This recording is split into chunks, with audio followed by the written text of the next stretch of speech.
This is a reading of the book by Rudolf Steiner entitled Riddles of Philosophy, the beginning of Part 2, beginning with introductory remarks to the 1914 edition.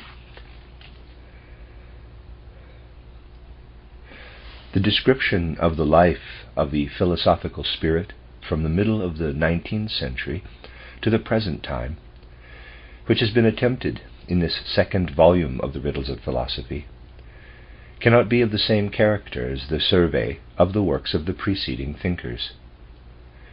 This survey had to remain within the most restricted circle of the philosophical problems. The last 60 years represent the age in which the mode of conception of natural science attempted from different points of view to shake the foundation on which philosophy formerly stood. During this time, the view arose that maintained that the results of natural science shed the necessary light on the question of man's nature, his relation to the world, and other riddles of existence, which the intellectual work of philosophy had formerly sought to supply. Many thinkers who wanted to serve philosophy now tried to imitate the mode of investigation of natural science. Others laid the foundation for their world conception not in the fashion of the old philosophical mode of thinking, but simply by taking over that basis from the mode of conception of natural science, biology or physiology. Those who meant to preserve the independence of philosophy believed it best to examine thoroughly the results of natural science in order to prevent them from invading the philosophical sphere. It is for this reason necessary, in presenting the philosophical life of this period, to pay attention to the views that derived from natural science have been introduced into world conceptions. The significance of these views for philosophy becomes apparent only if one examines the scientific foundations from which they are derived, and if one realizes for oneself the tendencies of scientific thinking according to which they were developed. This situation is given expression in this book by the fact that some parts of it are formulated almost as if a presentation of general natural scientific ideas, and not one of philosophical works, had been intended. The opinion appears to be justified that this method of presentation shows distinctly how thoroughly natural science has influenced the philosophical life of the present time. A reader who finds it reconcilable to his mode of thinking to conceive the evolution of the philosophical life along the lines indicated in the introduction of the first volume of this book, and for which the more detailed account of the book has attempted to supply the foundation, will also find it possible to accept the indicated relation between philosophy and natural science in the present age as a necessary phase of its evolution. Through the centuries, since the beginning of Greek philosophy, this evolution tended to lead the human soul toward the experience of its inner essential forces. With this inner experience, the soul became more and more estranged in the world that the knowledge of external nature had erected for itself.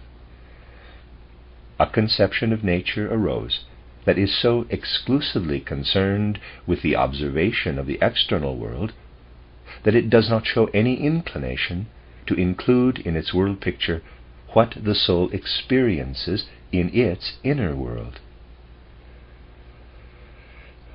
This conception considers it as unjustified to paint the world picture in a way that it would show these inner experiences of the human soul as well as the results of the research of natural science.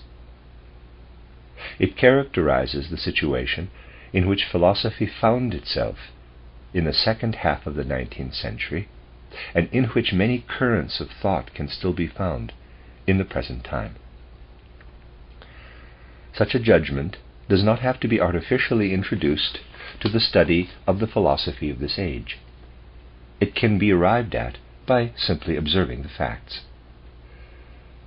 The second volume of this book attempts to record this new development, but it has also made it necessary to add to the second edition a final chapter that contains titled A Brief Outline of an Approach to Anthroposophy. One can be of the opinion that this account does not belong in the framework of the whole book. But in the preface to the first volume, it was announced that the purpose of this presentation, quote, is not only to give a short outline of the history of philosophical problems, but also to discuss these problems and the attempts at their solution through their historical treatment, close quote. The view expressed in this book tries to show that many situations arising from the attempted solutions in the philosophy of the present tend to recognize an element in the inner experience of the human soul that manifests itself in such a way that the exclusive claim of natural science can no longer deny that element a place in the modern world picture. As it is the philosophical conviction of the author of this book that the account of the final chapter deals with soul experiences that are adequate to bring fulfillment to the search of modern philosophy, he feels he was justified in adding this chapter to his presentation. As a result of observation of these philosophies, it seems to the author to be basically characteristic of them and of their historical manifestation that they do not consistently continue the direction toward the goal they are seeking. This direction must lead toward the world conception that is outlined at the end of the book, which aims at a real science of the spirit. The reader who can agree with this can find in this conception something of the present time. Let me read that again. The reader who can agree with this can find in this conception something that supplies the solutions to problems that the philosophy of the present time poses without giving answers. If this is true, the content of the last chapter will also throw light on the historical position of modern philosophy. The author of this book does not imagine that everyone who can accept the content of the final chapter must necessarily also seek a world conception that replaces philosophy by a view that can no longer be recognized as a philosophy by traditional philosophers. What this book means to show is that philosophy, if it arrives at the point where it understands itself, must lead the spirit to a soul experience that is, to be sure, the fruit of its work, but also grows beyond it.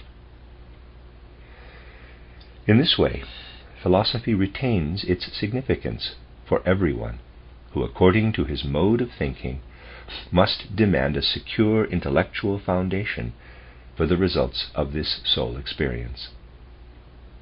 Whoever can accept these results through a natural sense for truth is justified in feeling himself on secure ground, even if he pays no special attention to a philosophical foundation of these results. But whoever seeks the scientific justification of the world conception that is presented at the end of the book must follow the path of the philosophical foundation. That this path, if it is followed through to its end, leads to the experience of a spiritual world, and that the soul, through this experience, can become aware of its own spiritual essence through a method that is independent of its experience and knowledge through the sense world, is what the presentation of this book attempts to prove. it was not the author's intention to project this thought as a preconceived idea into his observation of philosophical life. He wanted to search, without bias, for the conception expressed in this life itself. He has at least endeavored to proceed in this way. He believes that this thought could be best presented by speaking the language of a natural scientist, as it were, in some parts of the book. Only if one is capable of temporarily identifying oneself completely with a certain point of view is it possible to do full justice to it. By this method of deliberately taking the position of a worldview, the human soul can most safely obtain the ability to withdraw from it again and enter into modes of conception that have their source in realms that are not comprised by this view of the world. The printing of this second volume of the Riddles of Philosophy was about half finished before the great war that mankind is now experiencing broke out. That would be World War I. It was finished just as this event began. This is only to indicate what outer events stirred and occupied my soul as the last thoughts included in this book passed before my inner eye. Rudolf Steiner, September 1st, 1914, in Berlin. The end of the introductory remarks. This is a reading of the book by Rudolf Steiner entitled The Riddles of Philosophy, Part 2, Chapter 1, entitled The Struggle over the Spirit.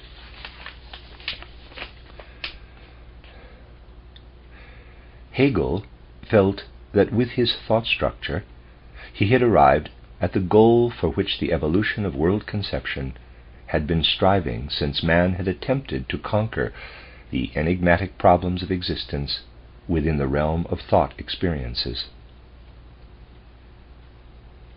With this feeling, he wrote toward the end of his titled Encyclopedia of the Philosophical Sciences the following words, quote, "The concept of philosophy is the idea that thinks itself.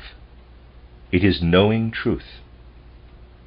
Philosophical knowledge has, in this manner, gone back to its beginning, and the content of logic thus becomes its result as the spiritual element that has revealed itself as truth, as it is in itself and for itself." Close quote. The experience of itself in thought, according to Hegel, is to give to the human soul the consciousness of being at its true original source. In drinking from this source, filling itself with thoughts from it, the soul is supposed to live in its own true essence and in that of nature at the same time. For both nature and the soul are manifestations of thought. Through the phenomena of nature, the thought world looks at the soul, which seizes in itself the creative power of thought, so that it knows itself in union with all world processes. The soul thus sees its own narrow circle of self-consciousness enlarged through the fact that the world observes itself consciously in it. The soul, thereby, ceases to consider itself merely as something that is aware of itself in the transitory, sensual body between birth and death. The imperishable spirit, which is not bound to any sensual existence, knows itself in the soul, and the soul is aware of being bound to this spirit in an inseparable union. Let us place ourselves in the position of the soul of a personality who could follow Hegel's trend of ideas to the extent that he believed that he experienced the presence of thought in his consciousness in the same way as Hegel himself. We can then feel how, for such a soul, age-old enigmatic questions appear to be placed in a light that can be highly satisfactory to such an inquirer. Such satisfaction is indeed apparent, for instance, in the numerous writings of the Hegelian thinker Karl Rosenkranz. As we absorb these writings with concentrated attention, title System of Philosophy, 1850, Psychology, 1844, Critical Explanations of the Hegelian Philosophy, 1851, close parenthesis, we feel ourselves confronted with a personality who is convinced he has found in Hegel's ideas what can provide a satisfactory cognitive relation to the world for the human soul. Rosenkranz can be mentioned in this respect as a significant example, because he is not at all blindly following Hegel every step, but shows that he is a spirit motivated by the consciousness that Hegel's position toward world and man contains the possibility of giving a healthy foundation to a world conception. Let me read that again. Rosenkranz can be mentioned in this respect as a significant example because he is not at all blindly following Hegel every step, but shows that he is a spirit motivated by the consciousness that Hegel's position toward world and man contains the possibility of giving a healthy foundation to a world conception. What could a thinker like Rosenkranz experience with regard to this foundation? Since the birth of thought in ancient Greece, and during centuries of philosophical investigation of the riddles of existence, with which every soul was fundamentally confronted, a number of major problems have crystallized. In modern times, the problem of the significance, the value, and the limits of knowledge has moved as the fundamental problem into the center of philosophical reflection. What relation has man's perception, conception, and thought to the real world? Can this process of perception and thinking result in a knowledge that is capable of enlightening man concerning the questions about which he wants to be enlightened? For a person who thinks like Hegel, this question answers itself through the implication in Hegel's thought concept. As he gains hold of thought, he is convinced he experiences the creative spirit of the world. In this union with creative thought, he feels the value and true significance of cognition. He cannot ask, quote, "What is the meaning of knowledge?" close quote, for he experiences this significance as he is engaged in the act of knowing. Through this fact, the Hegelian is directly opposed to all Kantianism. Witness what Hegel himself has to say against the Kantian method of investigating cognition before the act of knowledge has taken place.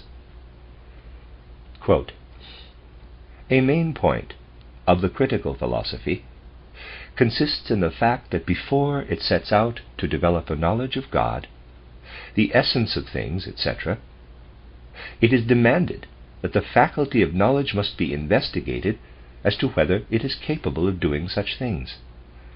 One must know the instrument before one undertakes the work that is to be achieved by means of it.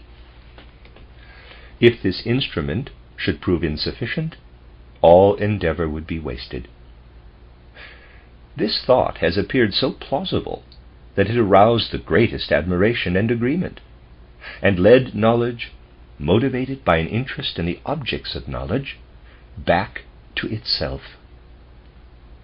If, however, one does not want to deceive oneself with words, it is quite easy to see that other instruments can be investigated and judged in some other way than by undertaking the work with them for which they are meant.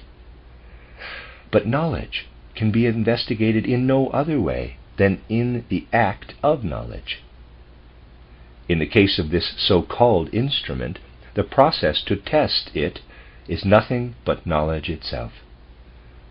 To know before one knows is as absurd as the wise intention of the scholastic thinker who wanted to learn to swim before he dared go into the water. Close quote. For Hegel, the main point was that the soul should experience itself as filled with the living world thought. Thus it grows beyond its ordinary existence. It becomes, as it were, the vessel in which world thought, living in thinking, seizes itself in full consciousness. The soul is not merely felt as a vessel of this world spirit, but as an entity conscious of its union with that spirit. Thus it is, according to Hegel, not possible to investigate the essence of knowledge.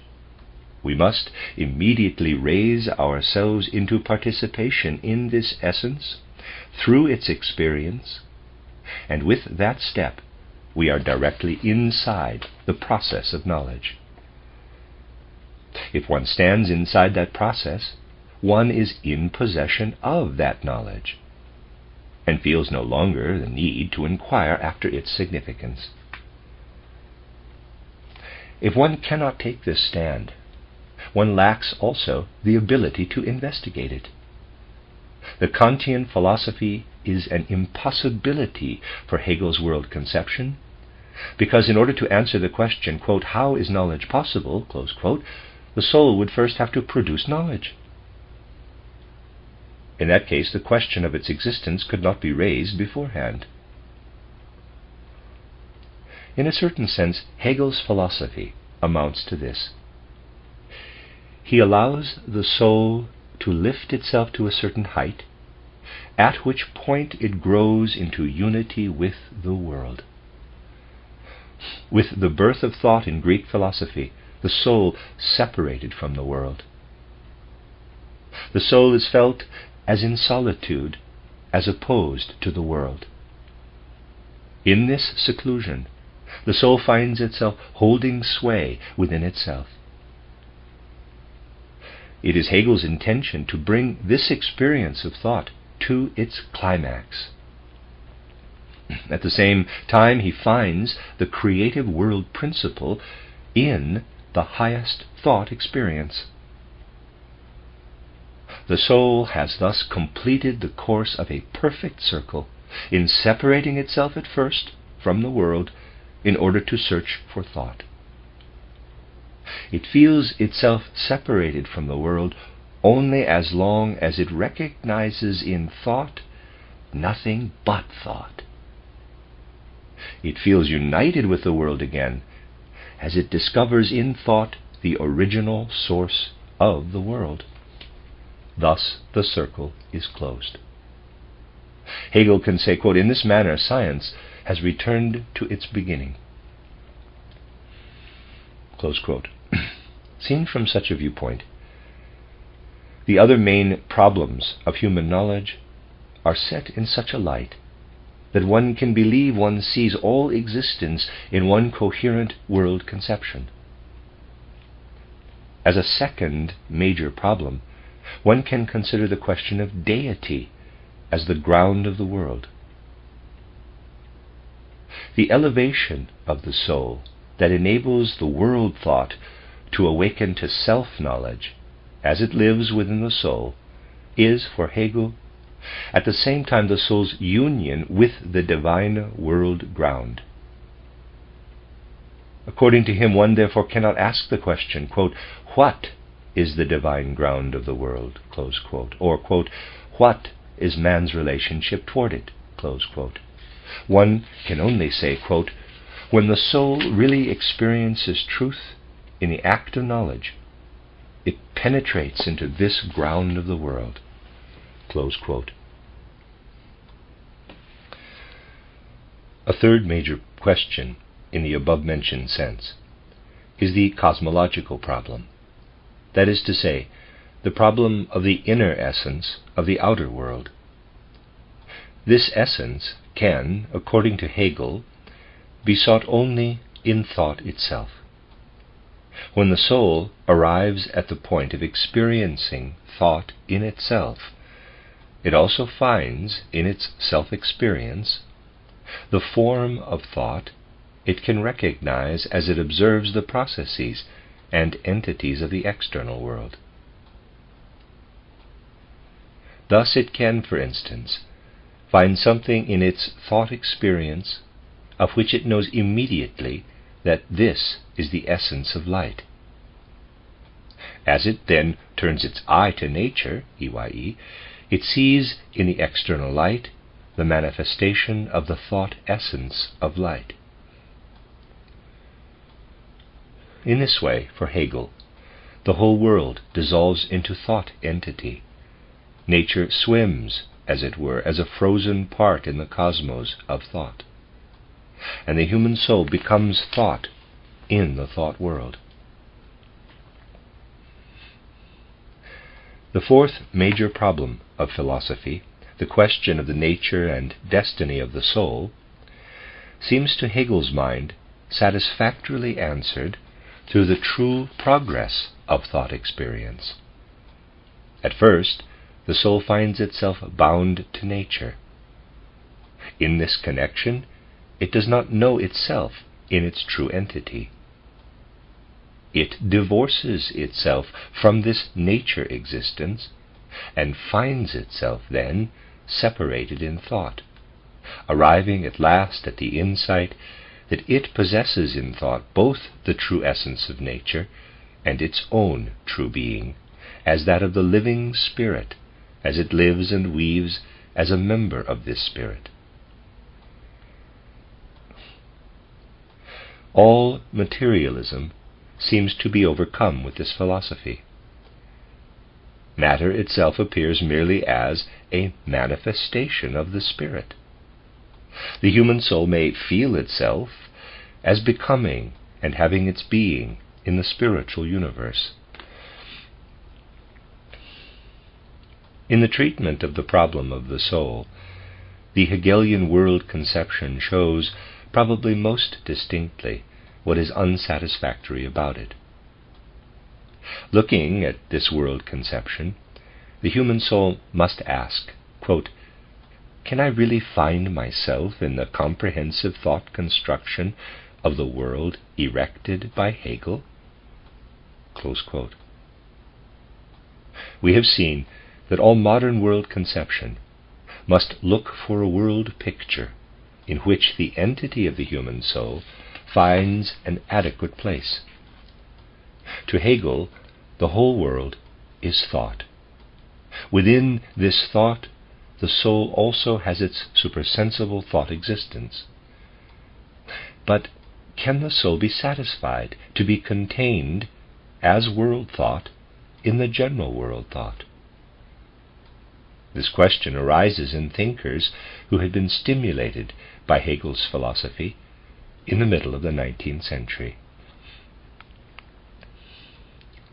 What are really the most urgent riddles of the soul?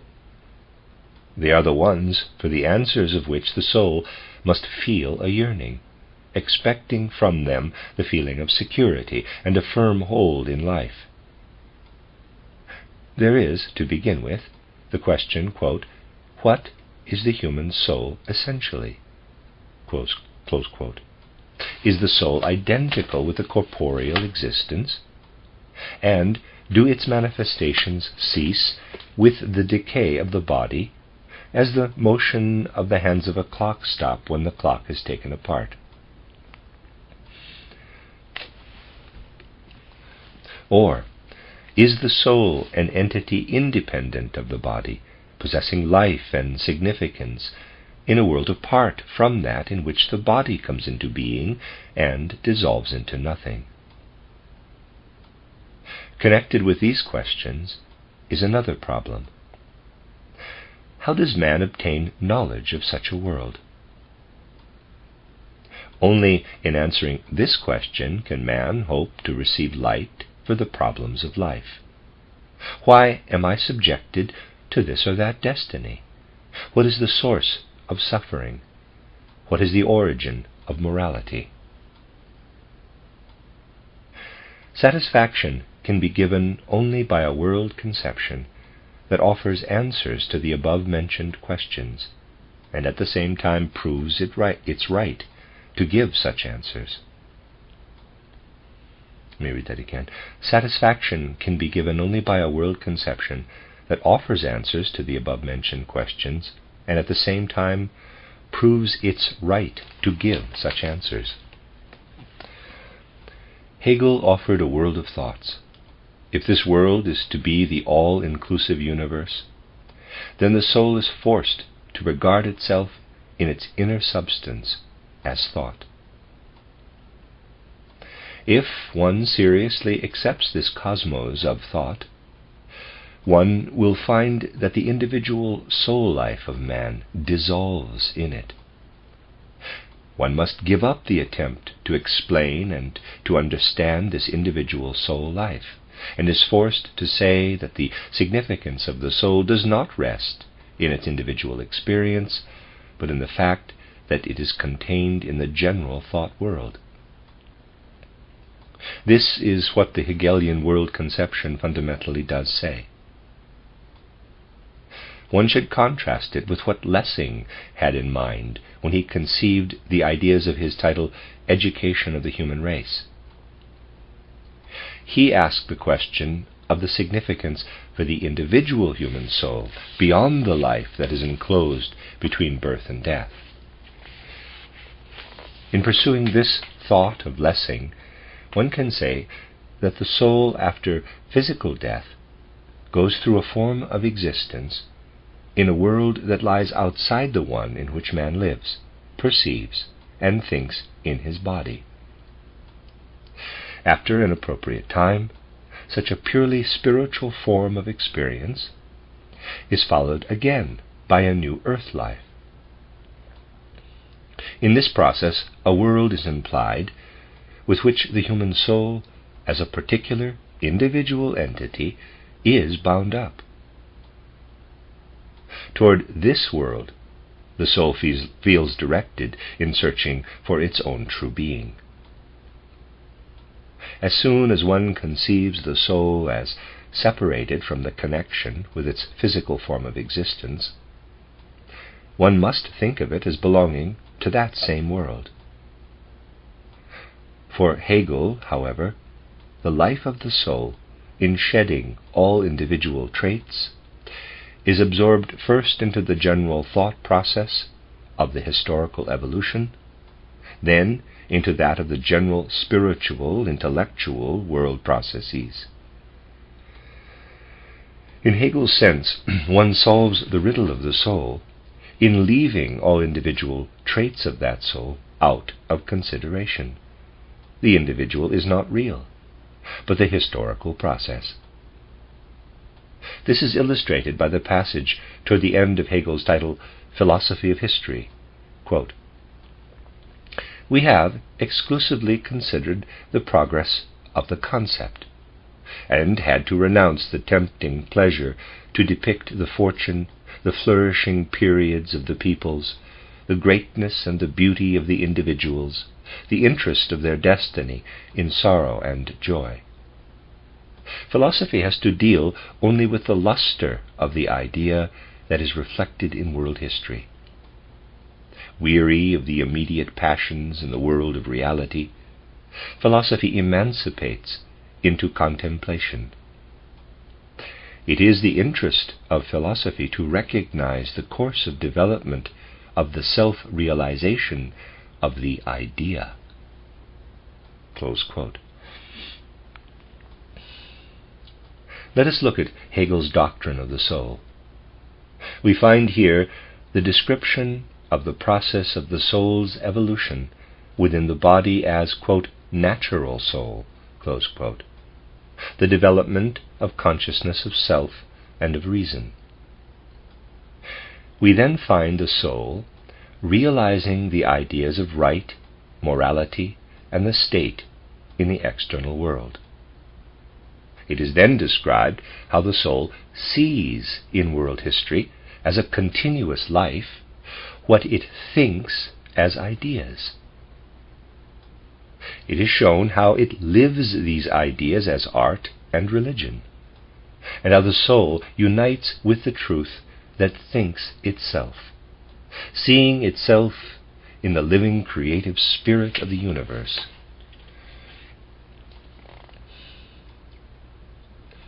Every thinker who feels like Hegel must be convinced that the world in which he finds himself is entirely spirit, that all material existence is also nothing but a manifestation of the spirit.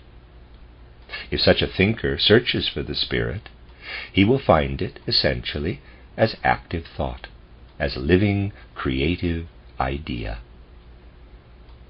This is what the soul is confronted with. It must ask itself if it can really consider itself as a being that is nothing but thought essence.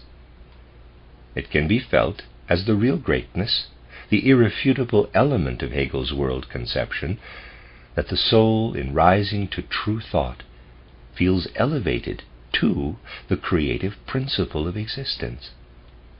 To feel man's relation to the world in this way was an experience of deep satisfaction to those personalities who could follow Hegel's thought development. How can one live with this thought? That was the great riddle confronting modern world conception. It had resulted from the continuation of the process begun in Greek philosophy, when thought had emerged and when the soul had thereupon become detached from external existence. Hegel now has attempted to place the whole range of thought experience before the soul, to present to the soul, as it were, everything it can produce as thought out of its depths.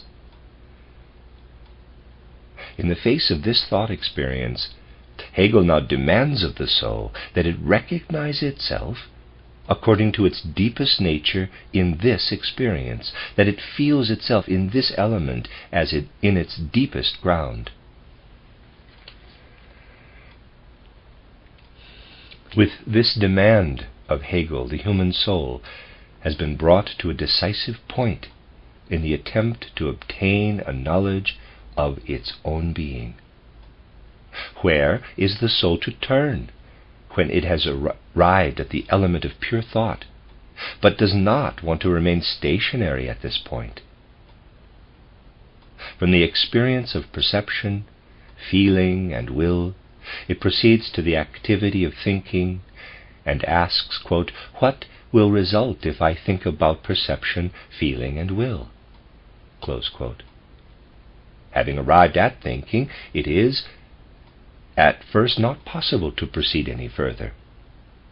The soul's attempt in this direction can only lead to thinking again. Whoever follows the modern development of philosophy, as far as the age of Hegel, can have the impression that Hegel pursues the impulses of this development to a point beyond which it becomes impossible to go, so long as this process retains the general character exhibited up to that time.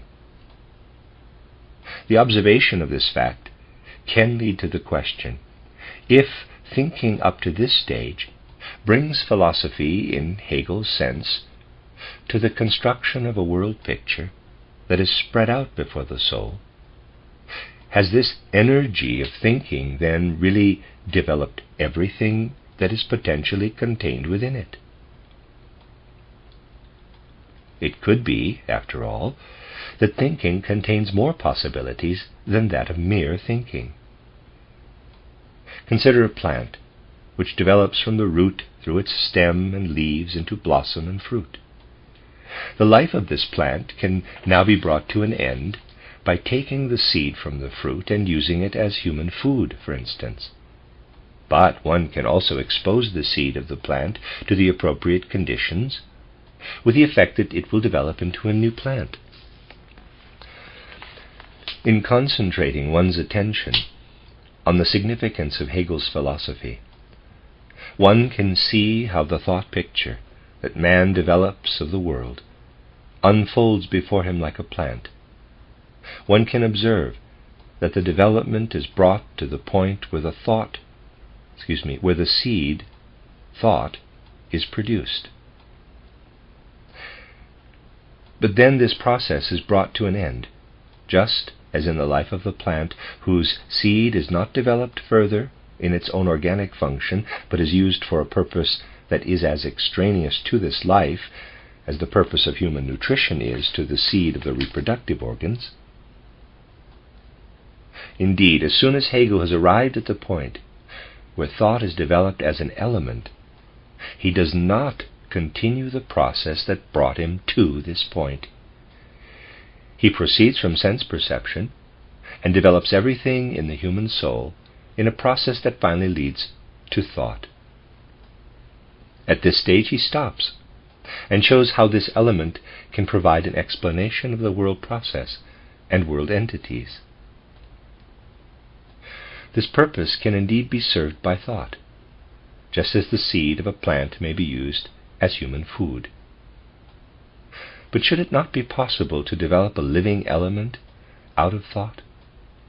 Is it not possible that this element is deprived of its own life through the use that Hegel makes of it, as the seed of a plant is deprived of its life when it is used as human food?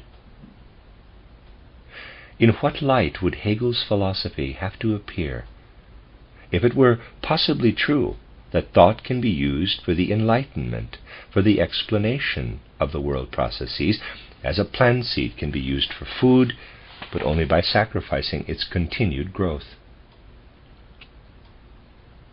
The seed of a plant, to be sure, can produce only a plant of the same kind.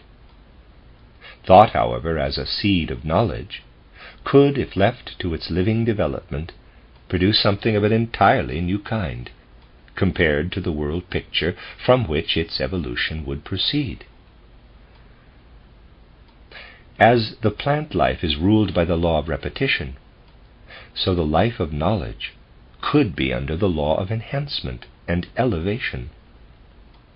It is unthinkable that thought, as we employ it for the explanation of external science, should be merely a byproduct of evolution, just as the use of plant seeds for food is a side track in the plant's continuous development. One can dismiss ideas of this kind on the ground that they have their origin in an arbitrary imagination, and that they represent mere possibilities without any value. It is just as easily understood that the objection can be raised that at the point at which this idea would be developed, we would enter the realm of arbitrary fantasy. To the observer of the historical development of the philosophies of the 19th century, this question can, nevertheless, appear in a different light. The way in which Hegel conceives the element of thought does indeed lead the evolution of world conception to a dead end. One feels that thought has reached an extreme. Yet if one wants to introduce this thought in the form in which it is conceived in the immediate life of knowledge, it becomes a disappointing failure. There arises a longing for a life that should spring from the world conception that one has accomplished. Friedrich Theodor Fischer begins to write his title Aesthetics in Hegel's manner in the middle of the 19th century. When finished, it is a work of monumental importance. After its completion, he becomes the most penetrating critic of his own work. If one searches for the deeper reason for this strange process, one finds that Fischer has become aware of the fact that as he had permeated his work with Hegelian thoughts, he had introduced an element that had become dead, since it had been taken out of the ground that had provided its life conditions, just as a plant seed dies when its growth is cut off. A peculiar perspective is opening before us as we see Hegel's world conception in this light. The nature of the thought element could demand to be received as a living seed, and under certain conditions to be developed in the soul. It could unfold its possibility by leading beyond the world picture of Hegel to a world conception in which the soul could come to a knowledge of its own being, with which it could truly hold its own position in the external world.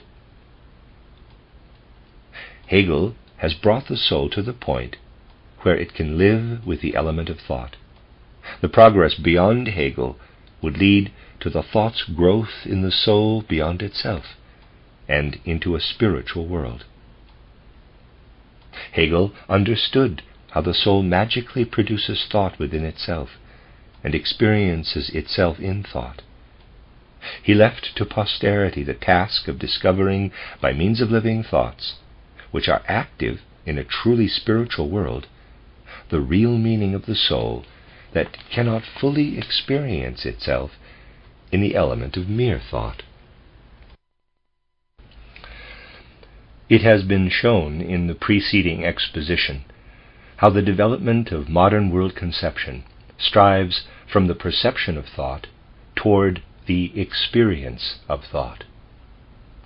In Hegel's world conception, the world seems to stand before the soul as a self-produced thought experience, but the trend of evolution seems to indicate further progress. Thought must not become stationary as thought. It must not be merely thought, not be experienced merely through thinking. It must awaken to a still higher life. As arbitrary as all this may appear at first, it is nevertheless the view that prevails when a more penetrating observation of the development of modern world conception in the 19th century is made. Such an observation shows how the demands of an age exert their effect in the deeper strata of the evolution of history. It shows the aims that men set for themselves as attempts to do justice to these demands. Men of modern times were confronted with the world picture of natural science. It was necessary to find conceptions concerning the life of the soul that could be maintained while this world view was sustained. The whole development from Descartes, Spinoza, Leibniz, Locke to Hegel appears as a struggle for such conceptions. Hegel brings this struggle to a certain conclusion. His mode of thinking, as he presents the world as thought, appears to be latent everywhere with his predecessors. He takes the bold step as a thinker to bring all world conceptions to a climax by uniting them in a comprehensive thought picture. With him, the age has, for the time being, exhausted the energy of its advancing impulses. What was formulated above, that is, the demand to experience the life of thought inwardly, is unconsciously felt. This demand is felt as a burden on the souls at the time of the middle of the 19th century. People despair of the impossibility of fulfilling this demand, but they are not fully aware of their despair. Thus a stagnation in the philosophical field sets in.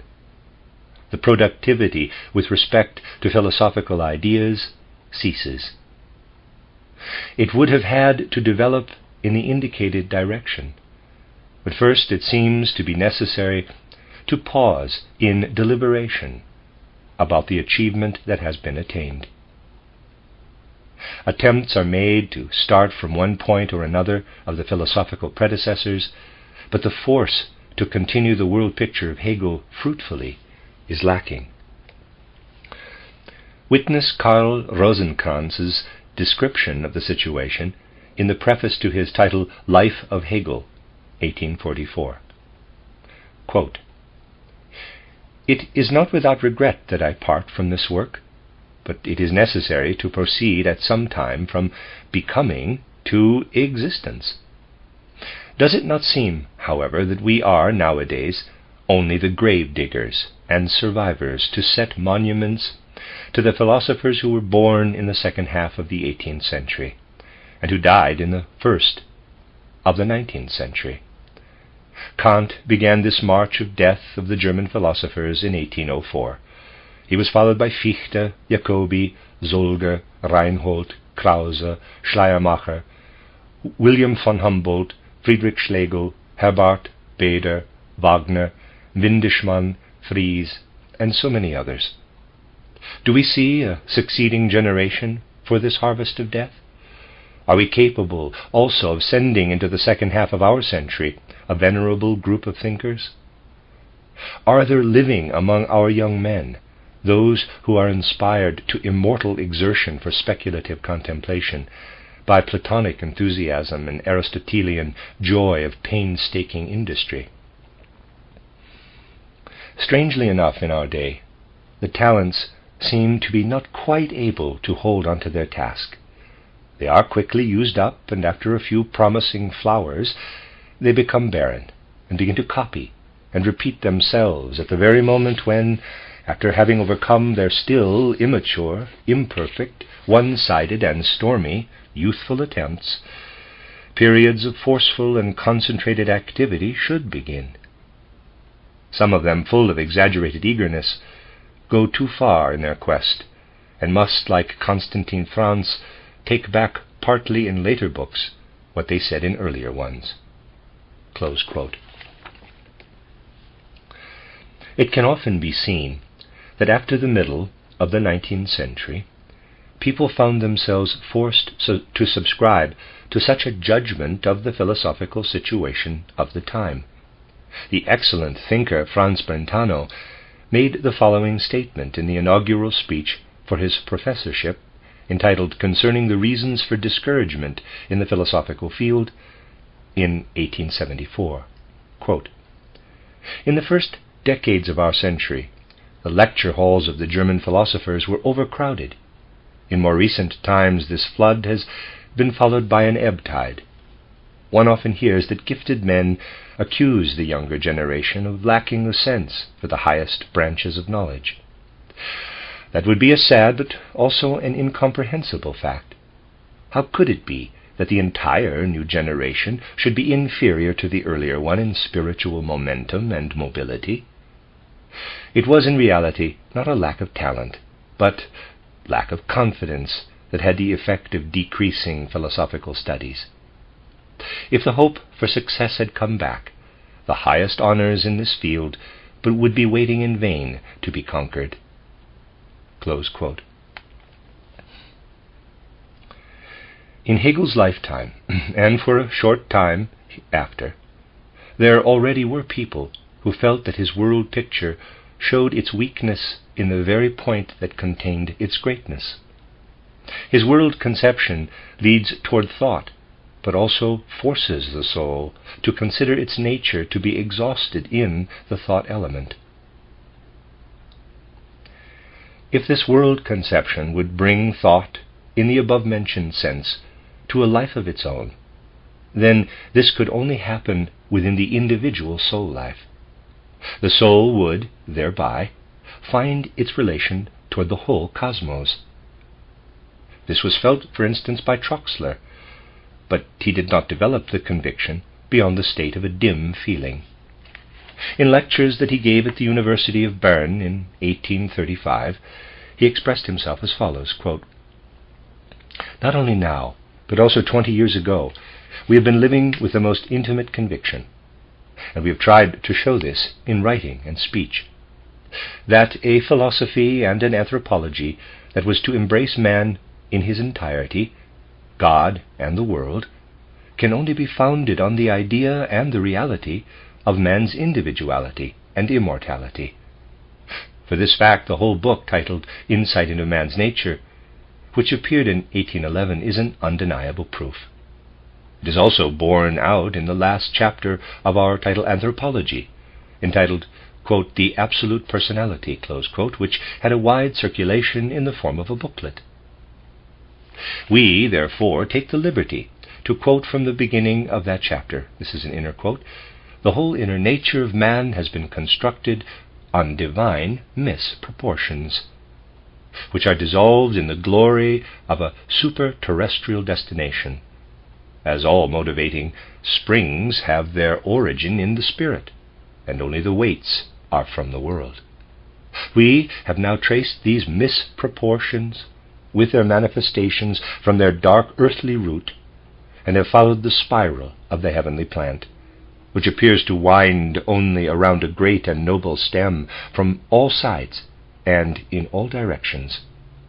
We approach the top, which continues to rise unattainable and continuously beyond our grasp, into the upper, brighter realms of another world, whose light is only softly dawning on us, and the breath of which we may feel. Inner quote, close and close quote. Such words sound to a man of the present sentimental and not very scientific. But one only needs to observe the goal toward which Troxler steers. He does not want to dissolve the nature of man into a world of ideas, but attempts to lay hold on man in man as the individual and immortal personality. Troxler wants to see the nature of man anchored in a world that is not merely thought. For this reason, he calls attention to the fact that one can distinguish something in the human being that binds man to a world beyond the sensual world, and that is not merely thought. Quote, philosophers of earlier times have already distinguished a subtle, noble soul body from the coarser material body, or in this sense assumed a kind of sheath of the spirit, a soul that was endowed with a picture of the body they called model, schema, and that was the inner, higher man for them. Close quote. Troxler himself divided man into material body, Körper, soul body, Leib, soul, Seele, and spirit, Geist. He thereby distinguished the entity of the soul in a manner that allowed him to see the latter enter the sense world with its material body and soul body, and extend into a supersensible world with its soul and spirit. This entity spreads its individual activity not merely into the sense world, but also into the spiritual world. It does not lose its individuality in the mere generality of thought, but Troxler does not arrive at the point of conceiving thought as a living seed of knowledge in the soul. He does not succeed in justifying the individual members of soul and spirit by letting this germ of knowledge live within the soul. He does not suspect that thought could grow into something during his life that could be considered as the individual life of the soul, but he can speak of this individual existence of the soul only from a dimly experienced feeling, as it were. Troxler could not come to more than such a feeling concerning these connections, because he was too dependent on positive, dogmatic, religious conceptions. Since he was in possession of a far-reaching, comprehensive knowledge of the evolution of world conception, his rejection of Hegelian philosophy can, nevertheless, be seen as of greater significance than one that springs from mere personal antipathy. It can be seen as an expression of the objection against Hegel that arises from the intellectual mood of the Hegelian age itself. In this light, we have to understand Troxler's verdict. Quote, Hegel has brought speculation to the highest stage of its perfection, and in the very act of doing so, he has destroyed it. His system has become, for this intellectual current, the last word. Its indirect verdict is, up to this point, and not a step further. Close quote. In this form, Troxler asks the question, which, if developed from a dim feeling into a clear idea, would probably have to be expressed as follows. How does the philosophical world conception develop beyond the phase of the mere thought experience, in Hegel's sense, to an inner participation in thought that has come to life?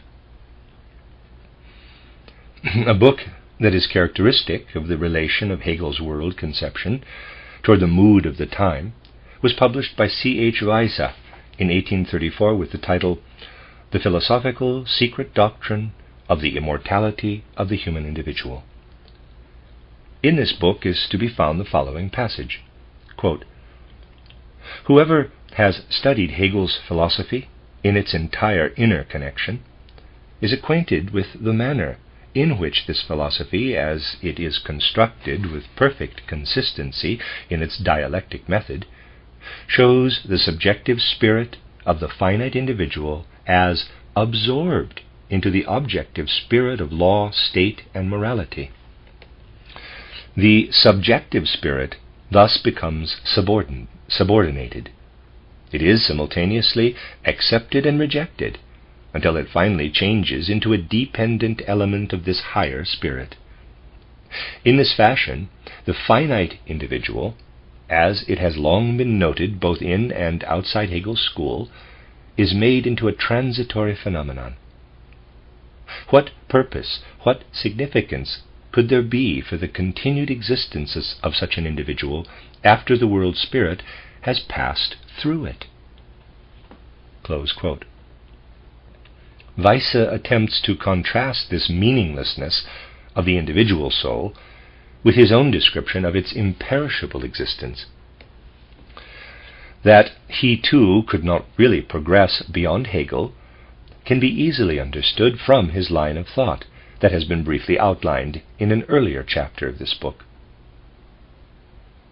The powerlessness of Hegel's thought picture could be felt when it was confronted with the individual entity of the soul, and it showed up again in the rising demand to penetrate deeper into nature than is possible by mere sense perception.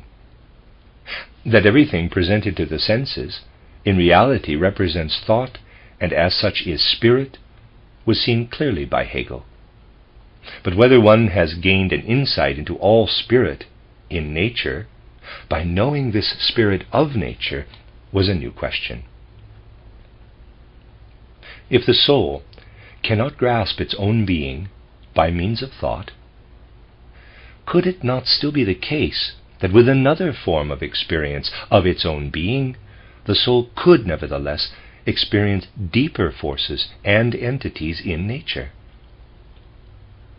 Whether such questions are formulated in completely distinct awareness or not is not the point in question. What matters is whether or not they can be asked with regard to a world conception.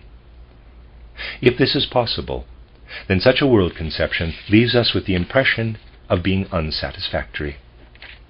Because this was the case with Hegel's philosophy. It was not accepted as one that gives the right picture of the world, that is, one to which the highest problems and world riddles could be referred. This must be distinctly observed if the picture that is presented by the development of world conception in the middle of the 19th century is to be seen in its proper light. In this time, further progress was made with respect to the picture of external nature, which even more powerfully than before weighed on the general human outlook on the world. It should be understandable that the philosophical conceptions of this time were engaged in a hard struggle, since they had, as described above, arrived at a critical point. To begin with, it is noteworthy to observe how Hegel's followers attempted to defend his philosophy. Carl Ludwig Michelet, 1801 to 1893, the editor of Hegel's titled Philosophy of Nature, wrote in his preface to this work in 1841, quote, "Will people continue to consider it a limitation of philosophy to create only thoughts? and not even a leaf of grass? That is to say, that it can create only the general, lasting, truly valuable, and not the particular, sensual, transitory? But if one could see the limitation of philosophy, not only in the fact that philosophy cannot produce the particular, but also in the fact that it does not even know how it is made, then the answer is, this how does not stand higher than knowledge, but rather lower than knowledge. Therefore, knowledge cannot have its limitation in this respect. As the question is asked how this change of the idea into the reality takes place, knowledge is lost for the reason that nature is the unconscious idea, and the leaf of grass grows without any knowledge. But true creation of general values is the one element of which philosophical inquiry cannot be deprived. And now we maintain that the purest thought development of speculation will be in the most perfect agreement with the results of experience, and its sense for nature will discover nothing in nature but embodied ideas." Close quote. In this same preface, Michelet also expresses a hope, quote, "Thus Goethe and Hegel are the two geniuses who, in my opinion, are destined to blaze the trail for a speculative physics of the future, as they prepare the reconciliation of speculation and experience. Especially these Hegelian lectures could best of all have the effect of paving the way for a recognition in this respect, for as they show a comprehensive empirical knowledge, they represent the surest test for Hegel's speculation." Close quote. The subsequent time did not lead to such a reconciliation. A certain animosity against Hegel took possession of ever-widening circles. The spread of this feeling against him in the course of the 50s of the last century can be seen from the words that Friedrich Albert Lange uses in his title History of Materialism in 1865. Quote, Hegel's, whole system moves within the realm of our thoughts and fantasies about things that are given high-sounding names, with complete disregard as to the validity that the phenomena and the concepts derived from them can have. Through Schelling and Hegel, pantheism became the dominant mode of thinking in natural philosophy, a world conception that with a certain mystical depth implies, at the same time, almost as a matter of principle, the danger of fantastic extravagance. Instead of separating experience and the world of the senses strictly from the ideal element, and instead of trying to find the reconciliation of these realms in the nature of man, the pantheist undertakes the unification of spirit and nature through the verdict of poetic reason, without any critical intervention." Close quote. This view concerning Hegel's mode of thinking is, to be sure, as inadequate to Hegel's world conception as possible. See Hegel's philosophy is described in the chapter titled The Classics of World Conception. Close parenthesis. It does dominate numerous spirits as early as the middle of the 19th century, however, and it gains progressively more ground. A man who from 1833 to 1872 was in an influential position with the German intellectual life as a professor of philosophy in Berlin, Friedrich Adolf Trendelenburg, 1802 to 1872, could be sure of meeting strong public approval when he pronounced the judgment that Hegel wanted, quote, to teach without learning, close quote, through his method, because he was under the impression, quote, that he was in possession of the divine concept, which is hampered by the process of laborious research work, close quote. It was in vain that Michelet attempted to correct such a judgment by quoting Hegel's own words, quote, "To experience we owe the development of philosophy. The empirical sciences prepare the content of the particular to the point where they can be admitted into the realm of philosophy. They also imply thereby the need of thinking itself to come up with concrete definitions." Close quote. Characteristic of the course of development of the world conceptions of the middle decades of the 19th century is an observation made by an important but unfortunately little-known thinker, and then we have your K and then CH period, Planck. I don't know how you pronounce that, K period and then CH period, Planck, P-L-A-N-C-K. In the preface of an excellent book published in 1850 and entitled The World Ages, he says, quote, "To realize consciously that everything is under the condition of a purely natural order of law, and at the same time to produce the full self-conscious freedom of the spirit, the self-dependent inner law of its nature, this twofold tendency, which is the distinguishing fundamental signature of modern history, presents in its most direct and pure form also the task of the present book. The first tendency becomes apparent on all sides, since the revival of the sciences, in the rebirth of independent and comprehensive natural research, and its liberation from the purely religious life. It can be seen in the change of the whole physical world conception caused by this, as well as in the ever-increasing matter of factness of the view of things in general. It appears finally in its highest form, in the philosophical tendency to comprehend the laws of nature according to their inner necessity. But it also shows its practical aspect in the gradual development of this immediate present life with respect to its natural conditions." Close quote.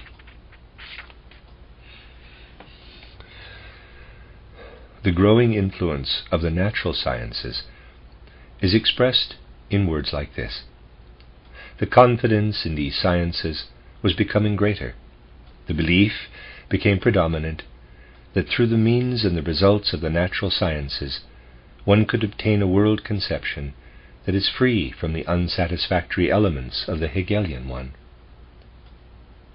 A picture of the total change that took place in this direction can be derived from a book that can be considered as representative of this period in the fullest sense of the word, Alexander von Humboldt's title Cosmos, Sketch of a Physical World Description. The author, who represents the pinnacle of education in the field of physical science of his time, speaks of his confidence in a world conception of natural science. Quote, "My confidence is based on the splendid state of the natural sciences themselves, whose wealth consists no longer in the abundance of their facts, but in the interconnections of the observations. The general results that impress every educated mind as interesting have wonderfully multiplied since the end of the 18th century. The individual facts stand less isolated by themselves. The gaps between the formations are closed. What remained for a long time obscure to the inquiring mind, when seen in a narrower horizon, becomes explained through the observations that have been obtained on an expedition into the most distant regions. Forms of plants and animals, which seemed to be isolated for a long time, are now falling in line through the discovery of connecting links or through forms of transition. A general interconnection, not in a simple linear direction, but in a net-like, woven texture according to a higher development, or the stunted growth of certain organisms, is what gradually unfolds before the eye of the inquiring natural observer. The general study of nature awakens in us, as it were, organs that have long been dormant. We enter into a more intimate relation with the outer world." Close quote.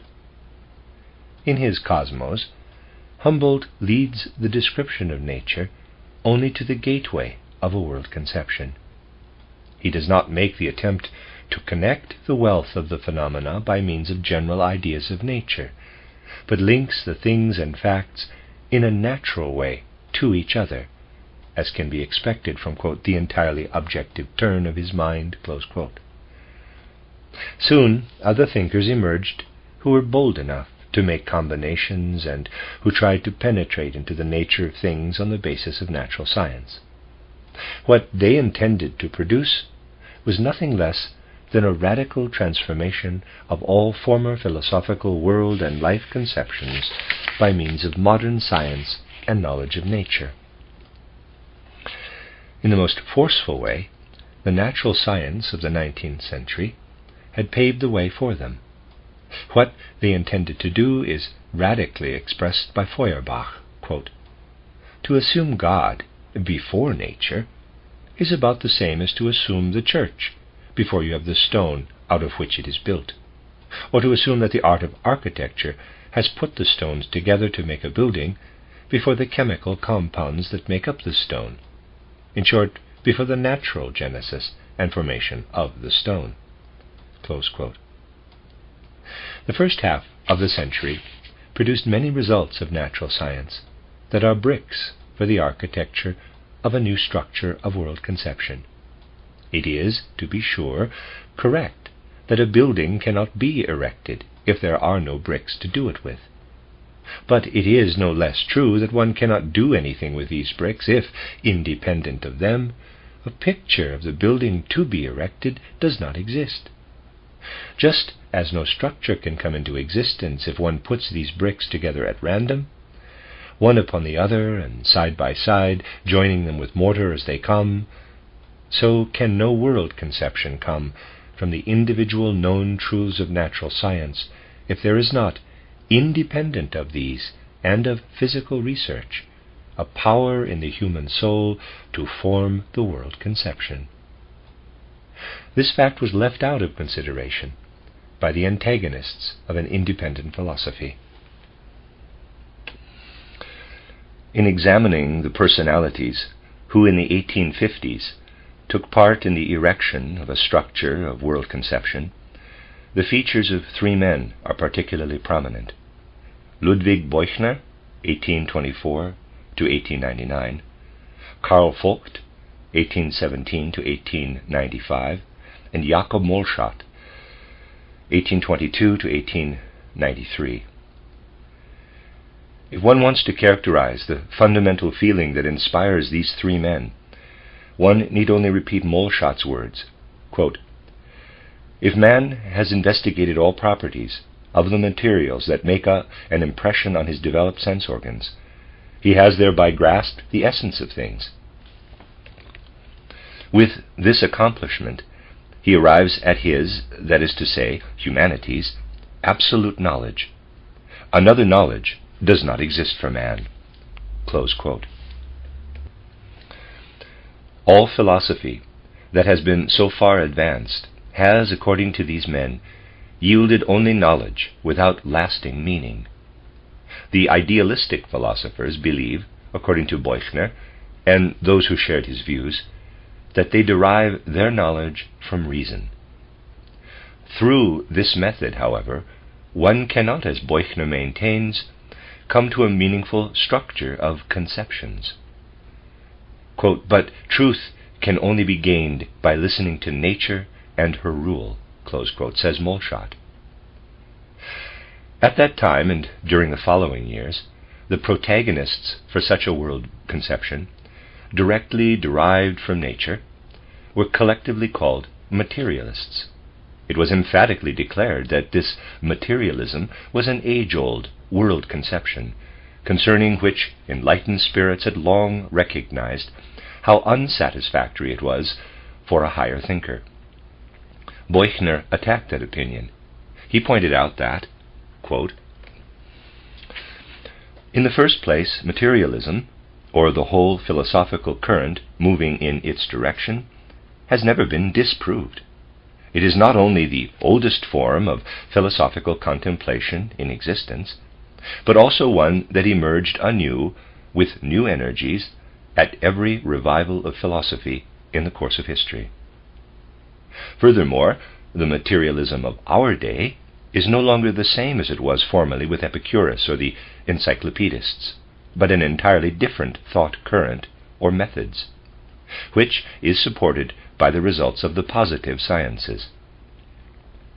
This is a method that is distinguished from its preceding form by the fact that it is no more like the older materialism, a system, but a simple, realistic, philosophical contemplation of existence that above all traces the uniform principle in the world of nature and of the spirit, striving to show everywhere a natural and law-determined connection of all phenomena of that world.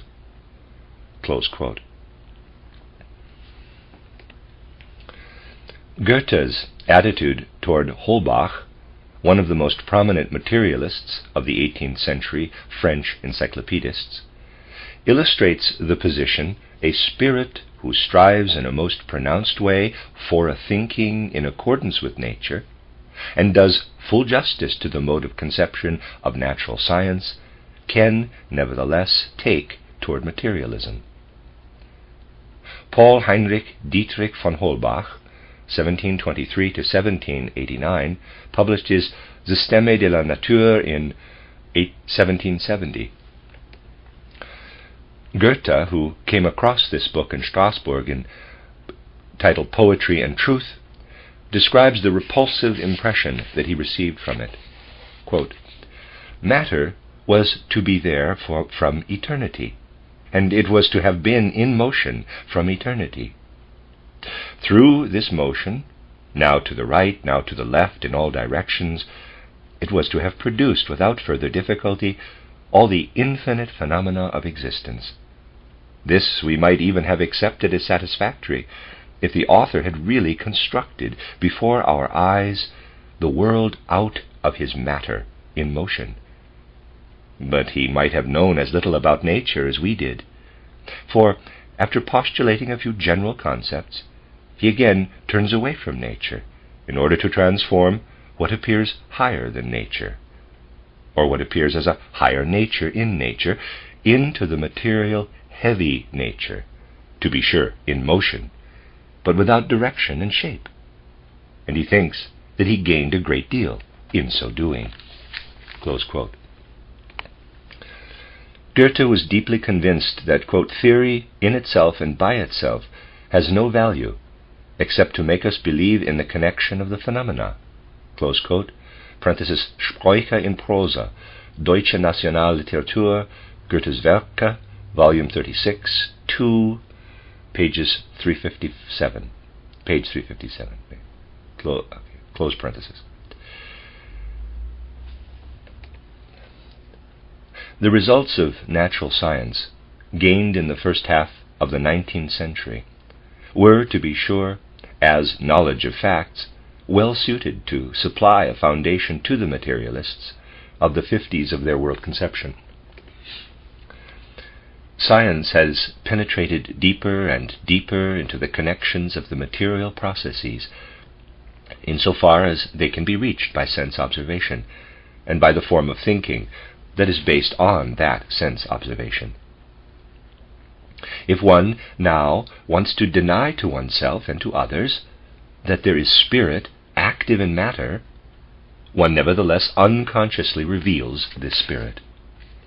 For what Friedrich Theodor Fischer says in the 3rd volume of his essay titled On Old and New Things is in a certain sense quite correct.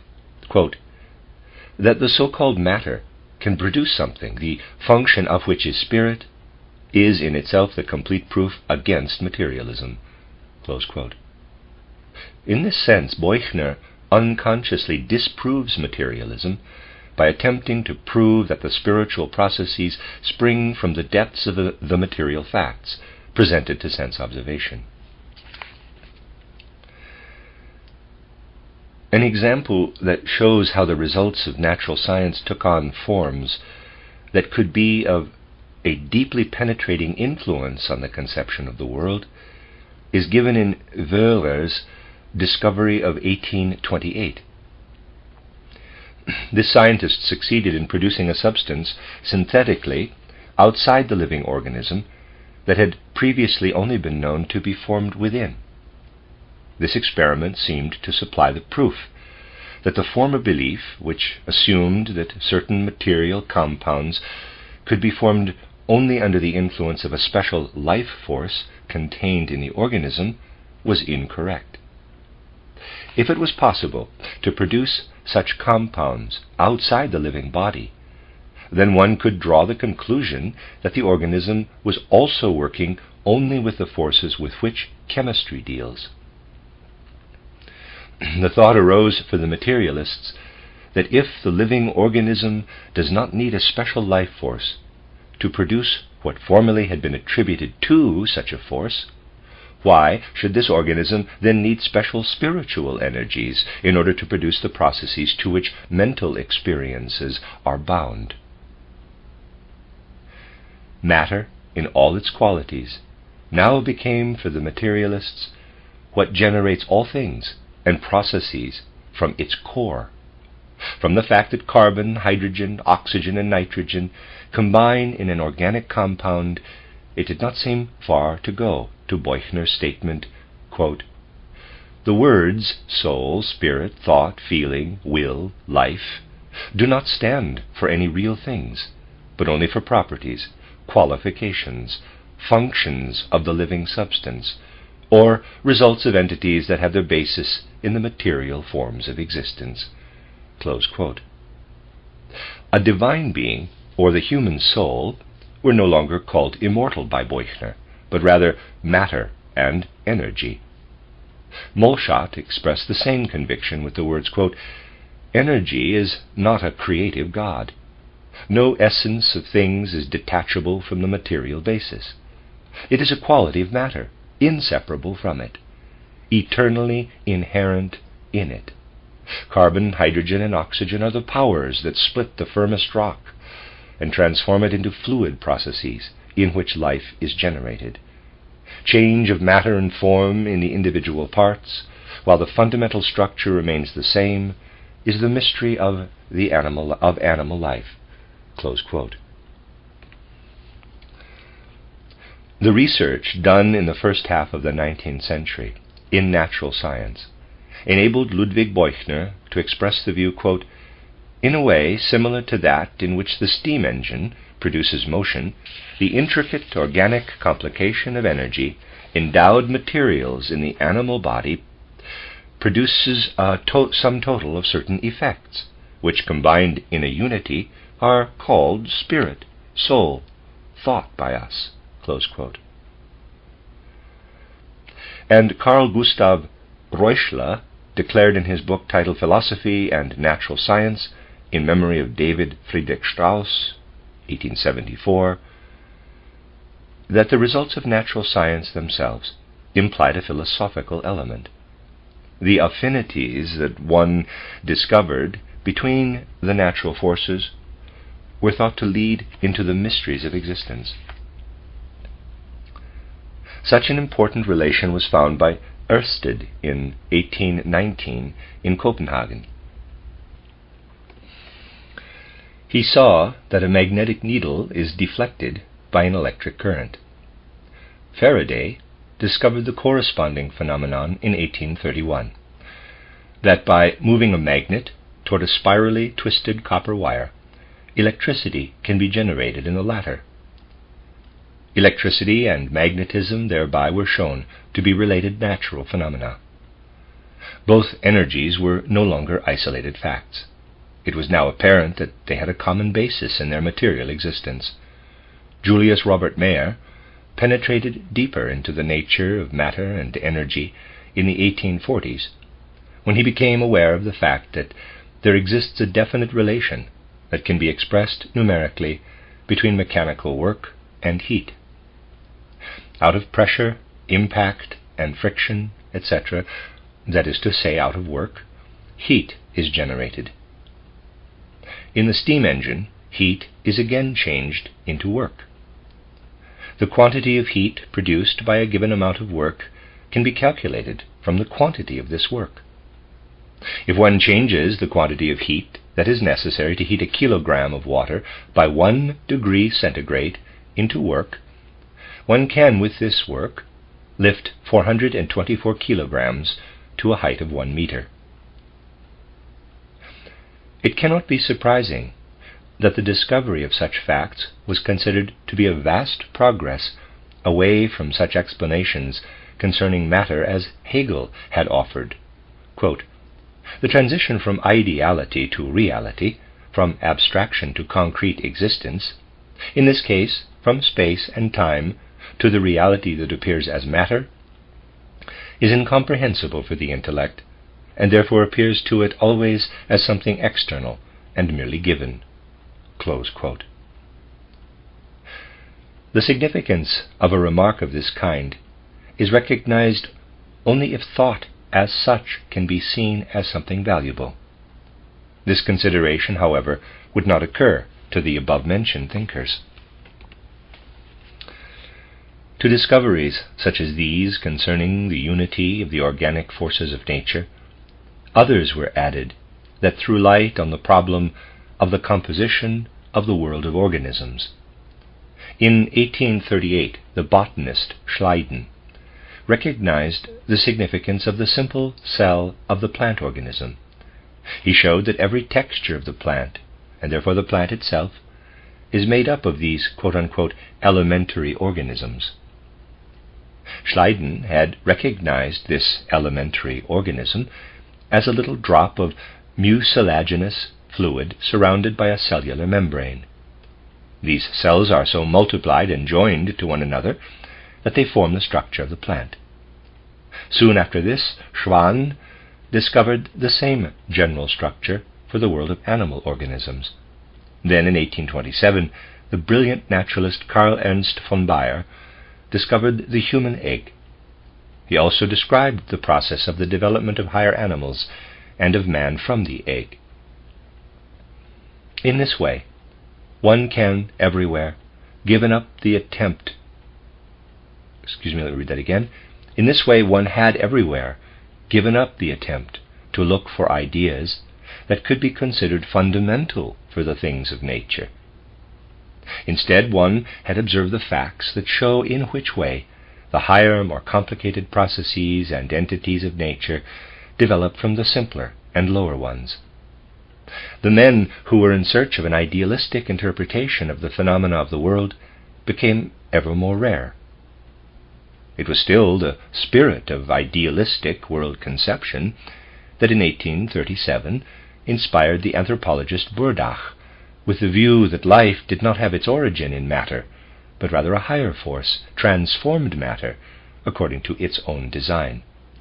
Mohlschott had already said, quote, "The force of life, as life itself, is nothing more than the result of the complicated interacting and interweaving physical and chemical forces." Close quote. The consciousness of the time tended to explain the universe through no other phenomena than those that are displayed before the eyes of men. Charles Lyell's work, titled Principles of Geology, which was published in 1830, brought the whole older geology to an end with this principle of explanation. Up to Lyell's epoch-making work, it was believed that the evolution of the earth had taken place in abrupt revolutions. Everything that had come into being on earth was supposed to have been destroyed repeatedly by complete catastrophes. Over the graves of the victims, new creations were supposed to have risen. In this manner, one explained the presence of the remnants of plants and animals in the various strata of the earth. Cuvier was the principal representative who believed in such repeated periods of creation. Lyell was convinced that it was unnecessary to assume such interruptions of the steady course of evolution of the earth. If one only presupposed sufficiently long periods of time, one could say that forces today still work on earth If one only presupposed sufficiently long periods of time, one could say that forces today still at work on earth cause the entire development. In Germany, Goethe and Karl von Hoff had already professed such a view. Von Hoff maintained it in his title history of the natural changes of the surface of the earth documented by traditional sources, which appeared in 1822. With great boldness of thought, enthusiasts Vogt, Beuchner, and Molschat set out to explain all phenomena from material processes as they take place before the senses of man. The situation that arose when the physiologist Rudolf Wagner found himself opposed by Karl Vogt was typical of the intellectual warfare that the materialists had to wage. In 1852, in the paper titled Allgemeine Zeitung, Wagner had declared himself in favor of accepting an independent soul entity, thereby opposing the view of materialism. He said, quote, that the soul could divide itself because the child inherited much from his father and much also from his mother. Close quote. Vogt answered this statement for the first time in his title Pictures from Animal Life. His position in this controversy is clearly exposed in the following. Quote, the soul, which is to be the substance, the very essence of the individuality of the individual, indivisible entity, is to be capable of dividing itself. Theologists, be sure you catch this heretic. He has been up to now one of your people. Divided souls. If the soul can be divided in the act of conception, as Mr. Rudolf Wagner thinks, then it could also be possible that the soul could be divided in death, the portion that was burdened with sins going into purgatory, while the other part would go directly into paradise. Mr. Wagner also promises, at the end of his physiological letters, some excursions into the field of the physiology of the divided souls. Close quote.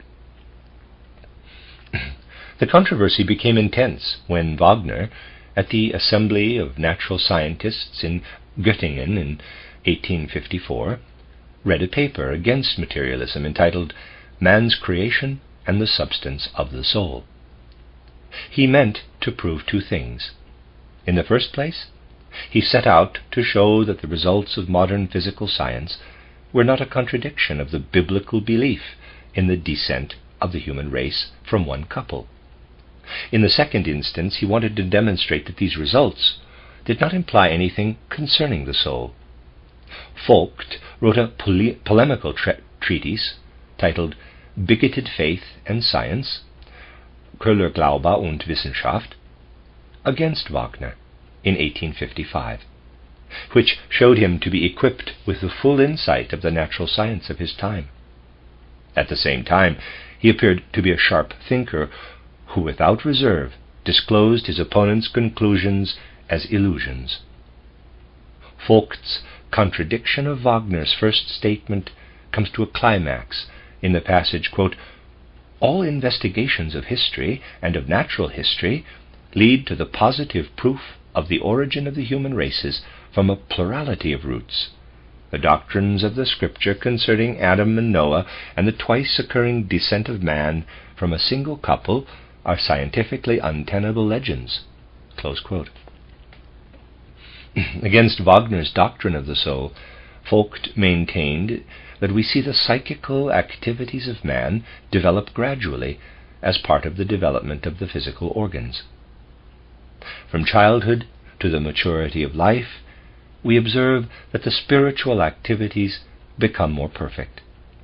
With the shrinking of the senses and the brain, the spirit shrinks proportionally. Quote, a development of this kind is not consistent with the assumption of an immortal soul substance that has been planted into the brain as its organ. Close quote. That the materialists, as they fought their opponents, were not merely confronted with intellectual reasons, but also with emotions, becomes perfectly clear in the controversy between Vogt and Wagner. For Wagner had appealed in a paper at Göttingen for the moral need that could not endure the thought that, quote, mechanical machines walking about with 2 arms and legs, close quote, should finally be dissolved into indifferent material substances, without leaving us the hope that the good they are doing should be rewarded and the evil punished. Vogt's answer was, quote, the existence of an immortal soul is for Mr. Wagner not the result of investigation and thought. He needs an immortal soul in order to see it tortured and punished after the death of man." Close quote. Heinrich Zolbe, and that's Czolbe, 1819 to 1873, attempted to show that there is a point of view from which the moral world order can be in agreement with the views of materialism. In his book titled "The Limits and Origin of Knowledge, Seen in Opposition to Kant and Hegel," which appeared in 1865, he explained that every theology had its origin in a dissatisfaction with this world. Quote, "The exclusion of the supersensible, or those incomprehensible things that lead to the assumption of a second world, that is, to naturalism, is in no way forced upon us through the power of the facts of natural science, not even through philosophy that means to know everything, but in the last analysis through morality, namely through that particular kind of moral behavior in man toward the world that we can call satisfaction with the natural world." Close quote. Zolbe considers the longing for a supernatural world actually a result of an ingratitude against the natural world. The basic causes of a philosophy that looks toward a world beyond this one are for him moral shortcomings, sins against the spirit of the natural world order. For these sins distract us, quote, "from the striving toward the highest possible happiness of every individual," close quote, and from fulfilling the duty that follows from such a striving, quote, "against ourselves and others, without regard for supernatural reward and punishment," close quote. According to Zolbe, every human being is to be filled with a, quote, "grateful acceptance of his share of earthly happiness, which may be possibly small, and with a humble acceptance of its limits and its necessary sorrow," close quote. Here we meet a rejection of a supernatural world order for moral reasons.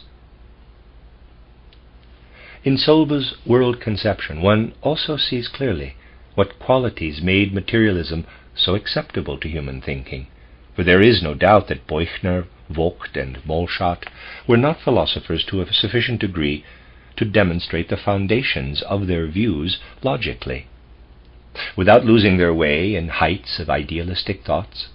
In their capacity as naturalists, they drew their conclusions more from sense observations. To render an account of their method by justifying it from the nature of human knowledge was no enterprise to their liking. Zolbe, however, did undertake just that. In his title "New Presentation of Sensualism," 1855, we find the reasons given why he considers a knowledge built on the basis of sensual perceptions valuable. Only a knowledge of this kind supplies concepts, judgments, and conclusions that can be distinctly conceived and envisaged. Every conclusion that leads to something sensually inconceivable, and every indistinct concept, is to be rejected. The soul element is not clearly conceivable, according to Zolbe, but the material on which the spiritual appears as a quality. He, therefore, attempts to reduce self-consciousness to visible material processes in the essay he published in 1856 titled "The Genesis of Self-Consciousness, an Answer to Professor Lotze." Here he assumes a circular movement of the parts of the brain. Through such a motion, returning in its own track, the impression that a thing causes in the senses is made into a conscious sensation. It is strange that this physical explanation of consciousness became, at the same time, the occasion for him to abandon his materialism. This is the point where one of the weaknesses inherent in materialism becomes apparent in him. If he had remained faithful to his principle, he would never have gone further than the facts that are accessible to the senses allow. He would speak of no other processes in the brain than those that can positively be asserted through the means of natural science. What Solba sets out to establish is, however, an aim in an infinite distance. Spirits like Solba are not satisfied with what is investigated. They, hypothetically, assume facts that have not as yet been investigated. Such an alleged fact is the circular motion of the parts of the brain. A complete investigation of the brain will most likely lead to the discovery of processes of a kind that do not occur anywhere else in the world. From them, one will be able to draw the conclusion that the psychical processes conditioned by brain processes do occur only in connection with a brain. Concerning his hypothetical circular movements, Solba could not claim that they were limited to the brain. They could occur also outside the animal organism, but in that case they would have to lead to psychical phenomena also in inanimate objects. Solba, who is so insistent on perceptual clarity, actually does not consider an animation of all nature as impossible. He asks, quote, "Should not my view be a realization of the world soul, which Plato defended in his Timaeus? Should we not be able to find here the point where the Leibnizian idealism, which has the whole world, consisting of animated entities, monads, unites with modern naturalism?" Let me read that last sentence again. Should we not be able to find here the point where the Leibnizian idealism, which has the whole world consist of animated entities, monads, unites with modern naturalism? On a larger scale, the mistake that Solba made with circular brain motion occurred again in the brilliant thinker Karl Christian Planck, 1819 to 1880. The writings of this man have been completely forgotten, in spite of the fact that they belong to the most interesting works of modern philosophy. Planck strives as intensely as any materialist for a world conception that is completely derived from perceptible reality. He criticizes the German idealism of Fichte, Schelling, and Hegel for seeking the essence of things one-sidedly in the idea. Quote, "To explain things really out of themselves is to recognize them in their original conditioned state and in their finiteness." Close quote. Compare Planck, titled The World Ages. Quote, "There is only the one and truly pure nature, so that mere nature in the narrower sense of the word and spirit are opposites only within the one nature in the higher and more comprehensive sense." Close quote. Now, the strange thing happens in Planck's philosophy that he declares the real, the world extending before him, to be the element that the explanation of the world has to seek. He nevertheless does not proceed with the observation of the facts in order to reach this element of the real world extending before him. For he believes that human reason is capable of penetrating through its own power up to the real. Hegel had, according to Planck, made the mistake of having reason contemplate its own being, so that it saw itself again in all things. Planck, however, intended to have reason no longer withheld within its own limits, but to have it go beyond itself into the element of extension, the truly real. Planck blames Hegel because Hegel had reason spin its own cobweb out of itself, whereas he himself is bold enough to have reason spin real objective existence. Hegel maintained that the spirit is capable of comprehending the essence of things because reason is the essence of things, and because it comes into being in the human spirit. Planck declares that the essence of things is not reason, but he uses reason merely to represent this essence. A bold world construction, brilliantly conceived, but conceived far from real observation, far from real things, yet constructed in the belief that it was entirely permeated with genuine reality. Such is Planck's structure of ideas. He considers the world process a living interplay of expansion and contraction. Gravity is for him the tendency of the bodies spread in space to contract. Heat and light are the tendency of a body to bring its contracted matter into activity at a distance, and therefore the tendency of expansion. Planck's relation toward his contemporaries is most interesting. Feuerbach said of himself, quote, "Hegel maintains the standpoint that he wants to construct the world. My standpoint is to know the world as being. He descends, I ascend. Hegel stands man on his head, I place him on his feet, which are resting on geology." Close quote. With these words, the materialists could also have characterized their credo, but Planck proceeds in his method exactly like Hegel. He believes, however, that he proceeds like Feuerbach and the materialists. The materialists, if they had interpreted his method in their own way, would have had to say to him, quote, "From your standpoint you attempt to construct the world. Nevertheless you believe you proceed by recognizing the world as being. You descend, but you take this descent to be an ascent. You stand the world on its head, and you are of the opinion that that head is a foot." Close quote. The will toward natural, factual reality could probably not be expressed more poignantly than through the world conception of a man who wanted to produce not merely ideas, but reality out of reason. The personality of Planck appears no less interesting when he is compared with his contemporary Max Stirner.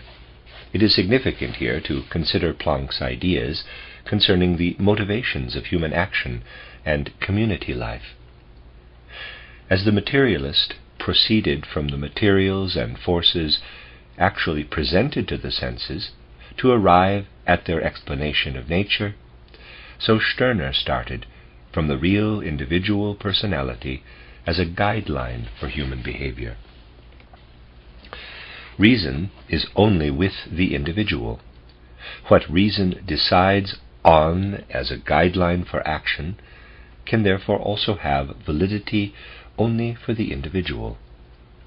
Life in community will naturally result from the natural interaction of the individual personalities.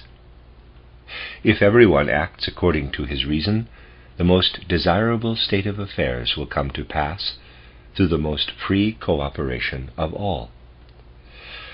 The natural community life comes into being as a matter of course if everyone has reason rule his own individuality, since according to the materialists, the natural view of worldly phenomena comes to pass if one has the things express their nature, and if one limits the activity of reason to a mere combination and interpretation of the statements of the senses. As Planck does not explain the world by allowing things to speak for themselves, but decides by his reason what the things allegedly say, so he also does not, in regard to community life, depend on a real interaction of personalities, but dreams of an association of peoples with a supreme judicial power serving the general welfare and ordered by reason. Here also, then, he considers it possible that reason should master what lies beyond the personality.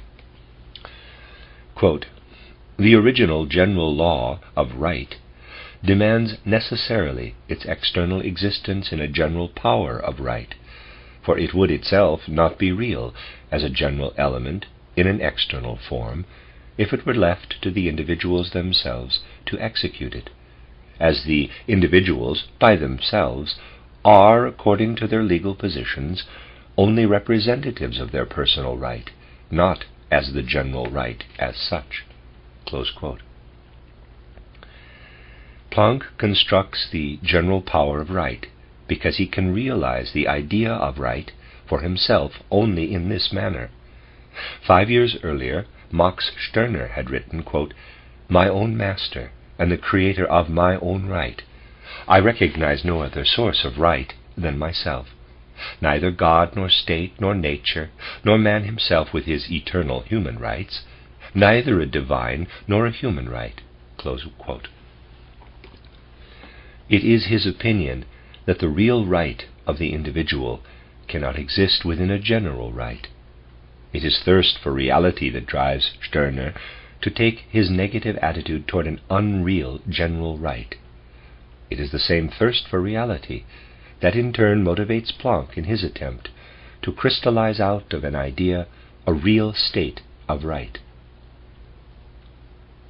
In reading Planck's books, one feels that he was deeply disturbed by the thought of a twofold world order.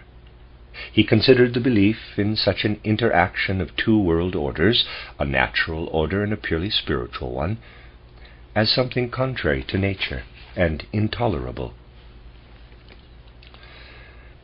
There have been thinkers before Planck's time, of course, who strove for a purely natural scientific mode of conception.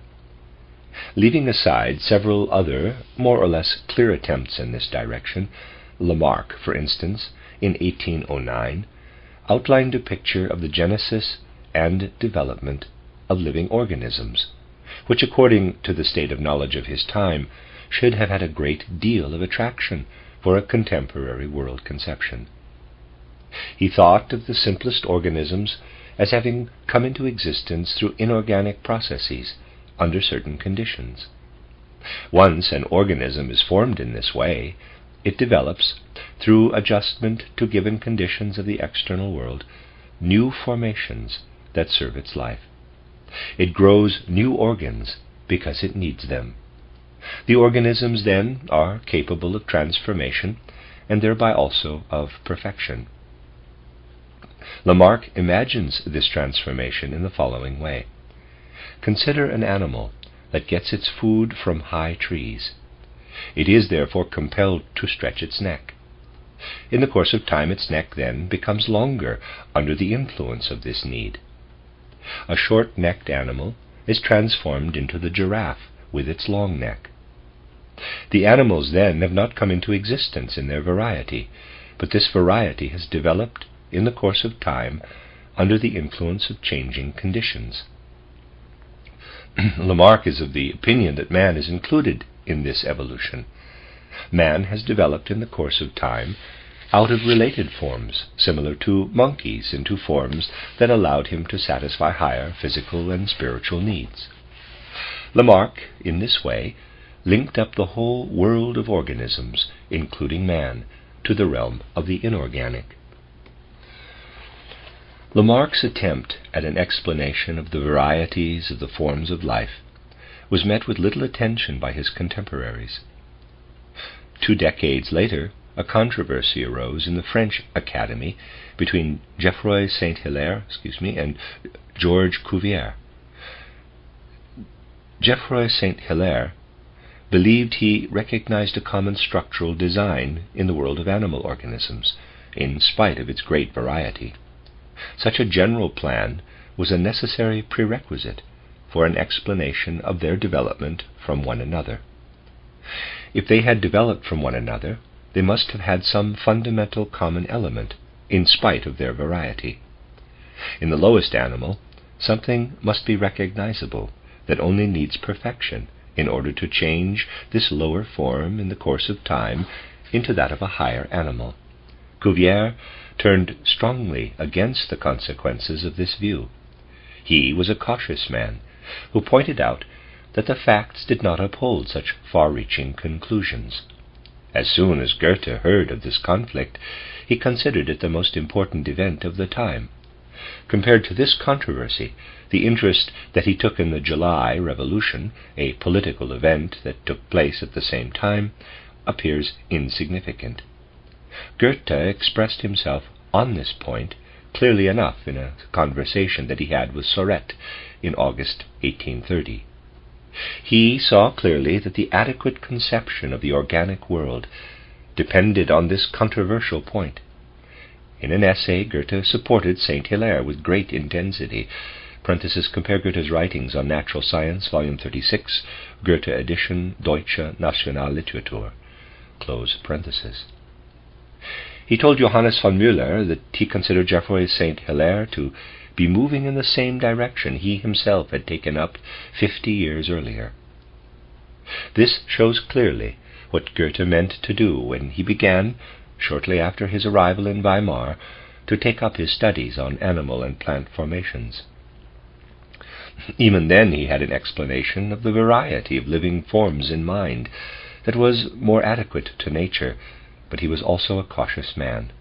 He never maintained more than what the facts entitled him to state, and he tells in his introduction to his title Metamorphosis of the Plant that the time was then in considerable confusion with respect to these facts.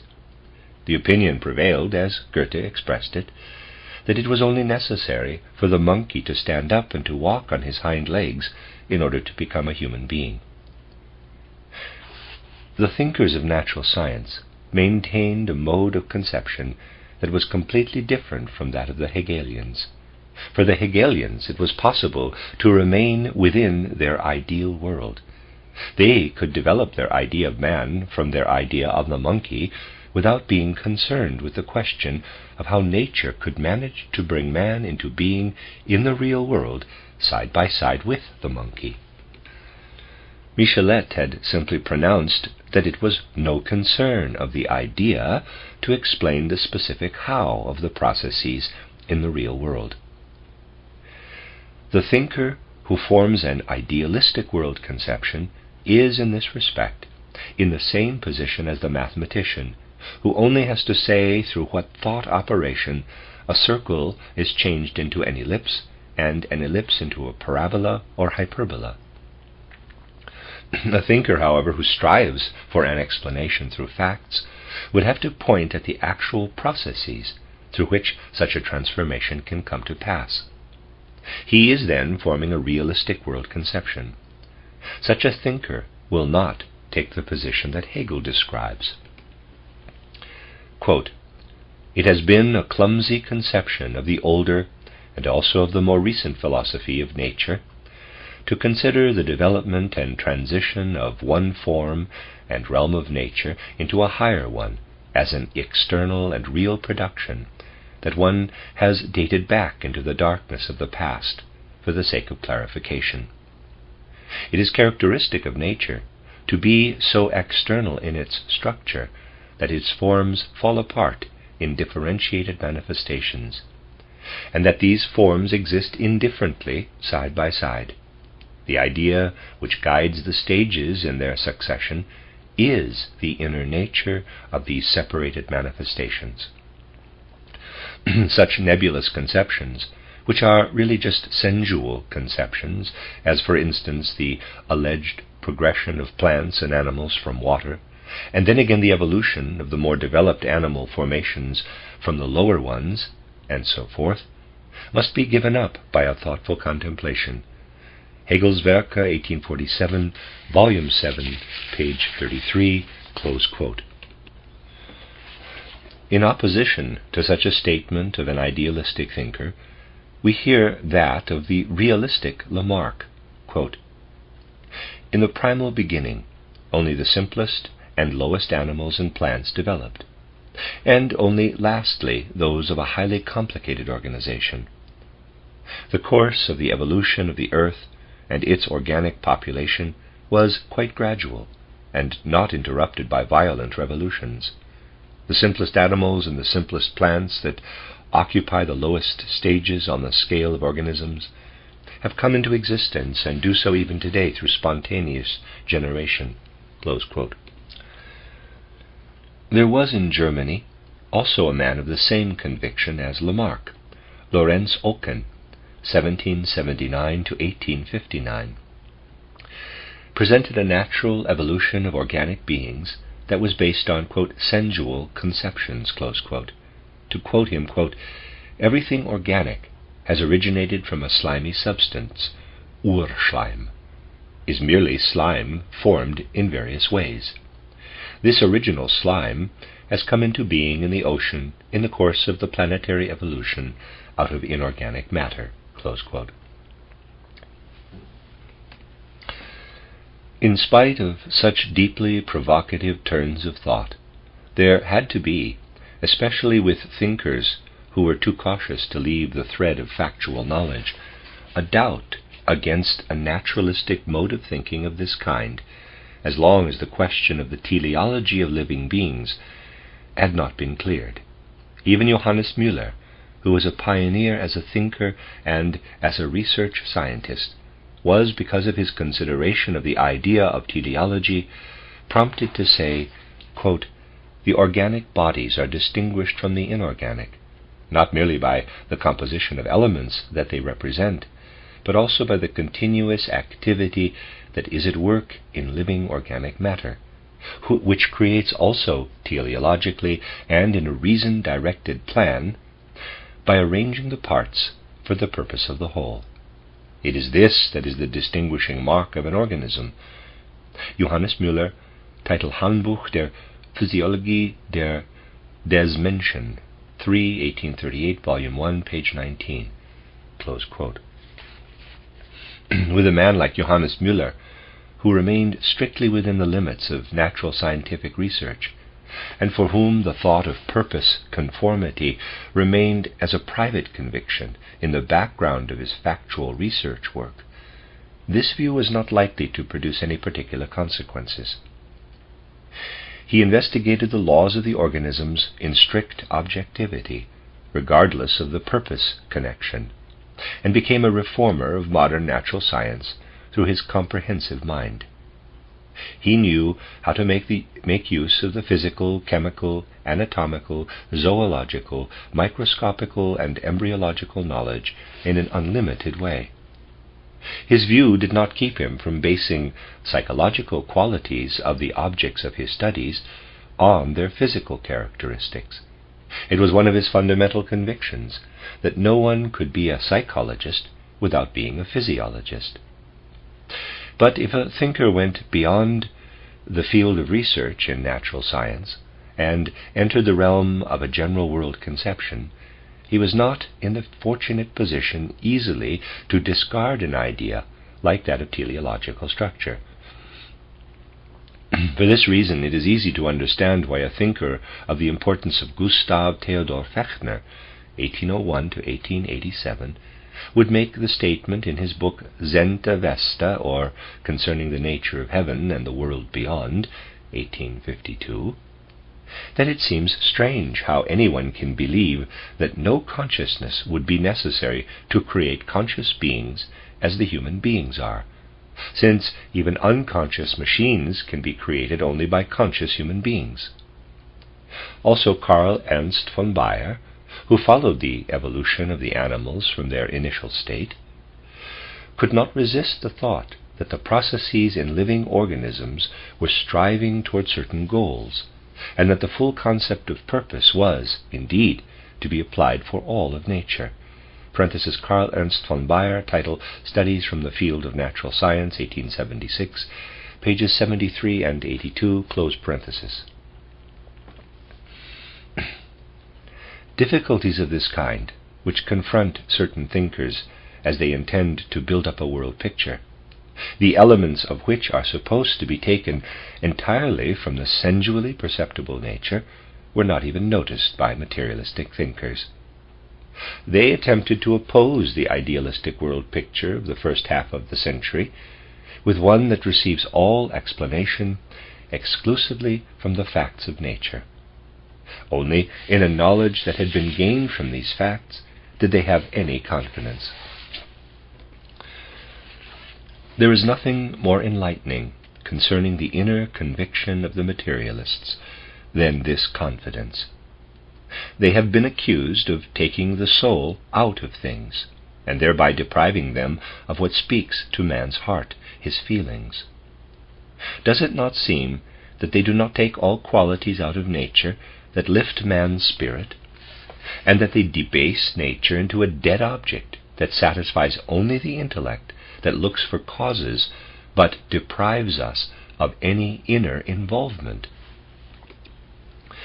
Does it not seem that they undermine morality, that rises above mere natural appetites and looks for motivations, merely advocating the cause of animal desires, subscribing to the motto, "Let us eat and drink and follow our physical instincts, for tomorrow we die"? Lotze, 1817 to 1881, indeed makes the statement, with respect to the materialistic thinkers of the time in question, that the followers of this movement value the truth of the drab empirical knowledge in proportion to the degree in which it offends everything that man's inner feelings hold sacred. When one becomes acquainted, however, with Carl Vogt, one finds in him a man who had a deep understanding for the beauty of nature, and who attempted to express this as an amateur painter. He was a person who was not at all blind to the creations of human imagination, but felt at home with painters and poets.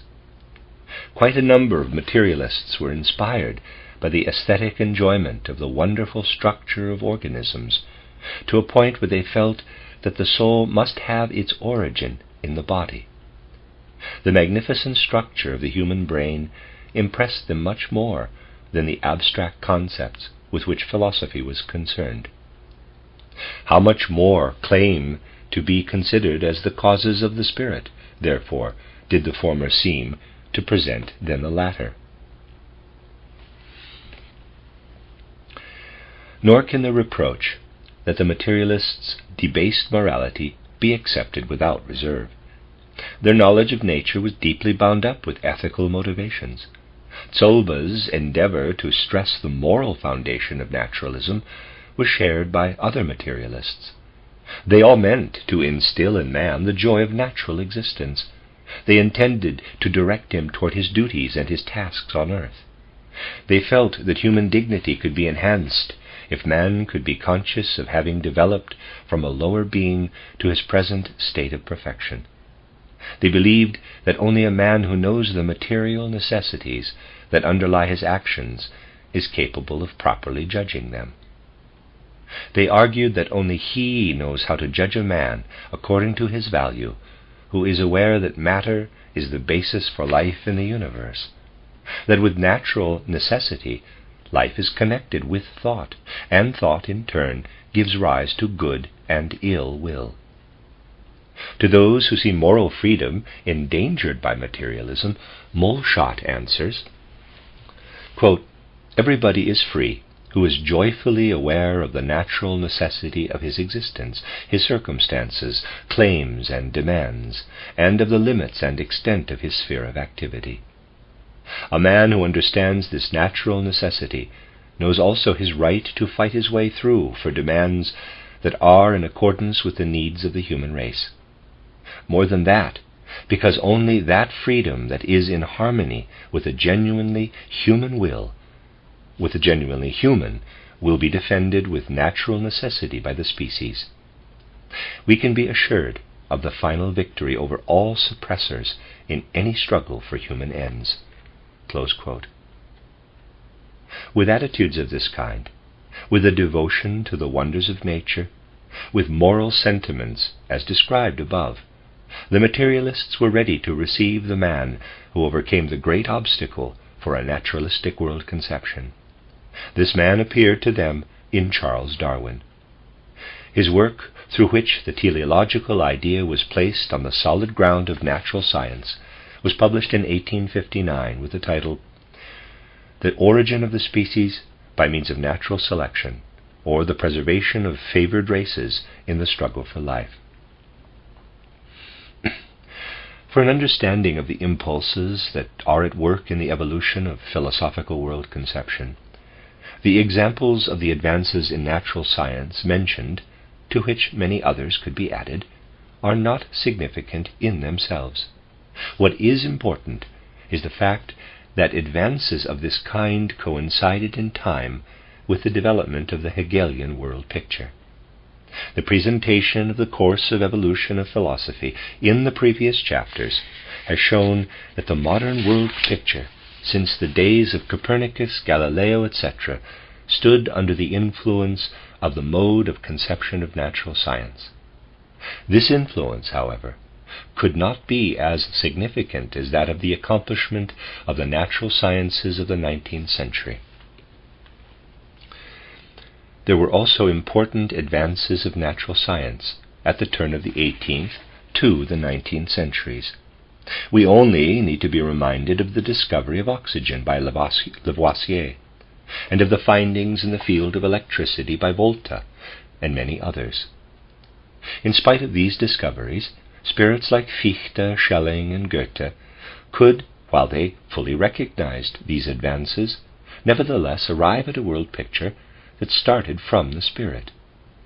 They could not be so powerfully impressed by the mode of conception of natural science as were the materialistic thinkers in the middle of the 19th century. It was still possible to recognize on the one side of the world picture the conceptions of natural science, and on the other side of it certain conceptions that contained more than mere thought. Such a conception was, for instance, that of the, quote, force of life, close quote, or of the, quote, teleological structure, close quote, of an organism. Conceptions of this kind made it possible to say that there is something at work in the world that does not come under the ordinary natural law, something that is more spiritual. In this fashion one obtained a conception of the spirit that had, as it were, a factual content. Hegel had then proceeded to deprive the spirit of all factual elements. He had diluted it into mere thought. For those for whom mere thoughts could be nothing but pictures of factual elements, this step appeared as the philosophical proof of the unreality of the spirit. These thinkers felt that they had to find something that possessed a real content for them to take the place of Hegel's mere thought things.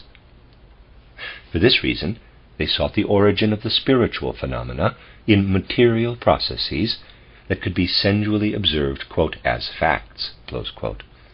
The world conception was pressed toward the thought of the material origin of the spirit, through the transformation of the spirit that Hegel had brought about. If one understands that there are deeper forces at work in the historical course of human evolution than those appearing on the surface, one will recognize the significance for the development of world conception that lies in the characteristic attitude that the materialism of the 19th century takes toward the formation of the Hegelian philosophy. Goethe's thoughts contained the seeds for a continuation of a philosophy that was taken up by Hegel, but insufficiently. If Goethe attempted to obtain a conception with his, quote, archetypal plant, close quote, that allowed him to experience this thought inwardly, so that he could intellectually derive from it such a specific plant formation as would be capable of life, he showed thereby that he was striving to bring thought to life within his soul. Goethe had reached the point where thought was about to begin a life-like evolution, while Hegel did not go beyond thought as such. In communion with a thought that had come to life within the soul, as Goethe attempted, one would have had a spiritual experience that could have recognized the spirit also in matter. In mere thought, one had no such experience. Thus the evolution of world conception was put to a hard test. According to the deeper historical impulses, the modern time tended to experience not thought alone, but to find a conception for the self-conscious ego through which one could be aware that this ego is firmly rooted in the structure of the world. In conceiving this ego as a product of material processes, one had pursued this tendency by simply following the trend in a form easily understandable at that time. Even the denial of the spiritual entity of the self-conscious ego by the materialism of the 19th century still contains the impulse of the search for this ego. For this reason, the impulse with which natural science affected philosophy in this age was quite different from the influences it had had on previous materialistic currents. These earlier currents had not as yet been so hard-pressed by something comparable to Hegel's thought philosophy to seek for a safe ground in the natural sciences. This pressure, to be sure, does not affect the leading personalities to a point where they are clearly aware of it, but as an impulse of the time, it exerts its effect in the subconscious currents of the soul. The end of Chapter 1 of Part 2 of the Riddles of Philosophy by Rudolf Steiner.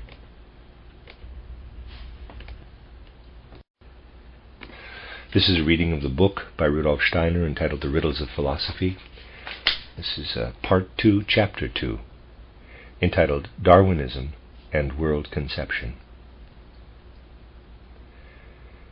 If the thought of the teleological structure of nature was to be reformed in the sense of a naturalistic world conception, the purpose-adjusted formation of the organic world had to be explained in the same fashion as the physicist or the chemist explains the lifeless processes. When a magnet attracts iron shavings, no physicist will assume that there is a force at work in the magnet that aims toward the purpose of the attraction. When hydrogen and oxygen form water as a compound, the chemist does not interpret this process as if something in both substances had been actively striving toward the purpose of forming water. An explanation of living beings that is guided by a similar naturalistic mode of thinking must conclude that organisms become purpose-adjusted without anything in nature planning this purpose conformity. This conformity comes to pass without being anywhere intended. Such an explanation was given by Charles Darwin. He took the point of view that there is nothing in nature that plans the design. Nature is never in a position to consider whether its products are adequate to a purpose or not. It produces without choosing between what is adequate to a purpose and what is not. What is the meaning of this distinction anyhow? When is a thing in conformity with the purpose? Is it not when it is so arranged that the external circumstances correspond to its needs, to its life conditions? A thing is inadequate to purpose when this is not the case. What will happen if, while a complete absence of plan in nature characterizes the situation, formations of all degrees of purpose conformity, from the most to the least adequately adapted form, come into existence? Every being will attempt to adapt its existence to the given circumstances. A being well adjusted to life will do so without much difficulty. One less adequately endowed will succeed only to a lesser degree. The fact must be added to this, that nature is not a parsimonious housekeeper in regard to the production of living beings. The number of germs is prodigious. The abundant production of germs is backed up by this inadequate means for the support of life. The effect of this will be that those beings that are better adapted to the acquisition of food will more easily succeed in their development. A well-adapted organic being will prevail in the strife for existence over a less adequately adjusted one. The latter must perish in this competition. The fit, that is to say, the one adapted to the purpose of life, survives. The unfit, that is, the one not so adapted, does not. This is the, quote, struggle for life, close quote. Thus the forms, adequate to the purpose of life, are preserved even if nature itself produces, without choice, the inadequate side by side with the adequate. Through a law, then, that is as objective and as devoid of any wise purpose as any mathematical or mechanical law of nature can be, the course of nature's evolution receives a tendency toward a purpose conformity that is not originally inherent in it. Darwin was led to this thought through the work of the social economist Malthus, entitled Essay on the Principle of Population, 1798. In this essay, the view is advanced that there is a perpetual competition going on in human society, because the population grows at a much faster pace than the supply of food. This law, that Malthus had stated as valid for the history of mankind, was generalized by Darwin into a comprehensive law of the whole world of life. Darwin now set out to show how this struggle for existence becomes the creator of the various forms of living beings, and that thereby the old principle of Linnaeus was overthrown, that, quote, we have to count as many species in the animals and vegetable kingdoms as had been principally created, close quote. The doubt against this principle was clearly formed in Darwin's mind when, in the years 1831 to 36, he was on a journey to South America and Australia. He tells how this doubt took shape in him. Quote, when I visited the Galapagos archipelago during my journey on the HMS Beagle, at a distance of about 500 miles from the shores of South America, I saw myself surrounded by strange species of birds, reptiles, and snakes, which exist nowhere else in the world. Almost all of them bore the unmistakable stamp of the American continent. In the song of the mocking thrush, in the sharp scream of the vultures, in the large candlestick-like Opuntias, I noticed distinctly the vicinity of America, and yet these islands were separated from the continent by many miles, and were very different in their geological constitution and their climate. Even more surprising was the fact that most of the inhabitants of each of the individual islands of the small archipelago were specifically different, although closely related. I often asked myself how these strange animals and men had come into being. The simplest way seemed to be that the inhabitants of the various islands were descended from one another, and had undergone modifications in the course of their descent, and that all inhabitants of the archipelago were descendants of those of the nearest continent, namely America, where the colonization naturally would have its origin. But it was for a long time an unexplainable problem to me how the necessary modification could have been obtained. Close quote. The answer to this question is contained in the naturalistic conception of the evolution of the living organism. As the physicist subjects a substance to different conditions in order to study its properties, so Darwin, after his return, observed the phenomena that resulted in living beings under different circumstances. He made experiments in breeding pigeons, chickens, dogs, rabbits, and plants.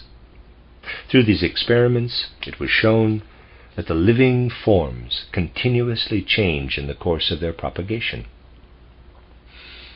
Under certain circumstances, some living organisms change so much after a few generations that in comparing the newly bred forms with their ancestors, one could speak of two completely different species.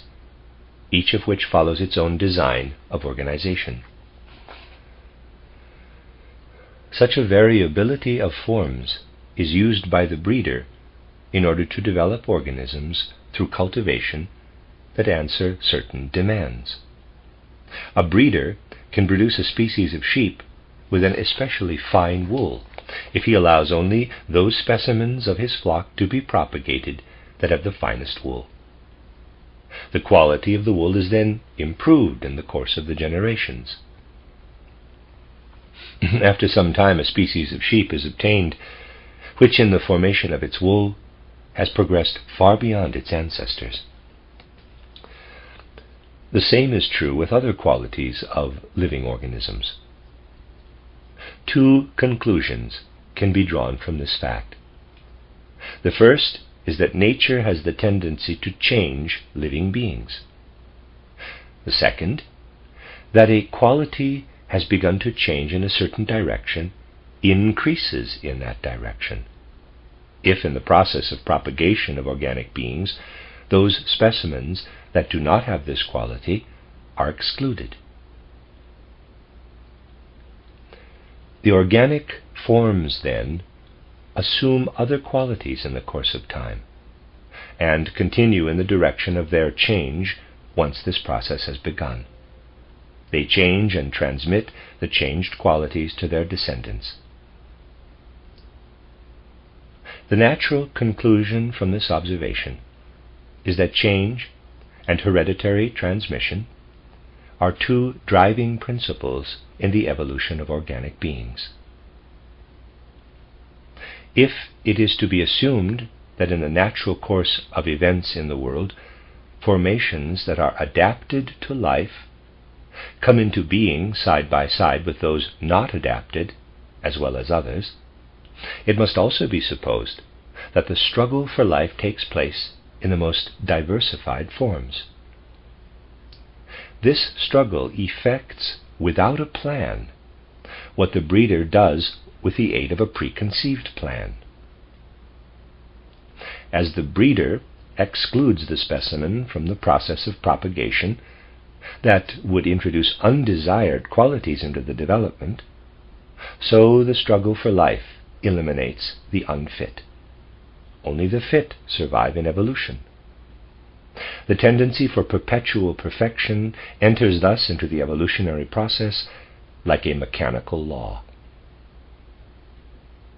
After Darwin had seen this, and after he had thereby laid a firm foundation to a naturalistic world conception, he would write the enthusiastic words at the end of his work titled The Origin of Species, which introduced a new epoch of thought.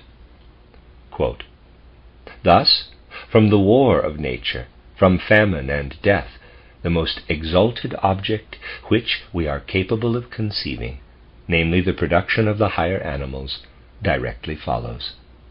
There is grandeur in this view of life, with its several powers having been originally breathed by the Creator into a few forms, or into one, and that, whilst this planet has gone cycling on according to the fixed law of gravity, from so simple a beginning, endless forms, most beautiful and most wonderful, have been and are being evolved." Close quote. At the same time, one can see from this sentence that Darwin does not derive his conception from any anti-religious sentiment, but merely from the conclusions that for him follow from distinctly significant facts. It was not hostility against the needs of religious experience that persuaded him to a rational view of nature, for he tells us distinctly in his book how this newly acquired world of ideas appeals to his heart.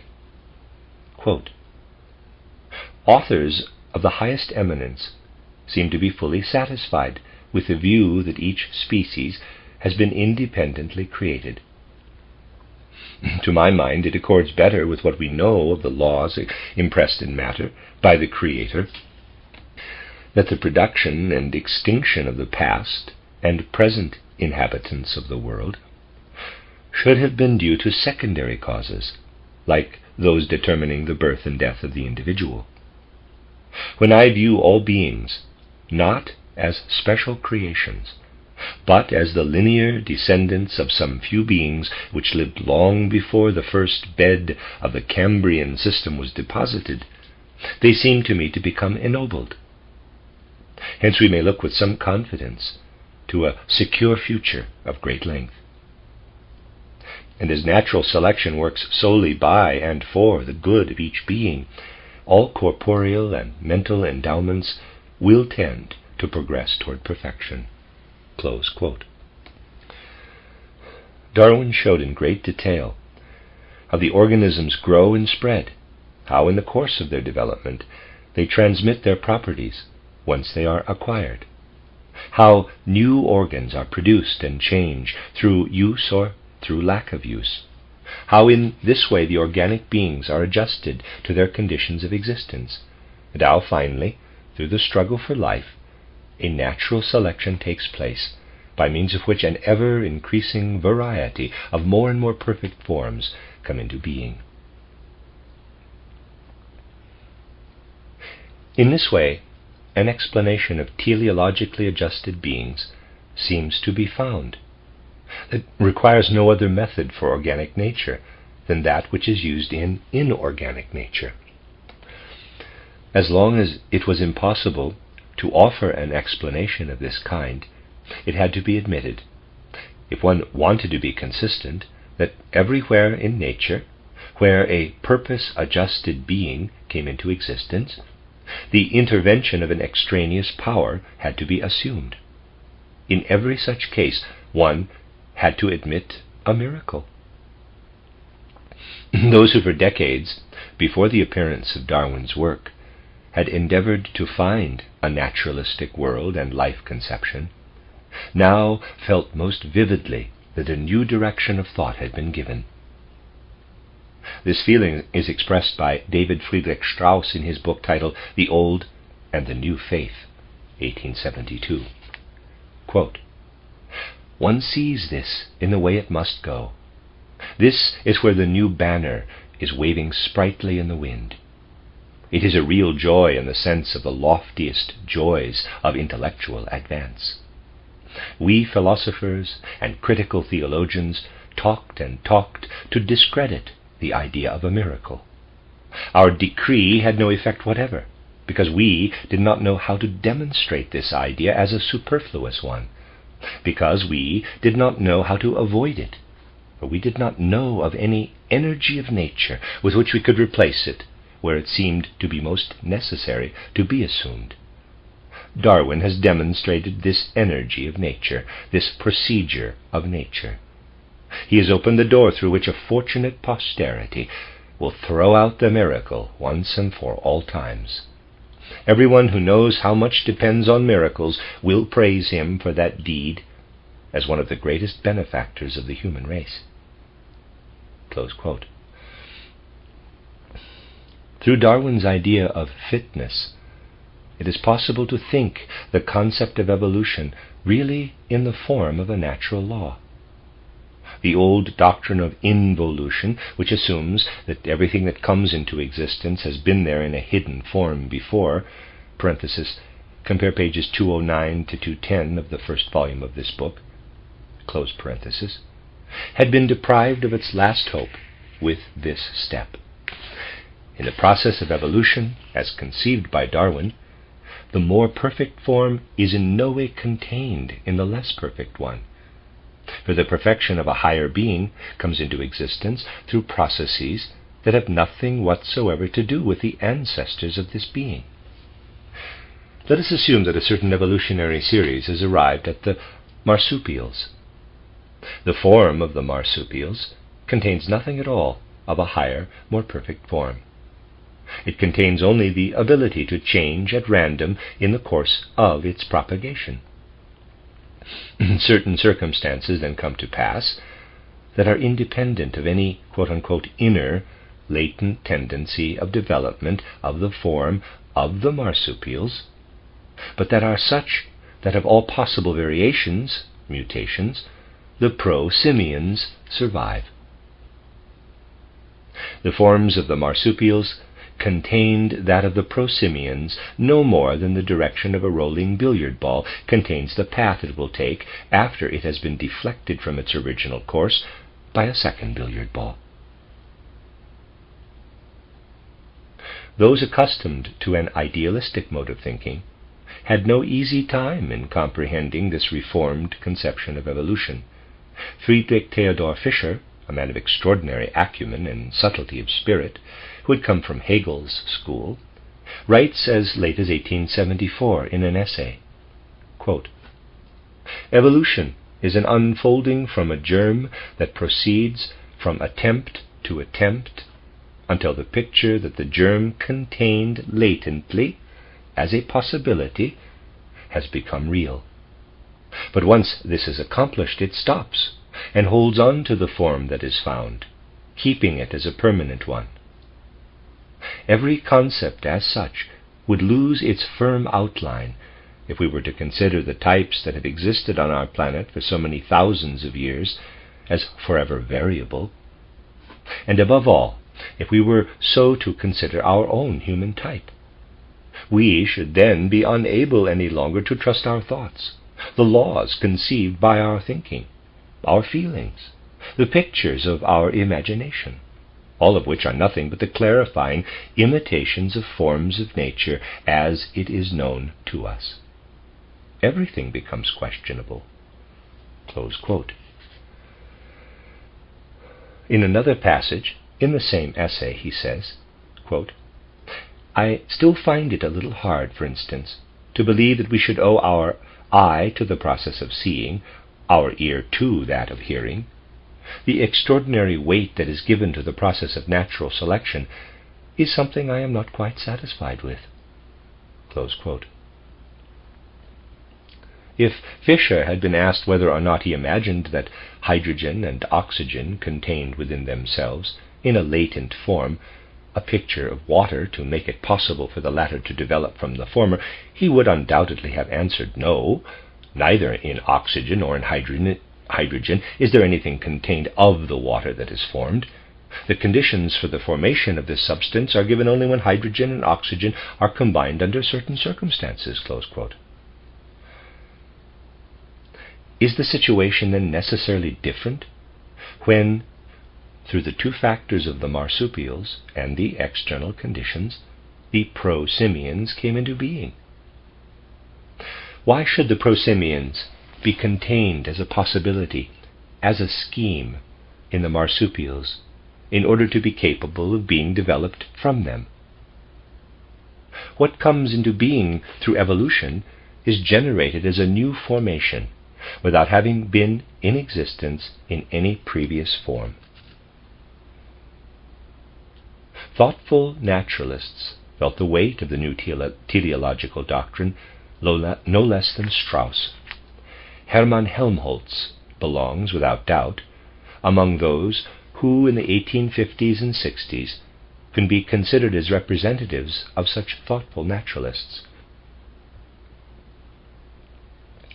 He stresses the fact that the wonderful purpose conformity in the structure of living organisms, which becomes increasingly apparent as science progresses, challenges the comparison of all life processes to human actions. For human actions are the only series of phenomena that have a character that is similar to the organic ones.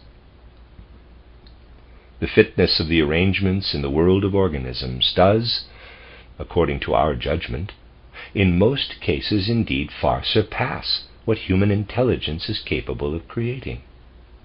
It therefore cannot surprise us that it has occurred to people to seek the origin of the structure and function of the world of living beings in an intelligence far superior to that of man. Helmholtz says, quote, "Before Darwin, one could admit two kinds of explanations for the fact of organic purpose adjustment, both of which depended on an interference of a free intelligence in the course of natural phenomena. One either considered, according to the vitalistic theory, the life processes as perpetually guided by a life soul, or one saw in each species an act of a supernatural intelligence through which it was supposed to have been generated. Darwin's theory contains an essentially new creative thought. It shows that a purpose adjustment of the form in the organisms can come to pass also without interference of an intelligence through the random effect of a natural law. This is the law of the transmission of individual peculiarities from the parents to the descendants, a law that was long known and recognized, but was merely in need of a definite demarcation. Close quote. Helmholtz now is of the opinion that such a demarcation is given by the principle of natural selection in the struggle for existence.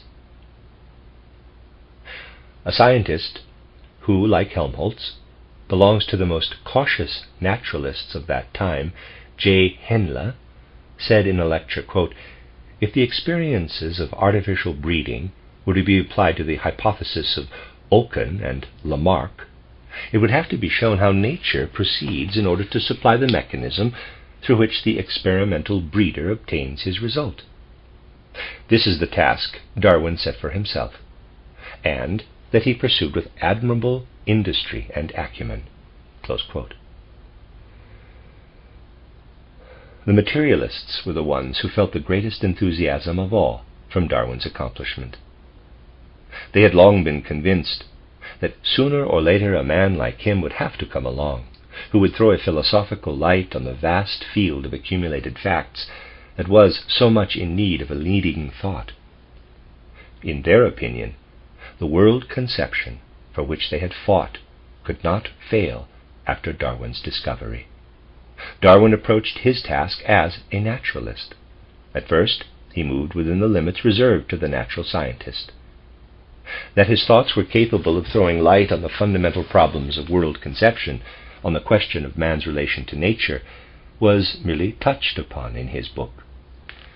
Quote, "In the future, I see open fields for far more important researches. Psychology will be securely based on the foundation of the necessary acquirement of each mental power and capacity by gradation.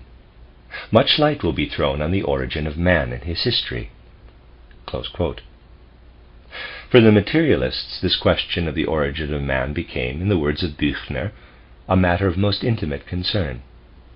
In lectures he gave in Offenbach during the winter of 1866-67, he says, quote, "Must the theory of transformation also be applied to our own race?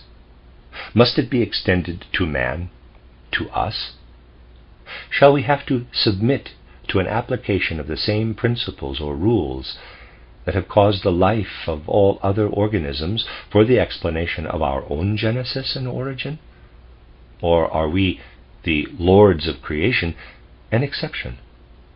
Close quote. Natural science clearly taught that man could not be an exception. On the basis of exact anatomical investigations, the English physiologist T.H. Huxley wrote in his book titled Man's Place in Nature, 1863, quote, "The critical comparison of all organs and their modification in the series of the monkeys leads us to one and the same result, that the anatomical differences that separate man from the gorilla and the chimpanzee are not as great as the differences that separate the anthropoid apes from the lower species of monkeys." Close quote. Could there still be a doubt in the face of such facts that natural evolution had also produced man, the same evolution that had caused the series of organic beings as far as the monkey through growth, propagation, inheritance, transmutation of forms, and the struggle for life? During the course of the century, this fundamental view penetrated more and more into the mainstream of natural science. Goethe, to be sure, had in his own way been convinced of this, and because of this conviction, he had most energetically set out to correct the opinion of his contemporaries, which held that man lacked an intermaxillary bone in his upper jaw. All animals were supposed to have this bone. Only man, so one thought, did not have it. In its absence, one saw the proof that man was anatomically different from the animals, that the plan of his structure was to be thought along different lines. The naturalistic mode of Goethe's thinking inspired him to undertake elaborate anatomical studies to abolish this error. When he had achieved this goal, he wrote in a letter to Herder, convinced that he had made a most important contribution to the knowledge of nature, quote, "I compared the skulls of men and animals, and I found the trail, and behold, there it is. Now I ask you not to tell, for it must be treated as a secret. But I want you to enjoy it with me, for it is like the finishing stone in the structure of man. Now it is complete, and nothing is lacking. Just see how it is." Close quote. Under the influence of such conceptions, the great question of philosophy of man's relation to himself and to the external world led to the task of showing by the method of natural science what actual process had led to the formation of man in the course of evolution. Thereby the viewpoint from which one attempted to explain the phenomena of nature changed. As long as one saw in every organism, including man, the realization of a purposeful design of structure, one had to consider this purpose also in the explanation of organic beings. One had to consider that in the embryo, the later organism is potentially indicated. When this view was extended to the whole universe, it meant that an explanation of nature fulfilled its task best if it showed how the later stages of evolution, with man as the climax, are prepared in the earlier stages. The modern idea of evolution rejected all attempts of science to recognize the potential later phases in the earlier stages. Accordingly, the later phase was in no way contained in the earlier one. Instead, what was gradually developed was the tendency to search in the later phases for traces of the earlier ones. This principle represented one of the laws of inheritance. One can actually speak of a reversal of the tendency of explanation. This reversal became important for ontogenesis, that is, for the formation of the ideas concerning the evolution of the individual being from the egg to maturity. Instead of showing the predisposition of the later organs in the embryo, one set out to compare the various stages that an organism goes through in the course of its individual evolution, from the egg to maturity, with those of other forms of organisms. Lorenz Oken was already moving in this direction. In the 4th volume of his titled General History of Nature for All Classes of Readers, he wrote, quote, "Years ago, through my physiological investigations, I arrived at the view that the developmental stages of the chicken in the egg have much similarity with different classes of animals. In the beginning, it shows only the organs of infusoria, thereupon gradually assuming those of the polyps, jellyfish, shellfish, snails, and so forth. Conversely, then, I also had to consider the classes of animals as evolutionary stages that proceeded parallel to the developmental stages of the chicken. This view of nature challenged me to the most minute observation of those organs that are added as new forms to every higher class of animal, as well as of the ones that are developed one after the other during the developmental process. It is, of course, not easy to establish a complete parallelism with such a difficult object as a chick egg, because its development is so incompletely known.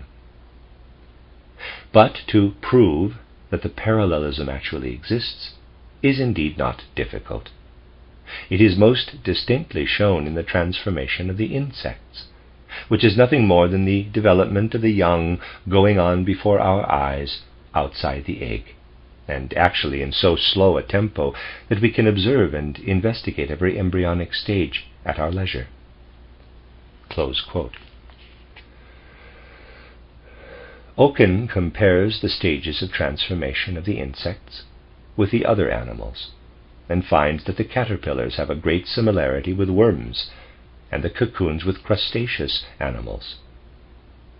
From such similarities, this ingenious thinker draws the conclusion that, quote, "There is therefore no doubt that we are here confronted with a conspicuous similarity that justifies the idea that the evolutionary history in the egg is nothing but a repetition of the history of the creation of the animal classes." Close quote. It came as a natural gift to this brilliant man to apprehend a great idea for which he did not even need the evidence of supporting facts. But it also lies in the nature of such subtle ideas that they have no great effect on those who work in the field of science. Oken appears like a comet on the firmament of German philosophy. His thought supplies a flood of light. From a rich treasure of ideas he suggests leading concepts for the most divergent facts. His method of formulating factual connections, however, was somewhat forced. He was too much preoccupied with the point he wanted to make. This attitude also prevailed in his treatment of the law of repetition of certain animal forms in the ontogeny of others mentioned above. In contrast to Oken, Karl Ernst von Baer kept to the facts as firmly as possible when he spoke in his title History of the Evolution of Animals, 1828, of the observations that had led Oken to his idea. Quote, "The embryos of the mammals, birds, lizards, and snakes, and probably also those of the turtles, in their earlier stages, are extraordinarily similar to one another in their whole formation, as well as in their individual parts. These embryos are so similar, in fact, that they can often only be distinguished by their sizes. I have in my possession 2 little embryos in alcohol that I forgot to label, and now I cannot possibly determine to what class they belong. They could be lizards, little birds, or young mammals. So similar is the head and trunk formation of these animals.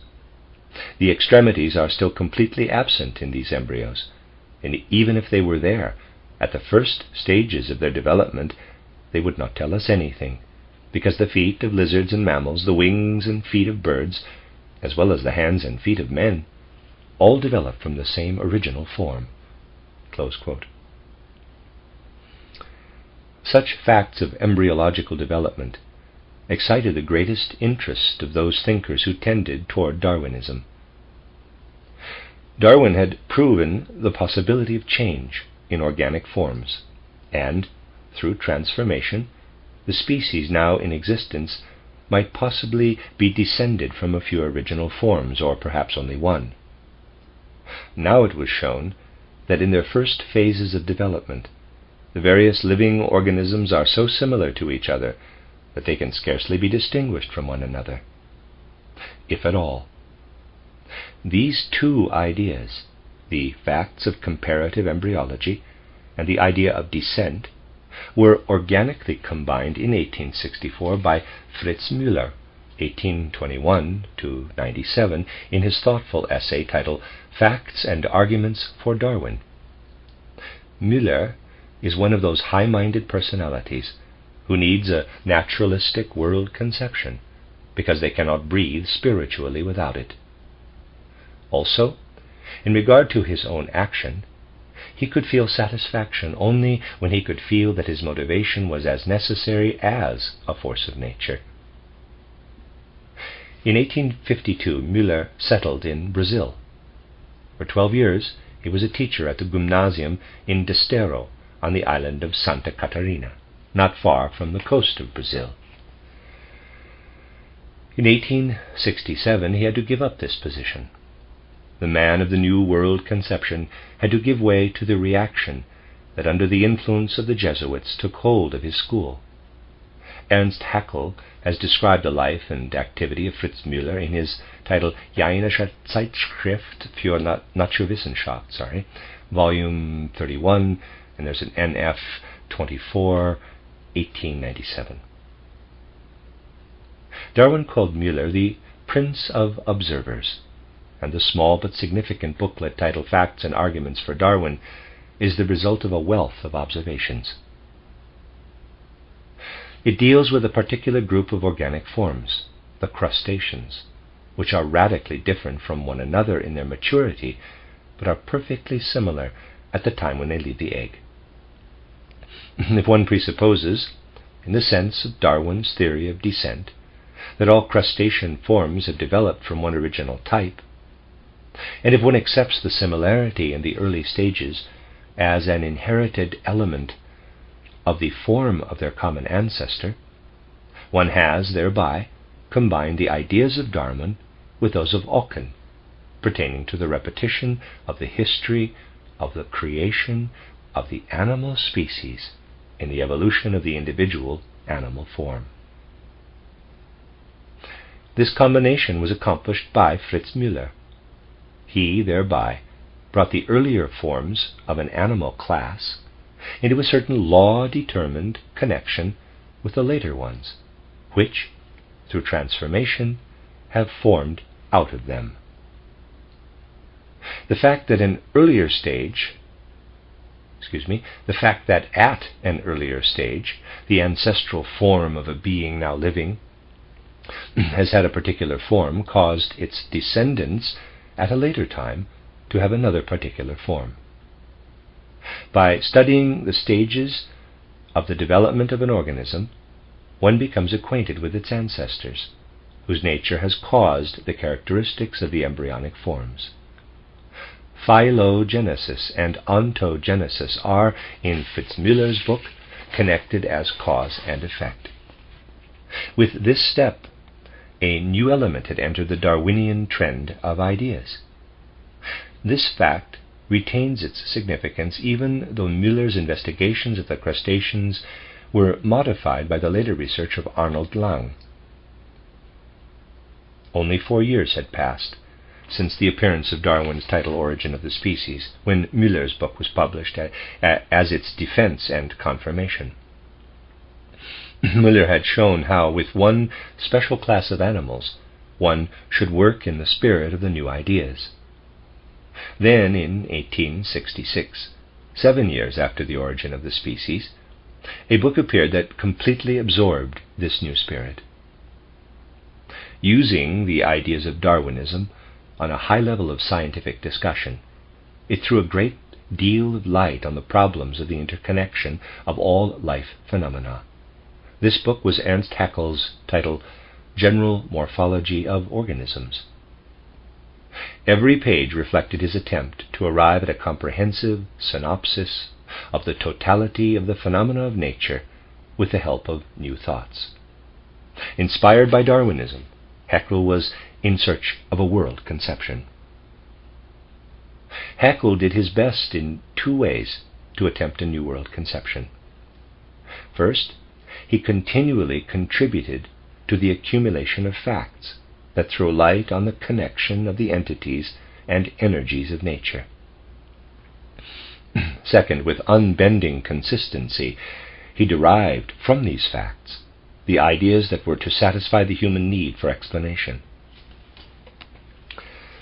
He held the unshakable conviction that from these facts and ideas, man can arrive at a fully satisfactory world explanation. Like Goethe, Haeckel was convinced in his own way that nature proceeds in its work, quote, according to eternal, necessary, and thereby divine laws, so that not even the deity could change it. Close quote. Because this was clear to him, he worshipped his deity in these eternal and necessary laws of nature, and in the substances in which they worked. As the harmony of the natural laws, which are with necessity interconnected, satisfies reason, according to his view, so it also offers to the feeling heart, or to the soul that is ethically or religiously attuned, whatever it may thirst for. In the stone that falls to the ground, attracted by gravity, there is a manifestation of the same divine order that is expressed in the blossom of a plant, and in the human spirit that created the drama of Wilhelm Tell. How erroneous is the belief that the feeling for the wonderful beauty of nature is destroyed by the penetration of reason into laws of nature is vividly demonstrated in the work of Ernst Haeckel. A rational explanation of nature had been declared to be incapable of satisfying the needs of the soul. Wherever man is disturbed in his inner life through knowledge of nature, it is not the fault of knowledge, but of man himself. His sentiments are developed in a wrong direction. As we follow a naturalist like Haeckel, without prejudice, on his path as an observer of nature, we feel our hearts beat faster. The anatomical analysis, the microscopic investigation, does not detract from natural beauty, but reveals a great deal more of it. There is no doubt that there is an antagonism between reason and imagination, between reflection and intuition in our time. The brilliant essayist Ellen Key is without doubt right in considering this antagonism as one of the most important phenomena of our time. Compare Ellen Key Essays, her book Essays, S. Fischer, Verlag, Berlin, 1899, . Whoever, like Ernst Haeckel, digs deep into the treasure mine of facts, boldly emerges with the thoughts resulting from these facts, and climbs to the heights of human knowledge, can see in the explanation of nature only an act of reconciliation between the two contesting forces of reflection and intuition that, quote, alternate in forcing each other into submission. Close quote, Ellen Key. Almost simultaneously with the publication of the book in which Haeckel presented with unflinching intellectual honesty his world conception derived from natural science, that is, with the appearance of his title Riddles of the Universe in 1899, he began a serial publication titled Art Forms of Nature. In it he gives pictures of the inexhaustible wealth of wonderful formations that nature produces, and that surpass, quote, by far all artistic forms created by man, close quote, in beauty and in variety. The same man who introduces our mind to the law-determined order of nature leads our imagination to the beauty of nature. The need to bring the great problems of world conception into direct contact with scientific, specialized research led Haeckel to one of the facts concerning which Goethe said that they represent the significant points at which nature yields the fundamental ideas for its explanation of its own accord, meeting us halfway in our search. This was realized by Haeckel as he investigated how Ocken's thesis, which Fritz Müller had applied to the crustaceans, could be fruitfully applied to the whole animal kingdom. In all animals except the protista, which are one-celled organisms, a cup or jug-shaped body, the gastrula, develops from the zygote with which the organism begins its ontogenesis.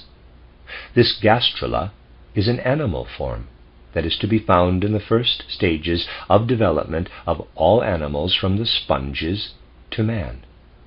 It consists merely of skin, mouth, and stomach. There is a low class of zoophytes that possess only these organs during their lives and therefore resemble gastrula. This fact is interpreted by Haeckel from the point of view of the theory of descent. The gastrula form is an inherited form that the animal owes to the form of its common ancestor. There had been, probably millions of years before, a species of animals, the gastrae, that was built in a way similar to that of the lower zoophytes still living today, the sponges, polyps, etc. From this animal species, all the various forms living today, from the polyps, sponges, etc., to man, repeat this original form in the course of their ontogenies. In this way, an idea of gigantic scope had been obtained. The path leading from the simple to the complicated, to the perfect form in the world of organisms, was thereby indicated in its tentative outline. A simple animal form develops under certain circumstances. One or several individuals of this form change to another form, according to the conditions of life to which they are exposed. What has come into existence through this transmutation is again transmitted to descendants. There are then two different forms, the old one, that has retained the form of the first stage, and a new one. Both of these forms can develop in different directions, and into different degrees of perfection. After long periods of time, an abundant wealth of species comes into existence through the transmission of the earlier form and through new formations by means of the process of adaptation to the conditions of life. In this manner, Haeckel connects today's processes in the world of organisms with the events of primeval times. If we want to explain some organ of an animal of the present age, we look back to the ancestors that had developed this organ under the circumstances in which they lived. What has come into existence through natural causes in earlier times has been handed down to our time through the process of heredity. Through the history of the species, the evolution of the individual receives its explanation. The phylogenesis, therefore, contains the causes for the ontogenesis. Haeckel expresses this fact in his fundamental law of biogenetics. Quote, "The short ontogenesis, or development of the individual, is a rapid and brief repetition, an abbreviated recapitulation of the long process of phylogenesis, the development of the species." Close quote. Through this law, every attempt at explanation through special purposes, all teleology in the old sense, has been eliminated. One no longer looks for the purpose of an organ, one looks for the causes through which it has developed. A given form does not point to a goal toward which it strives, but toward the origin from which it sprang. The method of explanation for the organic phenomena has become the same as that for the inorganic. Water is not considered the aim of oxygen, nor is man considered the purpose of creation. Scientific research is directed toward the origin of and the actual cause for living beings. The dualistic mode of conception, which declares that the organic and the inorganic has to be explained according to two different principles, gives way to a monistic mode of conception, to a monism that has only one uniform mode of explanation for the whole of nature. Haeckel characteristically points out that through his discovery, the method has been found through which every dualism in the above-mentioned sense must be overcome. Quote, "Phylogenesis is the mechanical cause of ontogenesis. With this statement, our basically monistic conception of organic evolution is clearly characterized. And on the truth of this principle depends, primarily, the truth of the gastraea theory.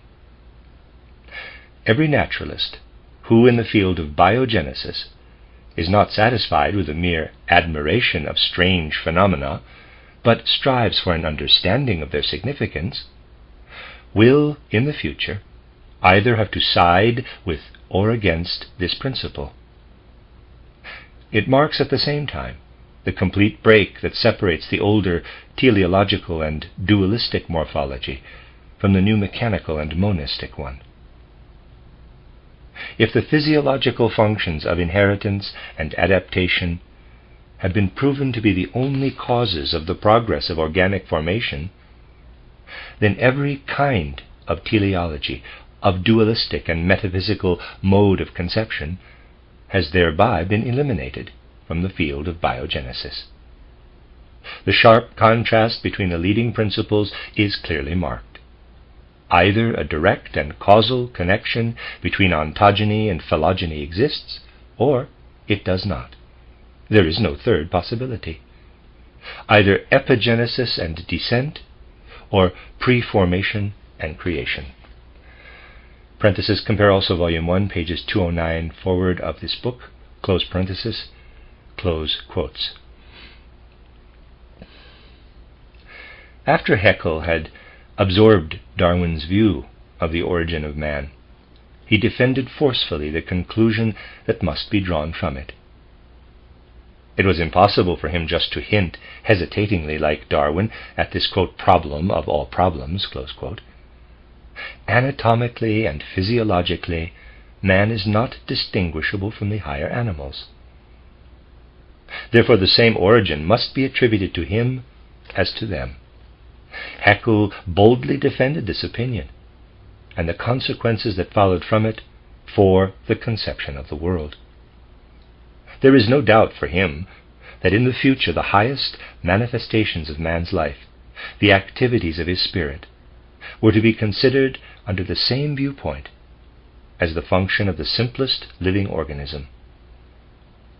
The observation of the lowest animals, the protozoa, infusoria, rhizopods, taught him that these organisms had a soul. In their motions, in the indications of the sensations they show, he recognized manifestations of life that only had to be increased and perfected in order to develop into man's complicated actions of reason and will. Beginning with the gastraea, which lived millions of years ago, what steps does nature take to arrive at man? This was the comprehensive question, as stated by Haeckel. He supplied the answer in his title Anthropogenesis, which appeared in 1874. In its first part, this book deals with the history of the individual, ontogenesis. In the second part, with that of the species, phylogenesis. He showed point by point how the latter contains the causes of the former. Man's position in nature had thereby been determined according to the principles of the theory of descent. To works like Haeckel's title Anthropogenesis, the statement that the great anatomist Carl Gegenbauer made in his title Comparative Anatomy, 1870, can be justly applied.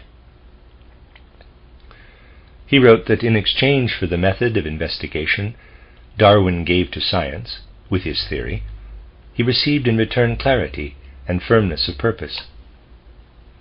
In Haeckel's view, the method of Darwinism had also supplied science with the theory of the origin of man.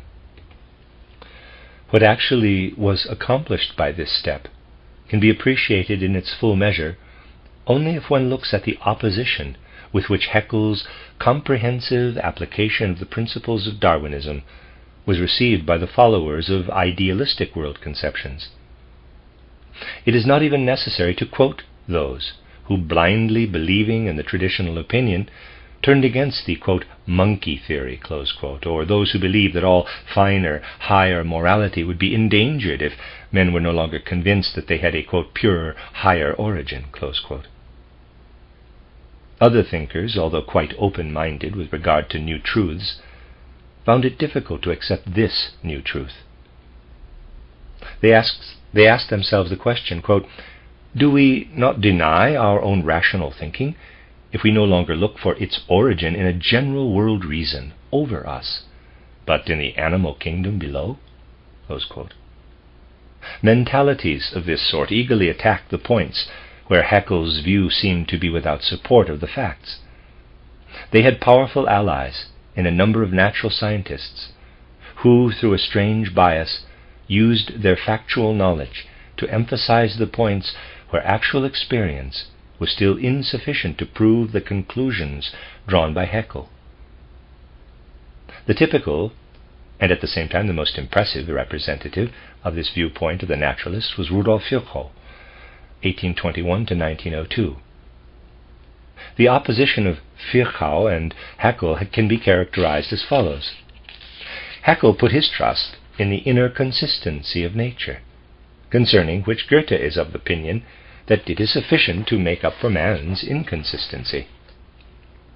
Haeckel, therefore, argues that if a principle of nature has been verified for certain cases, and if we still lack the experience to show its validity in other cases, we have no reason to hold the progress of our knowledge back. What experience denies us today, it may yield tomorrow. Virchow is of the opposite opinion. He wants to yield as little ground as possible to a comprehensive principle. He seems to believe that life, for such a principle, cannot be made hard enough. The antagonism between these two spirits was brought to a sharp point at the 50th Congress of German Naturalists and Doctors in 1877. Haeckel read a paper there on the topic titled The Theory of Evolution of Today in its relation to science in general. In 1894, Virchow felt that he had to state his view in the following way. Quote, "Through speculation, one has arrived at the monkey theory.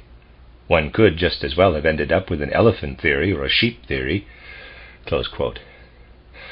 What Virchow demanded was incontestable proof of this theory. As soon as something turned up that fitted as a link in the chain of the argumentation, Virchow attempted to invalidate it with all means at his disposal.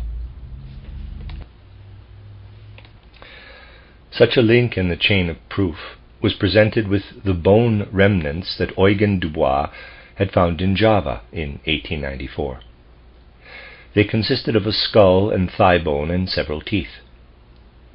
Concerning this find, an interesting discussion arose at the Congress of Zoologists at Leiden. Of 12 zoologists, 3 were of the opinion that these bones came from a monkey, and 3 thought they came from a human being. 6, however, believed they presented a transitional form between man and monkey. Dubois shows in a convincing manner in what relation the being whose bone remnants were under discussion stood to the present monkey, on the one hand, and to man of today on the other. The theory of evolution of natural science must claim such intermediary forms. They fill the holes that exist between numerous forms of organisms. Every new intermediary form constitutes a new proof for the kinship of all living organisms. Virchow objected to the view that these bone remnants came from such an intermediary form. At first he declared that it was the skull of a monkey and the thigh bone of a man. Expert paleontologists, however, firmly pronounced, according to the careful report on the finding, that the remnants belonged together. Virchow attempted to support his view that the thigh bone could be only that of a human being, with the statement that a certain growth in the bone proved that it must have had a disease that could only have been healed through careful human attention. The paleontologist Marsh, however, maintained that similar bone extuberances occurred in wild animals as well. A further statement of Virchow's that the deep incision between the upper rim of the eye socket and the lower skull cover of the alleged intermediary form proved it to be the skull of a monkey was then contradicted by the naturalist Nering, who claimed that the same formation was found in a human skull from Santos, Brazil. Virchow's objections came from the same turn of mind that also caused him to consider the famous skulls of Neanderthal, Spey, etc. as pathological formations, while Haeckel's followers regarded them as intermediary forms between monkey and man. Haeckel did not allow any objections to deprive him of his confidence in his mode of conception. He continued his scientific work without swerving from the viewpoints at which he had arrived, and through popular presentations of his conception of nature, he influenced the public consciousness.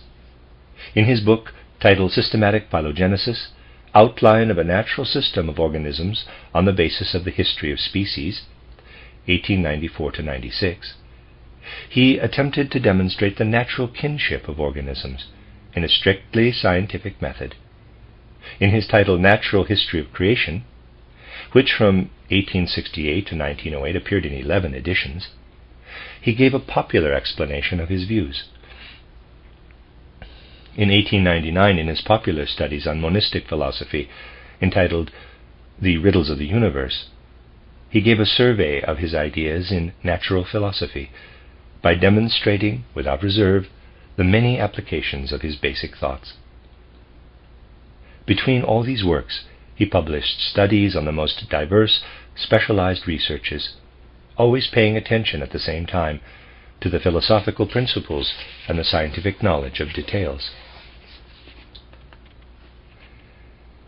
The light that shines out from the monistic world conception is, according to Haeckel's conviction, to, quote, disperse the heavy clouds of ignorance and superstition that have heretofore spread an impenetrable darkness over the most important one of all problems of human knowledge, that is, the problem concerning man's origin, his true nature, and his position in nature. Close quote.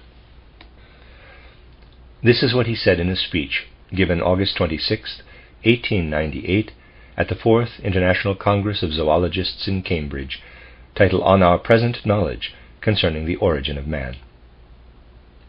In what respect his world conception forms a bond between religion and science, Haeckel has shown in an impressive way in his book titled Monism as a Bond Between Religion and Science, Credo of a Naturalist, which appeared in 1892.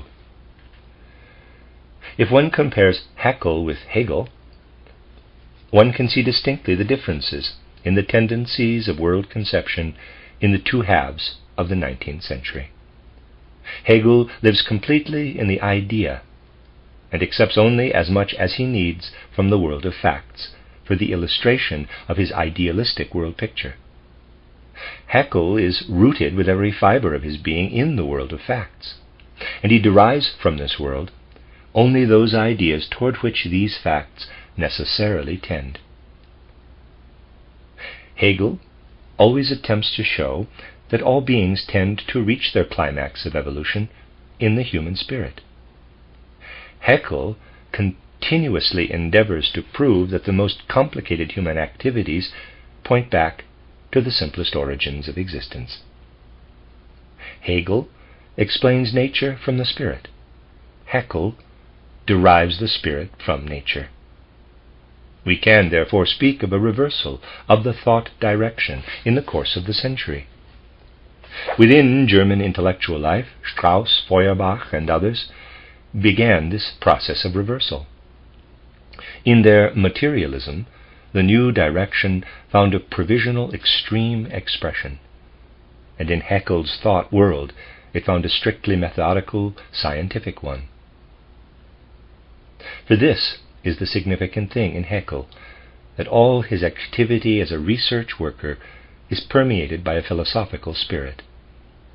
He does not at all work toward results that for some philosophical motivation or other are considered to be the aim of this world conception or of his philosophical thinking. For him, what is philosophical about him is his method.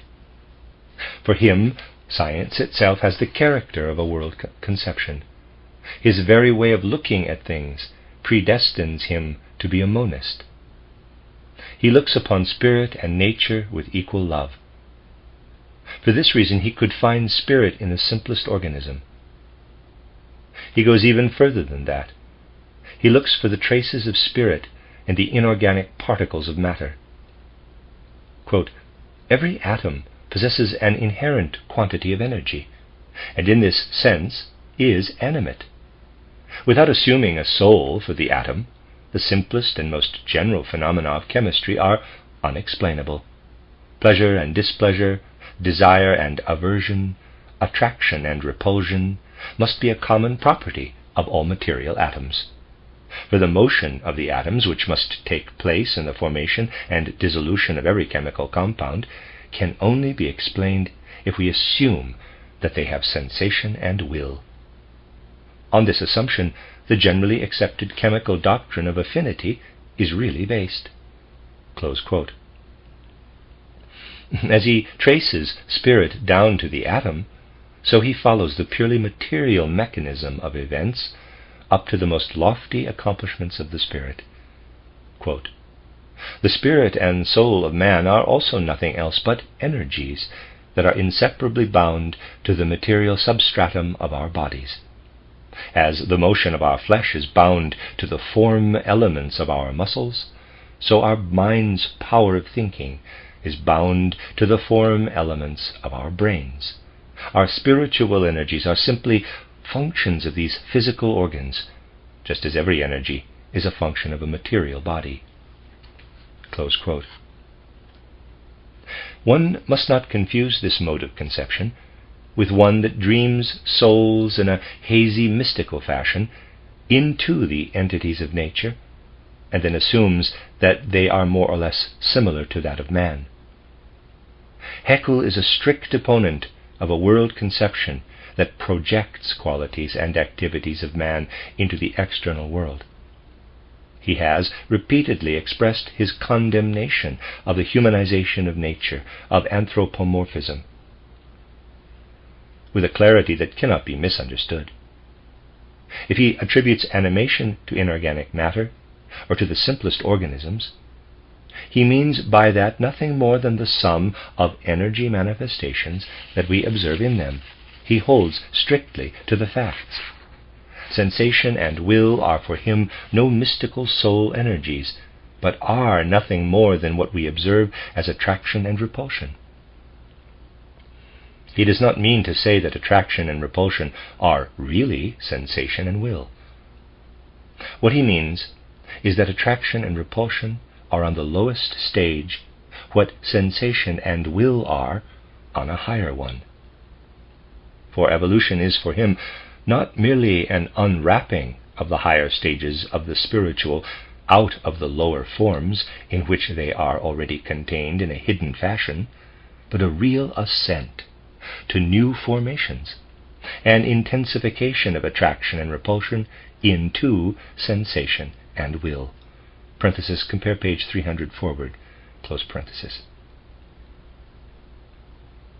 This fundamental view of Haeckel agrees in a certain way with that of Goethe.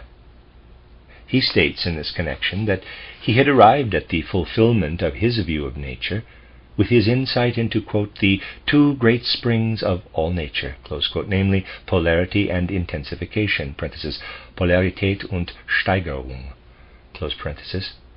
Polarity, quote, belonging to matter, insofar as we think of it materially, intensification, insofar as we think of it spiritually.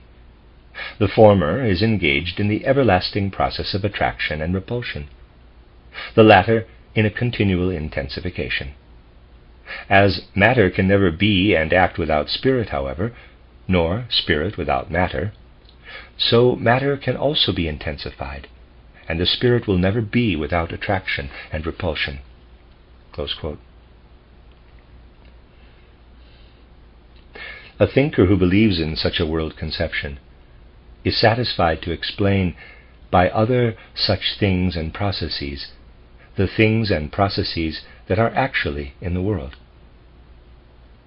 The idealistic world conceptions need, for the derivation of a thing or process, entities that cannot be found within the realm of the factual. Haeckel derives the form of the gastrula that occurs in the course of animal evolution from an organism that he assumes really existed at some time. An idealist would look for ideal forces under the influence of which the developing germ becomes the gastrula. Haeckel's monism draws everything he needs for the explanation of the real world from the same real world. He looks around in the world of the real in order to recognize in which way the things and processes explain one another. His theories do not have the purpose for him, as do those of the idealist, to find a higher element in addition to the factual elements, but they merely serve to make the connection of the facts understandable. Fichte, the idealist, asked the question of man's destination. He meant by that something that cannot be completely presented in the form of the real, the factual, something that reason has to produce as an addition to the factually given existence, an element that is to make the real existence of man translucent by showing it in a higher light. Haeckel, the monistic contemplator of the world, asks for the origin of man, and he means by that the factual origin, the lower organisms out of which man had developed through actual processes. It is characteristic that Haeckel argues for the animation of the lower organisms. An idealist would have resorted to rational conclusions. He would present necessities of thought. Haeckel refers to what he has seen.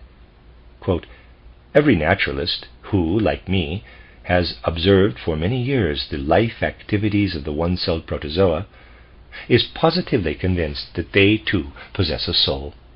This cellular soul consists also of a sum of sensations, perceptions, and will activities. Sensation, thinking, and will of our human souls differ from those of the cellular soul only in degree." Close quote. The idealist attributes spirit to matter because he cannot accept the thought that spirit can develop from mere matter. He believes that one would have to deny the spirit if one does not assume it to exist before its appearance in forms of existence without organs, without brains. For the monist, such thoughts are not possible. He does not speak of an existence that is not manifested externally as such. He does not attribute two kinds of properties to things, those that are real and manifested in them, and those that are in a hidden way, and those that in a hidden way are latent in them, only to be revealed at a higher stage of development. For him there is what he observes, nothing else. And if the object of observation continues its evolution and reaches a higher stage in the course of its development, then these later forms are there only in the moment when they become visible. How easily Haeckel's monism can be misunderstood in this direction is shown by the objections that were made by the brilliant thinker Bartholomeus von Carneri, 1821 to 1909, who made lasting contributions for the construction of an ethics of this world conception. In his book titled Sensations and Consciousness, Doubts Concerning Monism, 1893, he remarks that the principle, quote, "no spirit without matter, but also no matter without spirit," close quote, would justify our extending this question to the plant, and even to the next rock we may stumble against, and to attribute spirit also to them. Without doubt, such a conclusion would lead to a confusion of distinctions. It should not be overlooked that consciousness arises only through the cell activity in the cerebrum. Quote, "The conviction that there is no spirit without matter, that is to say, that all spiritual activity is bound to a material activity, the former terminating with the latter, is based on experience, while there is no experience for the statement that there is always spirit connected with matter." Close quote. Somebody who would want to attribute animation to matter that does not show any trace of spirit would be like one who attributed the function to indicate time not to the mechanism of a watch, but to the metal out of which it is made. Properly understood, Haeckel's view is not touched by Carneri's criticism. It is safe from this criticism, because Haeckel holds himself strictly within the bounds of observation. In his title Riddles of the Universe, he says, quote, "I myself have never defended the theory of atom consciousness. I have, on the contrary, expressly emphasized that I think the elementary psychic activities of sensation and will which are attributed to the atoms as unconscious." Close quote. Let me read that quote again. There's a word missing. Quote, "I myself," this is Haeckel, "I myself have never defended the theory of atom consciousness. I have, on the contrary, expressly emphasized that I think the elementary psychic activities of sensation and will which are attributed to the atoms as being unconscious." Close quote. What Haeckel wants is only that one should not allow a break in the explanation of natural phenomena. He insists that one should trace back the complicated mechanism by which spirit appears in the brain to the simple process of attraction and repulsion of matter. Haeckel considers the discovery of the organs of thought by Paul Flechsig to be one of the most important accomplishments of modern times. Flechsig had pointed out that in the gray matter of the brain there are to be found the four seats of the central sense organs, or four, quote, "inner spheres of sensation," close quote, the spheres of touch, smell, sight, and hearing. Quote, "Between the sense centers lie thought centers, the real organs of mental life," close quote. They are the highest organs of psychic activity that produce thought and consciousness. I'm sorry, let me read that again. It's a long quote. I made a mistake there. Quote, "Between the sense centers lie thought centers, the real organs of mental life. They are the highest organs of psychic activity that produce thought and consciousness. These four thought centers, distinguished from the intermediate sense centers by a peculiar and highly elaborate nerve structure, are the true organs of thought, the only organs of our consciousness. Recently, Flechsig has proved that man has some especially complicated structures in some of these organs that cannot be found in the other mammals, and that explain the superiority of human consciousness." Close quote from parenthesis, Riddles of the Universe, Chapter 10, close parenthesis. Passages like these show clearly enough that Haeckel does not intend to assume, like the idealistic philosophers, the spirit as implicitly contained in the lower stages of material existence, in order to be able to find it again on the higher stages. What he wanted to do was to follow the simplest phenomena to the most complicated ones in his observation, in order to show how the activity of matter, which in the most primitive form is manifested in attraction and repulsion, is intensified in the higher mental operations. Haeckel does not look for a general spiritual principle for lack of adequate general laws explaining the phenomena of nature and mind.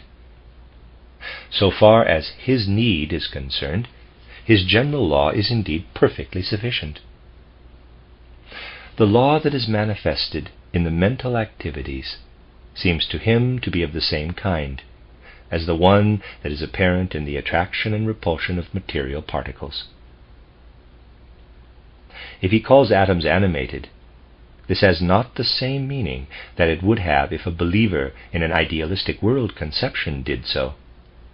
The latter would proceed from the spirit. He would take the conceptions derived from the contemplation of the spirit down into the simplest functions of the atoms when he thinks of them as animated. He would explain thereby the natural phenomena from entities that he had first projected into them. Haeckel proceeds from the contemplation of the simplest phenomena of nature and follows them up to the highest spiritual activities. This means that he explains the spiritual phenomena from laws that he has observed in the simplest natural phenomena. Haeckel's world picture can take shape in a mind whose observation extends exclusively to natural processes and natural entities. A mind of this kind will want to understand the connection within the realm of these events and beings. His ideal would be to see what the processes and beings themselves reveal with respect to their development and interaction, and to reject rigorously everything that might be added in order to obtain an explanation of these processes and activities. For such an ideal, one is to approach all nature as one would, for instance, proceed in explaining the mechanism of a watch. It is quite unnecessary to know anything about the watchmaker, about his skill, and about his thoughts, if one gains an insight into the mechanical actions of its parts. In obtaining this insight, one has, within certain limits, done everything that is admissible for the explanation of the operation of the watch. One ought to be clear about the fact that the watch itself cannot be explained if another method of explanation is admitted, as, for instance, if somebody thought of some special spiritual forces that move the hour and minute hands according to the course of the sun. Every suggestion of a special life force, or of a power that works toward a quote-unquote purpose within the organisms, appears to Haeckel as an invented force that is added to the natural processes. He is unwilling to think about the natural processes in any other way than by what they themselves disclose to observation. His thought structure is to be derived directly from nature. In observing the evolution of world conception, this thought structure strikes us, as it were, as the counter gift from the side of natural science to the Hegelian world conception, which accepts in its thought picture nothing from nature, but wants everything to originate from the soul. If Hegel's world conception said that the self-conscious ego finds itself in the experience of pure thought, Haeckel's view of nature could reply that the thought experience is a result of the nature processes, is, indeed, their highest product.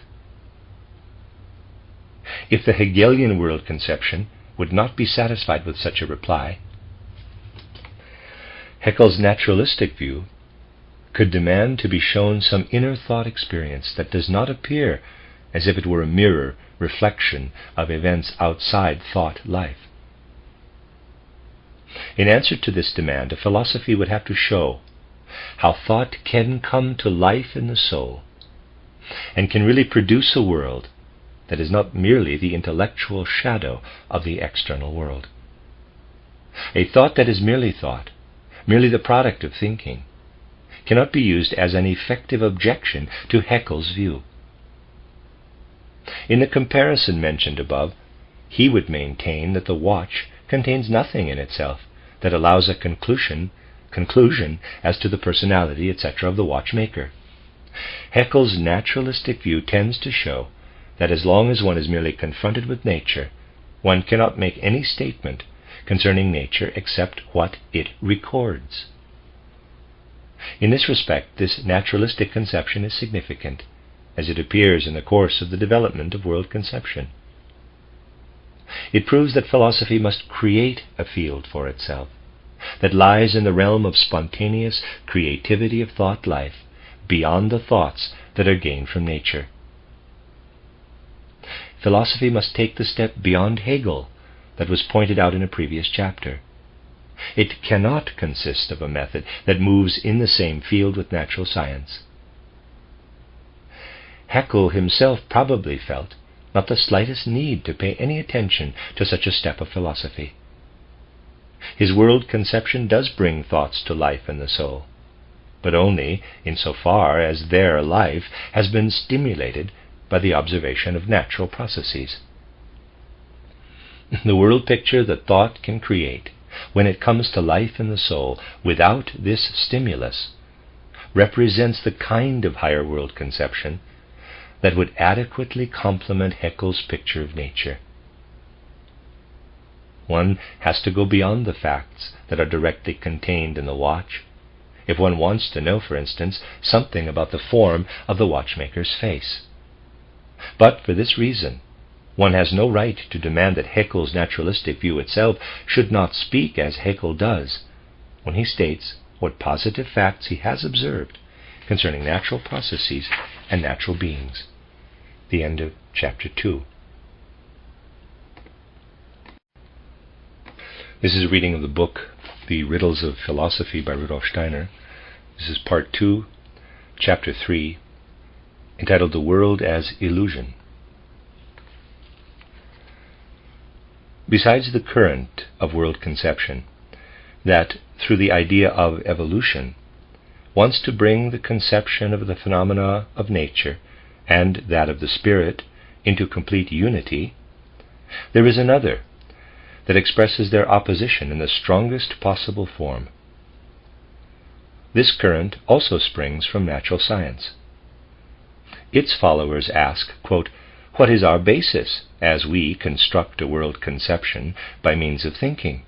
We hear, see, and touch the physical world through our senses. We then think about the facts that our senses supply concerning that world. We form our thoughts accordingly concerning the world at the testimony of the senses. But are the statements of our senses really to be trusted?" Close quote. Let us consult actual observations. The eye conveys to us the phenomena of light. We say an object sends us red light when the eye has the sensation of red. But the eye conveys sensations of light to us also in other cases. When it is pushed or pressed, or when an electric current flows through our head, the eye also has sensations of light. It is therefore possible that in cases in which we have the sensation of a light-sending body, something could go on in that object that has no semblance to our sensation of light. The eye nevertheless would transmit light to us. The physiologist Johannes Müller, 1801 to 58, drew the conclusion from these facts that what man has as his actual sensation does not depend on the external processes, but on his organization. Our nerves transmit sensations to us.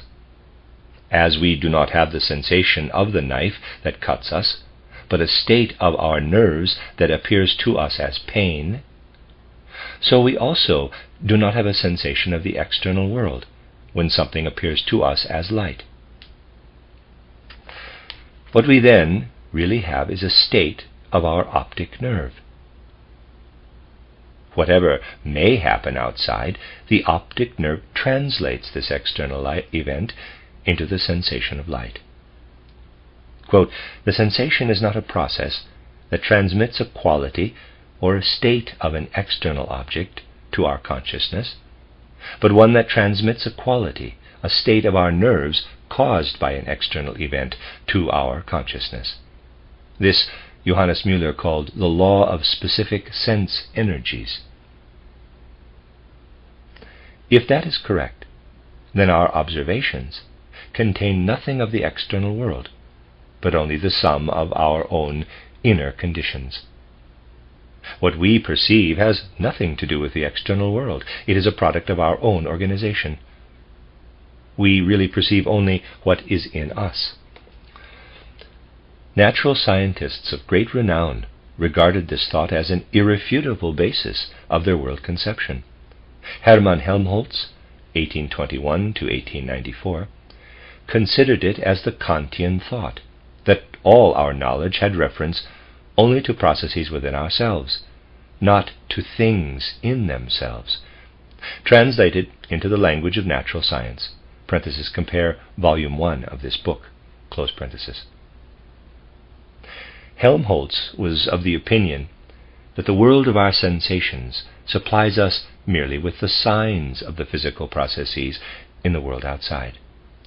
Quote, "I have been convinced that it is necessary to formulate the relation between the sensation and its object by declaring the sensation to be merely the sign of the effect of the object. The nature of the sign demands only that the same sign be always given to the same object. Beyond this requirement, there is no more similarity necessary between the sensation and its object than between the spoken word and the object that we denote with it. We cannot even call our sense impression pictures, for a picture depicts the same by the same.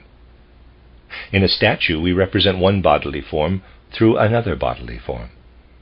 In a drawing, we express the perspective view of an object by the same perspective in the picture. In a painting, we depict color through color. Close quote.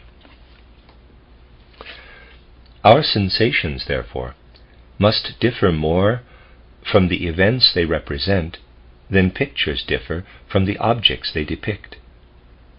In our sensual world picture, we have nothing objective but a completely subjective element which we ourselves produce under the stimulation of the effects of an external world that never penetrates into us. This mode of conception is supported from another side by the physicist's view of the phenomena of sensation. A sound that we hear draws our attention to a body in the external world, the parts of which are in a certain state of motion.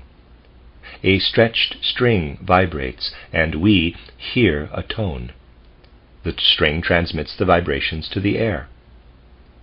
They spread and reach our ear. A tone sensation is transmitted to us. The physicist investigates the laws according to which the physical particles outside move while we hear these tones. He finds that the subjective tone sensation is based on the objective motion of the physical particles. Similar relations are observed by the physicist with respect to the sensations of light. Light is also based on motion, only this motion is not transmitted by the vibrating particles of the air, but by the vibrations of the ether, the thinnest matter that fills the whole space of the universe. By every light-emitting body, the ether is put into the state of undulatory vibrations that spread and meet the retina of our eye and excite the optic nerve, which then produces the sensation of light within us. What in our world picture appears as light and color is motion outside in space. Schleiden expresses this view in the following words, quote, "The light outside ourselves in nature is motion of the ether. A motion can be slow or fast. It can have this or that direction. But there is obviously no sense in speaking of light or dark, of green or red motion. In short, outside ourselves, outside the beings who have the sensation, there is no such thing as bright and dark, nor are there any colors." Close quote. The physicist expels colors and light from the external world because he finds only motion in it. The physiologist feels that he is forced to withdraw them into the soul because he is of the opinion that the nerve indicates only its own state of irritation, no matter what might have excited it. The view that is given with these presuppositions is sharply delineated by Hippolyte Taine, 1829 to 1893, in his book titled Reason. The external perception is, according to his opinion, nothing but hallucination. A person who, under the influence of hallucination, perceives a death skull 3 steps in front of him, has exactly the same perception as someone who receives the light rays sent out by a real skull. It is the same inner phantom that exists within us, no matter whether we are confronted with a real skull or whether we have an hallucination. The only difference between the one perception and the other is that in one case the hand stretched out toward the object will grasp empty air, whereas in the other case it will meet some solid resistance. The sense of touch then supports the sense of sight. But does this support really represent an irrefutable testimony? What is correct for one sense is also valid for the other. The sensations of touch can also turn out to be hallucinations. The anatomist Henle expresses the same view in his title Anthropological Lectures, 1876, in the following way. Quote, "Everything through which we believe to be informed about an external world consists merely of forms of our consciousness, for which the external world supplies merely the exciting cause, the stimulus, in the language of the physiologists. The external world has no colors, tones, and tastes. What it really contains we learn only indirectly, or not at all. How the external world affects a sense, we merely conclude from its behavior toward the other senses. We can, for instance, in the case of a tone, see the vibrations of the tuning fork with our eyes and feel it with our fingers. The nature of certain stimuli, which reveal themselves only to the one sense, as for instance the stimuli of the sense of smell, is still inaccessible to us. The number of the properties of matter depends on the number and on the keenness of the senses.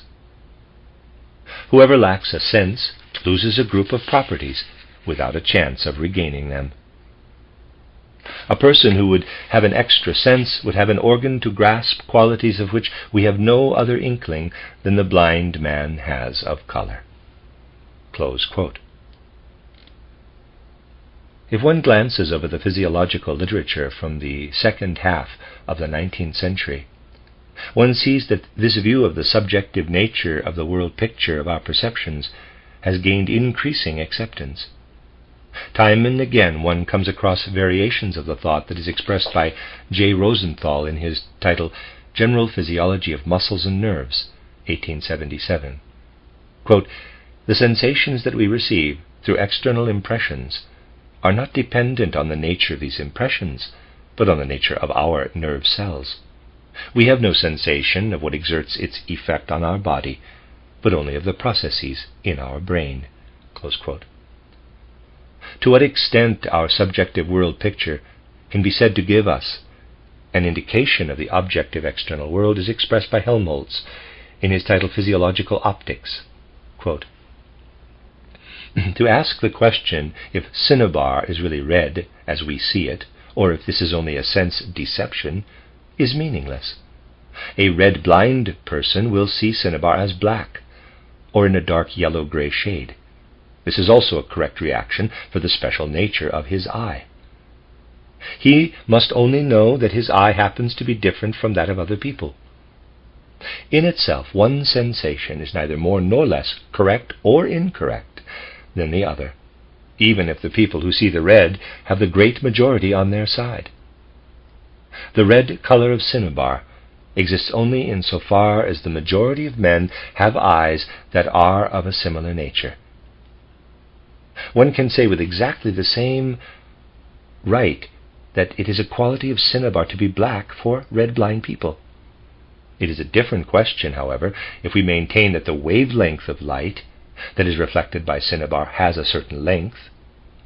This statement, which we can make without reference to the special nature of our eye, is only concerned with the relations of the substance and the various systems of ether waves."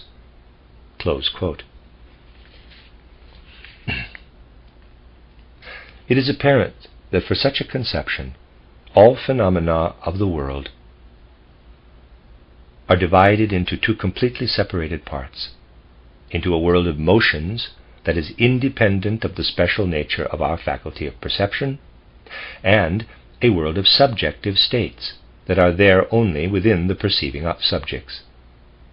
This view has been expressed sharply and pointedly by the physiologist Dubois-Reymond, 1818 to 1896, in his lecture titled On the Limits of Natural Science, which he gave at the 45th Assembly of German Naturalists and Physicians on August 14, 1872 in Leipzig.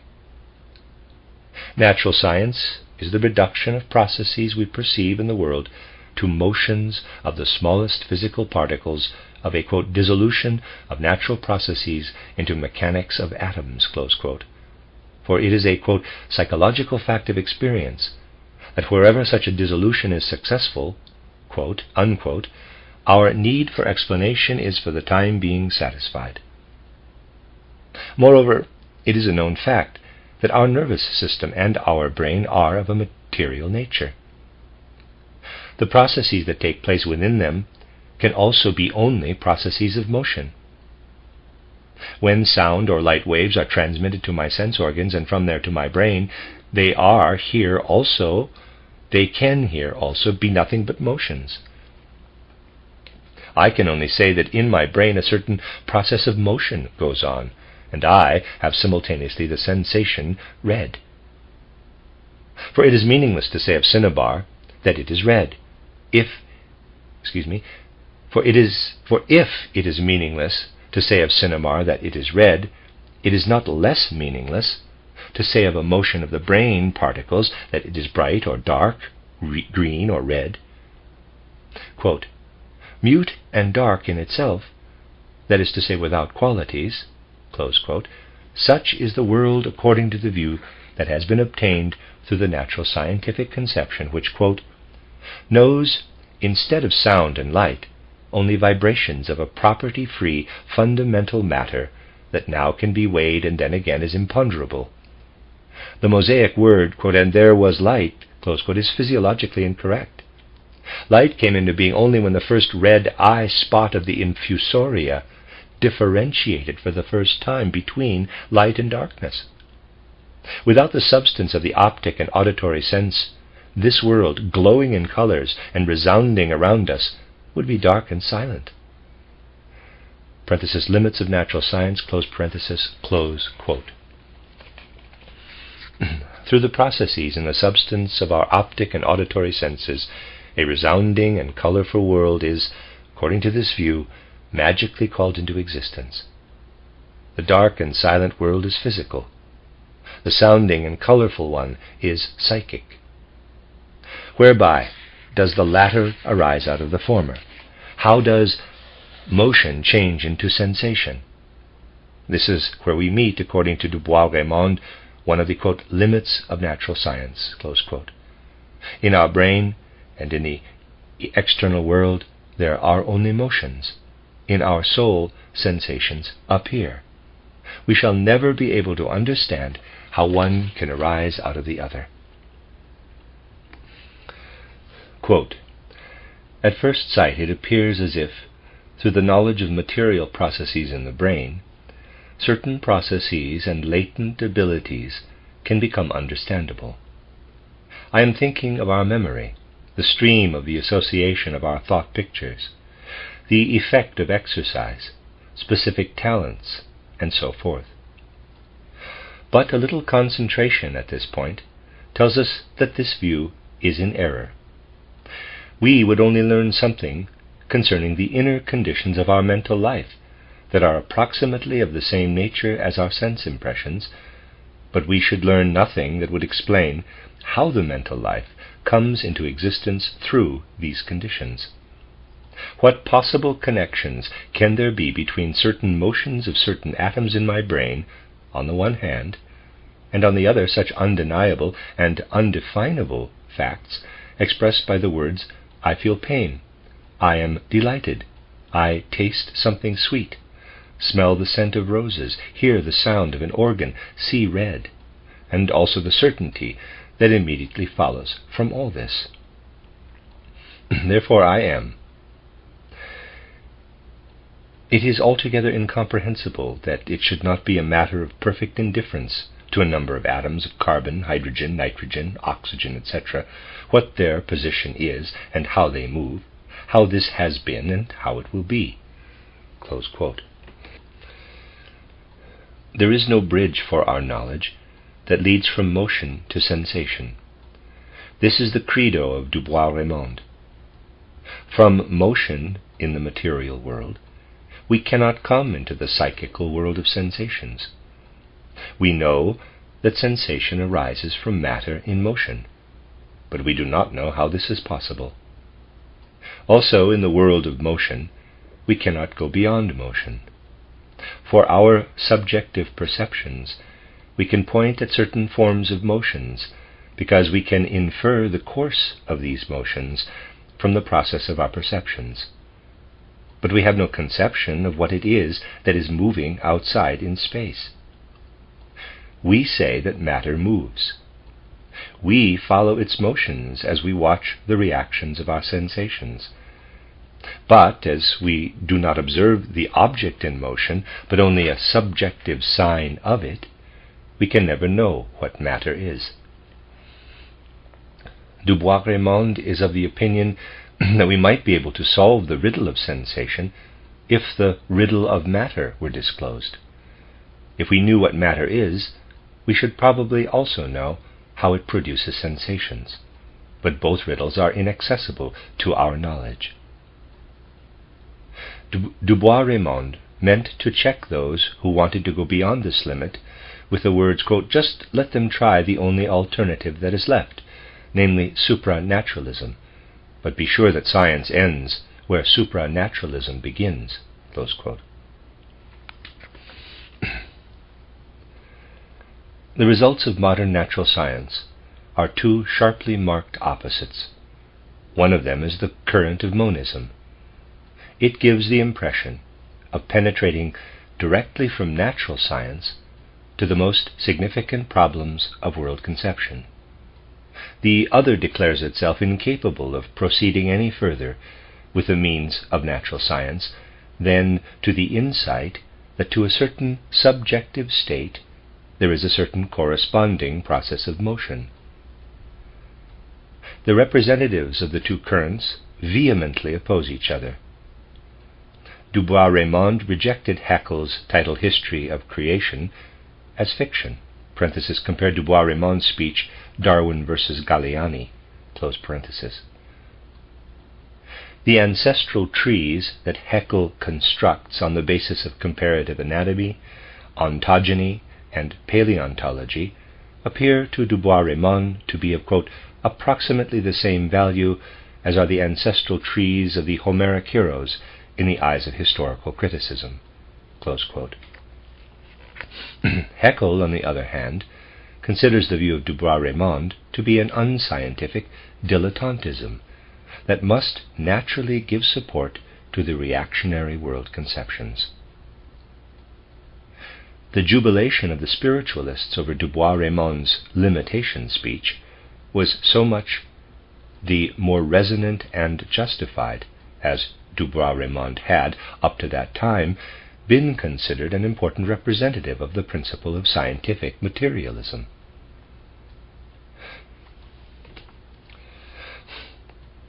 What captivates many people in the idea of dividing the world dualistically into external processes of motion and inner subjective processes of sensation and perception is the possibility of an application of mathematics to the external processes. If one assumes material particles, atoms, with energies to exist, one can calculate in which way such atoms have to move under the influence of these energies. What is so attractive in astronomy with its methods of strict calculations is carried into the smallest elements. The astronomer determines the motion of the celestial bodies by calculating the laws of the mechanics of the heavens. In the discovery of the planet Neptune, we experienced a triumph of the mechanism of the heavens. One can also reduce the motions that take place in the external world when we hear a tone and see a color to laws that govern the motions of the celestial bodies. Possibly one will be able in the future to calculate the motion that goes on in our brain while we form the judgment 2 times 2 is 4. The moment when everything that can be expressed in mathematical formulas has been calculated will be the one in which the world has been explained mathematically. Laplace has given a captivating description of the ideal of such an explanation of the world in his, this is in French, titled Essai philosophique sur les probabilités, 1814, Quote, a mind that would know for a given moment all forces that activate nature, as well as the mutual position of the entities of which nature consists, would, if its power of comprehension were otherwise sufficient, comprehend in the same formula the motions of the largest celestial body and of the lightest atom. Nothing would be uncertain for such a mind, and the future, as well as the past, would be within the scope of its perfect and immediate knowledge. Man's power of reasoning offers, with the perfection that it has given to astronomy, a feeble imitation of such a mind." Close quote. Du Bois-Reymond says in connection with these words, quote, "As the astronomer predicts the day on which a comet re-emerges from the depth of world space after years in the firmament of heaven, so would this mind read in its calculation the day when the Greek cross will shine from the mosque of the Hagia Sophia, and when England will burn its last coal." Close quote. There can be no doubt that even the most perfect mathematical knowledge of a process of motion would not enlighten me with regard to the question of why this motion appears to me as a red color. When one ball hits another, we can explain the direction of the second ball, but we cannot in this way determine how a certain motion produces the red color. All we can say is that when a certain motion is given, a certain color is also given. While we can explain, apparently, as opposed to merely describe, what can be determined through calculation, we cannot go beyond a mere description in anything that defies calculation. A significant confession was made by Gustav Robert Kirchhoff, 1824 to 1887, when in 1874 he defined the task of mechanics. Quote, "It is to describe the motions occurring in nature in the most complete and simple way." Close quote. Mechanics applies mathematics. Kirchhoff confesses that with the help of mathematics, no more can be obtained than a complete and simple description of the processes in nature.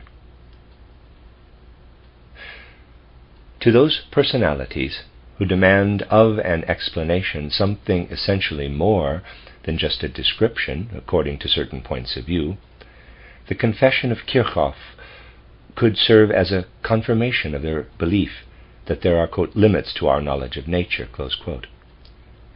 Referring to Kirchhoff, Du Bois-Reymond praises the wise reserve of the master, who characterizes the task of mechanics as that of describing the motions of the bodies, and places this in contrast to Ernst Haeckel, who, quote, "speaks of atom souls," close quote.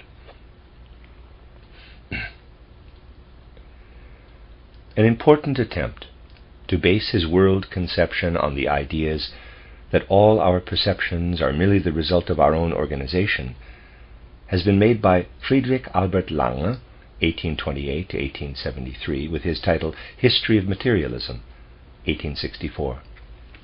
He had the boldness and consistency of thought that does not allow itself to be blocked by any obstacle, but follows its fundamental conception to its last conclusion. Lange's strength lay in a forceful character that was expressed in many directions. His was a personality able to take up many things, and he had sufficient ability to carry them out. One important enterprise was his renewal of Kant's conception that with the support of modern natural science we perceive things not as they require it, but as our organization demands it. Lange did not really produce any new conceptions, but he did throw light into given thought worlds that is rare in its brightness. Our organization, our brain, in connection with our senses, produces the world of sensation. I see blue, or I feel hardness, because I am organized in this particular way. I combine the sensations into objects. By combining the sensations of white and soft, etc., I produce, for instance, the conception of wax. When I follow my sensation with my thoughts, I do not move in the external world. My intellect produces connections within the world of my sensations according to the laws of my reason. When I saw that the qualities I perceive in a body presuppose a matter with laws of motion, I also do not go outside of myself. I find that I am forced, through my organization, to add the thoughts of processes of motion to my sensations.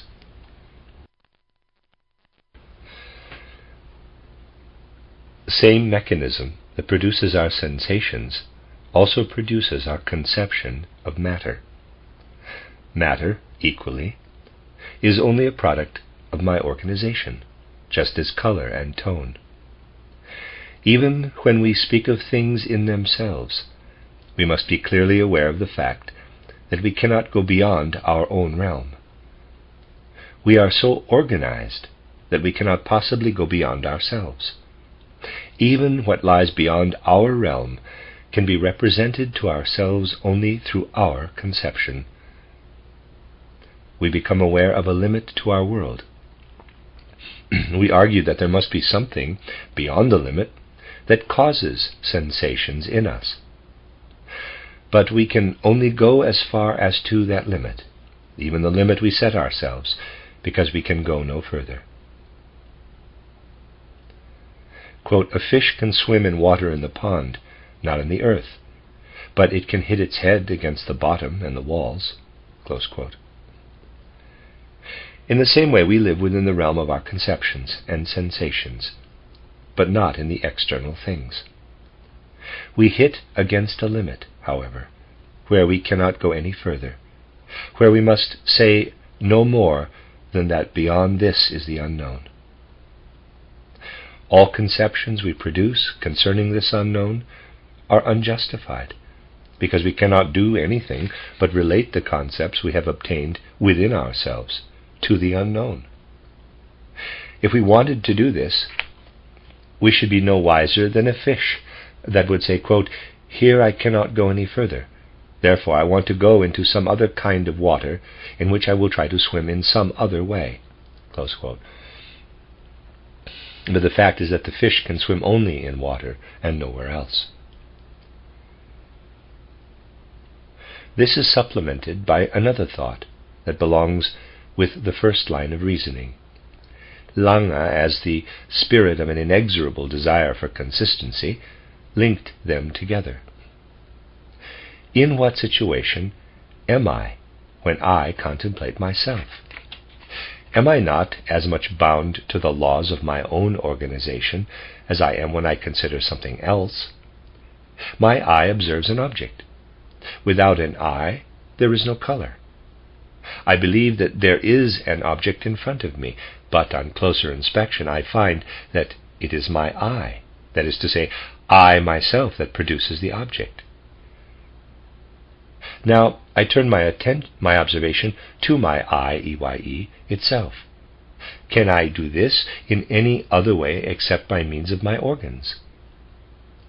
Is not the conception that I obtain of myself also just my idea? The world of the senses is the product of our organization. Our visible organs are like all other parts of the phenomenal world, only pictures of an unknown object. Our real organization remains, therefore, as unknown to us as the objects of the external world. What we have before us is merely the product of both. Affected by an unknown world, through an unknown ego, we produce a world of conceptions that is all we have at our disposal. Lange asks himself the question, where does a consistent materialism lead? Let all our mental conclusions and sense perceptions be produced by the activity of our brain, which is bound to material conditions, and our sense organs, which are also material. We are then confronted with the necessity of investigating our organism in order to see how it functions. But we can do this only by means of our organs. No color without an eye, but also no eye without an eye. Quote, "The consistently materialistic view is immediately reversed into a consistently idealistic one. There is no break to be assumed in our nature. We must not attribute some functions of our being to a physical nature and others to a spiritual one, but we are justified to assume physical conditions for everything, including the mechanism of our thinking, and we should not rest until we have found them. But we are as much justified if we consider as mere pictures of the really existing world not only the external world as it appears to us, but also the organs with which we apprehend this world. The eye with which we believe we see is itself only a product of our imagination. When we find that our visual pictures are produced by the structure and function of the eye, EYE, we must never forget that the eye, with all its contrivances, the optic nerve, as well as the brain and the structures we may still discover in it as causes of our thinking, are only ideas, that, to be sure, form a world that is consistent and interconnected in itself, but merely a world at points beyond itself. The senses supply us, as Helmholtz says, with the effects of the things, not with faithful pictures, and certainly not with the things themselves. Among these effects are also the senses themselves, as well as the brain and the molecular movements assumed in it. Parenthesis, History of Materialism, 1887, close parenthesis, close quote. Lange, therefore, assumes a world beyond our world that may consist of the things in themselves, or that may not even have anything to do with this, quote, thing in itself, close quote, since even this concept, which we form at the limit of our own realm, belongs merely to the world of our ideas. Lange's world conception, then, leads to the opinion that we have only a world of ideas. This world, however, forces us to acknowledge something beyond its own sphere. It also is completely incapable of disclosing anything about this something. This is the world conception of absolute ignorance, of agnosticism. It is Lange's conviction that all scientific endeavor that does not limit itself to the evidence of the senses and the logical intellect that combines these elements of evidence must remain fruitless. That the senses and the intellect together, however, do not supply us with anything but a result of our own organization, he accepts as evidently following from his analysis of the origin of knowledge. The world is for him fundamentally a product of the fiction of our senses and of our intellects. Because of this opinion, he never asks the question of truth with regard to the ideas. A truth that could enlighten us about the essence of the world is not recognized by Lange. He believes he has obtained an open road for the ideas and ideals that are formed by the human mind, and that he has accomplished this through the very fact that he no longer feels the need of attributing any truth to the knowledge of the senses and the intellect. Without hesitation, he considered everything that went beyond sensual observation and rational combination to be mere fiction. No matter what the idealistic philosophers had thought concerning the nature of facts, for him it belonged to the realm of poetic fiction. Through this turn that Lange gave to materialism, there arose necessarily the question, why should not the higher imaginative creations be valid if even the senses are creative? What is the difference between these two kinds of creation? A philosopher who thinks like this must have a reason for admitting certain conceptions that is quite different from the reason that influences a thinker who acknowledges a conception because he thinks it is true. For Lange, this reason is given by the fact that a conception has value for life. For him, the question is not whether or not a conception is true, but whether it is valuable for man. One thing, however, must be clearly recognized, that I see a rose as red, that I connect the effect with the cause, is something I have in common with all creatures endowed with the power of perception and thinking. My senses and my reason cannot produce any additional values. But if I go beyond the imaginative product of senses and reason, then I am no longer bound to the organization of the whole human species. Schiller, Hegel, and every Tom, Dick, and Harry sees a flower in the same way. What Schiller weaves in poetic imagination around the flower, what Hegel thinks about it, is not imagined by Tom, Dick, and Harry in the same way.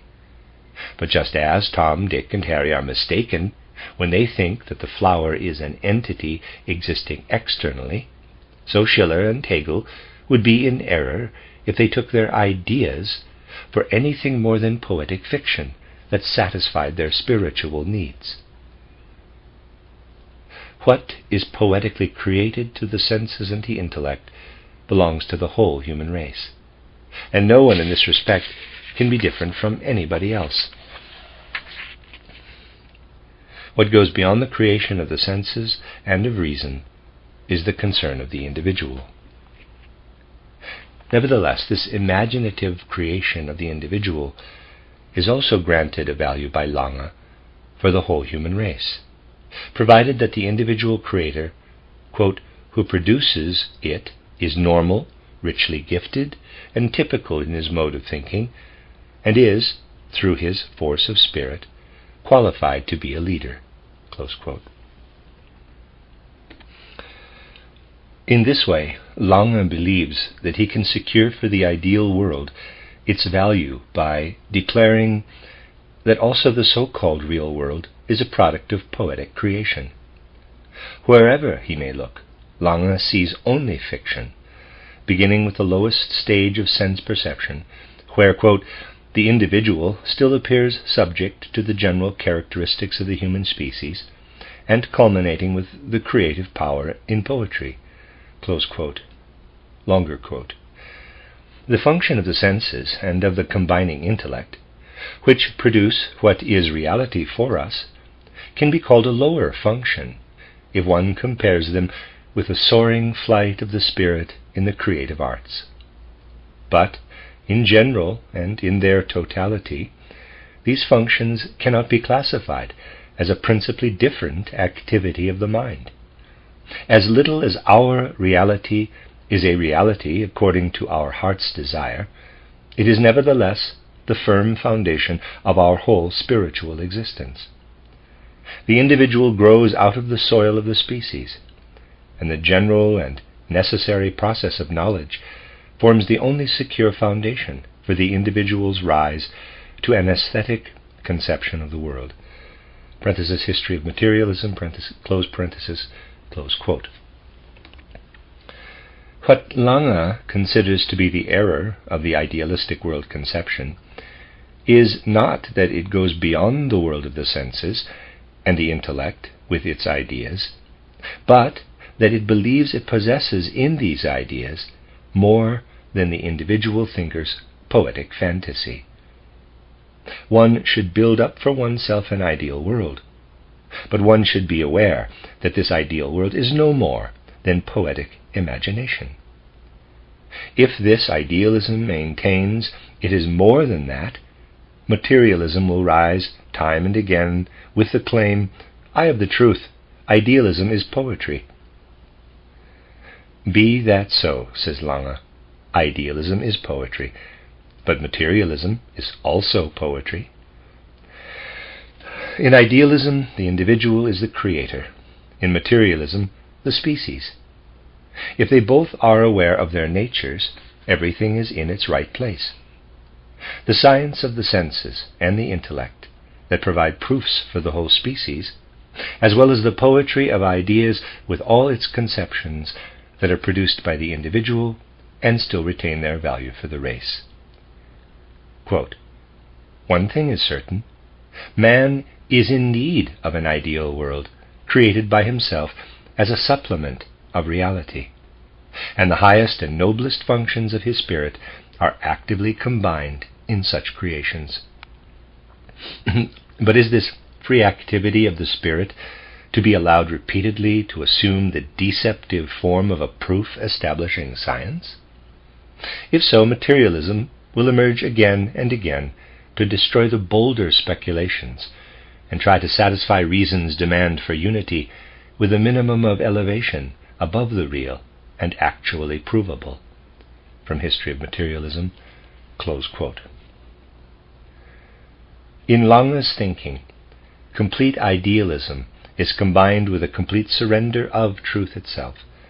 The world for him is poetry, but a poetry that he does not value any less than he would if he could acknowledge it as reality. Thus, two currents of a distinctly natural scientific character can be distinguished as abruptly opposing each other in the development of modern world conception. The monistic current in which Haeckel's view of conception moved, and the dualistic one, the most forceful and consistent defender of which was Friedrich Albert Lange. Monism considers the world that man can observe to be a true reality, and has no doubt that a thinking process that depends on observation can also obtain knowledge of essential significance concerning this reality. Monism does not imagine that it is possible to exhaust the fundamental nature of the world with a few boldly thought-out formulas. It proceeds as it follows the facts, and forms new ideas in regard to the connections of these facts. It is convinced, however, that these ideas do supply a knowledge of a true reality. The dualistic conception of Lange divides the world into a known and an unknown part. It treats the first part in the same fashion as monism, following the lead of observation and reflective thought. But it believes that nothing at all can be known concerning the true essential core of the world through this observation and through this thought. Monism believes in the truth of the real, and sees the human world of ideas best supported if it is based on the world of observations. In the ideas and ideals that the monist derives from natural existence, he sees something that is fully satisfactory to his feeling and to his moral need. He finds in nature the highest existence, which he does not only want to penetrate with his thinking for the purpose of knowledge, but to which he surrenders with all his knowledge and with all his love. In Lange's dualism, nature is considered to be unfit to satisfy the spirit's highest needs. Lange must assume a special world of higher poetry for this spirit that leads beyond the results of observation and its corresponding thought. For monism, true knowledge represents a supreme spiritual value, which, because of its truth, grants man also the purest moral and religious pathos. To dualism, knowledge cannot present such a satisfaction. Dualism must measure the value of life by other things, not by the truth it might yield. The ideas are not valuable because they participate in the truth. They are of value because they serve life in its highest forms. Life is not valued by means of the ideas, but the ideas are appreciated because of their fruitfulness for life. It is not for true knowledge that man strives, but for valuable thoughts. In recognizing the mode of thinking of natural science, Friedrich Albert Lange agrees with monism insofar as he denies the uses of all other sources for the knowledge of reality. But he also denies this mode of thinking any possibility to penetrate into the essential of things. In order to make sure that he himself moves on solid ground, he curtails the wings of human imagination. What Lange is doing in such an incisive fashion corresponds to an inclination of thought that is deeply ingrained in the development of modern world conception. This is shown with perfect clarity also in another sphere of thinking of the 19th century. This thinking developed through various stages, viewpoints from which Herbert Spencer, 1820 to 1903, started as he laid the foundations for a dualism in England. Spencer's dualism appeared at approximately the same time as Lange's in Germany, which strove for natural scientific knowledge of the world, on the one hand, and on the other confessed to agnosticism so far as the essence of things is concerned. When Darwin published his work titled The Origin of Species, he could praise the natural scientific mode of thought of Spencer. Quote, Mr. Herbert Spencer, in an essay, 1852, has contrasted the theories of the creation and the development of organic beings with remarkable skill and force. He argues from the analogy of domestic production, from the changes which the embryos of many species undergo, from the difficulty of distinguishing species and varieties, and from the principle of general gradation that species have been modified. And he attributes the modification to the change of circumstances. The author, 1855, has also treated psychology on the principle of the necessary requirement of each mental power and capacity for gradation. Parenthesis, The Origin of Species, Historical Sketch, close parentheses, close quote.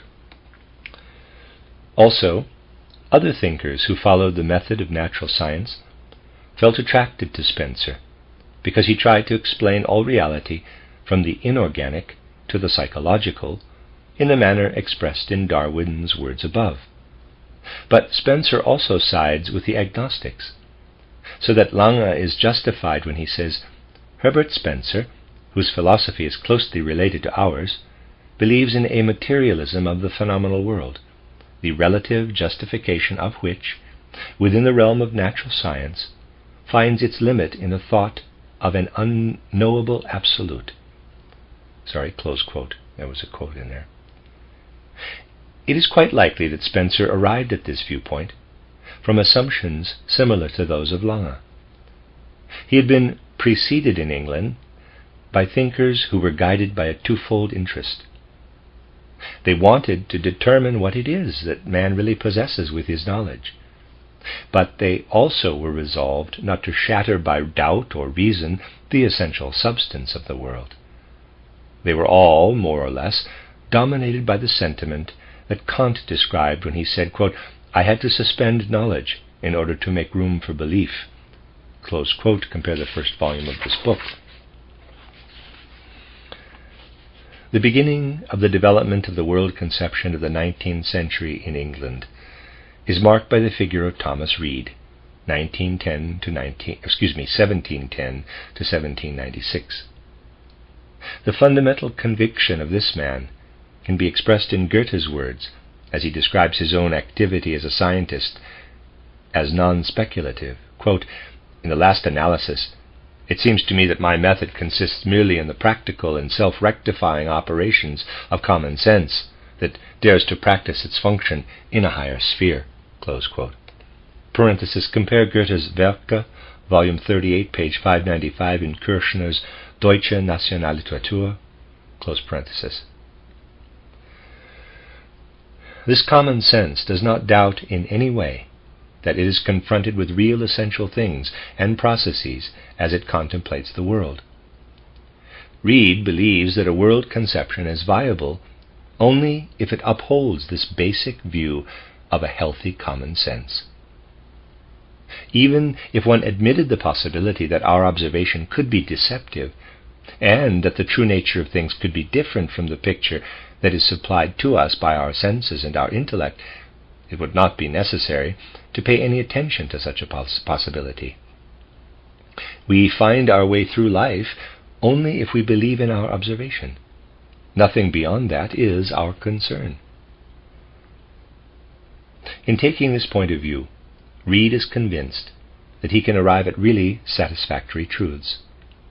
He makes no attempt to obtain a conception of things through complicated thought operations, but wants to reach his aim by going back to the basic principles that the soul instinctively assumes.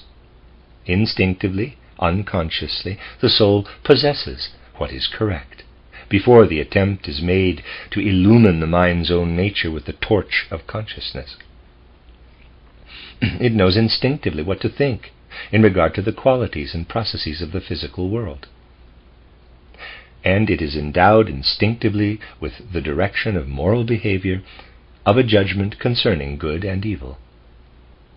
Through his reference to the truths innate in common sense, Reid directs the attention of thought toward an observation of the soul. This tendency toward a psychological observation becomes a lasting and characteristic trait in the development of the English world conception. Outstanding personalities within this development are William Hamilton, 1788 to 1856, Henry Mansell, 1820 to 1871, William Whewell, W-H-E-W-E-L-L, 1794 to 1866, John Herschel, 1792 to 1871, James Mill, 1773 to 1836, John Stuart Mill, 1806 to 1873, Alexander Bain, 1818 to 1903, and Herbert Spencer, 1820 to 1903. They all place psychology in the center of their world conception. William Hamilton also recognizes as truth what the soul from the beginning feels inclined to accept as true. With respect to fundamental truths, proofs and comprehension ceases. All one can do is observe their emergence at the horizon of our consciousness. In this sense, they are incomprehensible. But one of the fundamental manifestations of our consciousness is also that everything in this world depends on something that is unknown to us. We find in this world in which we live only dependent things, but not absolutely independent ones. Such independent things must exist, however. When a dependent thing is found, an independent thing is assumed. With our thinking, we do not enter the independent entity. Human knowledge is meant for the dependent, and it becomes involved in contradictions if its thoughts, which are well suited to the dependent, are applied to the independent.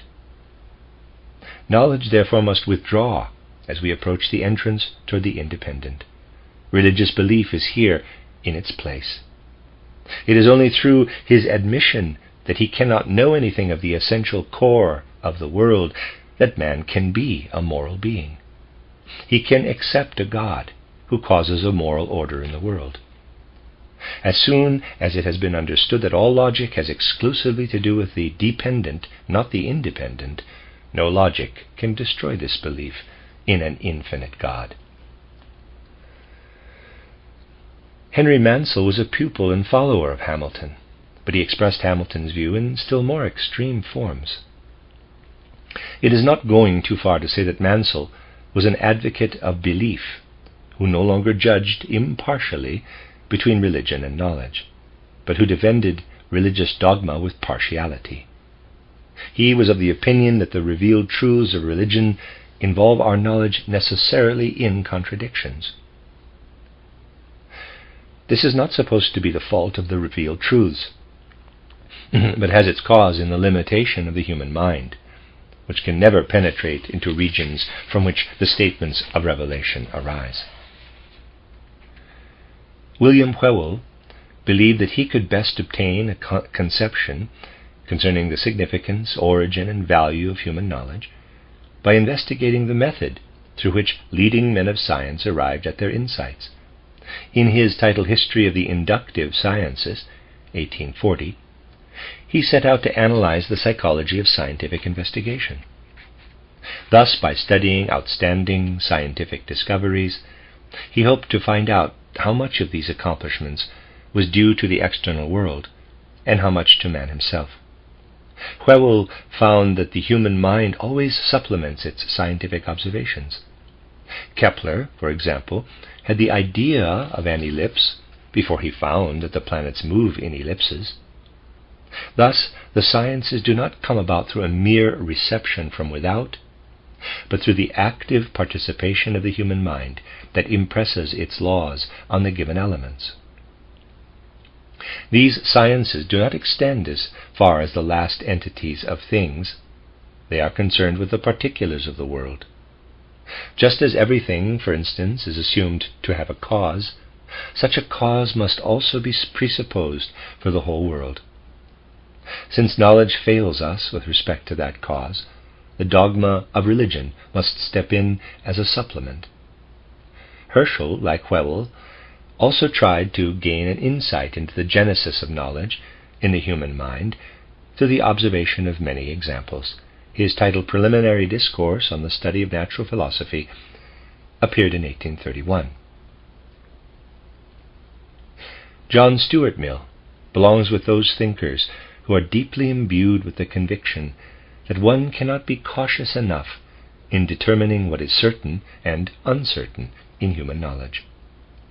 The fact that he was introduced to the most diversified branches of knowledge in his boyhood most likely gave his mind its characteristic turn. As a child of 3, he received instructions in the Greek language, and soon afterward was taught arithmetic. He was exposed to the other fields of instruction at a correspondingly early age. Of even greater importance was the method of instruction used by his father, James Mill, who was himself an important thinker. Through him, vigorous logic became the second nature of John Stuart. From his autobiography we learn, quote, "Anything which could be found out by thinking, I was never told until I had exhausted my efforts to find it out for myself." Close quote. The things that occupy the thinking of such a person must become his destiny in the proper sense of the word. Quote, "I have never been a child. I have never played cricket. It is, after all, better to let nature take its own course," close quote, says John Stuart Mill, as one whose destiny had so uniquely been to live almost exclusively in thinking. Because of his development, he had to experience to the fullest the problems concerning the significance of knowledge. How can knowledge, which for him was life, lead also to the source of the phenomena of the world? The direction in which Mill's thought developed in order to obtain clarity concerning these problems was probably determined early by his father. James Mill had proceeded by starting from psychological experience. He had observed the process by which idea is linked to idea in man's mind. Through connecting one concrete idea to another, we obtain our knowledge of the world. We must then ask ourselves, what is the relation between the order in which the ideas are linked and the order of the things in the world? Through such a mode of conception, our thinking begins to distrust its own power, because man can associate ideas in a manner that is entirely different from the connection of the things in the external world. This mistrust is the basis of John Stuart Mill's logic, which appeared in 1843 as his chief work under the title System of Logic.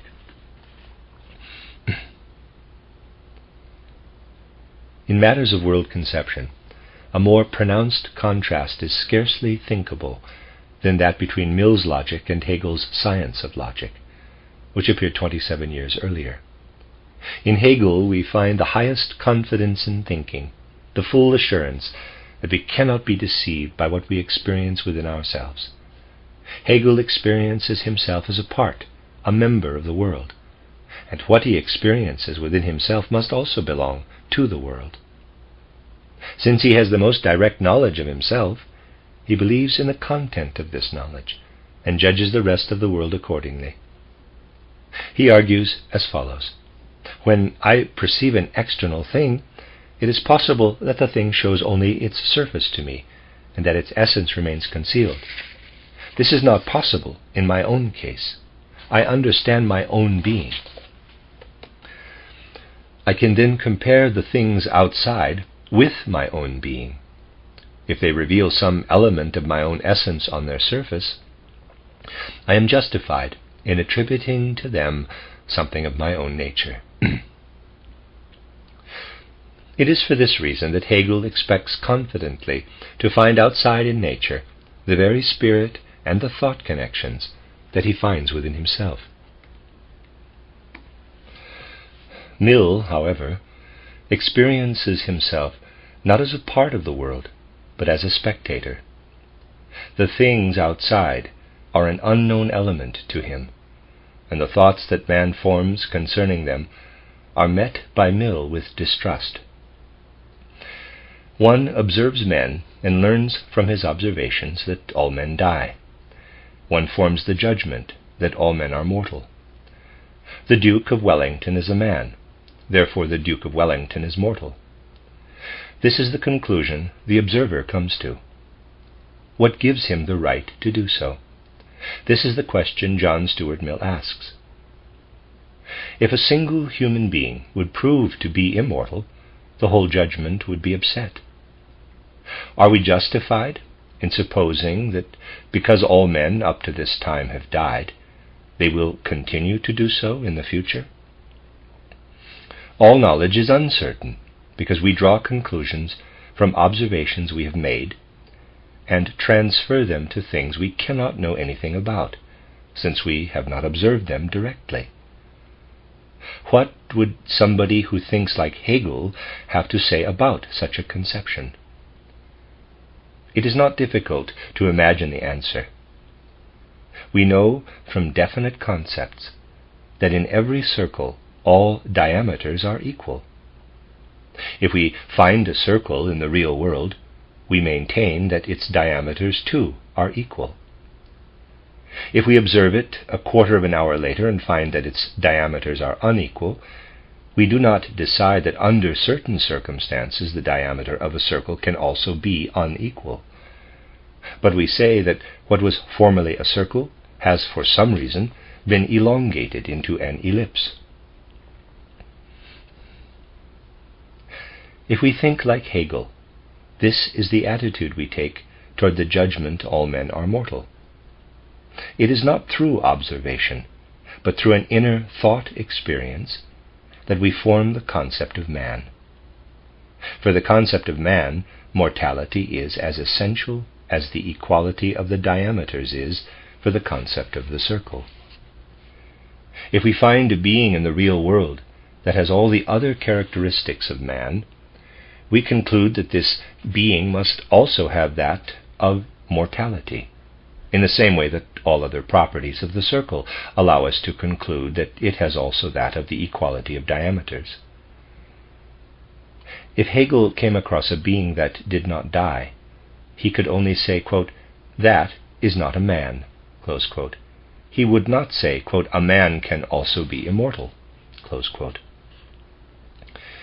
Hegel makes the assumption that the concepts in us are not arbitrarily formed, but have their root in the essence of the world, as we ourselves belong to this essence. Once the concept of man has formed within us, it is clear that it has its origin in the essence of things, and we are fully justified in applying it to this essence. Why has this concept of mortal man formed within us? Surely only because it has its ground in the nature of things.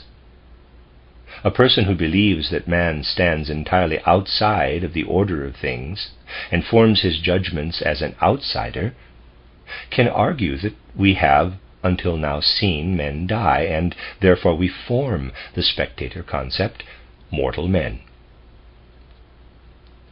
The thinker who is aware that he himself belongs to the order of things, and that it is they that are manifested within his thoughts, forms the judgment that up to this time all men have died. To die, then, is something that belongs to their nature. And if somebody does not die, he is not a man, but something else. Hegel's logic has become a logic of things. For Hegel, the manifestation of logic is an effect of the essence of the world. It is not something that the human mind has added from an outside source to this essence. Mill's logic is the logic of a bystander, of a mere spectator, who starts out by cutting the thread through which it is connected with the world. Mill points out that the thoughts, which in a certain age appear as absolutely certain inner experiences, are nevertheless reversed in a later time. In the Middle Ages, it was, for instance, believed that there could not possibly be antipodes, and that the stars would have to drop from the sky if they did not cling to fixed spheres. Man will, therefore, only be capable of the right attitude toward his knowledge if he, in spite of his awareness that the logic of the world is expressed in this knowledge, forms in every individual case his judgment through a careful, methodical examination of his conceptual connections, guided by observation, a judgment that is always in need of correction. It is the method of observation that John Stuart Mill attempts to determine with cool detachment and calculation. Let us take an example. Suppose a phenomenon had always occurred under certain conditions. In a given case, a number of these conditions appear again, but a few of them are now missing. The phenomenon in question does not occur. We are forced to conclude that the conditions that were not provided and the phenomenon that failed to occur stood in a causal relationship. If two substances have always combined to form a chemical compound, and this result fails to be obtained in a given case, it is necessary to inquire what condition is lacking that had always been present before. Through a method of this kind, we arrive at conceptions concerning connections of facts that can be rightly considered as being grounded in the nature of things. Mill wants to follow the methods of observation in his analysis. Logic, which Kant maintained had not progressed a single step since Aristotle, is a means of orientation within our thinking itself. It shows how to proceed from one correct thought to the next. Mill's logic is a means of orientation within the world of facts. It intends to show how one obtains valid judgments about things from observation. He does not even admit mathematics as an exception. Mathematics must also derive its basic insights from observation. For example, in all observed cases, we have seen that two intersecting straight lines diverge and do not intersect again. Therefore, we conclude that they will never intersect again. But we do not have a perfect proof for this statement. For John Stuart Mill, the world is thus an alien element. Man observes its phenomena and arranges them according to what they announce to his conceptual life. He perceives regularities in the phenomena, and through logical, methodical investigations of these regularities, he arrives at the laws of nature. But there is nothing that leads him to the principle of the things themselves. One can well imagine that the world could also be entirely different. Mill is convinced that everybody who is used to abstraction and analysis, and who seriously uses his abilities, will, after a sufficient exercise of his imagination, have no difficulty with the idea that there could be another stellar system in which nothing could be found of the laws that have application to our own. Mill is merely consistent in his bystander viewpoint of the world when he extends it to man's own ego. Mental pictures come and go, are combined and separated within his inner life. This is what man observes. He does not observe a being that remains identical with itself as, quote-unquote, ego in the midst of this constant flow of ideas. He has observed that mental pictures emerge within him, and he assumes that this will continue to be the case. From this possibility, namely that a world of perceptions can be grouped around a center, arises the conception of an ego. Thus, man is a spectator also with respect to his own ego. He has his conceptions tell him what he can know about himself. Mill reflects on the facts of memory and expectation. If everything that I know of myself is to consist of conceptual presentations, then I cannot say, I remember a conception that I have had at an earlier time, or I expect the occurrence of a certain experience, but I must say, a present conception remembers itself, or expects its future occurrence. If we speak, so Mill argues, of the mind as of a sequence of perceptions, we must also speak of a sequence of perceptions that is aware of itself as becoming and passing. As a result, we find ourselves in the dilemma of having to say that either the ego or the mind is something to be distinguished from the perceptions, or else we must maintain the paradox that a mere sequence of perceptions is capable of an awareness of its past and future. Mill does not overcome this dilemma. It contains for him an insoluble enigma. The fact is that he has torn the bond between himself, the observer, and the world, and he is not capable of restoring the connection. The world for him remains an unknown beyond himself that produces impressions on man. All man knows of this transcendent unknown is that it can produce perceptions in him. Instead of having the possibility of knowing real things outside himself, he can only say in the end that there are opportunities for having perceptions. Whoever speaks of things in themselves uses empty words. We move on the firm ground of facts only as long as we speak of the continuous possibility of the occurrence of sensations, perceptions, and conceptions.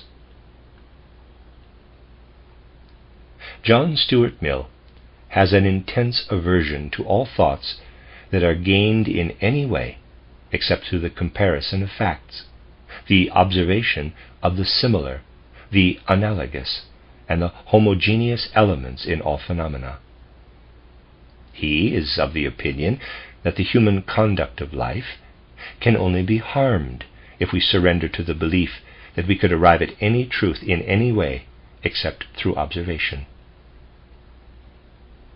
This disinclination of Mill demonstrates his hesitation to relate himself in his striving for knowledge to the things of reality in any other way than by an attitude of passivity.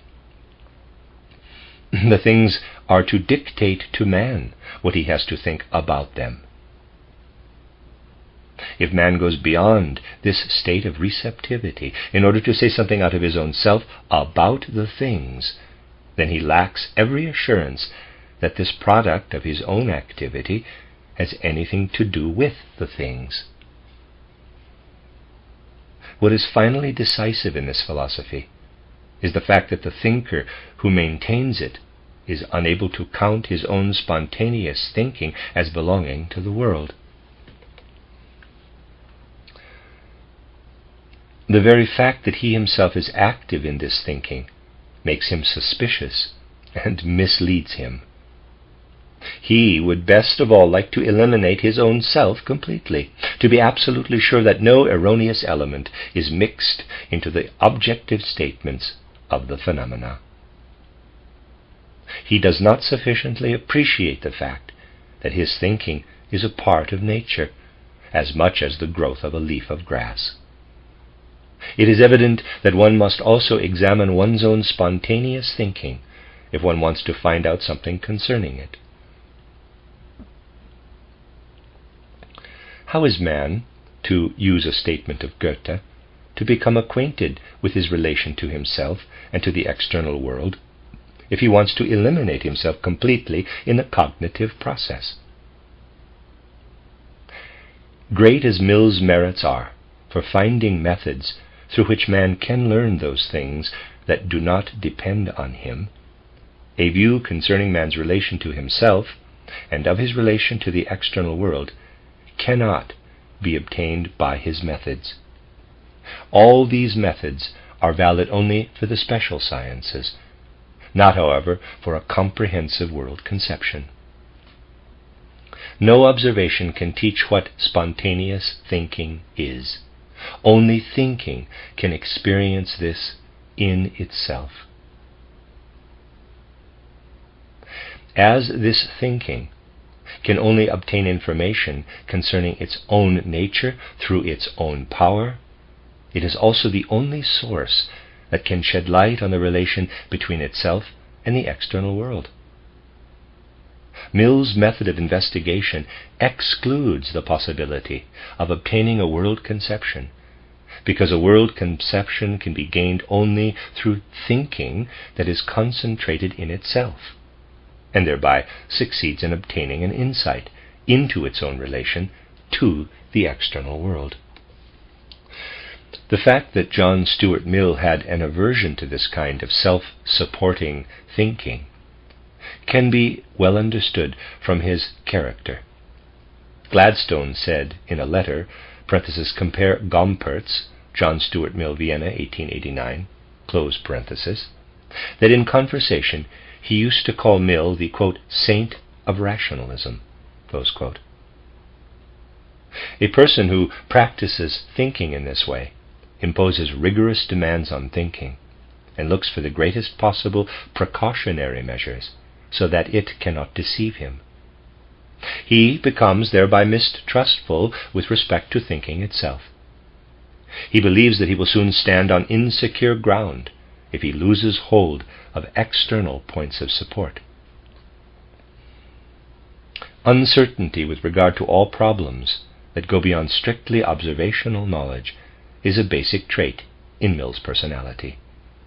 In reading his books, we see everywhere that Mill treats such problems as open questions, concerning which he does not risk a sure judgment. The belief that the true nature of things is unknowable is also maintained by Herbert Spencer. He proceeds by asking, "How do I obtain what I call truths concerning the world? I make certain observations concerning things, and form judgments about them. I observe that hydrogen and oxygen, under certain conditions, combine to form water. I form a judgment concerning this observation. This is a truth that extends only over a small circle of things. I then observe under what circumstances other substances combine. I compare the individual observations and thereby arrive at more comprehensive, more general truths concerning the process in which substances in general form chemical compounds. All knowledge consists in this. We proceed from particular truths to more comprehensive ones. We finally arrive at the highest truth, which cannot be subordinated to any other, and which we therefore must accept without further explanation. In this process of knowledge, we have, however, no means of penetrating to the absolute essence of the world, for thinking can, according to this opinion, do no more than compare the various things with one another, and formulate general truths with respect to the homogeneous element in them. But the ultimate nature of the world cannot, because of its uniqueness, be compared to any other thing. This is why thinking fails with regard to the ultimate nature. It cannot reach it. In such modes of conception, we always sense, as an undertone, the thinking that developed from the basis of the physiology of the senses, Compare above, page 314 forward. Close parenthesis. In many philosophers, this thought has inserted itself so deeply into their intellectual life that they consider it the most certain thought possible. They argue as follows. One can know things only by becoming aware of them. They then change this thought, more or less unconsciously, into, one can know only of those things that enter our consciousness, but it remains unknown how the things were before they entered our consciousness. It is for this reason that sense perceptions are considered as if they were in our consciousness. For one is of the opinion that they must first enter our consciousness and must become a part of it in the form of conceptions, if we are to be aware of them. Also, Spencer clings to the view that the possibility of the process of knowledge depends on us as human beings.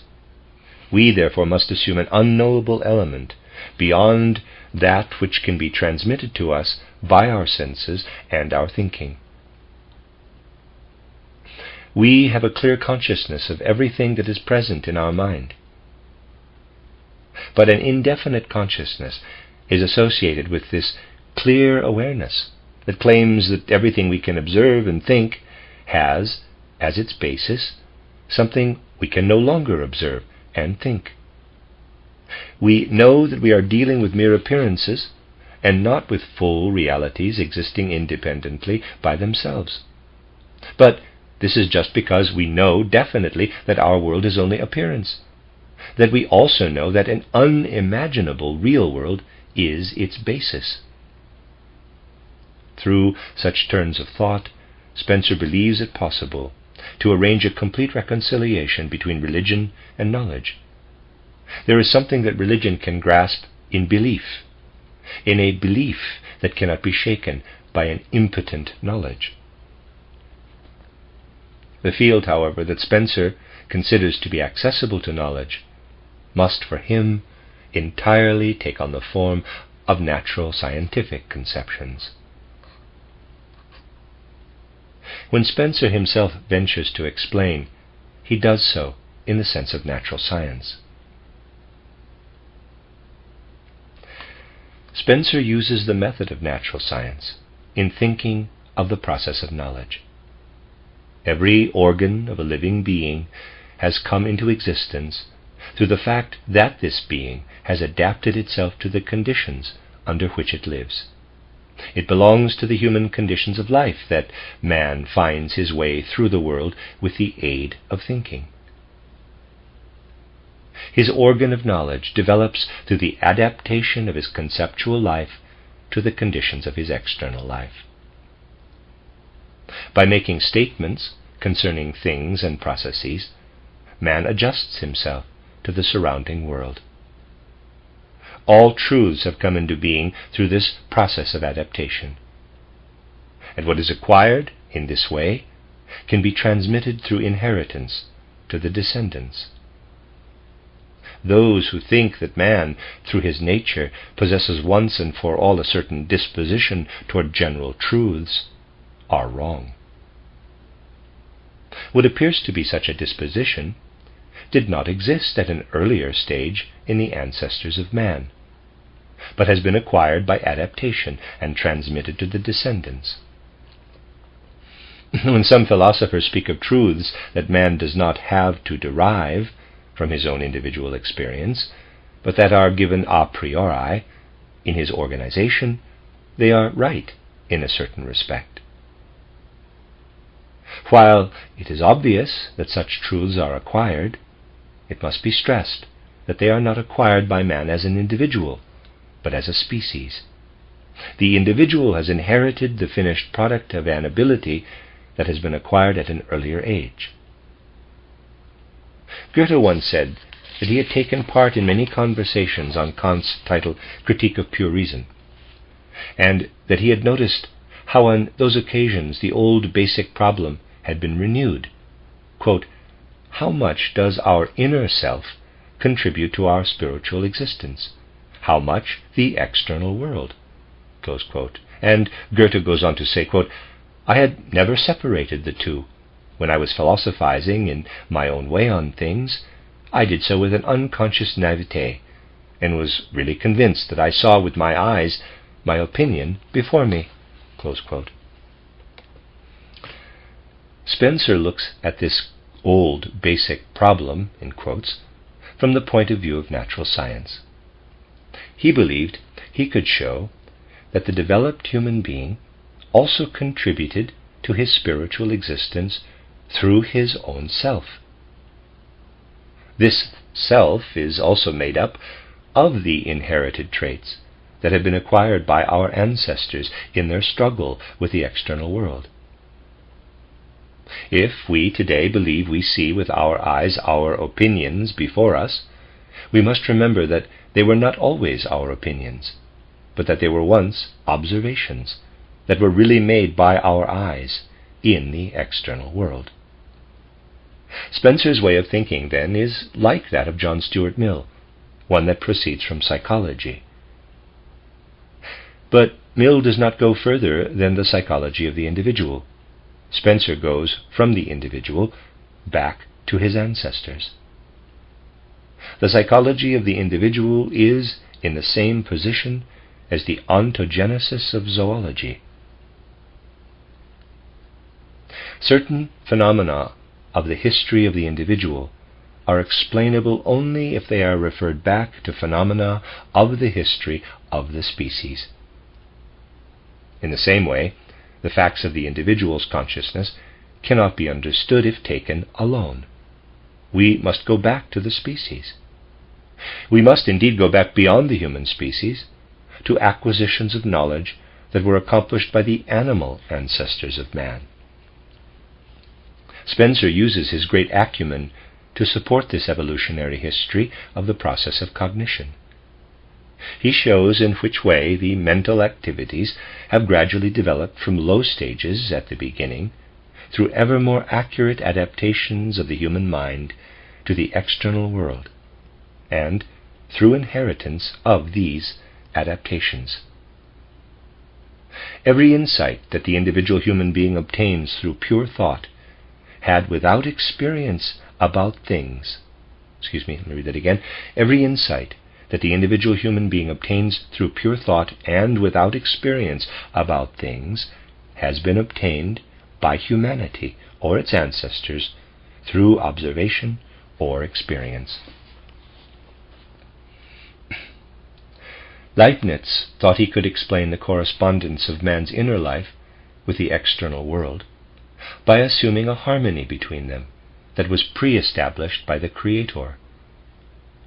Spencer explains this correspondence in the manner of natural science. The harmony is not pre-established, but gradually developed. We here find the continuation of natural scientific thinking to the highest aspects of human existence. Linnaeus had declared that every living organic form existed because the Creator had made it as it is. Darwin maintained that it is as it is because it had gradually developed through adaptation and inheritance. Leibniz declared that thinking is an agreement with the external world because the Creator had established this agreement. Spencer maintained that this agreement is there because it has gradually developed through adaptations and inheritance of the thought world. Spencer was motivated in his thought by the need for a naturalistic explanation of spiritual phenomena. He found the general direction for such an explanation in Lyell's Geology, compare page 267, close parenthesis. In this geology, to be sure, the idea is still rejected that organic forms have gradually developed one from another. It, nevertheless, receives a powerful support through the fact that the inorganic (geological) formations of the Earth's surface are explained through such a gradual development and through violent catastrophes. Spencer, who had a natural scientific education and who had, for a time, also been active as a civil engineer, recognized at once the full extent of the idea of evolution, and he applied it in spite of Lyell's opposition to it. He even applied this idea to spiritual processes. As early as 1850, in his book titled Social Statistics, he described social evolution in analogy with organic evolution. He also acquainted himself with the studies of Harvey and Wolff in embryonic development, parenthesis, compare volume 1 of this book, pages 209 forward, close parenthesis. And he plunged into the works of Karl Ernst von Baer, parenthesis, compare above pages 296, close parenthesis, which showed him that evolution proceeded from the development of a homogeneous uniform state to one of variety, diversity, and abundance. In the early stages of embryological development, the organisms are very similar. Later they become different from one another, parenthesis, compare above, pages 296 forward, close parenthesis.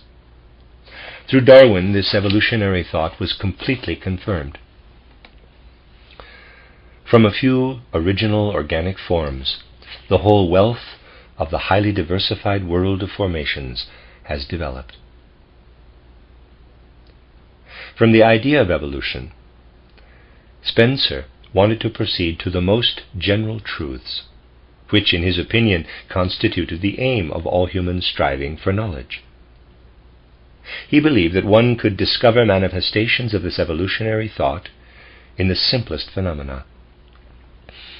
When, from dispersed particles of water, a cloud is formed in the sky, when a sand pile is formed from scattered grains of sand, Spencer saw the beginnings of an evolutionary process.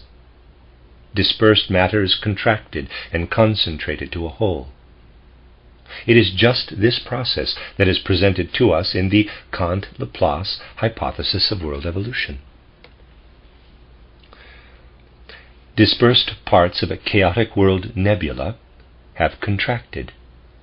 The organism originates in just this way.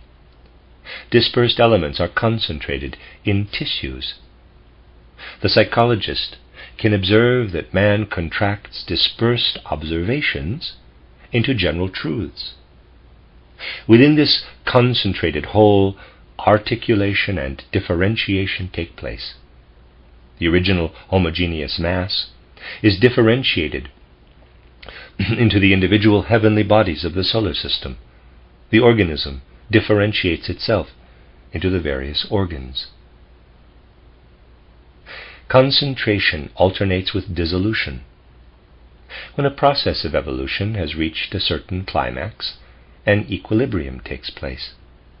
Man, for instance, develops until he has evolved a maximum of harmonization of his inner abilities with external nature. Such a state of equilibrium, however, cannot last. External forces will effect it destructively. The revolutionary process must be followed by a process of dissolution. What had been concentrated is dispersed again. The cosmic again becomes chaotic. The process of evolution can begin anew. Thus, Spencer sees the process of the world as a rhythmic play of motion. It is certainly not an uninteresting observation for the comparative history of the evolution of world conception that Spencer, from the observation of the genesis of world phenomena, reaches here a conclusion that is similar to one Goethe expressed in connection with his ideas concerning the genesis of life. Goethe describes the growth of a plant in the following way, quote, "May the plant sprout, blossom, or bear fruit, it is always by the same organs that the prescription of nature is fulfilled in various functions and under frequently changing forms. The same organ, which at the stem expands as a leaf and takes on a most differentiated shape, now contracts again in the calyx, spreads out in the petal, epitomizes in the organs of reproduction, and finally once more swells as fruit." Close quote. If one thinks of this conception as being transferred to the whole process of the world, one arrives at Spencer's contraction and dispersion of matter. Spencer and Mill exerted a great influence on the development of world conception in the second half of the 19th century.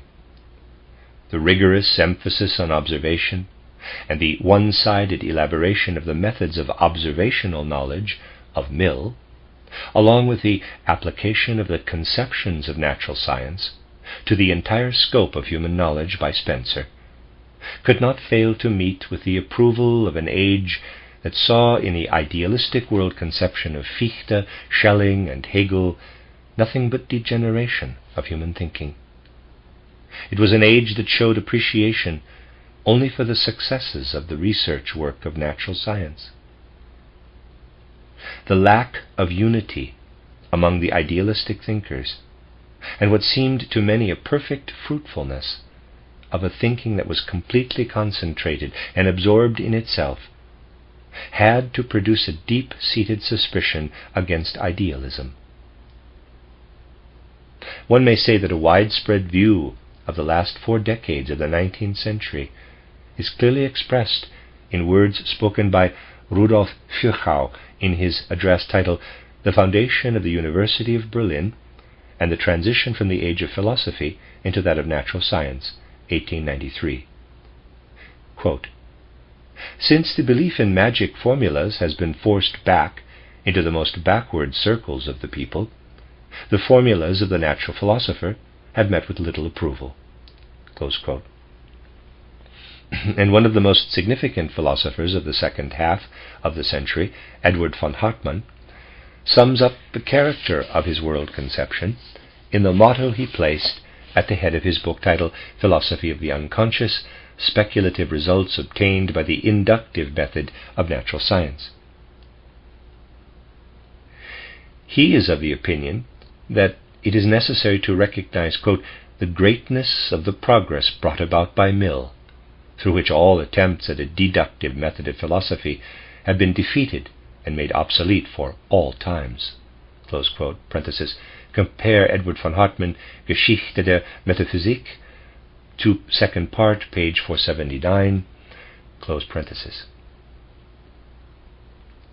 The recognition of certain limits of human knowledge that was shown by many naturalists was also received favorably by many religiously attuned souls.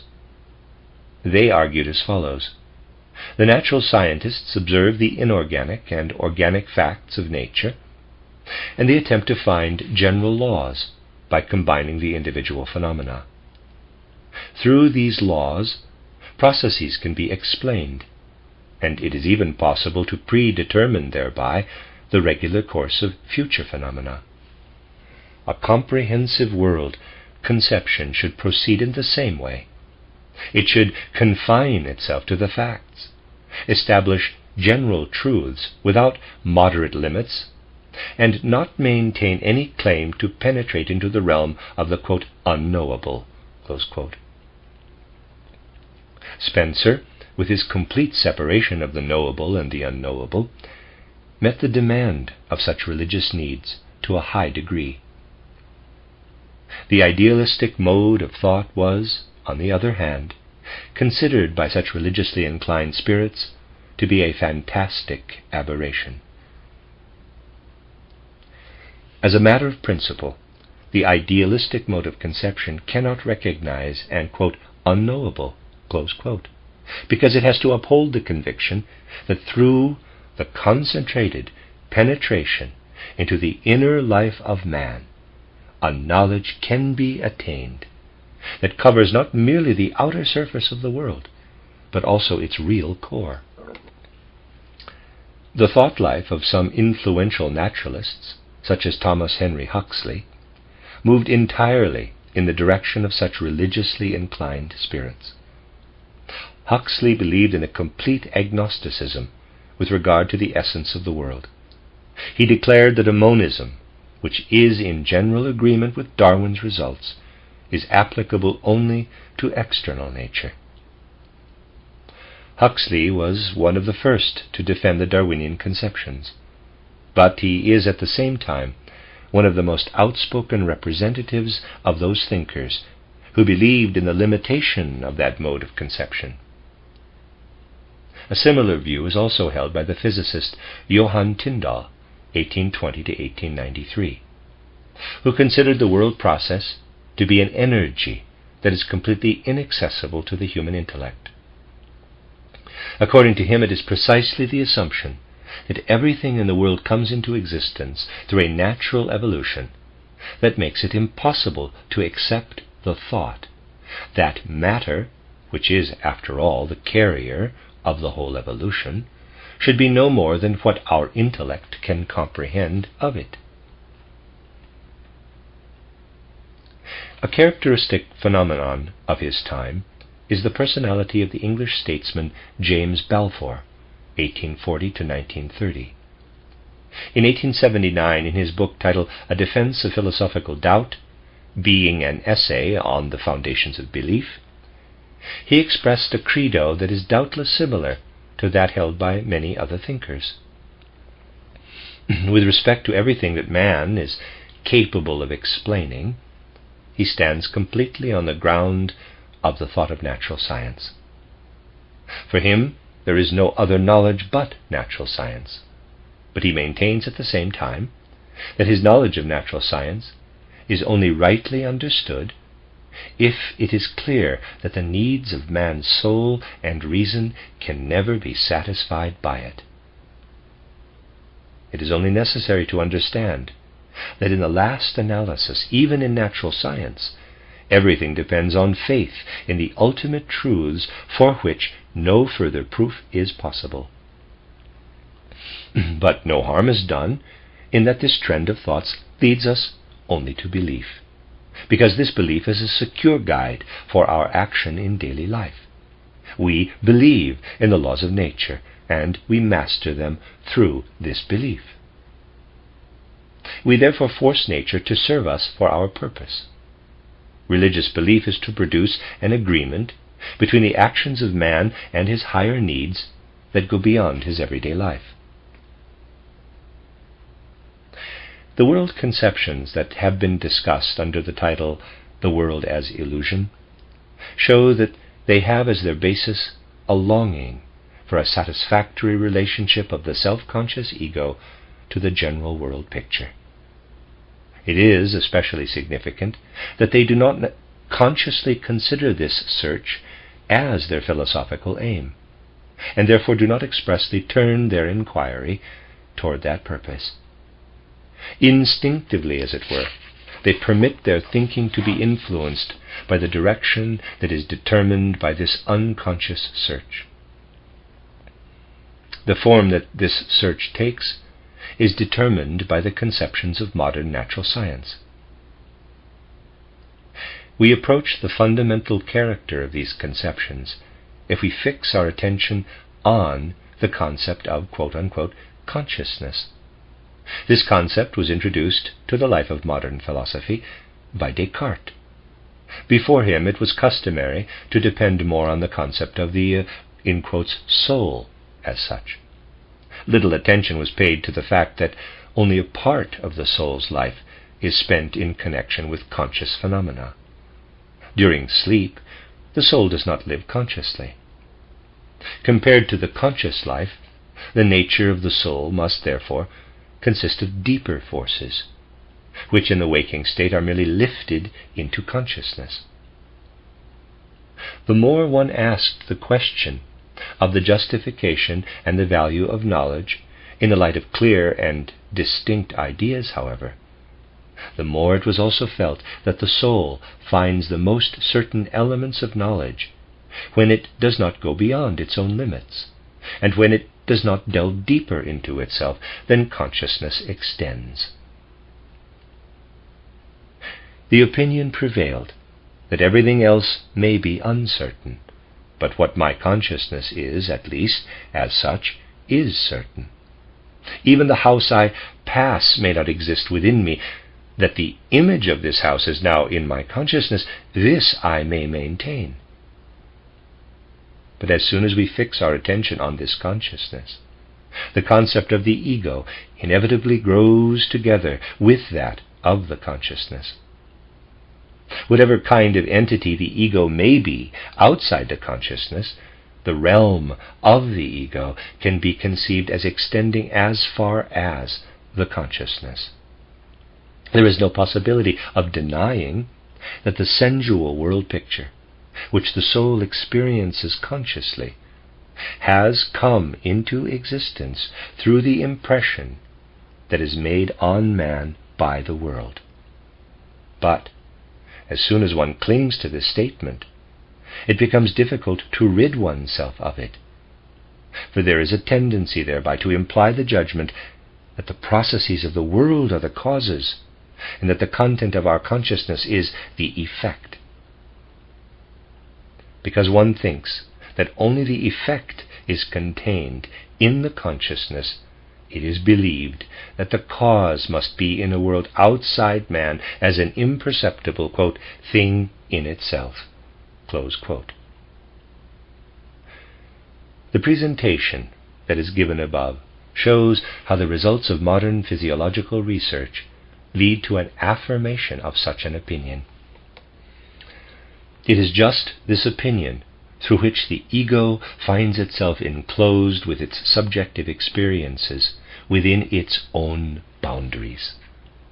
This subtly produced intellectual illusion, once formed, cannot be destroyed as long as the ego does not find any clues within itself, of which it knows that they refer to a being outside the subjective consciousness, although they are actually depicted within that consciousness. The ego must, outside the sensual consciousness, feel a contact with entities that guarantee their being by and through themselves. It must find something within that leads it outside itself. What has been said here concerning thoughts that are brought to life can have this effect. As long as the ego has experienced thought only within itself, it feels itself confined with it within its own boundary. As thought is brought to life, it emancipates the ego from a mere subjective existence. A process takes place that is, to be sure, experienced subjectively by the ego, but by its own nature is an objective process. This breaks the ego loose from everything that it can feel only as subjective. So we see that also the conceptions for which the world is illusion move toward a point that is reached when Hegel's world picture is so transformed that its thought comes to life. These conceptions take on the form that is necessary for a world picture that is unconsciously driven by an impulse in that direction. But in them, thinking still lacks the power to work its way through to that aim.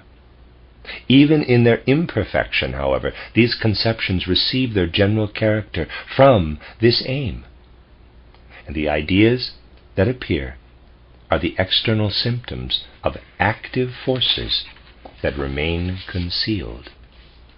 The end of chapter 3.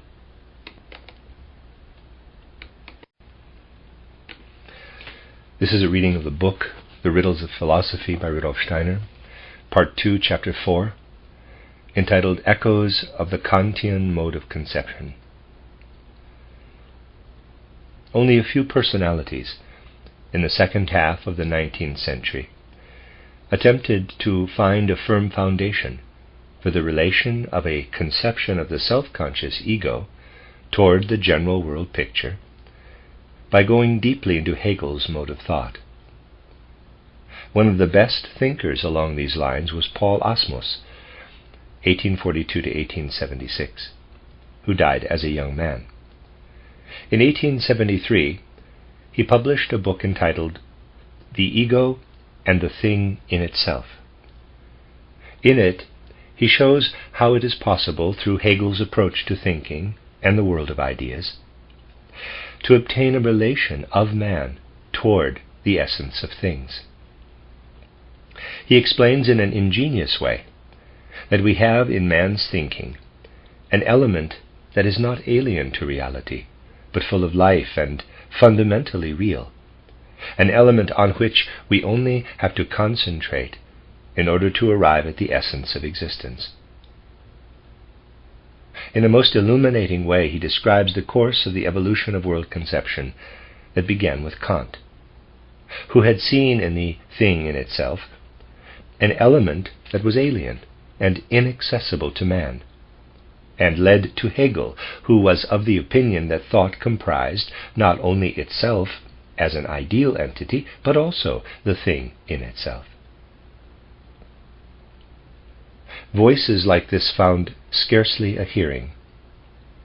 This became most poignantly clear in the slogan, quote, "Back to Kant," close quote, which became popular in a certain current of philosophical life after Edward Seller's speech at the University of Heidelberg, titled "On the Significance and Task of the Theory of Knowledge."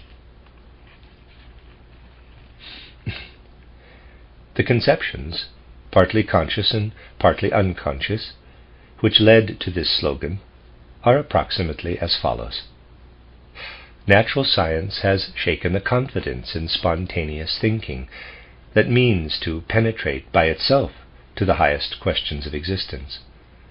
But we cannot be satisfied with the mere results of natural science, for they do not lead beyond the external view of things. There must be grounds of existence concealed behind this external aspect.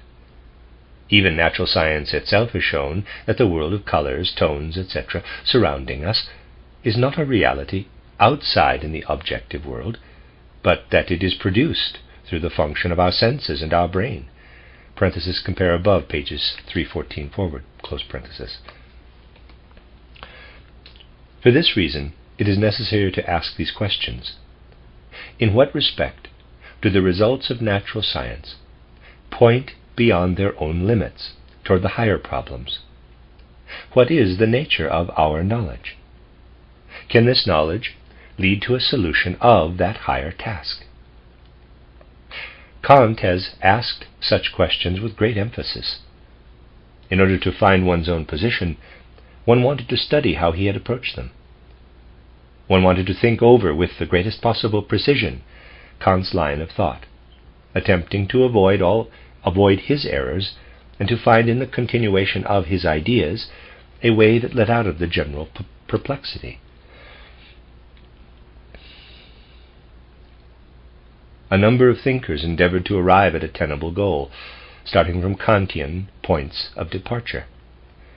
The most important among them were Hermann Cohen, 1842 to 1916, Otto Liebmann, 1840 to 1912, Wilhelm Windelband, 1848 to 1916, Johannes Volkelt, 1842 to 1930, and Benno Erdmann, 1851 to 1921.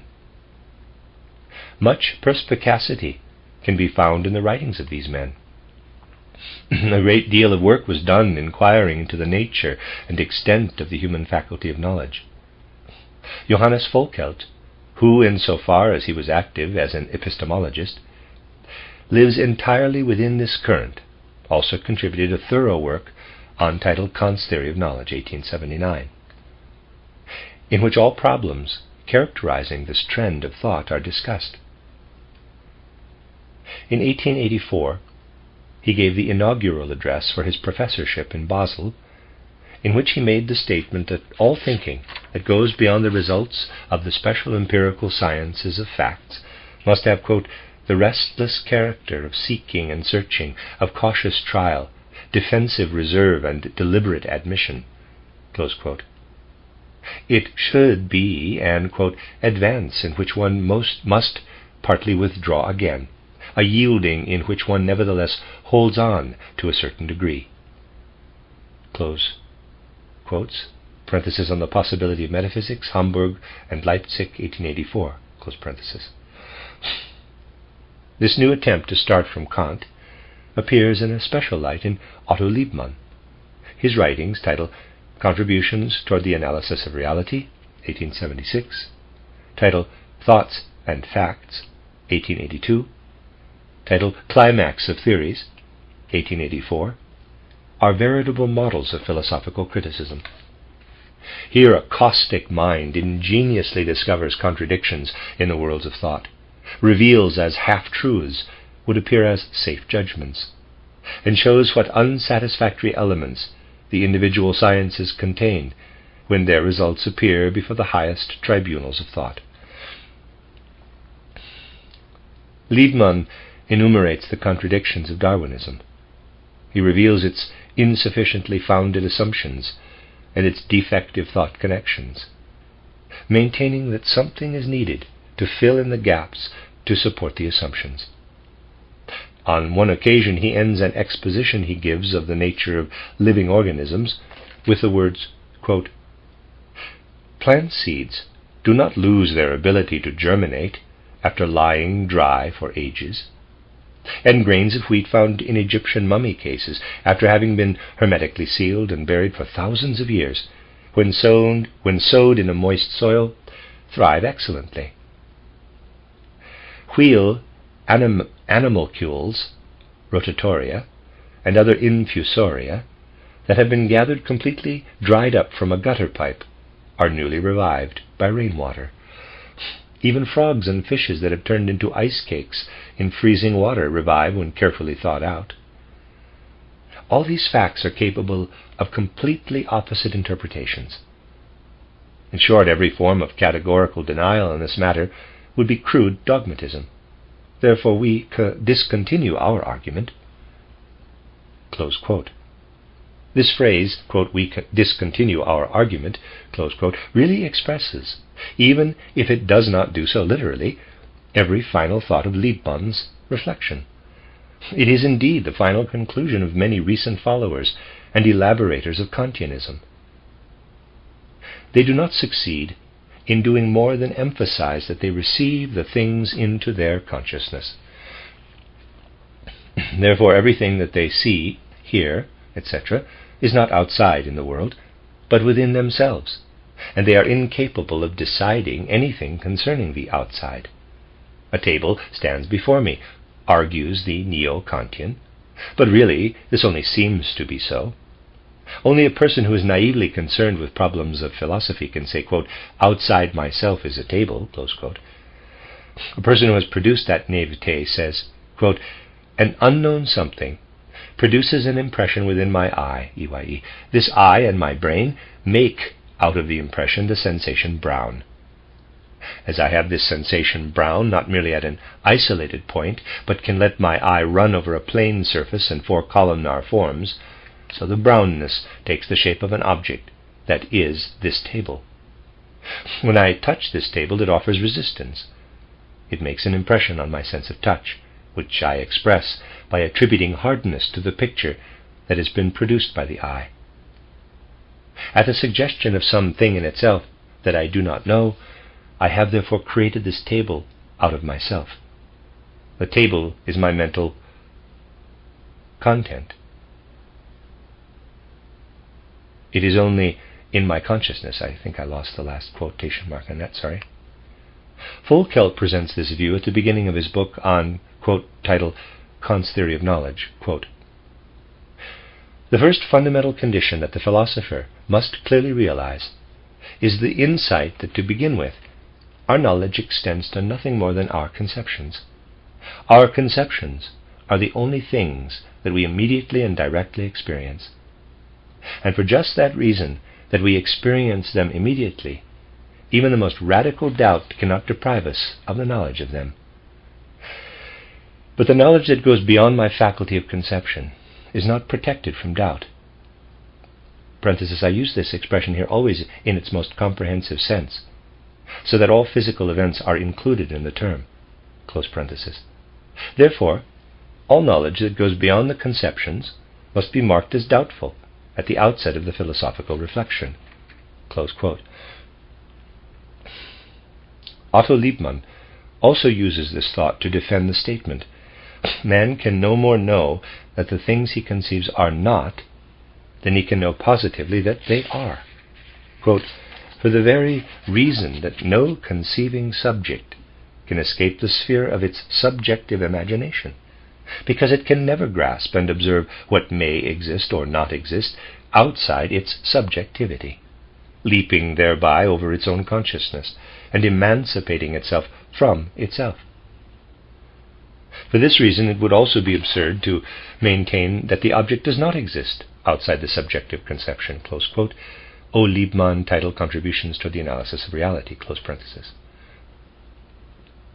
Both Volkelt and Liebman, nevertheless, endeavor to prove that man finds something in the world of his conceptions that is not merely observed or perceived, but that is added to the perception by thought, something that at least points toward the essence of things. Volkelt is of the opinion that there is a fact within the conceptual life that points to something that lies outside the life of conception. This fact consists in the logical necessity with which certain conceptions suggest themselves to man. In his book titled The Sources of Human Certainty, that appeared in 1906, we read Volkelt's view, quote, if one seeks the basis of the certainty of our knowledge, one finds 2 points of origin, 2 sources of certainty. Even if an intimate cooperation of both sources of certainty is necessary, if real knowledge is to result, it is nevertheless impossible to reduce one source to the other. The one source of certainty is the self-assurance of consciousness, the awareness of the facts of my consciousness. That I am consciousness is just as true as the fact that my consciousness testifies to the existence of certain processes and states, certain contents and forms. Without this source of certainty, there would be no cognitive process. It supplies the material through the elaboration of which all knowledge is produced.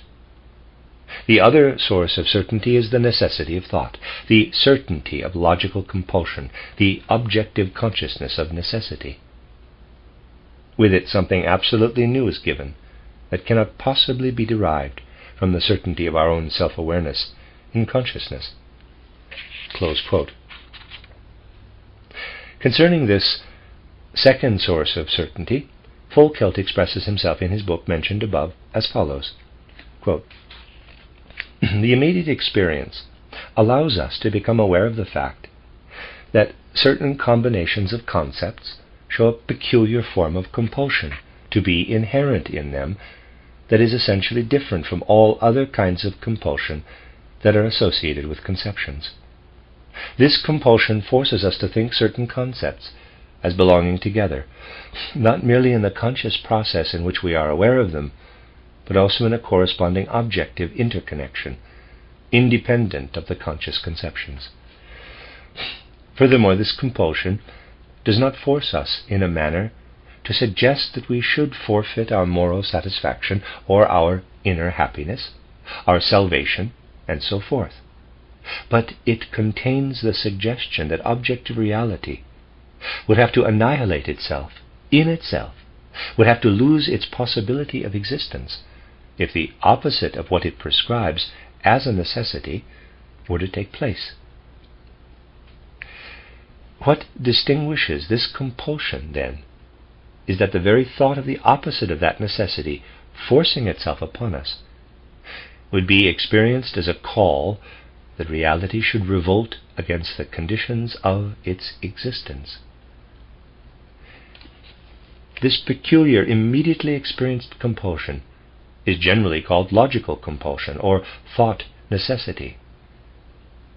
The logically necessary reveals itself directly as an announcement of the object itself. It is the peculiarly meaningful significance, the reason-guided illumination that is contained in everything logical, that bears witness with immediate evidence of the objective real validity of the logical connections of concepts. Parenthesis titled Kant's Theory of Knowledge, pages 208 forward, close parenthesis. Close quote. Otto Liebmann confesses toward the end of his essay titled The Climax of Theories that, in his opinion, the whole thought structure of human knowledge, from the ground floor of the science of observation up to the most airy regions of the highest hypotheses of world conception, is permeated by thoughts that point beyond perception. Quote, fragments of percepts must first be supplemented by an extraordinary amount of non-observed elements linked together and connected in a definite order according to certain operations of the mind. Close quote. But how can one deny that human thinking has the ability to know something through its own activity, as long as it is necessary to resort to this activity, even if one merely wants to obtain order among the facts of the observed percepts? Neo-Kantianism is in a curious position. It would like to confine itself within the boundaries of consciousness and within the life of conception. But it is forced to confess that it is impossible to take a step within these boundaries that does not lead in all directions beyond those limits. Otto Liebmann ends the second booklet of his title Thought and Facts as follows. Quote, if, on the one hand, seen from the viewpoint of natural science, man were nothing but animated dust, then, on the other, all nature, as it appears in space and time, when seen from the only viewpoint that is immediately accessible and given to us, is an anthropocentric phenomenon. Close quote.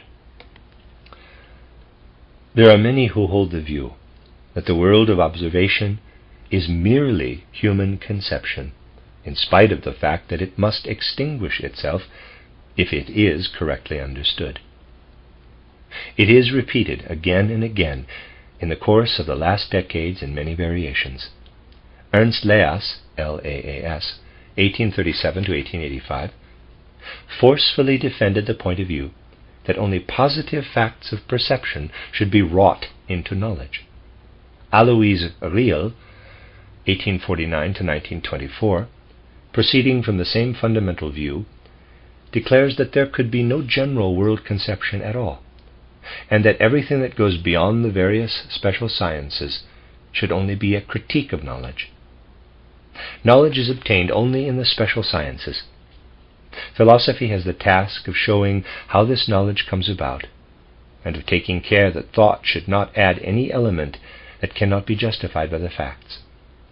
Richard Wahler, in his book The Whole of Philosophy and Its End, 1894, eliminates with utmost scrutiny everything that the mind has added to the quote-unquote occurrences of the world, until finally the mind stands in the ocean of occurrences that stream by, seeing itself in this ocean as one such occurrence, nowhere finding a point capable of providing a meaningful enlightenment concerning them. This mind would have to exert its own energy to produce order in the occurrences, but then it would be the mind itself that had introduced that order into nature.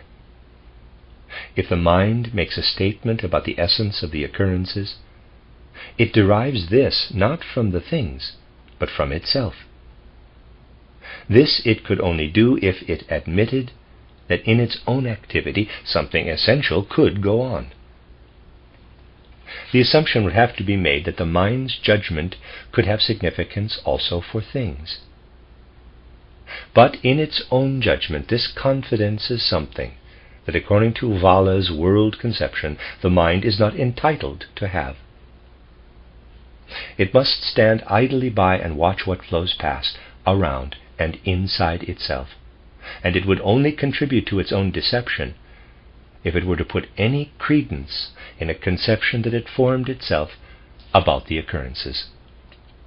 Quote, what final answer could a mind find that looked into the world structure, tossing about within itself problems concerning the nature and purpose of events?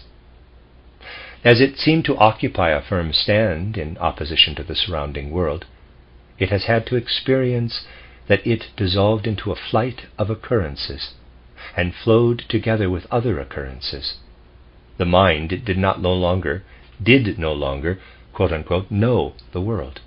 It had to admit, I am not certain that there are, quote-unquote, knowers, but there are simply occurrences.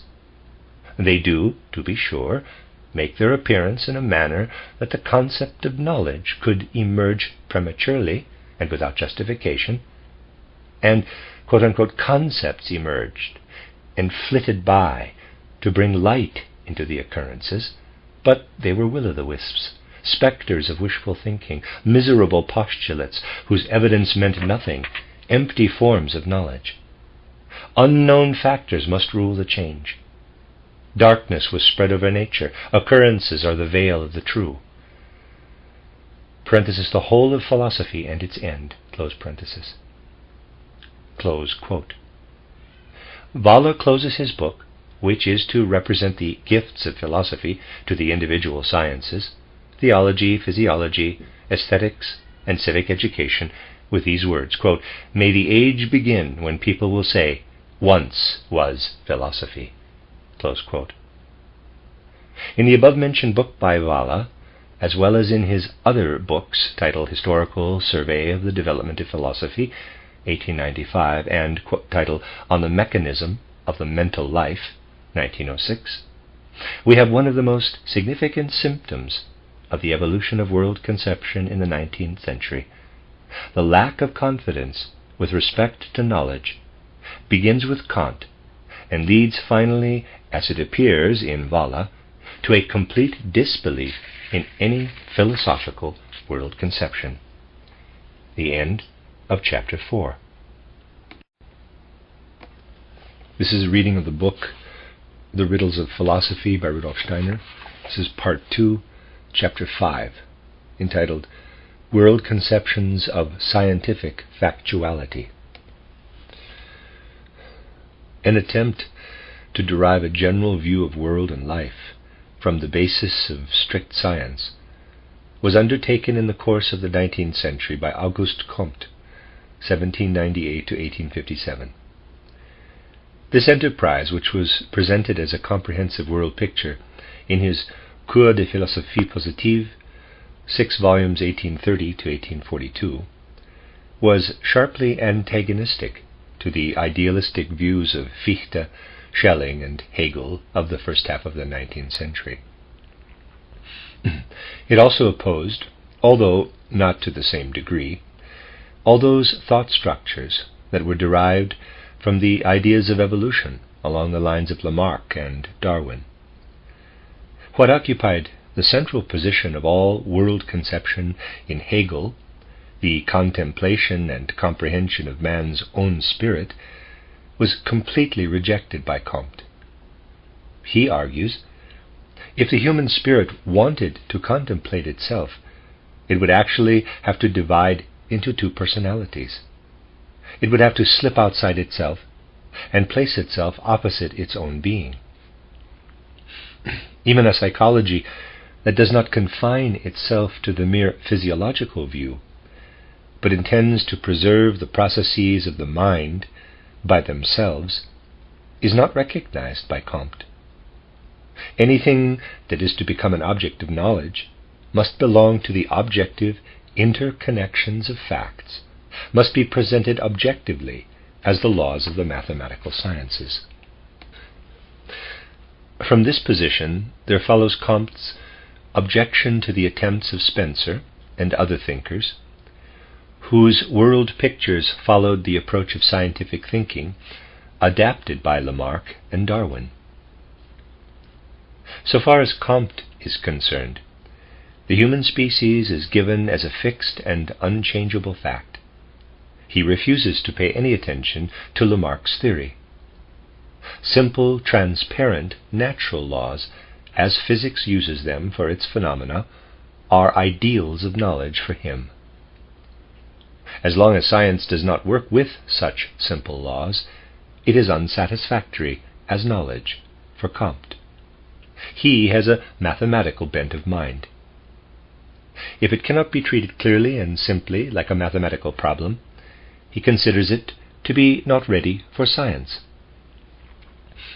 Comte has no feeling for the fact that one needs ideas that become increasingly more life-saturated as one rises from the purely mechanical and physical processes to the higher formations of nature and to man.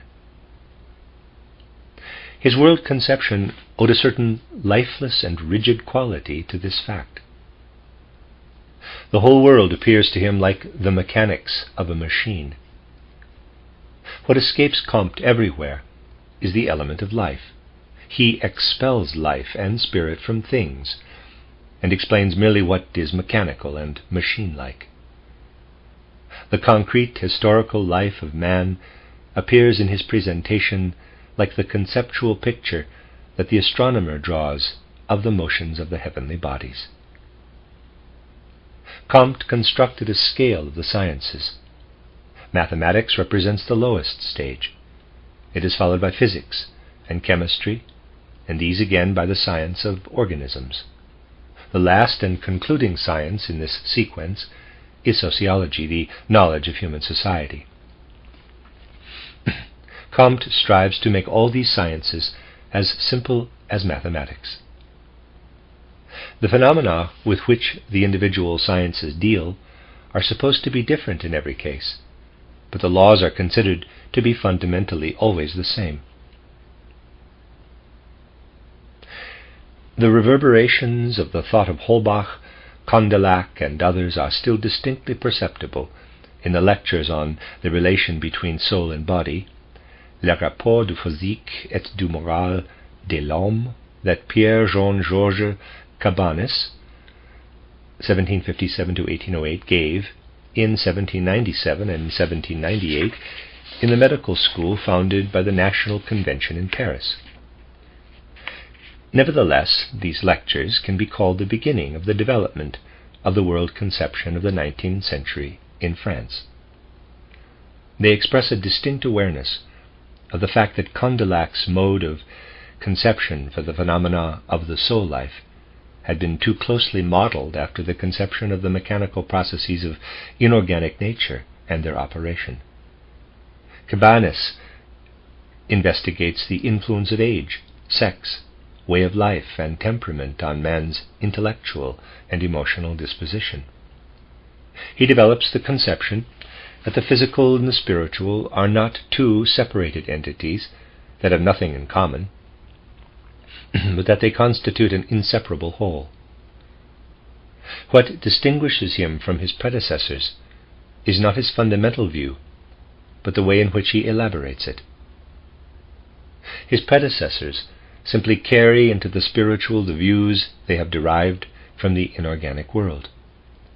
Cabanis is convinced that if we start by observing the world of the spiritual as open-mindedly as we observe the inorganic, it will reveal its relation to the rest of the natural phenomena.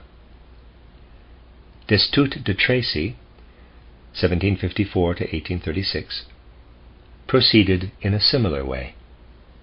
He also wanted first to observe the processes of the spirit, without bias as they appear when we approach them without philosophical or scientific prejudice. According to this thinker, one is in error if one conceives the soul as a mechanism as Condillac and his followers had done. This mechanistic character cannot be upheld any longer if one honestly observes one's self. We do not find in us an automaton, a being that is directed from without. We always find within us spontaneous activity and an inner self.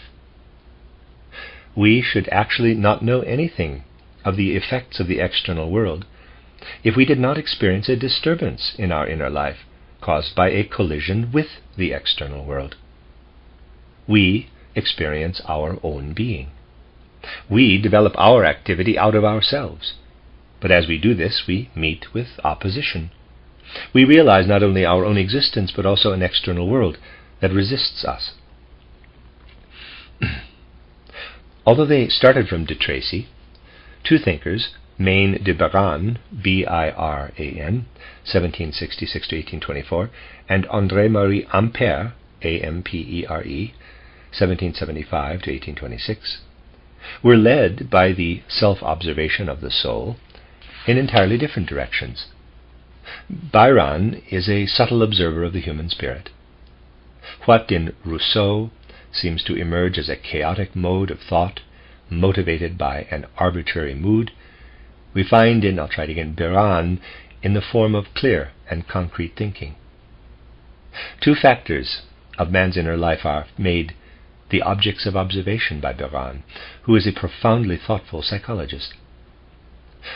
What man is, through the nature of his being, his temperament, and what he makes out of himself through active work, his character.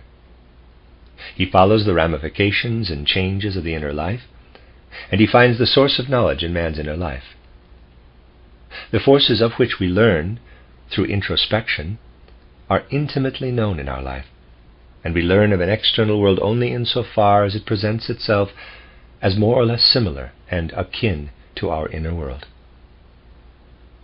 What should we know of forces outside in nature if we did not experience within our self-active soul a similar force, and consequently could compare this with what corresponds to it in the external world? For this reason, Byron is untiring in his search for the processes in man's soul. He pays special attention to the involuntary and the unconscious element in the inner life processes that exist long before the light of consciousness emerges in the soul. Byron's search for wisdom within the soul led him to a peculiar form of mysticism in later years. In the process of deriving the profoundest wisdom from the soul, we come closest to the foundation of existence when we dig down into our own being. The experience of the deepest soul processes, then, is an immersion in the wellspring of existence, into the God within us. The attraction of Byron's wisdom lies in the intimate way in which he presents it. He could have found no more appropriate form of presentation than that of a journal intime, a form of diary.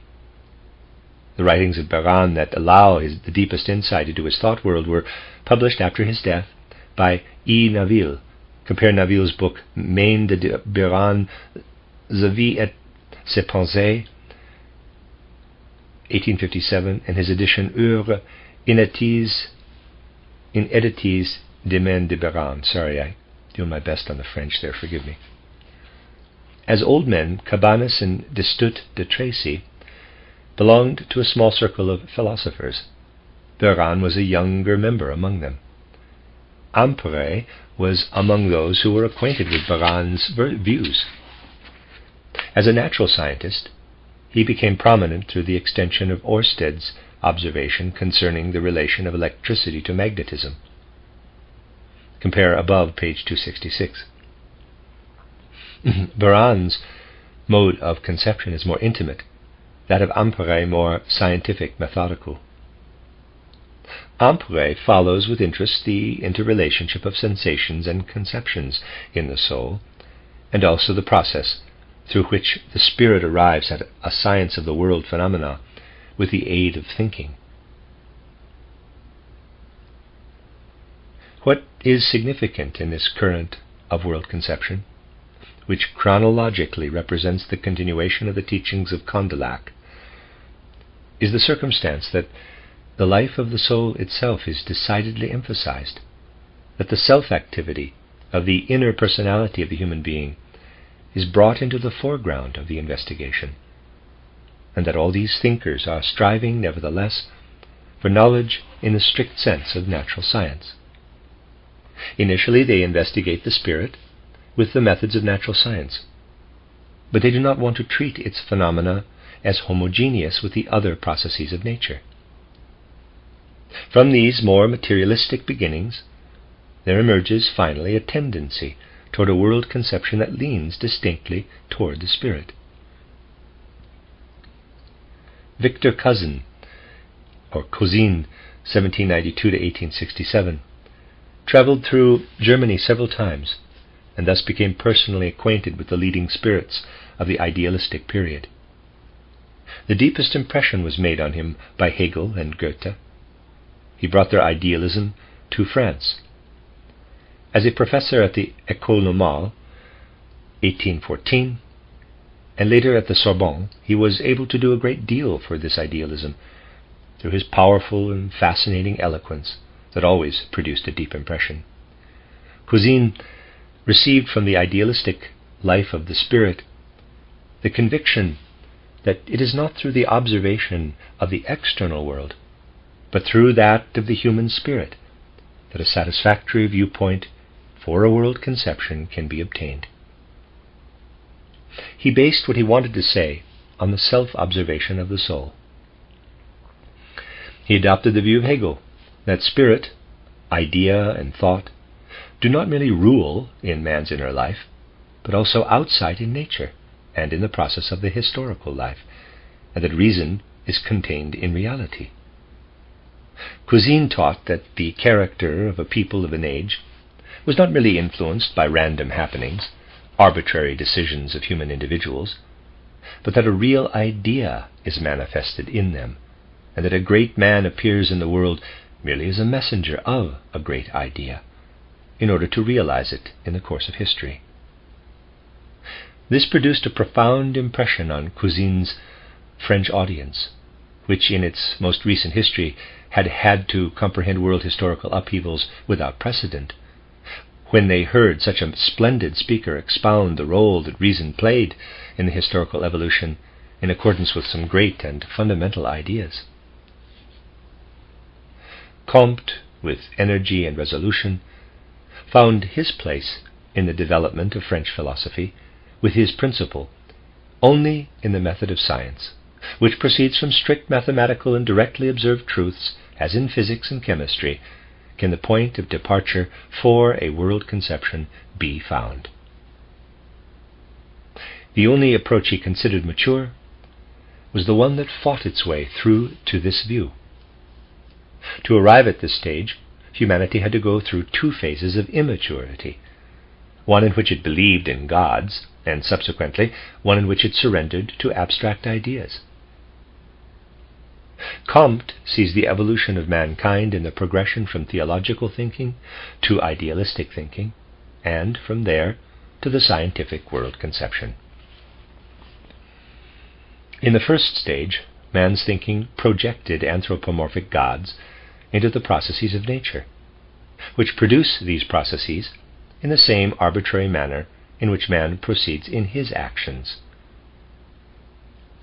Later, he replaces the gods with abstract ideas, as, for instance, life force, general world reason, world purpose, and so forth. But this phase of development must give way to a higher one, in which it must be understood that an explanation of the phenomena of the world can be found only in the method of observation and a strictly mathematical and logical treatment of the facts. For the purpose of a world conception, thinking must merely combine what physics, chemistry, and the science of living organisms obtain through their investigation. Thinking must not add anything to the results of the individual sciences, as theology had done with its divine beings, and the idealistic philosophy with its abstract thoughts. Also, the conceptions concerning the course of the evolution of mankind, the social life of men in the state, in society, etc., will become clear only when the attempt is made to find in them laws like those found in the exact natural sciences. The causes that bring families, associations, legal views, and state institutions into existence must be investigated in the same way as the causes that make bodies fall to the ground and that allow the digestive organs to operate. The science of human social life, of human development, sociology, is therefore what Comte is especially concerned with, and he tries to give it the exactness that the other sciences have gradually acquired. In this respect, he has a predecessor in Claude Henri de Saint-Simon, 1760 to 1825. Saint-Simon had presented the view that man would only learn to guide his own fate completely when he conceived of his own life in the state, in society, and in the course of history in a strictly scientific sense, and when he arranged it like a process following a natural law. For a while, Comte was on intimate terms with Saint-Simon. He parted ways with him when it seemed to him that Saint-Simon's views turned into all sorts of groundless dreams and utopias. Comte continued to work with a rare zeal in his original direction. His Cours de Philosophie Positive is an attempt to elaborate in a style of spirit alienation the scientific accomplishments of his time into a world conception by presenting them merely in a systematized survey, and by developing sociology in the same way without the aid of theological and idealistic thoughts. Comte saw no other task for the philosopher than that of such a mere systematized survey. The philosopher would add nothing of his own to the picture that the sciences have presented as the connection of facts.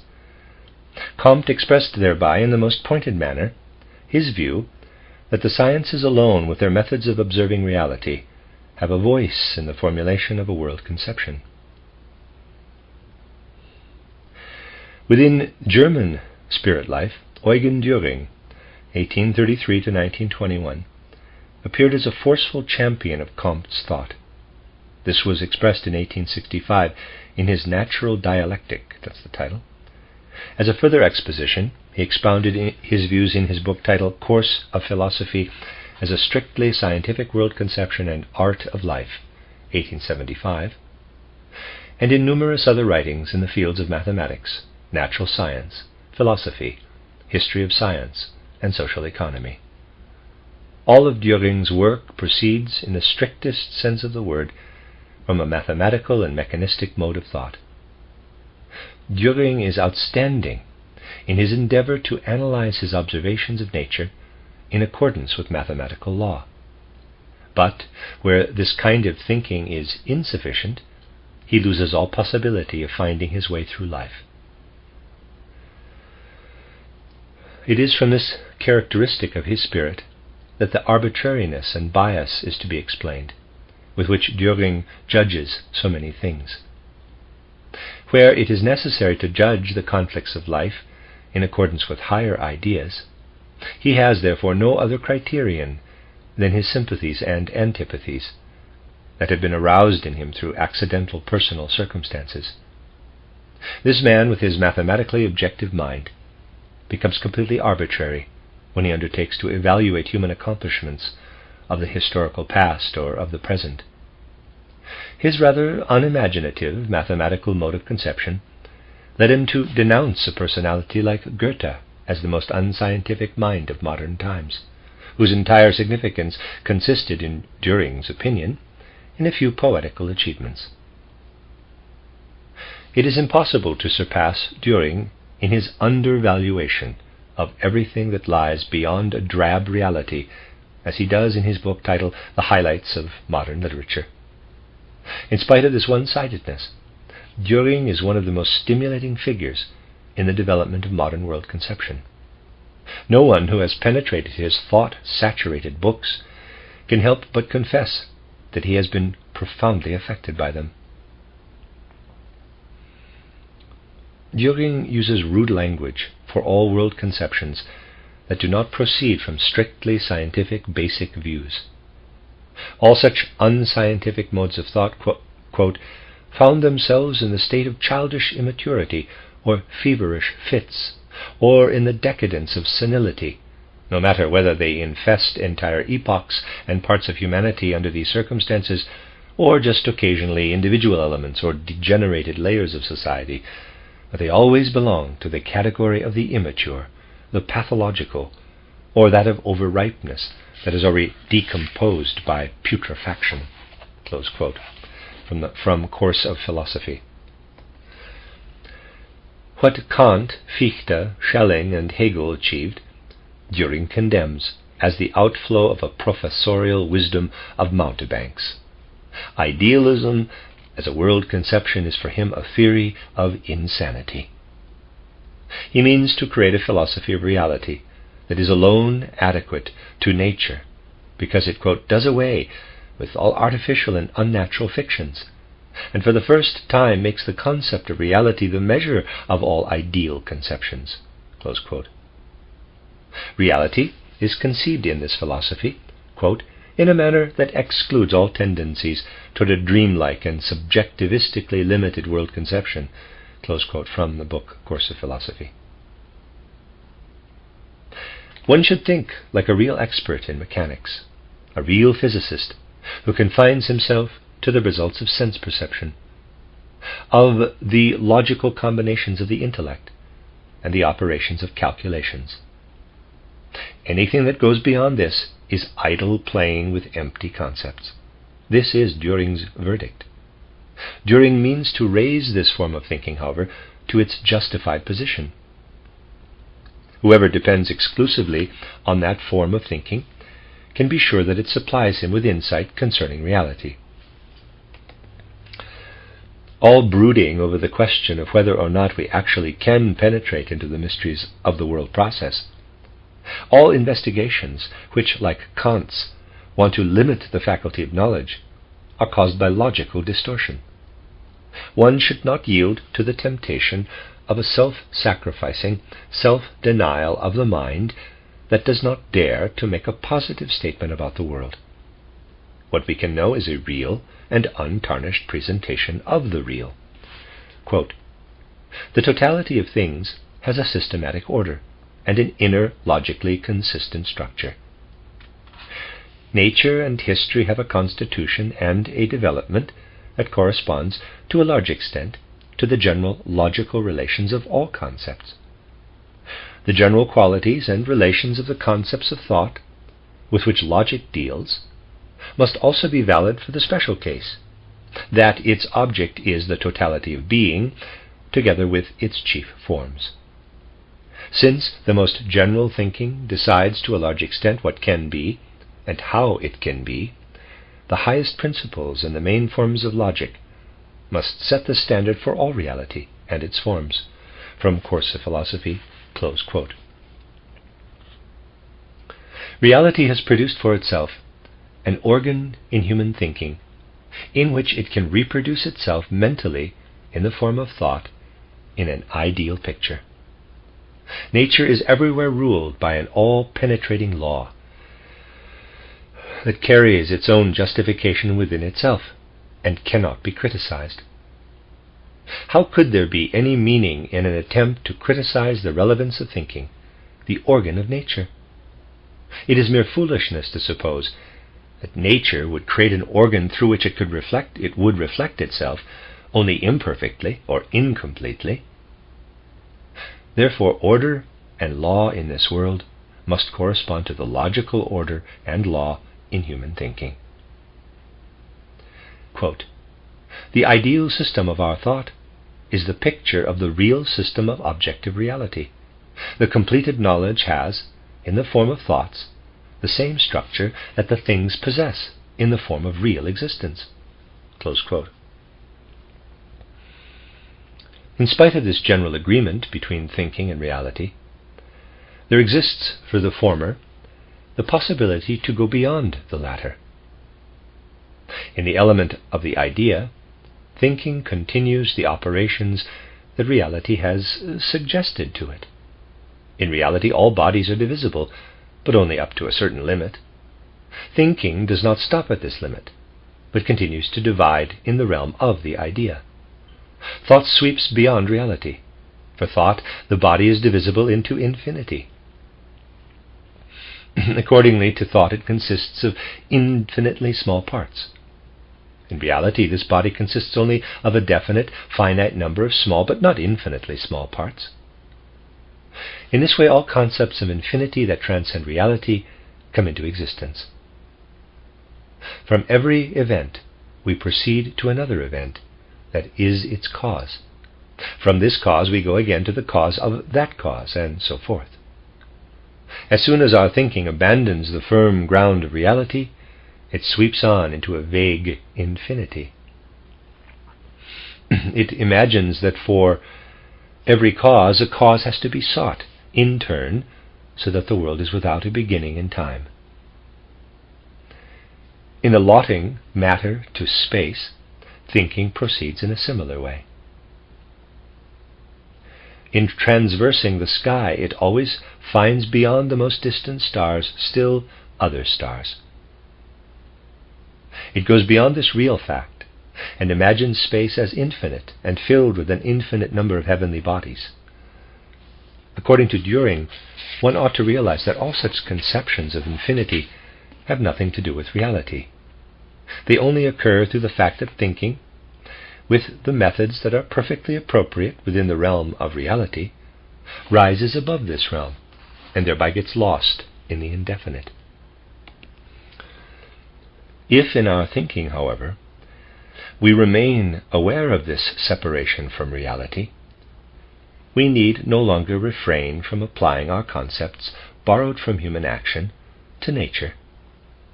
Düring, as he proceeds from such presuppositions, does not even hesitate to attribute to nature, in its production, an imagination any more than he does to man in his creation.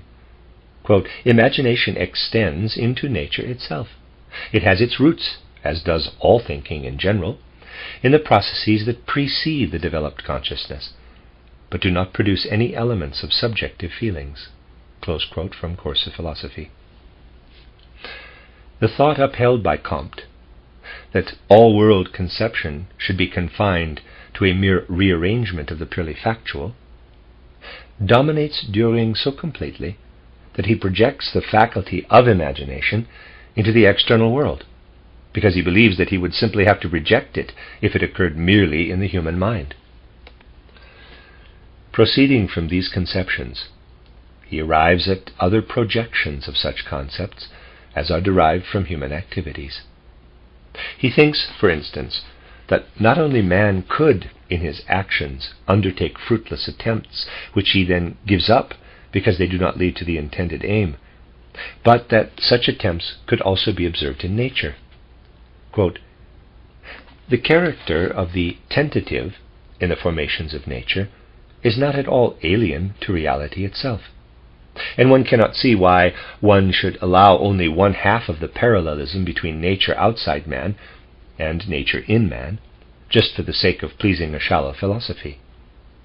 If subjective error of thinking and imagining springs from the relative separation and independence of this sphere, why should not a practical error or blunder of the objective and non-thinking nature be possibly the result of a relative separation and mutual alienation of its various parts and driving forces? A true philosophy that is not intimidated by common prejudices will finally recognize the perfect parallelism and the all-pervading unity of the constitution in both directions." From the Course of Philosophy, close quote. Düring is not in the least shy when it is a question of applying the concepts to reality that thinking produces in itself. But since he has, because of his disposition, only a sense for mathematical conceptions, the picture he sketches of the world has a mathematical schematic character. He rejects the mode of thought that was developed by Darwin and Haeckel, and does not understand what motivates them to search for a reason to explain why one being develops from another. The mathematician places the forms of a triangle, square, circle, and ellipse side by side. Why should one not be satisfied with a similar schematic coordination in nature as well? Düring does not aim at the genesis of nature, but at the fixed formations that nature produces through the combinations of its energies, just as the mathematician studies the definite, strictly delineated forms of space. He finds nothing inappropriate in attributing to nature a purposeful striving toward such definite formations. Düring does not interpret this purposeful tendency of nature as the conscious activity that develops in man, but he supposes it to be just as distinctly manifested in the operation of nature as every other natural manifestation. In this respect, Düring's view is, therefore, the opposite pole of the one upheld by Friedrich Albert Lange. Lange declares the higher concepts, especially all those in which imagination has a share, to be justifiable poetic fiction. Düring rejects all poetic imagination in concepts, but he attributes actual reality to certain higher ideas that are indispensable to him.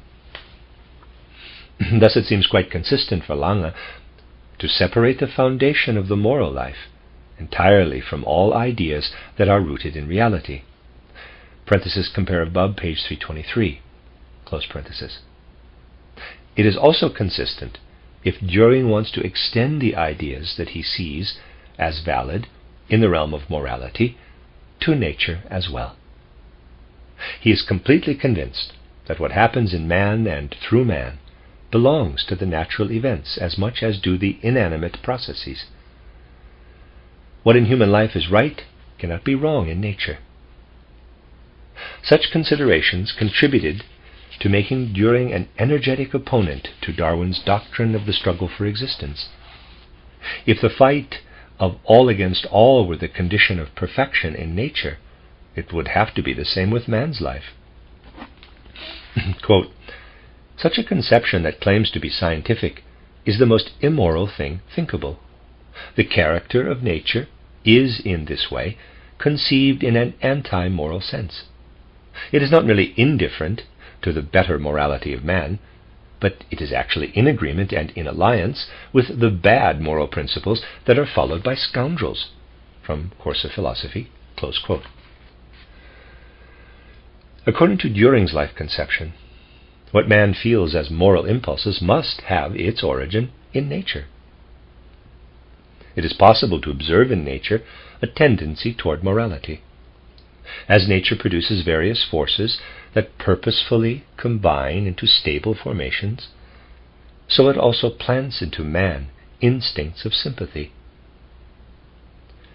By them, he allows himself to be determined in his social life with his fellow men. In man, the activity of nature is continued on an elevated level. Düring attributes the faculty to produce sensations automatically out of themselves to the inanimate mechanical forces. Quote, the mechanical causality of the forces of nature becomes, so to speak, subjectified in the fundamental sensation.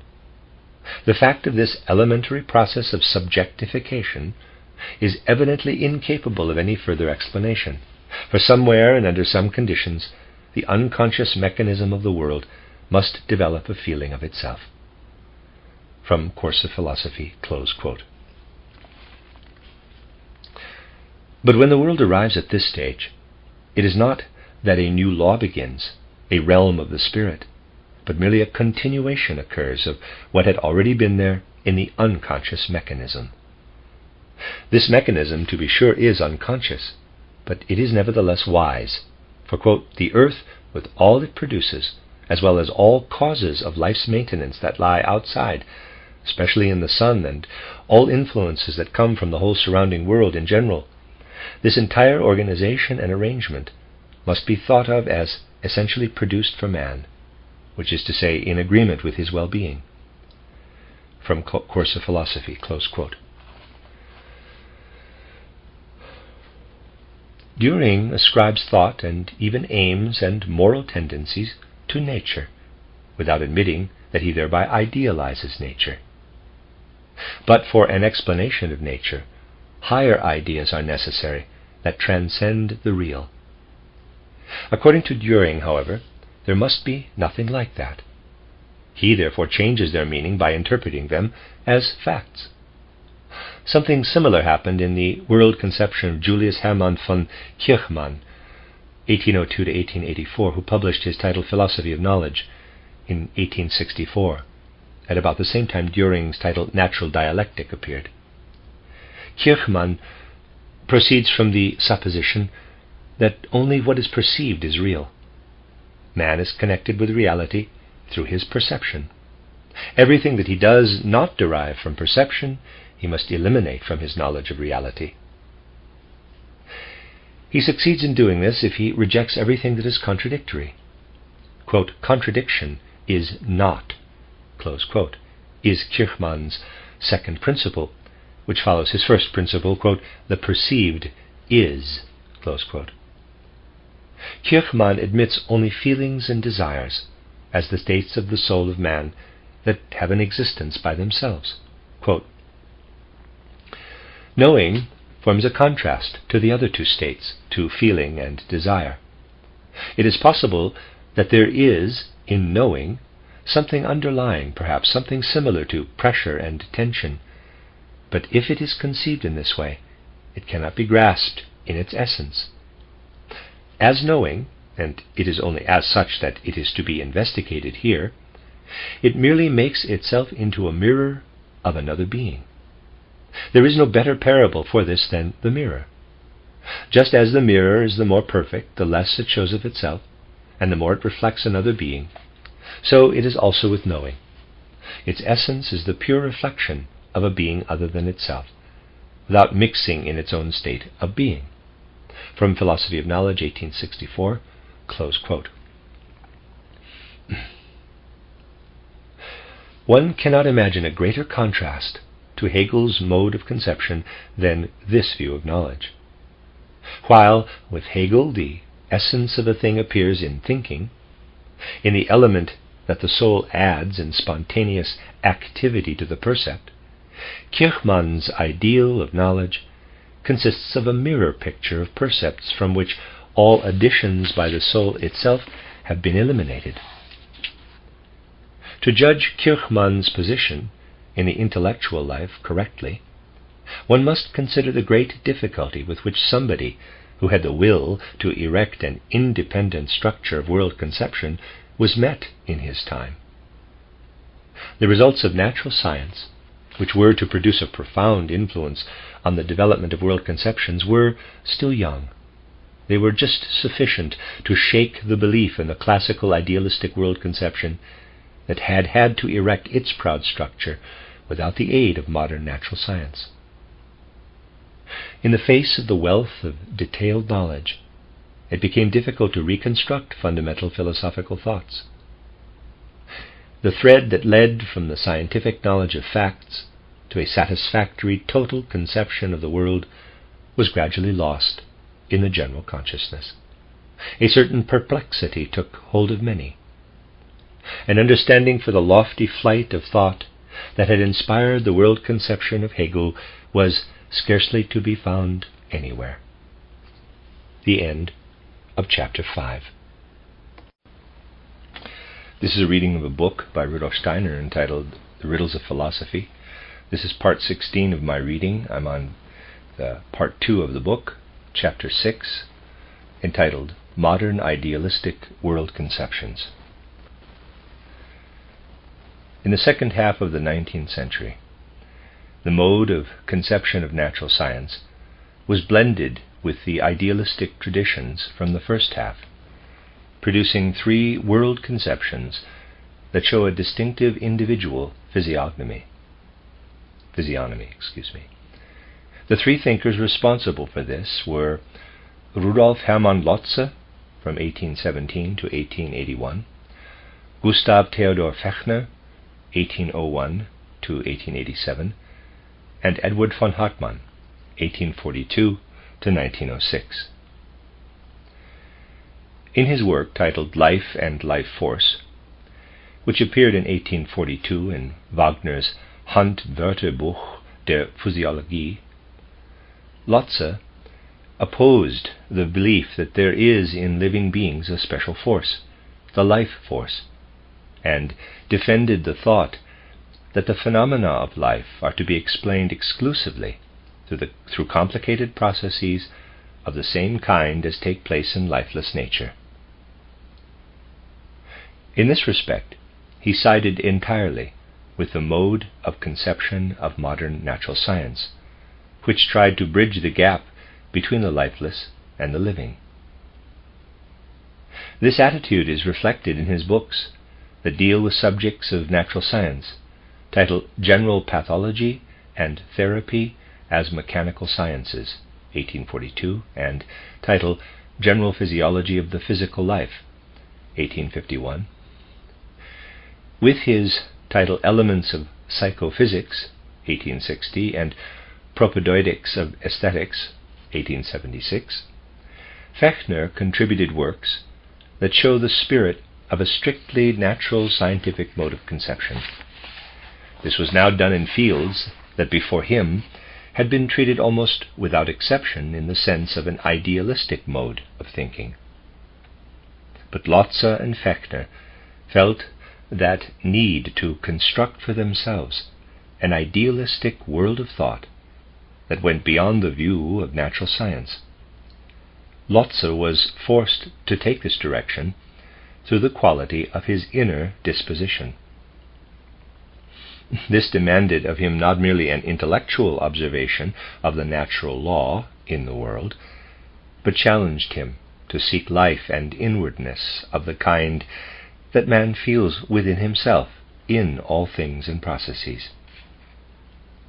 He wanted to, quote, struggle constantly against the conceptions that acknowledge only one half of the world, and the less important one at that, only the unfolding of facts into new facts, of forms into new forms, but not the constant reconversion of all those externalities into elements of inner relevance, into what alone has value and truth in the world, into bliss and despair, admiration and disgust, love and hatred, into joyful certainty and doubtful yearning, into all the nameless forms of suspense and fear in which life goes on. That alone deserves to be called life. Close quote. Lotze, like many others, has the feeling that the human picture of nature becomes cold and drab if we do not permeate it with the conceptions that are taken from the human soul. Compare above pages. In parentheses. What in Lotze is caused by his inner disposition of feeling appears in Fechner as the result of a richly developed imagination that has the effect of always leading from a logical comprehension of things to a poetic interpretation of them. He cannot, as a natural scientific thinker, merely search for the conditions of man's becoming and for the laws that will cause his death again. For him, birth and death become events that draw his imagination to a life before birth and to a life after death. Fechner writes in his titled booklet on life after death, quote, "Man lives on earth not once, but 3 times. His first stage of life is a continuous sleep, the second an alternation between sleeping and waking, the third an eternal waking. In the first stage, man lives in solitude and in the dark. In the second, he lives in fellowship, and as a separate being side by side and among others, in a light that reflects the surface for him. In the third stage, his life interweaves with that of other spirits to a higher life in the highest spirit, and his sight penetrates the essence of the finite things. In the first phase, the body develops from its germ and produces the organs for the second. In the second phase, the spirit develops from its germ and produces its organ for the third. And in the third phase, the divine germ that lies in the spirit of every human being develops. It can be dimly felt and instinctively apprehended by a genius pointing toward a realm beyond, which is dark for us, but bright as day for the spirit of the third phase. The transition from the first phase of life to the second is called birth. The transition from the second to the third is called death." Close quote. Lotze has given an interpretation of the phenomena of the world that is in keeping with the needs of his inner disposition in his works titled Microcosm, 1858-64, title 3 Books of Logic, 1874, and titled 3 Books of Metaphysics, 1879. The notes taken from the lectures he gave on the various fields of philosophy also have appeared in print. He proceeds by following the strictly natural, law-determined course of the world, and by interpreting this regularity in the sense of an ideal, harmonious, soul-filled order and activity of the world ground. We see that one thing has an effect on another, but one could not produce the effect on the other if fundamental kinship and unity did not exist between them. The second thing would have to remain indifferent to the activity of the first if it did not possess the ability to behave in agreement with the action of the first, and to arrange its own activity accordingly.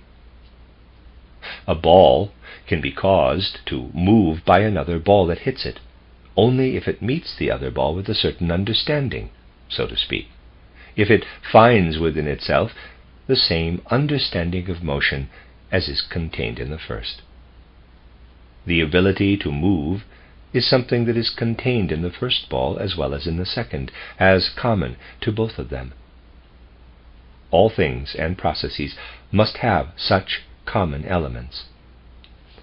That we perceive them as things and events is caused by the fact that we, in our observation, become acquainted only with their surface. If we were able to see their inner nature, we would observe not what separates them, but what connects them to form a great world totality. There is only one being in our experience that we do not merely know from without, but from within, that we cannot merely look at, but into, that our sight can penetrate. This is our own soul, the totality of our own spiritual personality.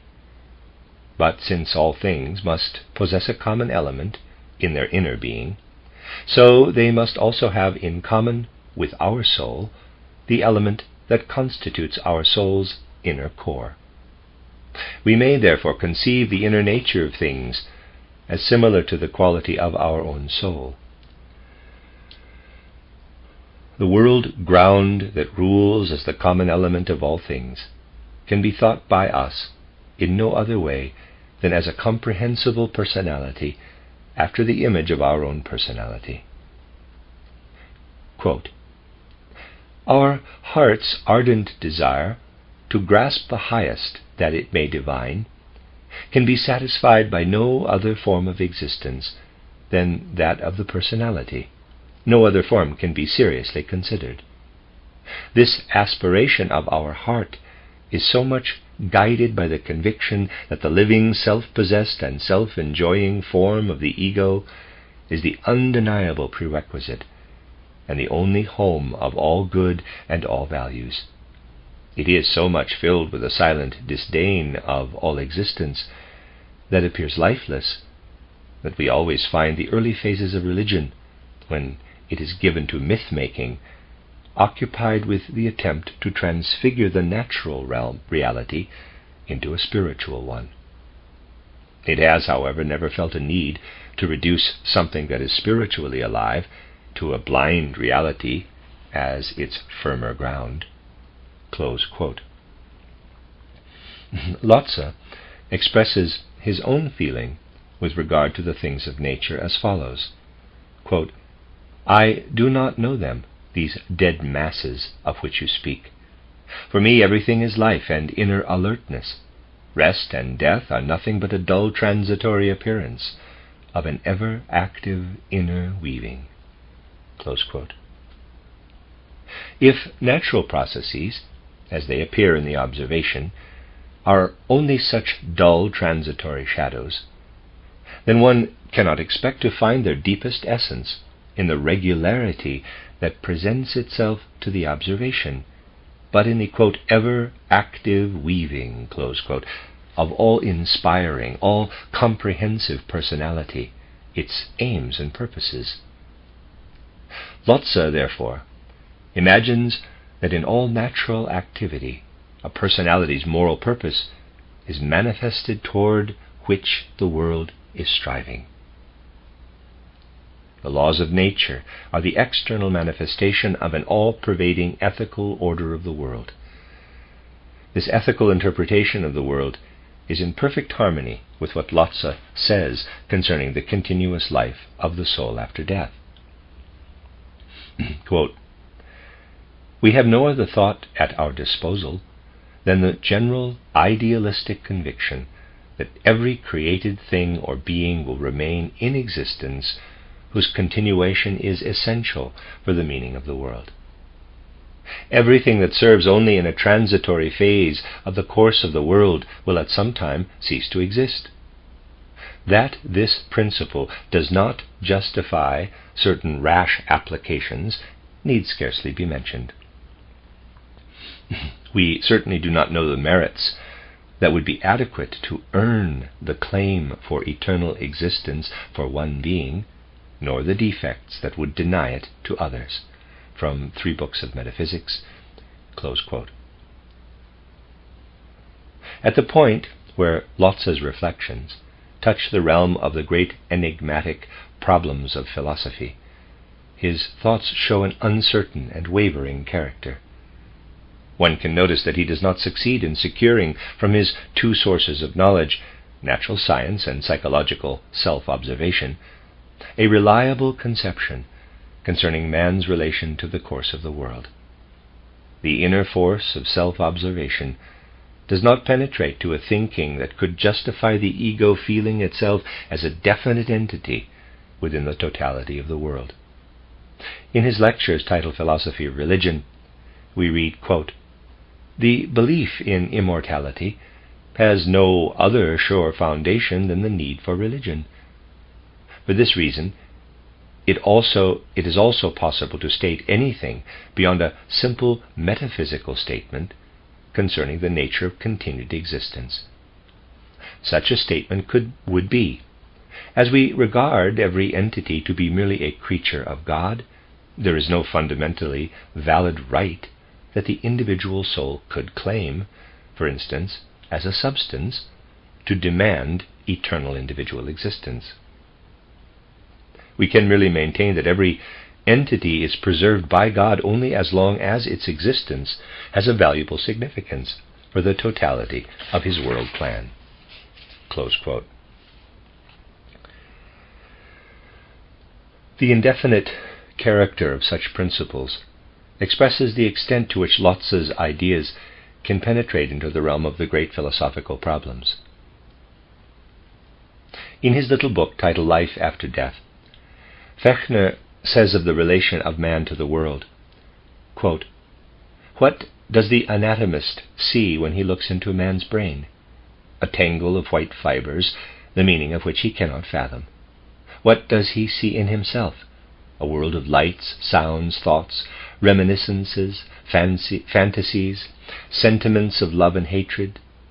In this way you must imagine the relationship of the side of the world that you see as you are externally confronted with it, to what this world sees in itself.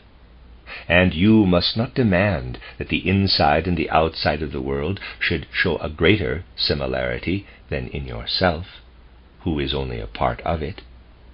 It is only the fact that you are a part of this world that allows you to see within yourself a part of what the world experiences inwardly." Close quote. Fechner imagines that the world spirit stands in the same relation to the world of matter as the human spirit does to the human body. He then argues, man speaks of himself when he speaks of his body, but he also speaks of himself when he deals with his spirit. The anatomist who investigates the tangle of dead brain fibers is confronted with the organ that once was the source of thoughts and imaginations. When the man whose brain the anatomist observes was still alive, he did not have before him in his mind the fibers of his brain and their physical function, but a world of mental contents. What has changed then, when, Instead of a man who experiences his inner soul content, the anatomist looks at the brain, the physical organ of that soul. Is it not, in both cases, the same being, the same man that is inspected? Fechner is of the opinion that the object is the same, merely the point of view of the observer has changed. The anatomist observes from outside what was previously viewed by man from inside. It is as if one looks at a circle first from without and then from within. In the first case, it appears convex, in the second, concave. In both cases, it is the same circle. So it is also with man. If he looks at himself from within, he is spirit. If the natural scientist looks at him from without, he is body, matter. According to Fechner's mode of conception, it is of no use to ponder on how body and spirit effect each other. For they are not two entities at all. They are both one and the same thing. They appear to us only as different when we observe them from different viewpoints. Fechner considers man to be a body that is spirit at the same time.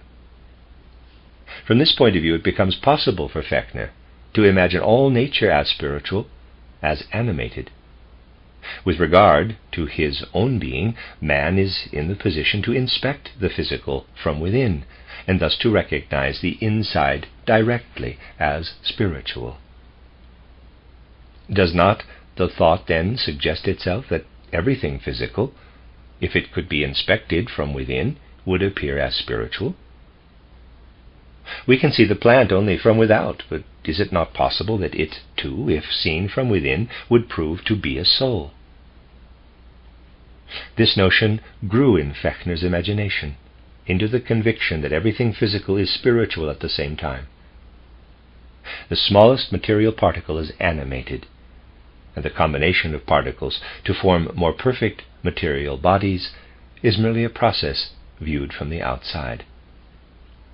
There is a corresponding inner process that would, if one could observe it, present itself as the combination of individual souls into more comprehensive souls.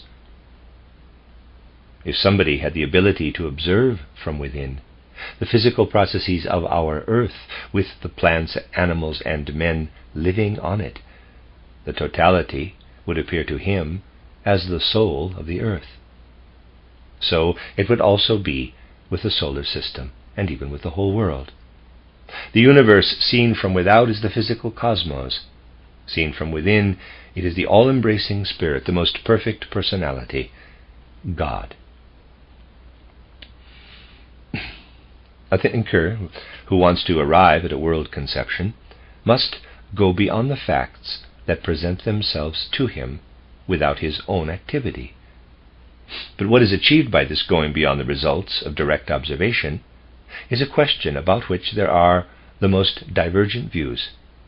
Kirchhoff expressed his view, compare above, page 323, by saying that even through the strictest science, one cannot obtain anything but a complete and simple description of the actual events. Fechner proceeds from an opposite viewpoint. It is his opinion that this is the great art, to draw conclusions from this world to the next, not from reasons. Let me read this again, sorry. It is his opinion that this is, quote, the great art, to draw conclusions from this world to the next, not from reasons that we do not know, nor from presuppositions that we accept, but from facts with which we are acquainted, to the greater and higher facts of the world beyond, and thereby to fortify and support from below the belief that depends on higher viewpoints, and to establish for it a living relationship toward life. From parenthesis, the booklet on life after death, close parenthesis.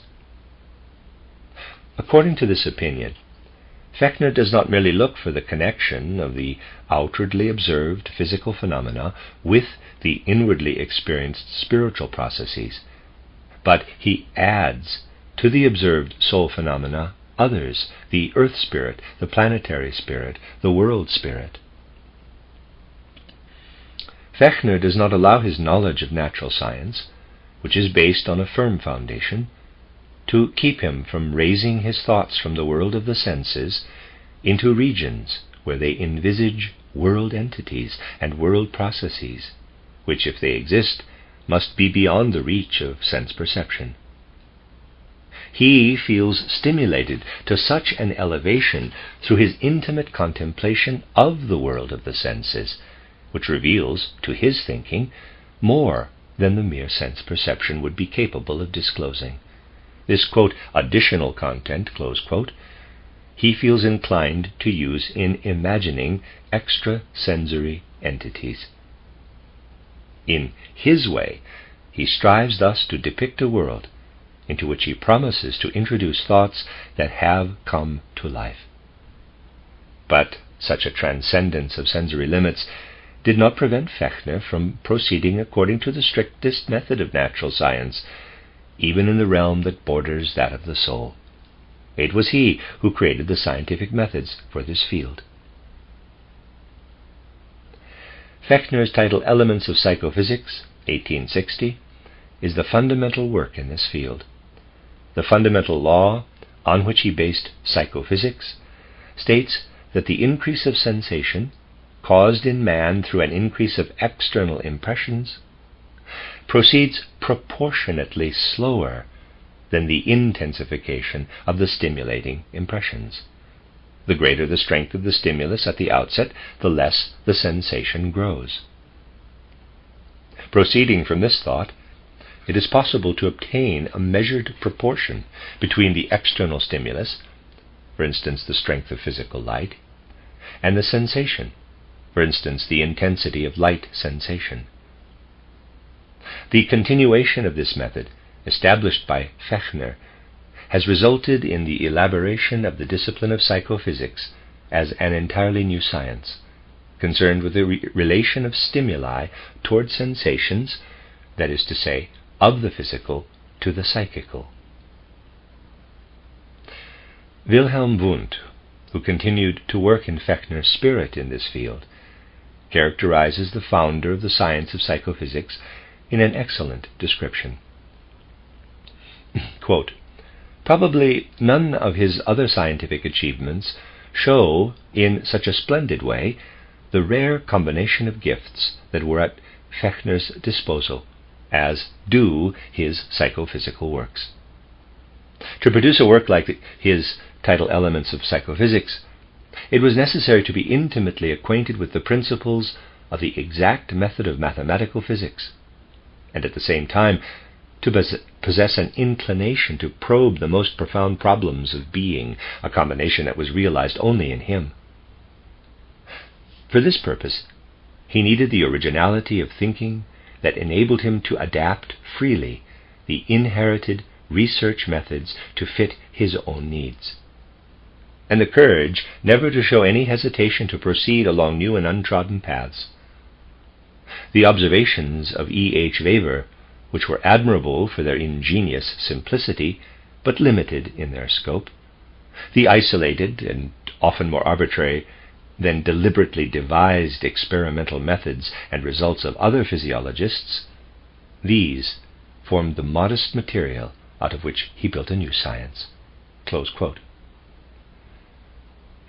Important insights into the interrelation between body and soul have resulted from the experimental method suggested by Fechner.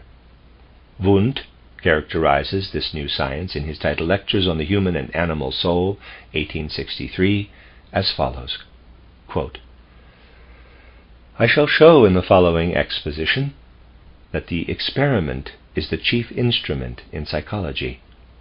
It leads us from the facts of consciousness to those processes that prepare the conscious life in the dark background of the soul.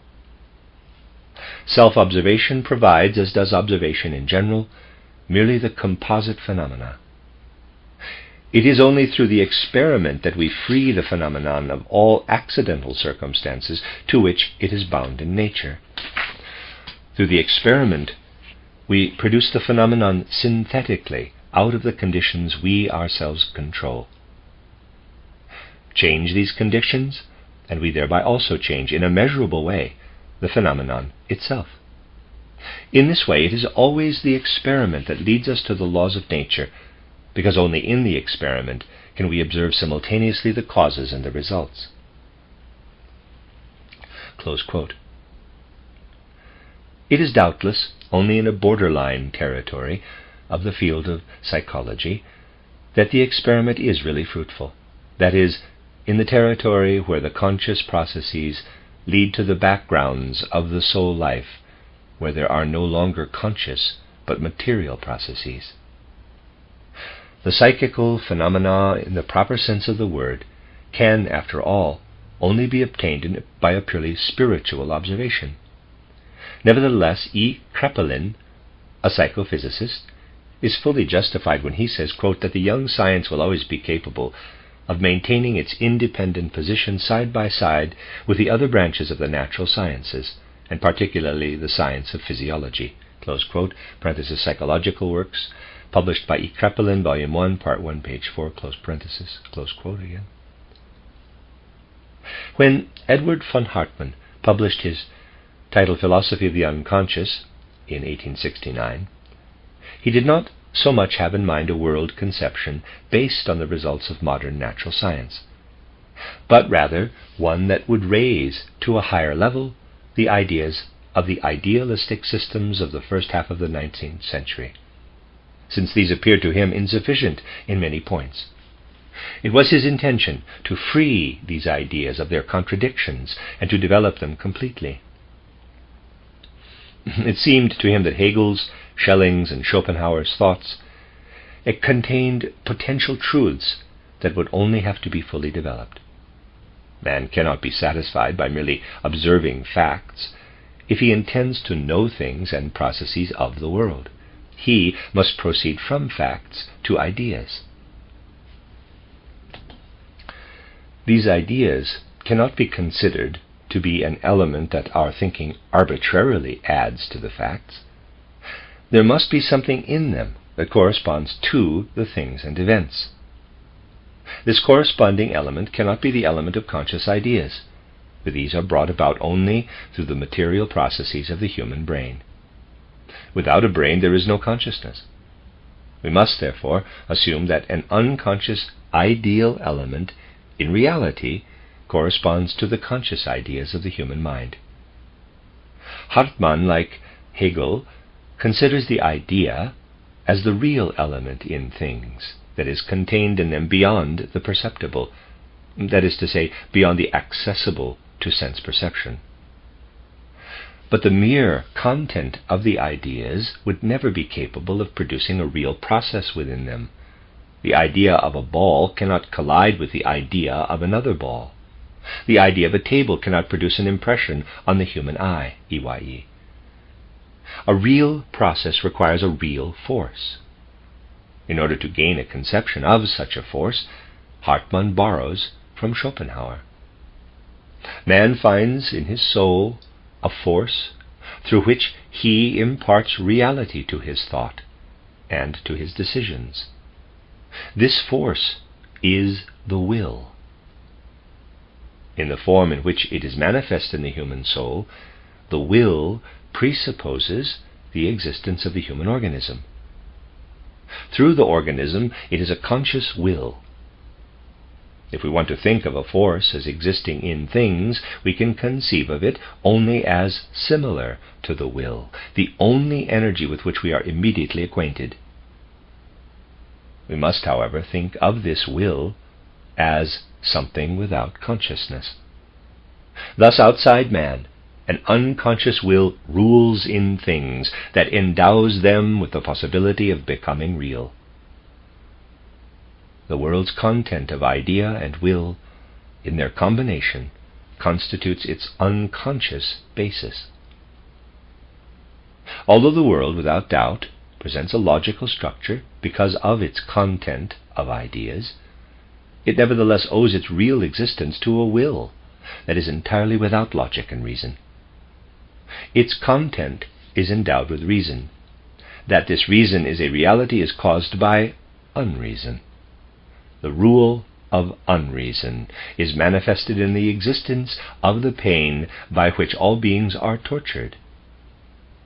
Pain outbalances pleasure in the world. This fact, which is to be philosophically explained from the non-logical will element, Edward von Hartmann tries to establish by careful investigations of the relation of pleasure and displeasure in the world. Whoever does not indulge in illusions, but observes the evils of the world objectively, cannot arrive at any other result than that there is much more displeasure in the world than pleasure. From this we must conclude that non-being is preferable to being. Non-being, however, can be attained only when the logical, reasonable idea annihilates being. Hartmann, therefore, regards the world process as a gradual destruction of the unreasonable will by the reasonable world of ideas. It must be the highest moral task of man to contribute to this conquest of the will. All cultural progress must aim at this final conquest. Man is morally good if he participates in the progress of culture, if he demands nothing for himself, but selflessly devotes himself to the great work of liberation from existence. He will, without doubt, do that if he gains the insight that pain must always be greater than pleasure, and that happiness is for this reason impossible. Only he who believes happiness to be possible can maintain an egotistic desire for it. The pessimistic view of the preponderance of pain over pleasure is the best remedy against egotism. Only in surrendering to the world process can the individual find his salvation.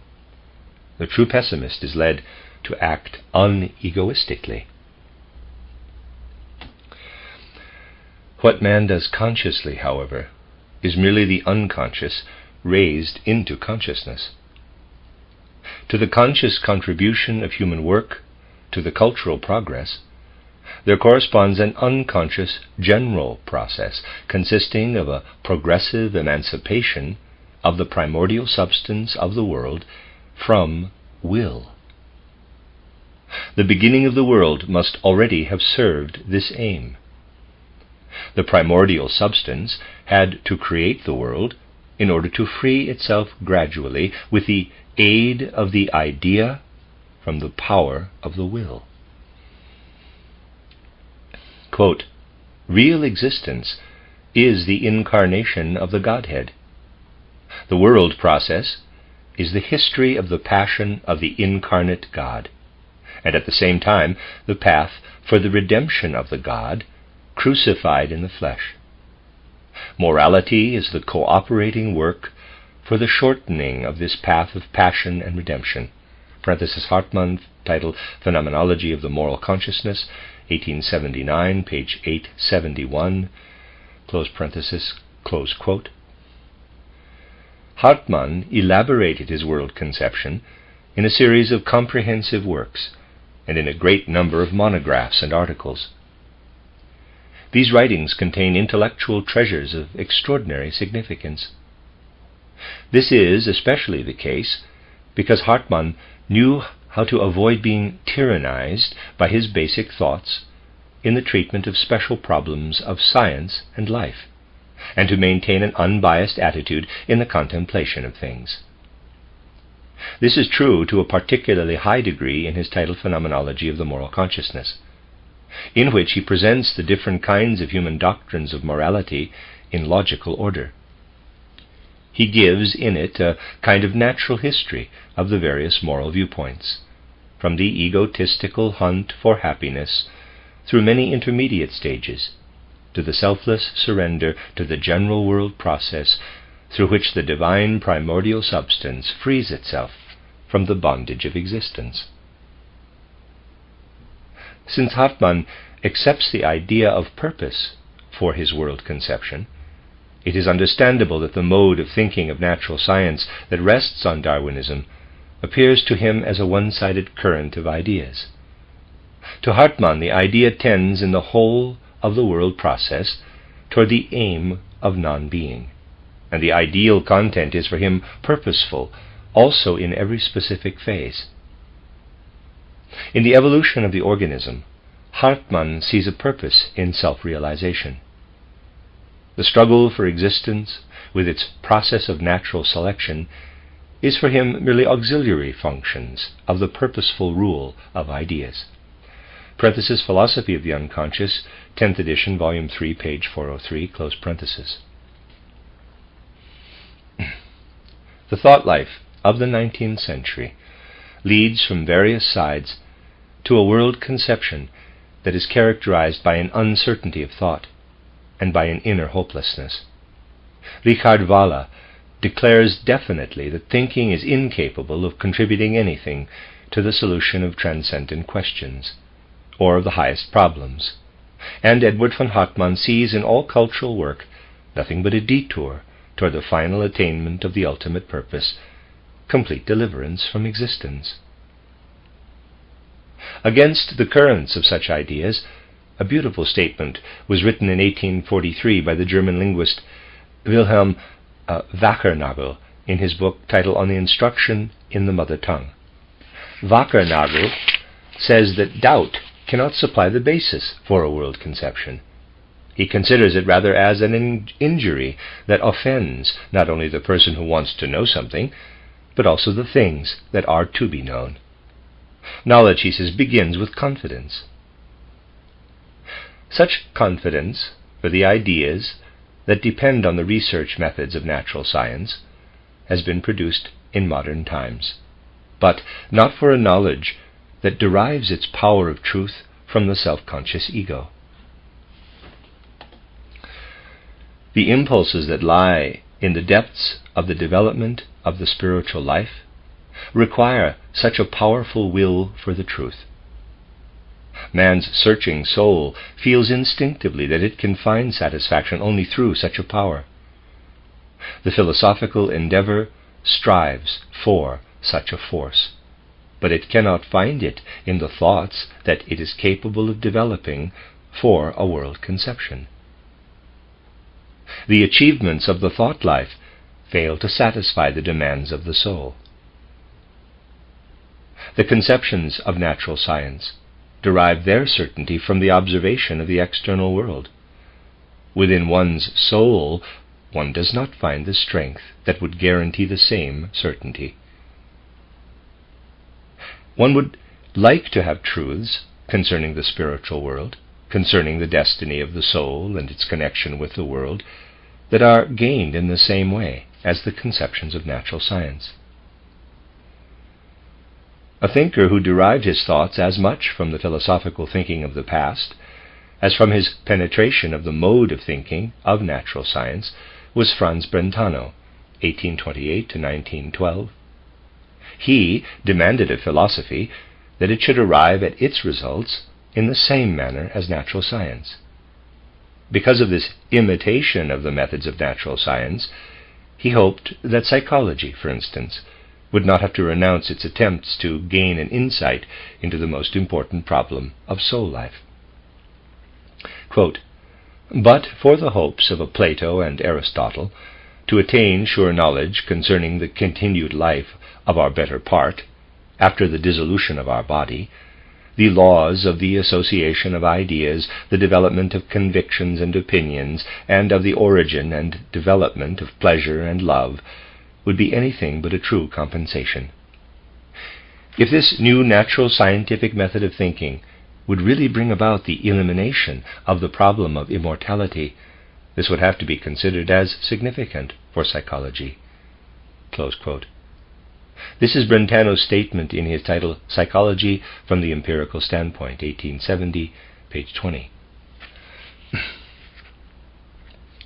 Symptomatic of the weakness of a psychology that intends to follow the method of natural science entirely is the fact that such a serious seeker after truth as Franz Brentano did not write a second volume of his psychology that would really have taken up the highest problems after the first volume that dealt only with questions that had to be considered as, quote, anything but a compensation for these highest questions of the soul life, close quote. The thinkers of that time lacked the inner strength and elasticity of mind that could do real justice to the demand of modern times. Greek thought mastered the conception of nature and the conception of the soul life in a way that allowed both to be combined into one total picture. Subsequently, human thought life developed independently of and separated from nature, within the depths of the soul life, and modern natural science supplied a picture of nature. From this fact, the necessity arose to find a conception of the soul life within the self-conscious ego that would prove strong enough to hold its own in conjunction with the image of nature in a general world picture. For this purpose, it is necessary to find a point of support within the soul itself that carried as surely as the results of natural scientific research. Spinoza believed he had found it by modeling his world conception after the mathematical method. Kant relinquished the knowledge of the world of things in themselves, and attempted to gain ideas that were to supply, through their moral weight, to be sure, not knowledge, but a certain belief. Thus we observe in these searching philosophers a striving to anchor the soul life in a total structure of the world. But what is still lacking is the strength and elasticity of thought that would form the conceptions concerning the soul life in a way to promise a solution for the problems of the soul. Uncertainty concerning the true significance of man's soul experiences arises everywhere. Natural science, in Haeckel's sense, follows the natural processes that are perceptible to the senses, and it sees the life of the soul only as a higher stage of such natural processes. Other thinkers find that we have, in everything the soul perceives, only the effects of extra-human processes that are both unknown and unknowable. For these thinkers, the world becomes an illusion, although an illusion that is caused by natural necessity through the human organization.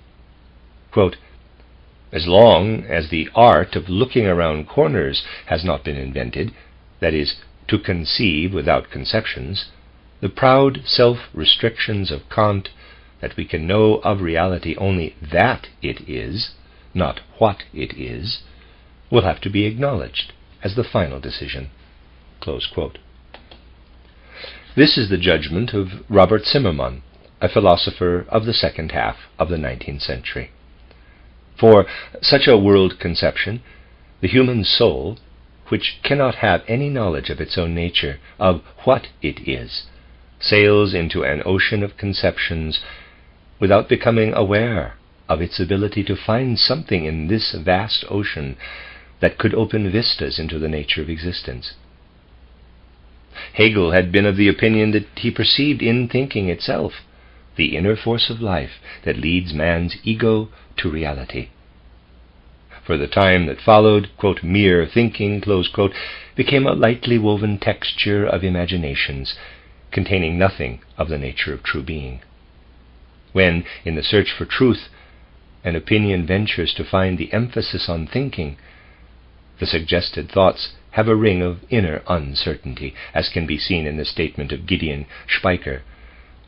Quote, "That thinking in itself is correct, we can never know for sure, neither empirically nor logically." Close quote. Parenthesis, Lessing's title Weltanschauung, 1883, page 5, close parenthesis. In a most persuasive form, Philipp Meinländer, 1841 to 1876, gave expression to this lack of confidence in existence in his title Philosophy of Redemption. Meinländer, I'm going to spell that, it's M-A-I-N-L-A umlaut N-D-E-R, I'm pronouncing it Meinländer, it might be Mainländer, sees himself confronted by the world picture toward which modern natural science tends so strongly. But it is in vain that he seeks for a possibility to anchor the self-conscious ego in a spiritual world. He cannot achieve through this self-conscious ego what had first been realized by Goethe, namely to feel in the soul the resurrection of an inner living reality that experiences itself as spiritually alive, in a living spiritual element behind a mere external nature. It is for this reason that the world appears to Mainländer without spirit. Since he can think of the world only as having originated from the spirit, he must consider it as a remainder of a past spiritual life. Statements like the following are striking. Quote, "Now we have the right to give to this being the well-known name that always designates what no power of imagination, no flight of the boldest fantasy, no abstract thinking, however profound, no intently devout heart, no enraptured and transported spirit ever attained: God. But this simple oneness is of the past. It is no longer. In a transformation of its nature, it has dispersed itself into a world of diversity." Parenthesis, Max Seiling's essay, Mainländer, close parenthesis, close quote. If in the existing world we find only reality without value, or merely the ruins of value, then the aim of the world can only be its destruction. Man can see his task only in a contribution to this annihilation. Mainländer ended his life by suicide. According to Mainländer, God created the world only in order to free himself from the torture of his own existence. Quote, "The world is the means for the purpose of non-being, and it is the only possible means for this purpose. God knew that he could change from a state of super-reality into non-being only through the development of a real world of multiformity." Parenthesis, Philosophie der Erlösung, close parenthesis, close quote. This view, which springs from mistrust in the world, was vigorously opposed by the poet Robert Hemmerling, 1830 to 1889, in his posthumously published philosophical work titled Atomism of Will. He rejects logical inquiries concerning the value or worthlessness of the world and starts from an original inner experience. Quote, "Almost all men, with very few exceptions, want to live at any price, no matter whether they are happy or unhappy. The main thing is not whether they are right in wanting this, but that they want this. This is simply undeniable. Yet the doctrinarian pessimists do not consider this decisive fact. They only balance in learned reflections pleasure and pain as life brings them in its particular instances. Since pleasure and pain are matters of feeling, it is feeling and not intellect that is decisive in striking the balance of pleasure and pain. This balance is actually to be found in all humanity. One can even say in everything that has life and is in favor of the pleasure of existence. That everything alive wants to live, and wants this under all circumstances, wants to live at any price, is the great fact against which all doctrinarian talk is powerless." Close quote. Hemmerling then contemplates the thought: there is something in the depth of the soul that clings to existence, expressing the nature of the soul with more truth than the judgments that are encumbered by the mode of conception of modern natural science, as they speak of the value of life. One could say that Hemmerling feels a spiritual point of gravity in the depth of the soul that anchors the self-conscious ego in the living and moving world. He is therefore inclined to see in this ego something that guarantees its existence more than the thought structures of the philosophers.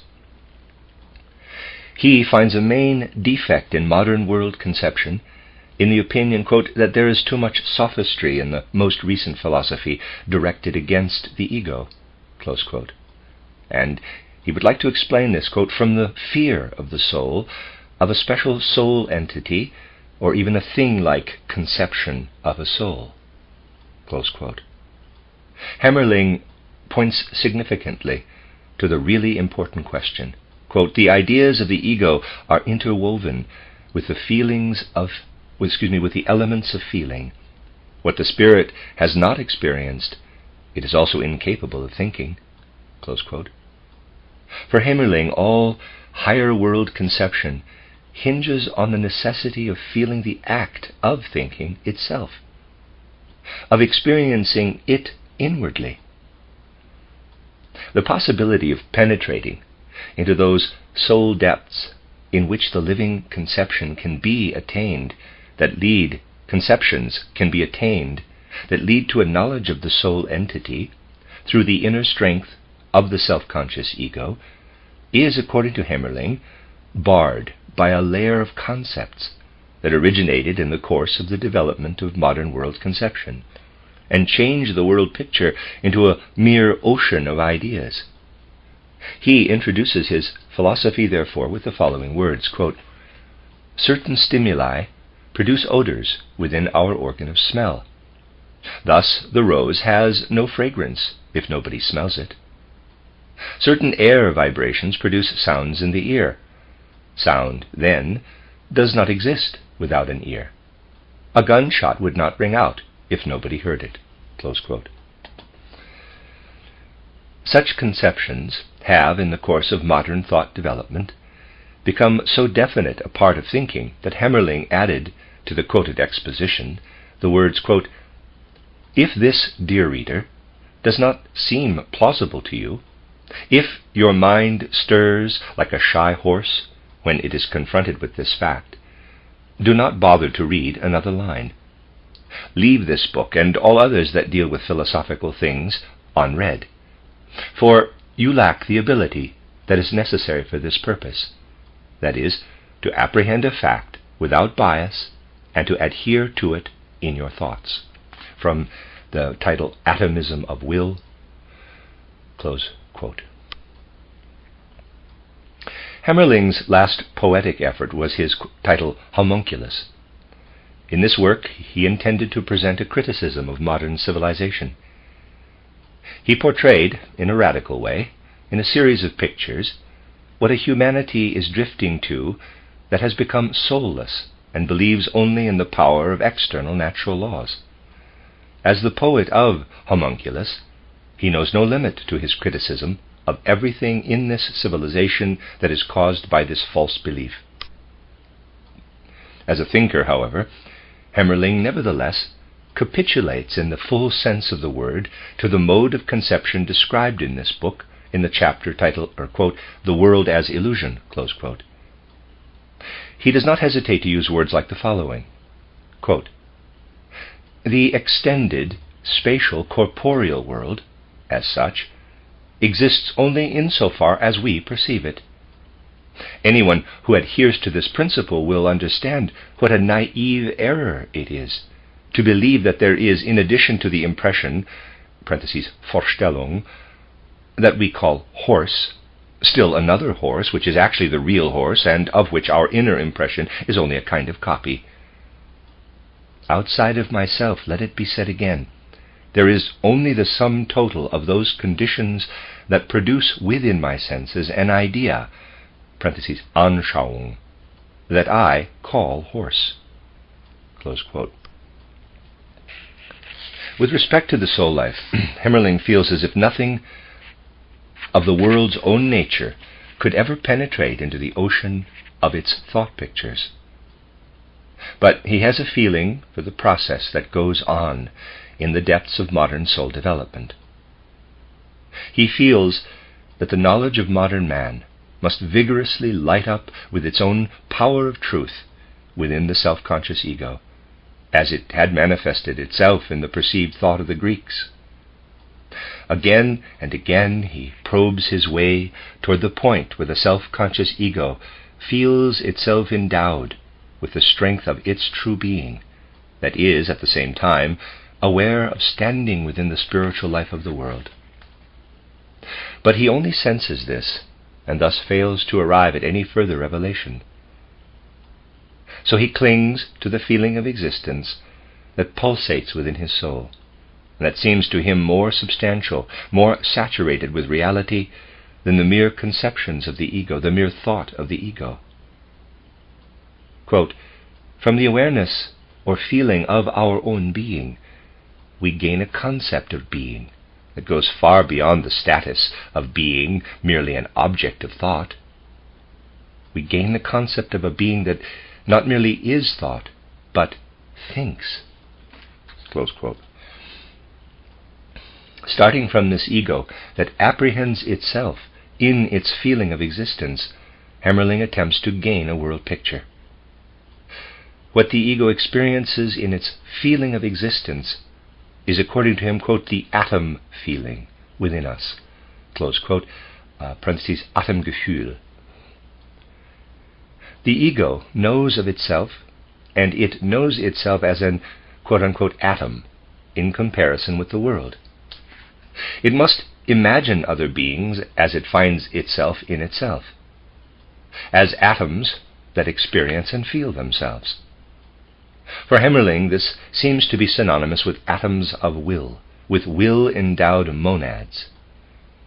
For Hemmerling's title, Atomism of Will, the world becomes a multitude of will-endowed monads, and the human soul is one of the will monads. The thinker of such a world picture looks around himself and sees the world as spiritual, to be sure, but all he can discover of the spirit is a manifestation of the will. He can say nothing more about it. This world picture reveals nothing that would answer the questions concerning the human soul's position in the evolutionary process of the world.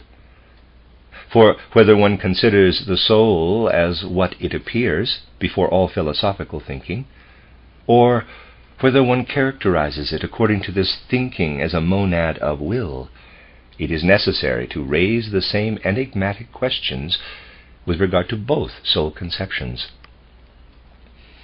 If one thought like Brentano, one could say, quote, for the hopes of a Plato and Aristotle to attain sure knowledge concerning the continued life of our better part after the dissolution of our body, the knowledge that the soul is a monad of will among other monads of will is anything but a true compensation.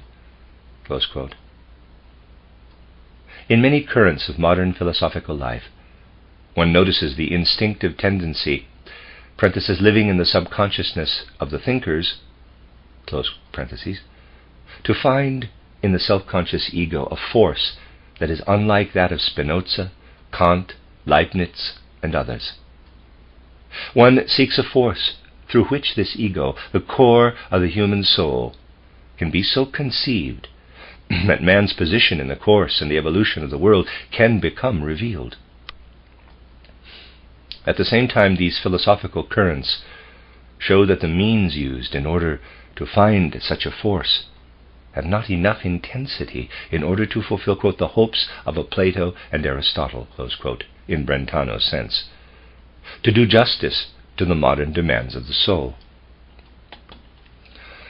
One succeeds in developing opinions, for instance, concerning the possible relation of our perceptions to the things outside, or concerning the development and association of ideas, of the genesis of memory, and of the relation of feeling and will to imagination and perception.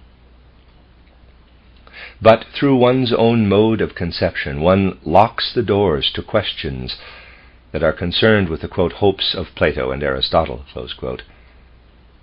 It is believed that through everything that could be thought with regard to these hopes, the demands of a strictly scientific procedure would be offended, that have been set as standards by the mode of thinking of natural science.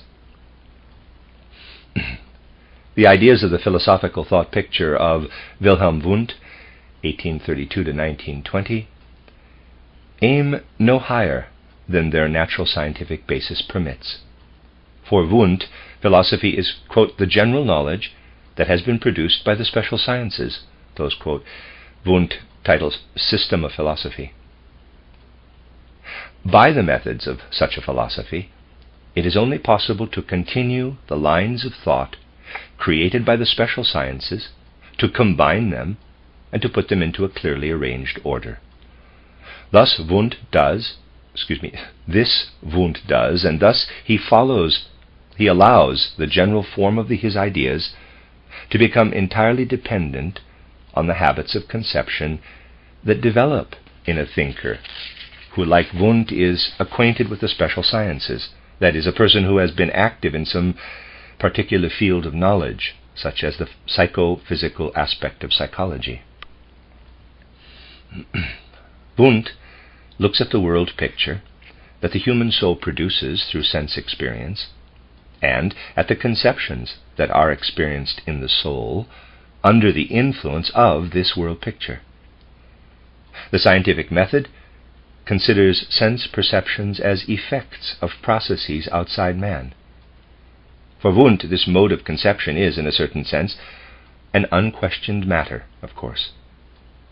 He considers as external reality, therefore, what is inferred conceptually on the basis of sense perceptions. This external reality, as such, is not inwardly experienced. It is assumed by the soul, in the same way that a process is assumed to exist outside man that effects the eye, causing through its activity the sensation of light. Contrary to this process, the processes in the soul are immediately experienced. Here our knowledge is in no need of conclusions, but needs only observations concerning the formation and connection of our ideas and their relation to our feelings and will impulses. In these observations, we deal only with soul activities that are apparent in the stream of consciousness, and we have no right to speak of a special soul that is manifested in this stream of consciousness. To assume matter to be the basis of the natural phenomena is justifiable, for, from sense perceptions, one must conclude by means of concepts. Let me try this sentence again. To assume matter to be the basis of the natural phenomena is justifiable, for, from sense perceptions, one must conclude by means of concepts that there are material processes. It is not possible, in the same sense, to infer a soul from the psychic processes. Quote, the auxiliary concept of matter is bound to the indirect or conceptual nature of all natural science. It is impossible to conceive how the direct and intuitive inner experience should demand such an auxiliary concept as well. From Wundt, System of Philosophy, close quote. In this way, the question of the nature of the soul is for Wundt a problem to which, in the last analysis, neither the observation of the inner experience nor any conclusions from these experiences can lead. Wundt does not observe a soul. He perceives only psychical activity. This psychical activity is so manifested that whenever it appears, a parallel physical process takes place at the same time. Both phenomena, the psychical activity and the physical process, are parts of one reality. They are, in the last analysis, the same thing. Only man separates them in his observation. Wundt is of the opinion that a scientific experience can recognize only such spiritual processes as are bound to physical processes. For him, the self-conscious ego dissolves into the psychical organism of the spiritual processes that are to him identical with the physical processes, except that these appear as spiritual psychical when they are seen from within. But if the ego tries to find what it can consider as characteristic for its own nature, it discovers its will activity. Only by its will does it distinguish itself as a self-dependent entity from the rest of the world. The ego thus sees itself induced to acknowledge in will the fundamental character of being. Considering its own nature, the ego admits that it may assume will activity as the source of the world. The inner nature of the things that man observes in the external world remains concealed behind the observation. In his own being he recognizes the will as the essence, and may conclude that what meets his will from the external world is of a nature homogeneous with his will. As the will activities of the world meet and affect one another, they produce in one another the ideas, the inner life of the units of will. This all goes to show how Wundt is driven by the fundamental impulse of the self-conscious ego. He goes down into man's own entity until he meets the ego that manifests itself as will. And taking his stand within the will entity of the ego, he feels justified to attribute to the entire world the same entity that the soul experiences within itself. In this world of will, also nothing answers the, quote, hopes of Plato and Aristotle, close quote. Hemmerling approaches the riddles of the world and of the soul as a man of the 19th century, whose disposition of mind is enlivened by the spiritual impulses that are at work in his time.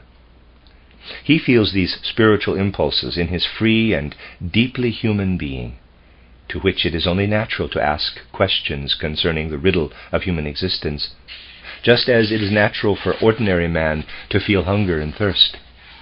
Concerning his relation to philosophy, he says, quote, "I felt myself above all as a human being, as a whole and full human being, and it was thus that the great problems of existence and life were my most intimate spiritual interest. I did not turn suddenly toward philosophy. It was not that I accidentally developed an inclination in that direction, nor because I wanted to try myself out in a new field. I have been occupied with the great problems of human knowledge from my early youth, through the natural and irresistible bent that drives man in general to the inquiry of the truth, and to the solution of the riddles of existence. Nor could I ever regard philosophy as a special science, which one could take up or neglect as one would statistics or forestry. But I always considered it to be the investigation of questions of the most intimate, the most important, and the most interesting human concern." From Atomism of Will, close quote. In the course that his philosophical investigations take, Hemmerling becomes affected by forces of thought that had, in Kant, deprived knowledge of the power to penetrate to the root of existence, and that led, during the 19th century, to the opinion that the world was an illusion of our mind. Hemmerling did not surrender unconditionally to this influence, but it does encumber his view. He searched within the self-conscious ego for a point of gravity in which reality was to be experienced, and he believed he had found this point in the will. Thinking was not felt by Hemmerling as it had been experienced in Hegel. Hemmerling saw it only as, quote, mere thinking, close quote, that is powerless to seize upon reality. In this way, Hemmerling appraised the will in which he believed he experienced the force of being. Strengthened by the will, apprehended in the ego as a real force, he meant to plunge into a world of will monads. Hemmerling starts with an experience of the world riddles, which he feels as vividly and as directly as a hunger of the soul. Wundt is driven to these questions by the results to be found in the broad field of the special sciences of modern times. In the manner in which he raises his questions on the basis of these sciences, we feel the specific power and the intellectual disposition of these sciences. His answers to these problems are, as in Hemmerling, much influenced by the directing forces of modern thought that deprive this form of thinking of the possibility to feel itself within the wellspring of reality. It is for this reason that Wundt's world picture becomes a, quote, mere ideal survey, close quote, of the nature picture of the modern mode of conception. For Wundt also, it is only the will in the human soul that proves to be the element that cannot be entirely deprived of all being through the impotence of thinking. The will so obtrudes itself into the world conception that it seems to reveal its omnipotence in the whole circumference of existence.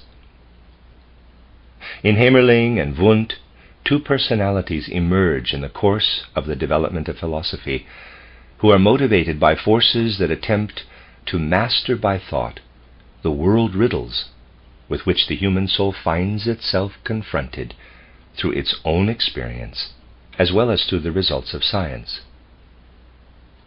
But in both personalities, these forces have the effect of finding within themselves nothing that would allow the self-conscious ego to feel itself within the source of reality.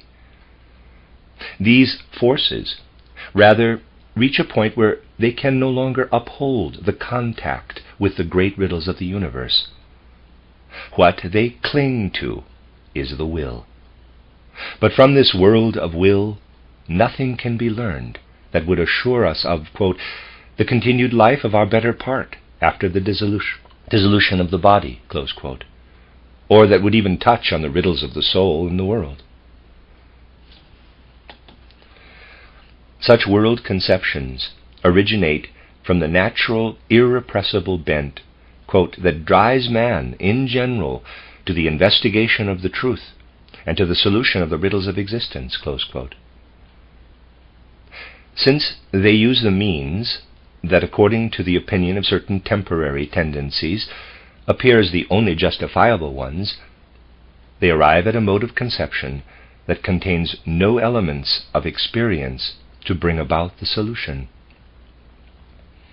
It is apparent that man sees himself at a given time confronted with the problems of the world in a definite form.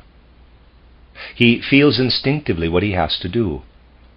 It is his responsibility to find the means for the answer. In using these means, he may not be equal to the challenge presenting itself from the depths of the spiritual evolution.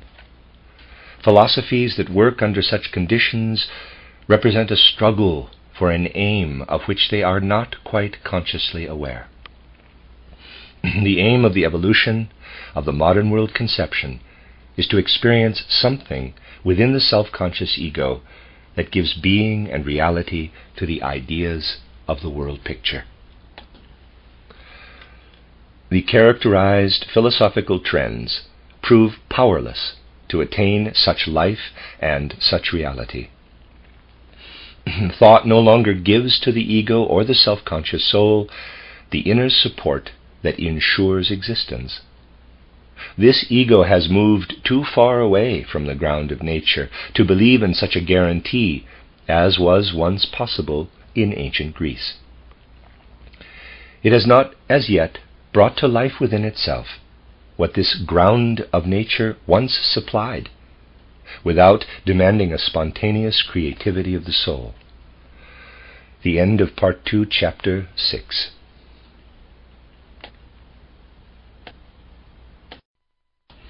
This is a reading of the book, The Riddles of Philosophy by Rudolf Steiner.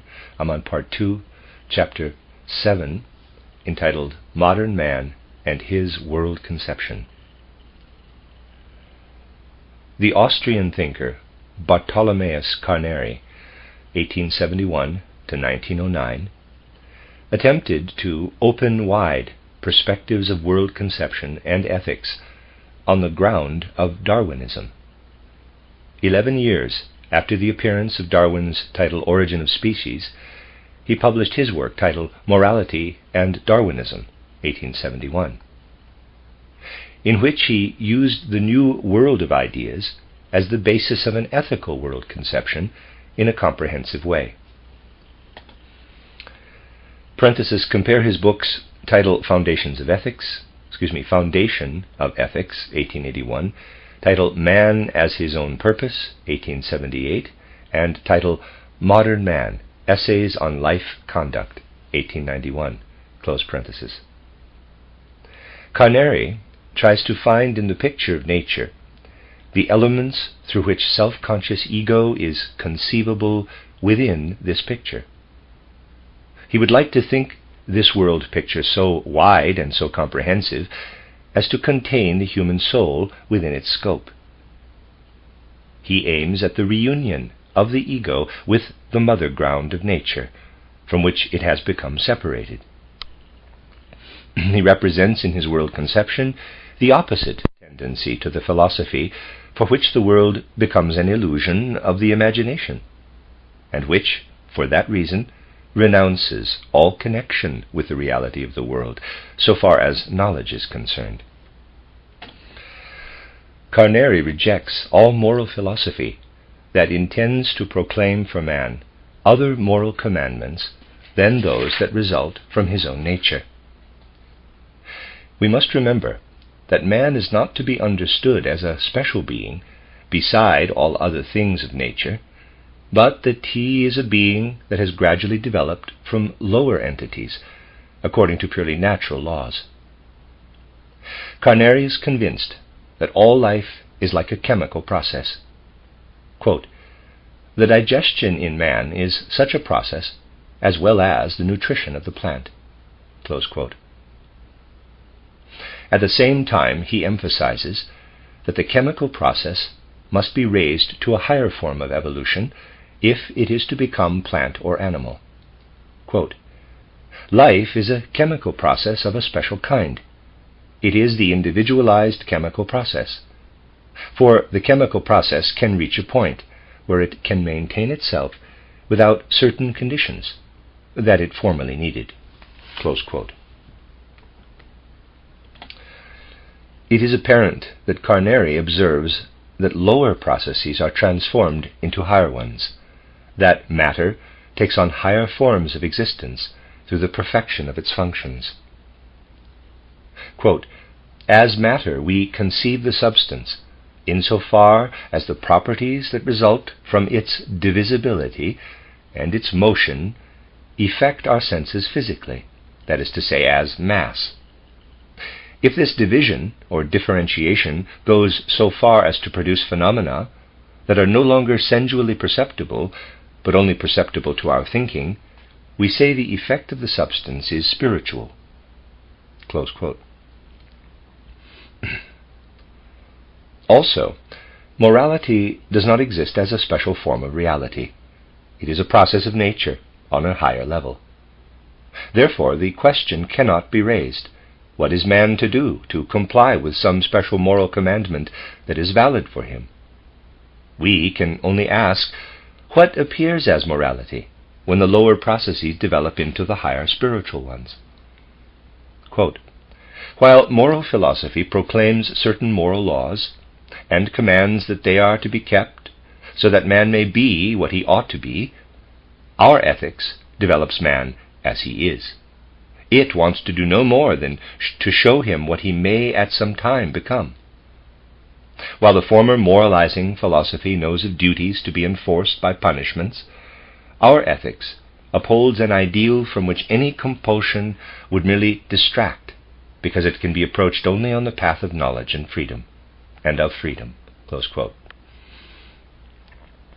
As the chemical process individualizes itself into a living being on a higher level, so on a still higher level, life is transformed into self-consciousness. The entity that has become self-conscious no longer merely looks out into nature, it looks back into itself.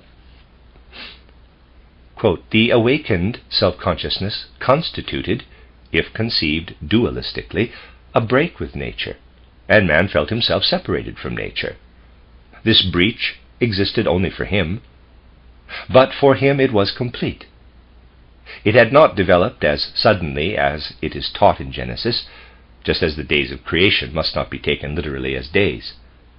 But with the completion of self-consciousness, the breach was a fact, and with a feeling of boundless lonesomeness that overcame man in this state, his ethical development began."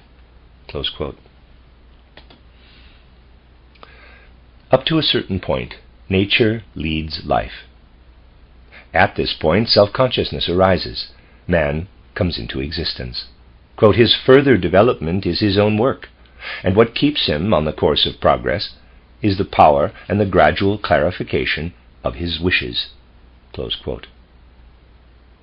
Nature takes care of all other beings, but it endows man with desires and expects him to take care of their fulfillment. Man has within himself the impulse to arrange his existence in agreement with his wishes. This impulse is his desire for happiness. Quote, this impulse is unknown to the animal. It knows only the instinct for self-preservation. To develop that instinct into the desire for happiness, the human self-consciousness is necessary as a fundamental condition. Close quote. The striving for happiness is the basis of all action. Quote, the martyr who sacrifices his life, be it for his scientific conviction or for his belief in God, aims for nothing but his happiness. He finds it, in the first case, in his loyalty of conviction, and in the second case he expects it in a better world. To everyone, happiness is the last aim, and no matter how different the picture may be that the individual has of this happiness, it is to every sentient living being the beginning and the end of all his thinking and feeling. Close quote.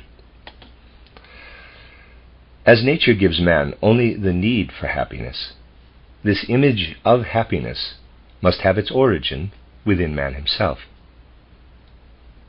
Man creates for himself the pictures of his happiness. They spring from his ethical fantasy. Carnere finds in this fantasy the new concept that prescribes the ideals of our action to our thinking. The good is for Carnere, quote, identical with progressive evolution, and since evolution is pleasure, happiness not merely constituted the aim, but also the moving element that drives toward that aim. Close quote. Carnere attempted to find the way that leads from the natural order to the sources of morality. He believed he had found the ideal power that propels the ethical world order as spontaneously from one moral event to the next as the material forces on the physical level develop formation after formation and fact after fact. Carnere's mode of conception is entirely in agreement with the idea of evolution that does not permit the notion that a later phase of development is already preformed in an earlier one, but considers it as a really new formation. The chemical process does not contain implicitly animal life, and happiness develops as an entirely new element on the ground of the animal's instinct for self-preservation. The difficulty that lies in this thought caused a penetrating thinker, W. H. Rolfe, to develop the line of reasoning that he set down in his book titled Biological Problems, an attempt at the development of a rational ethics, 1884.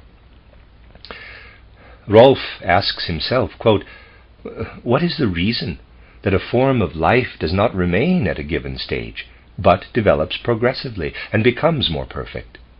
Close quote.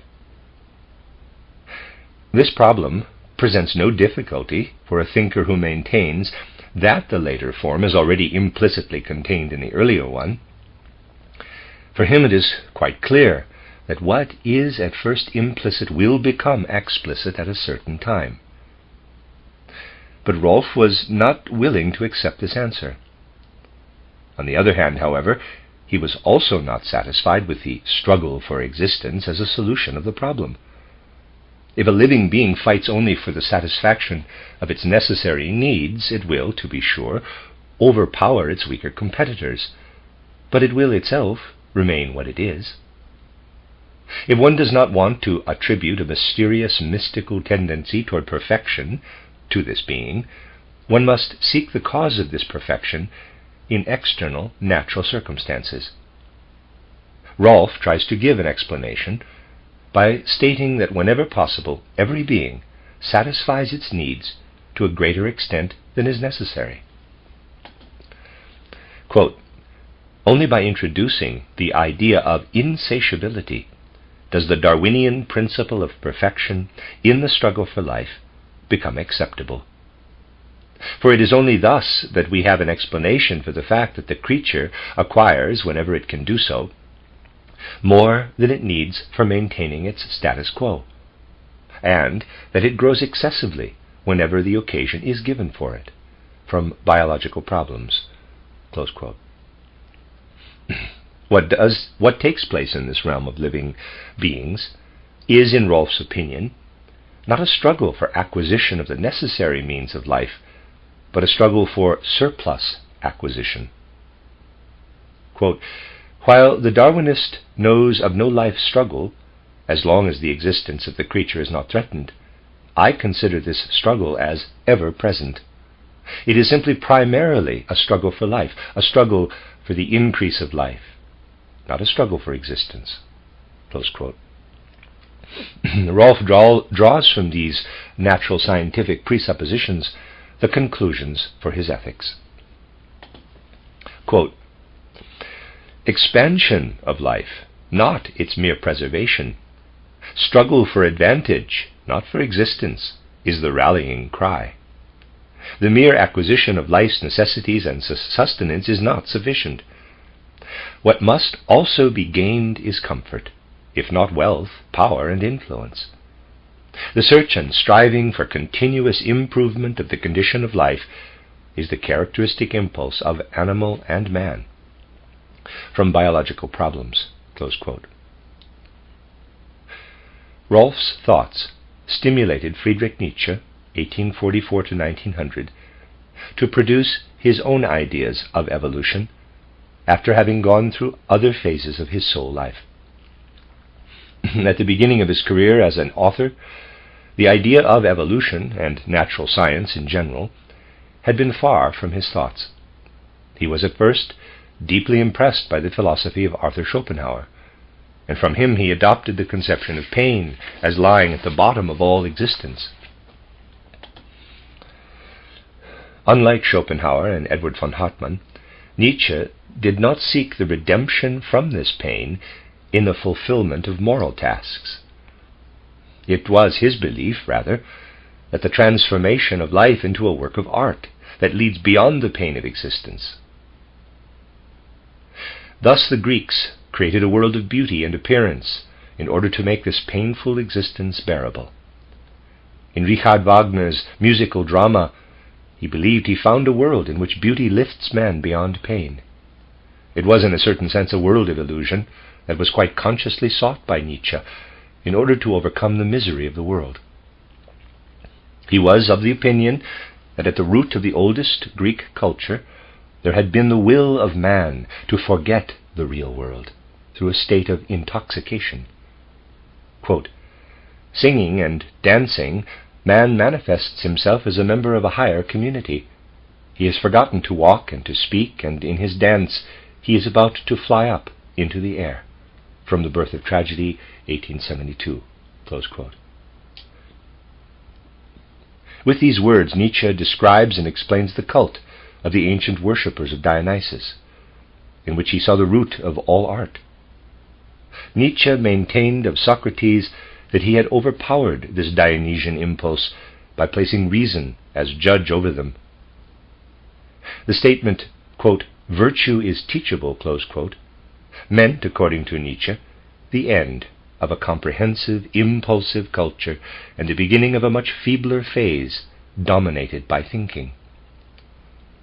Such an idea arose in Nietzsche under the influence of Schopenhauer, who placed the untamed, restless will higher than the systematizing thought life, and under the influence of Richard Wagner, who both as a man and as an artist followed Schopenhauer. But Nietzsche was, by his own inclination, also a contemplative nature. After having surrendered for a while to the idea of the redemption of the world through beauty as mere appearance, he felt this conception as a foreign element to his own nature, something that had been implanted in him through the influence of Richard Wagner, with whom he had been connected by friendship. Nietzsche tried to free himself from this trend of ideas, and to come to terms with a conception of reality that was more in agreement with his own nature. The fundamental trait of his character compelled him to experience the ideas and impulses of the development of a modern world conception as a direct personal fate. Other thinkers formed pictures of a world conception, and the process of this formative description constituted their philosophic activity. Nietzsche is confronted with the world conceptions of the second half of the 19th century, and it becomes his destiny to experience personally all the delight, but also all the sorrows that these world conceptions can cause if they affect the very substance of the human soul. Not only theoretically, but with his entire individuality at stake, Nietzsche's philosophical life developed in such a way that representative world conceptions of modern times would completely take hold of him, forcing him to work himself through to his own solutions in the most personal experiences of life. How can one live if one must think that the world is as Schopenhauer and Richard Wagner imagine it to be? This became the disturbing riddle for him. It was not, however, a riddle for which he sought a solution by means of thinking and knowledge. He had to experience the solution of this problem with every fiber of his nature. Others think philosophy. Nietzsche had to live philosophy. The modern life of world conception becomes completely personal in Nietzsche. When an observer meets the philosophies of other thinkers, he feels inclined to judge this as one-sided, that is incorrect, etc. With Nietzsche, such an observer finds himself confronted with a world conception within the life of a human being, and he sees that one idea makes this human being healthy, while another makes him ill. For this reason, Nietzsche becomes more and more a poet as he presents his picture of world and life. It is also for this reason that a reader who cannot agree with Nietzsche's presentation, insofar as his philosophy is concerned, can still admire it because of its poetic power. What an entirely different tone comes into the modern history of philosophy through Nietzsche as compared to Hemmerling, Wundt, and even Schopenhauer. These thinkers search contemplatively for a ground of existence, and they arrive at the will, which they find in the depths of the human soul. In Nietzsche, this will is alive. He absorbs the philosophical ideas, sets them aglow with his ardent will nature, and then makes something entirely new out of them, a life through which will-inspired ideas and idea-illumined will pulsate. This happens in Nietzsche's first creative period, which began with his title Birth of Tragedy, 1870, and had its full expression in his titled Untimely Meditations, David Strauss, confessor and author, on the use and disadvantage of history for life, Schopenhauer as educator, Richard Wagner in Bayreuth. In the second phase of his life, it was Nietzsche's destiny to experience deeply what a life and world conception based exclusively on the thought habits of natural science can be to the human soul. This period is expressed in his works titled Human, All Too Human, 1878, The Dawn of Day, 1881, and Gay Science, 1882. Now, the ideals that inspired Nietzsche in his first period have cooled. They appear to him as bubbles of thought. His soul now wants to gain strength, to be invigorated in its feeling by the reality, in quotes, of the content that can be derived from the mode of conception of natural science. But Nietzsche's soul is full of life. The vigor of this inner life strives beyond anything that it could owe to the contemplative observation of nature. The contemplation of nature shows that the animal becomes man. As the soul feels its inner power of life, the conception arises. The animal bore man in himself. Must not man bear within himself a higher being, the Superman? Nietzsche's soul experiences in itself the Superman, resting himself free from man. His soul revels in lifting the modern idea of evolution that was based on the world of the senses to the realm that the senses do not perceive, a realm that is felt when the soul experiences the meaning of evolution within itself. Quote, "The mere acquisition of life's necessities and sustenance is not sufficient. What must also be gained is comfort, if not wealth, power, and influence. The search and striving for a continuous improvement of the condition of life is the characteristic impulse of animal and man." Close quote. This conviction, which in Rolf was the result of contemplative observation, becomes in Nietzsche an inner experience, expressed in a grandiose hymn of philosophic vision. The knowledge that represents the external world is insufficient to him. It must become inwardly increasingly fruitful. Self-observation is poverty. A creation of a new inner life that outshines everything so far in existence, everything man is already, arises in Nietzsche's soul. In man, the Superman is born for the first time as the meaning of existence. Knowledge itself grows beyond what it formerly had been. It becomes a creative power. As man creates, he takes his stand in the midst of the meaning of life. With lyrical ardor, Nietzsche expresses in his title Zarathustra, 1884, the bliss that his soul experiences in creating Superman out of man. A knowledge that feels itself as creative perceives more in the ego of man than can be lived through in a single course of life.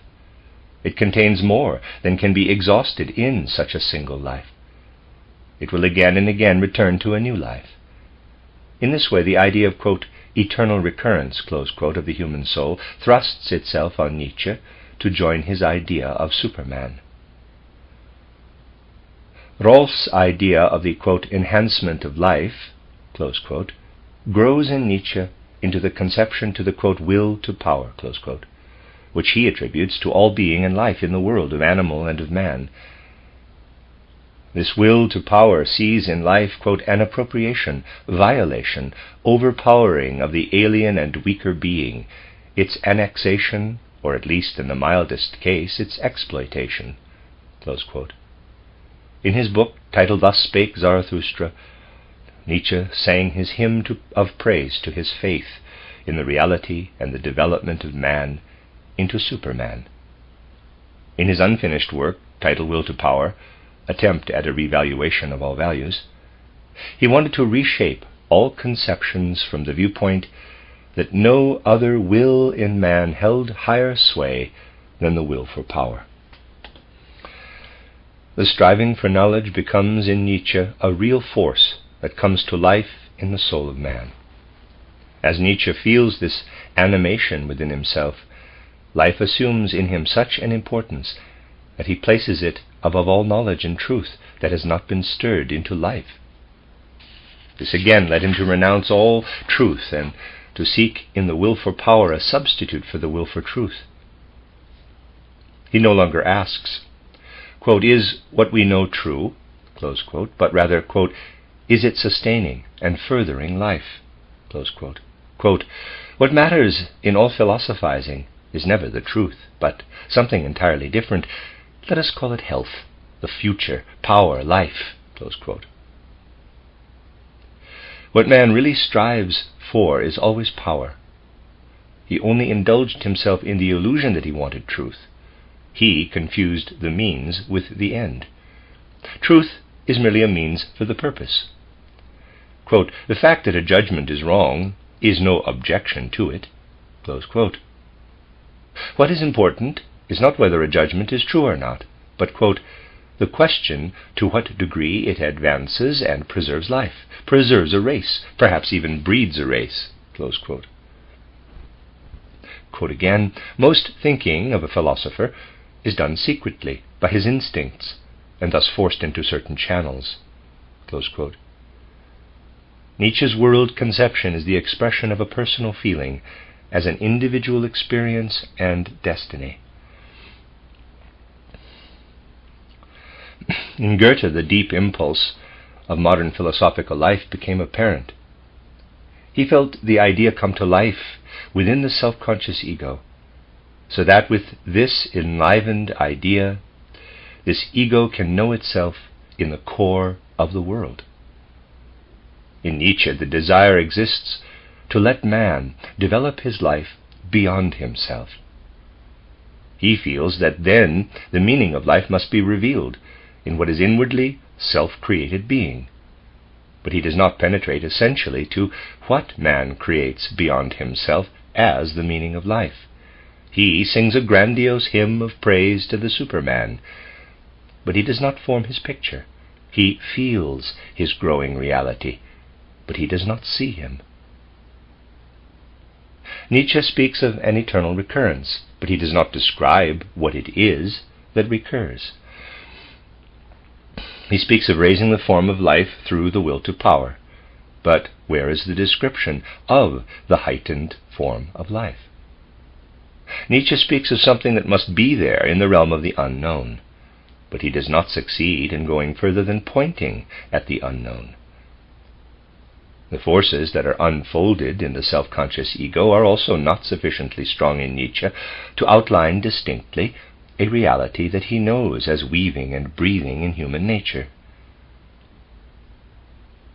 We have a contrast to Nietzsche's world conception in the materialistic conception of history and life that was given its most pregnant expression by Karl Marx, 1818 to 1883. Marx denied that the idea had any share in historical evolution.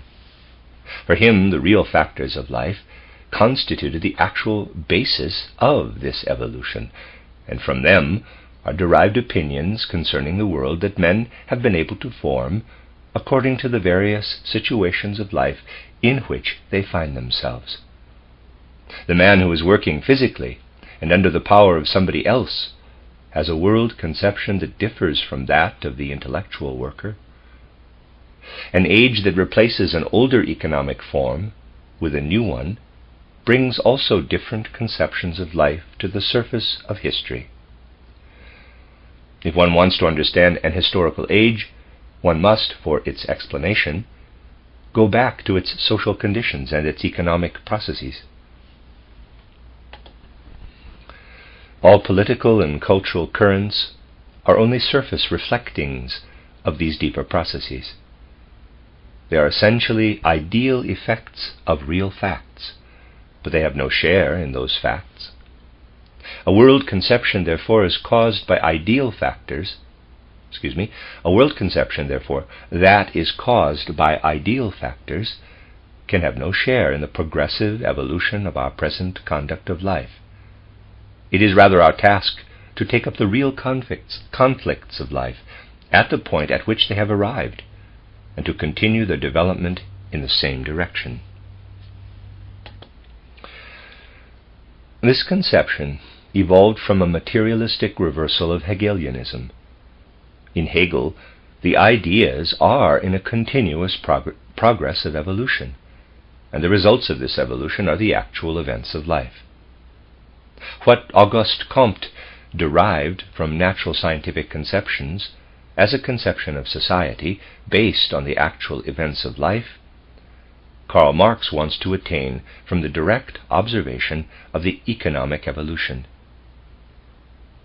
Marxism is the boldest form of an intellectual current that starts from the historical phenomena as they appear to external observation in order to understand the spiritual life and the entire cultural development of man. This is modern sociology. It in no way accepts man as an individual, but rather as a member of social evolution. Man's conceptions, knowledge, action, and feeling are all considered to be the result of social powers, under the influence of which the individual stands. Hippolyte Taine, 1828 to 1893, calls the sum total of the forces determining every cultural event the milieu. every work of art, every institution, every action is to be explained from preceding and simultaneous circumstances. If we know the race, the milieu, and the moment through and in which a human achievement comes into being, we have explained this work. Ferdinand Lassalle, 1825 to 1865, in his title System of Acquired Rights, 1861, showed how conditions of rights and laws such as property, contract, family, inheritance, etc., arise and develop.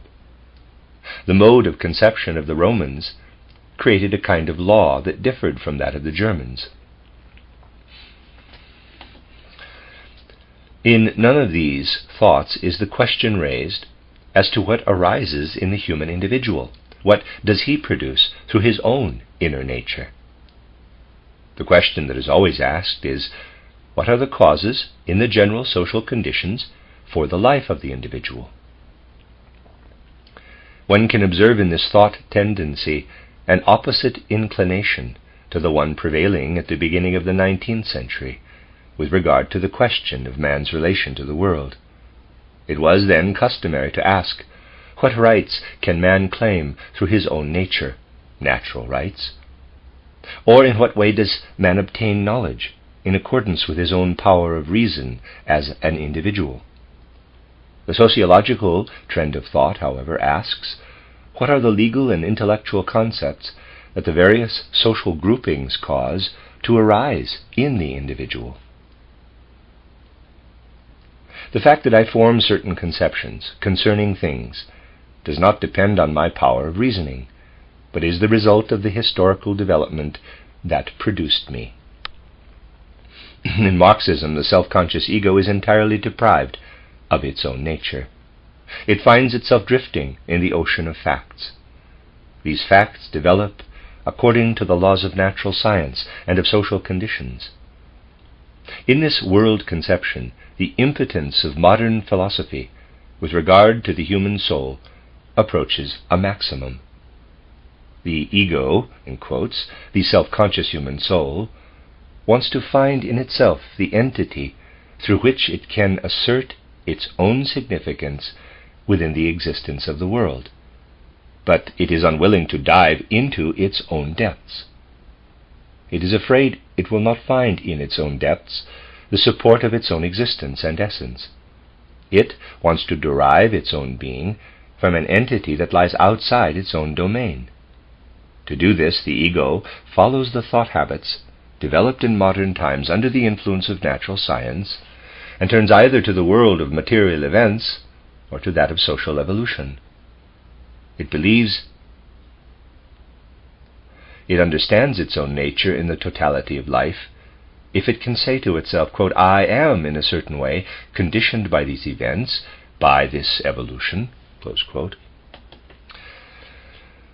Such philosophical tendencies show that there are forces at work in the souls of which they are dimly aware, but which cannot at first be satisfied by the modern habits of thought and research.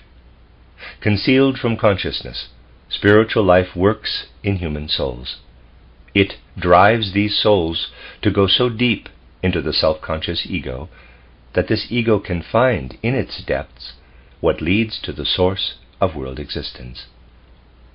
In this source, the human soul feels its kinship with a world entity that is not manifested in the mere phenomena and entities of nature. With respect to these phenomena and entities, modern times have arrived at an ideal of research with which the scientist feels secure in his endeavor. One would now also like to feel this security in the investigation of the nature of the human soul. It has been shown above that in leading thinkers, the striving for such security resulted in world pictures that no longer contain any elements from which satisfactory conceptions of the human soul could be derived. The attempt is made to treat philosophy according to the method of natural science. But in the process of this treatment, the meaning of the philosophical question itself is lost. The task with which the human soul is charged from the very depth of its nature goes far beyond anything that the thinkers are willing to recognize as safe methods of investigation, according to the modern habits of thought. In appraising the situation of the development of modern world conception, thus characterized, one finds as the most outstanding feature the pressure that the mode of thought of natural science has exerted on the minds of people ever since it attained its full stature. One recognizes, as the reason for this pressure, the fruitfulness, the efficiency of this mode of thinking. An affirmation of this is to be found in the work of a natural scientist like T.H. Huxley, 1825 to 1895.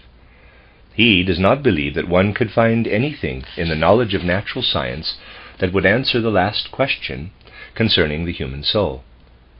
But he is convinced that our search for knowledge must confine itself to the limits of the mode of conception of natural science, and we must admit that man simply has no means by which to acquire a knowledge of what lies behind nature. The result of this opinion is that natural science contains no insight concerning man's highest hopes for knowledge, but it allows him to feel that in this mode of conception the investigation is placed on secure ground. One should, therefore, abandon all concern for everything that does not lie within the realm of natural science, or one should consider it as a matter of belief. The effect of this pressure, caused by the method of natural science, is clearly expressed in a thought current called pragmatism, that appeared at the turn of the century, and intended to place all striving for truth on a secure basis. The name pragmatism goes back to an essay that Charles Peirce published in the American journal titled Popular Science in 1878. The most influential representatives of this mode of conception are William James, 1842 to 1910, in America, and F.C. Schiller, 1864 to 1937, in England, who uses the word humanism. Pragmatism can be called disbelief in the power of thought. It denies that thinking that would remain within its own domain is capable of producing anything that can be proved as truth, and knowledge justifiable by itself. Man is confronted with processes of the world and must act. To accomplish this, thinking serves him in an auxiliary function. It sums up the facts of the external world into ideas and combines them. The best ideas are those that help him to achieve the right kind of action, so that he can attain his purpose in accordance with the facts of the world. These ideas man recognizes as his truth. Will is the ruler of man's relation to the world, not thinking. James deals with this matter in his book titled The Will to Believe. The will determines life. This is its undeniable right. Therefore, will is also justified in influencing thought. It is, to be sure, not to exert its influence in determining what the facts are in a particular case. Here, the intellect is to follow the facts themselves. But it will influence the understanding and interpretation of reality as a whole. Quote, if our scientific knowledge extended as far as to the end of things, we might be able to live by science alone. But since it only dimly lights up the edges of the dark continent that we call the universe, and since we must form, at our own risk, some sort of thought of this universe, to which we belong with our lives, we shall be justified if we form such thoughts as agree with our nature, thoughts that enable us to act, hope, and live. Close quote.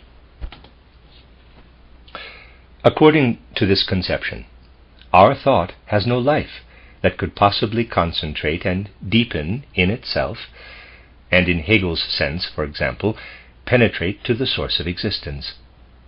It merely emerges in the human soul to serve the ego when it takes an active part in the world with its will and life.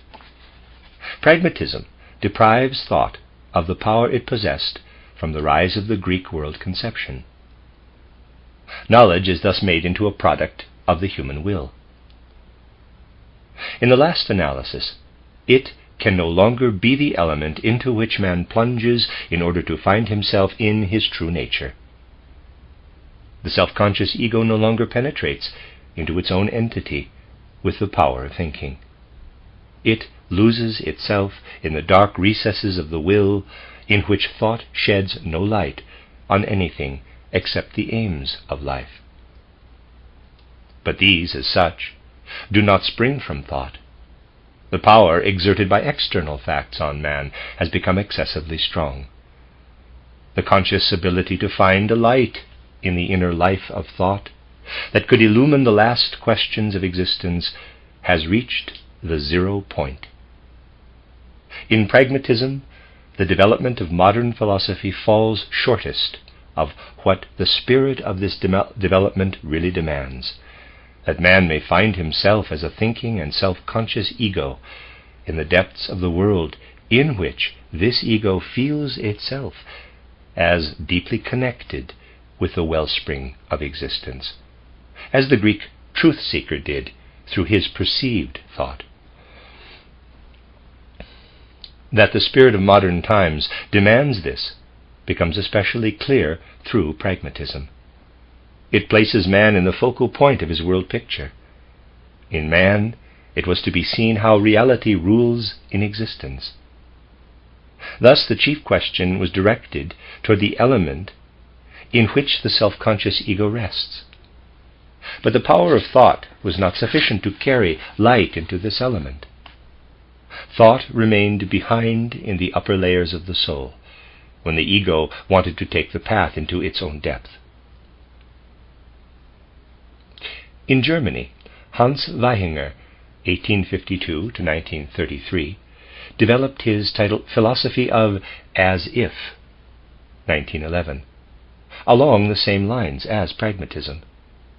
This philosopher regards the leading ideas that man forms about the phenomena of the world not as thought images, through which in the cognitive process the soul places itself into a spiritual reality, but as fictions that lead him to find his way in the world. The quote-unquote atom, for instance, is imperceptible. Man forms the thought of the atom. He cannot form it in order to know something of a reality, but merely, quote-unquote, as if the external phenomena of nature had come to pass through compound actions of atoms. If one imagines that there are atoms, there will be order in the chaos of perceived natural phenomena. It is the same with all leading ideas. They are assumed not in order to depict facts that are given solely by perception. They are invented, and reality is then interpreted as if the content of these imagined concepts really were the basis of reality.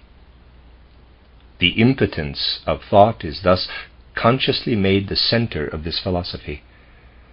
The power of the external facts impresses the mind of the thinker so overwhelmingly that he does not dare to penetrate with his mere thought into those regions from which the external reality springs.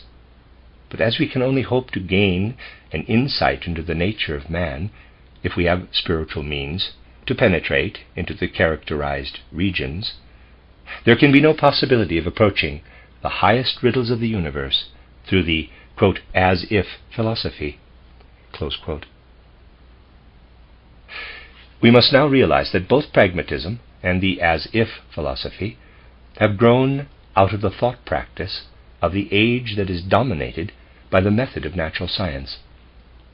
Natural science can only be concerned with the investigation of the connection of external facts, of facts that can be observed in the field of sense perception. In natural science, it cannot be a question of making the connections themselves, at which its investigation aims, sensually perceptible, but merely of establishing these connections in the indicated field. By following this basic principle, modern natural science became the model for all scientific cognition, and in approaching the present time, it has gradually been drawn into a thought practice that operates in the sense of pragmatism and the as-if philosophy. Darwinism, for instance, was at first driven to proclaim a line of evolution of living beings from the most imperfect to the most perfect, and thus to conceive man as a higher form in the evolution of the anthropoid apes. But the anatomist Carl Gegenbauer pointed out as early as 1870 that it is the method of investigation applied to such an idea of evolution that constitutes the fruitful part of it. The use of this method of investigation has continued to more recent times, and one is quite justified in saying that while it remained faithful to its original principle, it has led beyond the views with which it was originally connected. The investigation proceeded as if man had to be sought within the line of descent of the anthropoid apes. At the present time, one is not far from recognizing that this cannot be so, but that there must have been a being in earlier times whose true descendants are to be found in man. While the anthropoid apes developed away from this being into a less perfect species. In this way, the original modern idea of evolution has proved to be only an auxiliary step in the process of investigation. While such a thought practice holds sway in natural science, it seems quite justified for natural science to deny that in order to solve world riddles, there is any scientific cognitive value in an investigation of pure thought carried out by means of a thought contemplation in the self-conscious ego. The natural scientist feels that he stands on secure ground when he considers thinking only as a means to secure this orientation in the world of external facts. The great accomplishments to which natural science can point at the turn of the 20th century agree well with such a thought practice. In the method of investigation of natural science, pragmatism and the as-if philosophy are actually at work.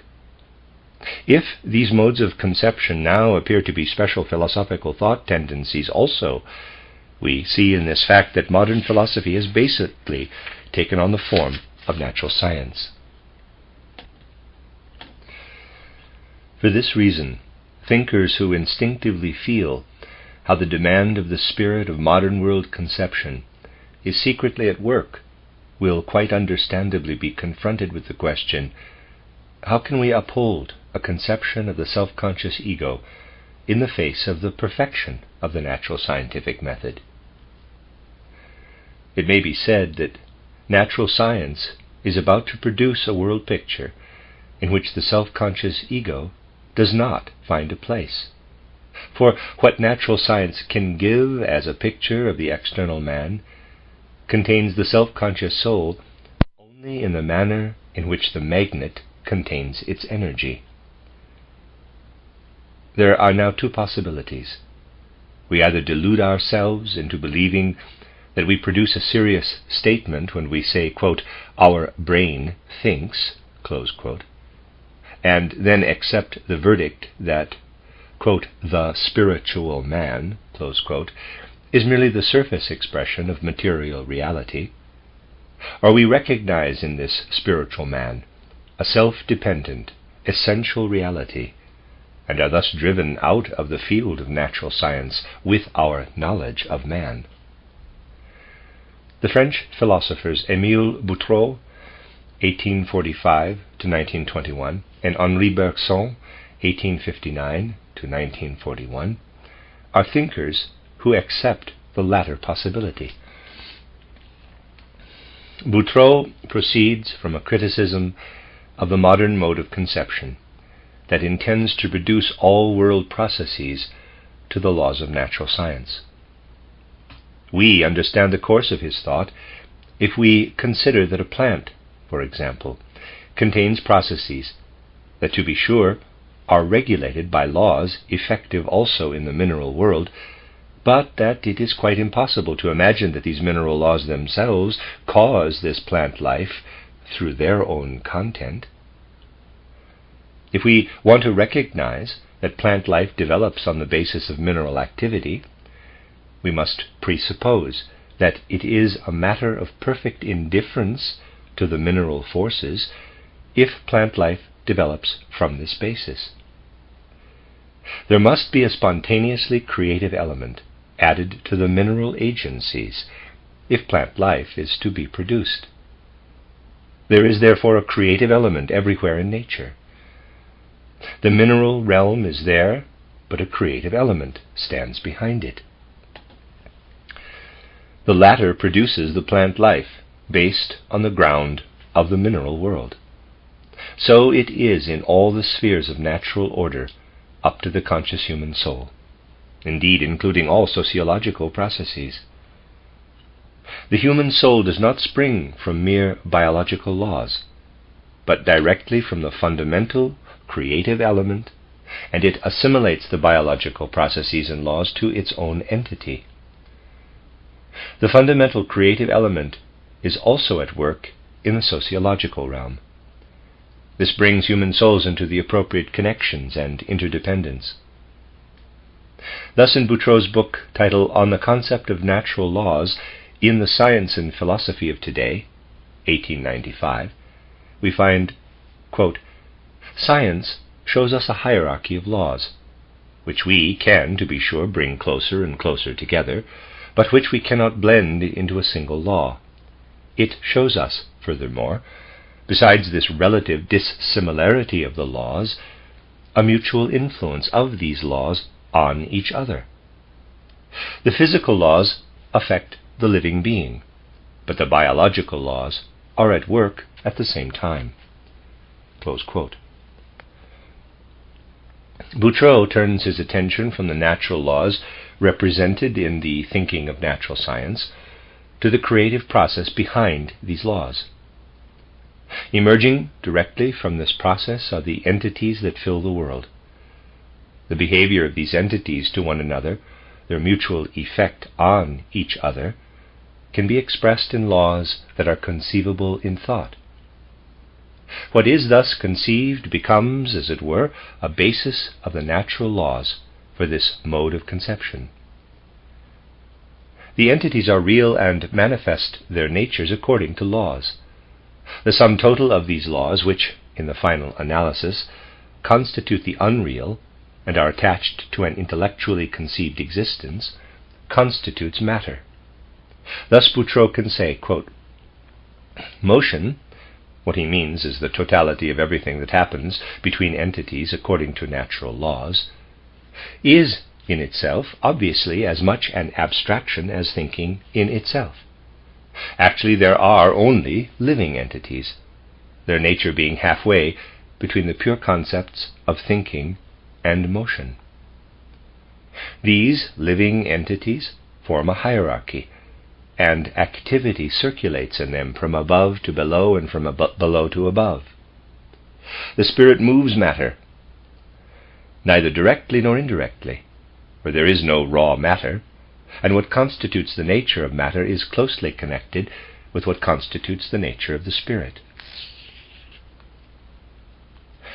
But if natural laws are only the sum total of the interrelation of the entities, then the human soul also does not stand in the world as a whole in such a way that it could be explained from natural laws. From its own nature it adds its manifestations to the other laws. With this step, freedom, the spontaneous self-revelation, is secured for the soul. One can see in this philosophical mode of thinking the attempt to gain clarity concerning the true essence of nature in order to acquire an insight into the relation of the human soul to it. Boutreau arrives at a conception of the human soul that can only spring from its self-manifestation. In former times, according to Boutreau, one saw in the mutual influences of the entities the manifestation of the capriciousness and arbitrariness of spiritual beings.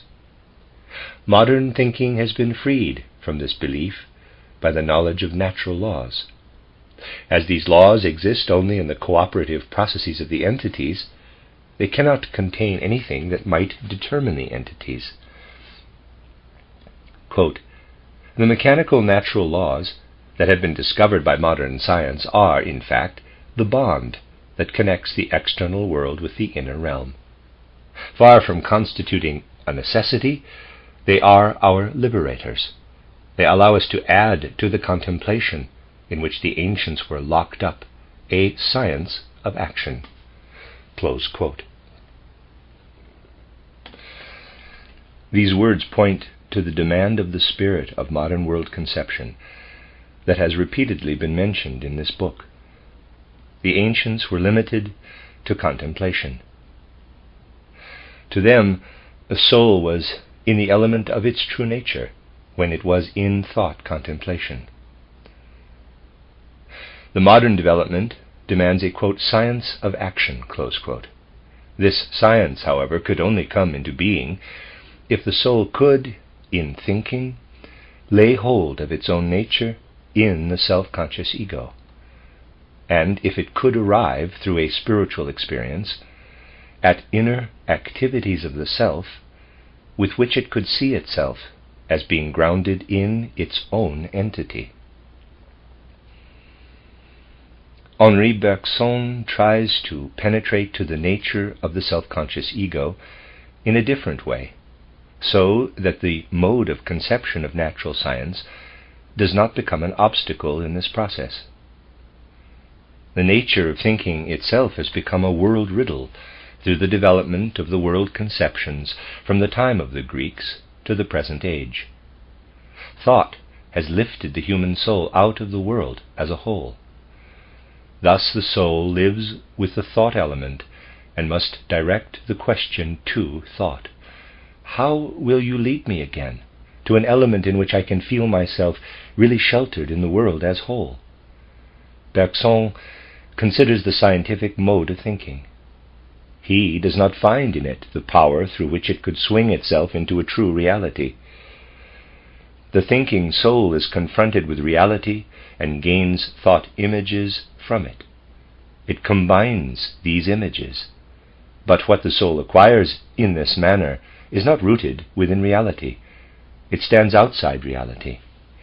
Bergson speaks of thinking as follows, quote, "It is understood that fixed concepts can be extracted by our thoughts from the mobile reality, but there is no means whatever of reconstituting the mobility of the real with the fixity of concepts." From title Introduction to Metaphysics, close quote. Proceeding from thoughts of this kind, Bergson finds that all attempts to penetrate reality by means of thinking had to fail because they undertook something of which thinking, as it occurs in life and science, is quite incapable to enter into true reality. If in this way Bergson believes he recognizes the impotence of thinking, he does not mean to say that there is no way by means of which the right kind of experience in the self-conscious ego may reach true reality. For the ego there is a way outside of thinking, the way of immediate experience, of intuition. Quote, "To philosophize means to reverse the normal direction of the workings of thought. Symbolic knowledge is relative through pre-existing concepts, which goes from the fixed to the moving, but not so intuitive knowledge, which establishes itself in the moving reality and adopts the life itself of things." From Introduction to Metaphysics, close quote. Bergson believes that a transformation of our usual mode of thinking is possible, so that the soul, through this transformation, will experience itself in an activity, in an intuitive perception, in which it unites with a reality that is deeper than the one that is perceived in ordinary knowledge. In such an intuitive perception, the soul experiences itself as an entity that is not conditioned by the physical processes, which produce sensation and movement. When man perceives through his senses, and when he moves his limbs, a corporeal entity is at work in him. But as soon as he remembers something, a purely psychic, spiritual process takes place that is not conditioned by corresponding physical processes. Thus, the whole inner life of the soul is a specific type of a psychic, spiritual nature. Let me read that again. Thus, the whole inner life of the soul is a specific life of a psychic, spiritual nature that takes place in the body and in connection with it, but not through the body. Bergson investigates in detail those results of natural science that seemed to oppose his view. The thought indeed seems justified that our physical functions are rooted in bodily processes, when one remembers how, for instance, the disease of a part of the brain causes an impediment of speech. A great many facts of this kind can be enumerated. Bergson discusses them in his book titled Matter and Memory. And he decides that all these facts do not constitute any proof against the view of an independent spiritual psychical life. In this way, modern philosophy seems, through Bergson, to take up its task that is demanded by the time, the task of a concentration of the experience of the self-conscious ego. But it accomplishes this step by declaring thought as impotent. Where the ego is to experience itself in its own nature, it cannot make use of the power of thinking. The same holds for Bergson insofar as the investigation of life is concerned. What must be considered as the driving element in the evolution of the living being, what places these beings in the world in a series from the imperfect to the perfect, we cannot know through a thoughtful contemplation of the various forms of the living beings. But if man experiences himself in himself as psychical life, he stands in the element of life that lives in those beings and knows itself in him.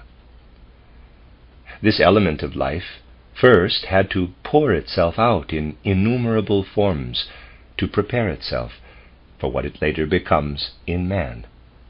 The effusion of life, élan vital, which arouses itself into a thinking being in man, is there already, manifested in the simple living entity.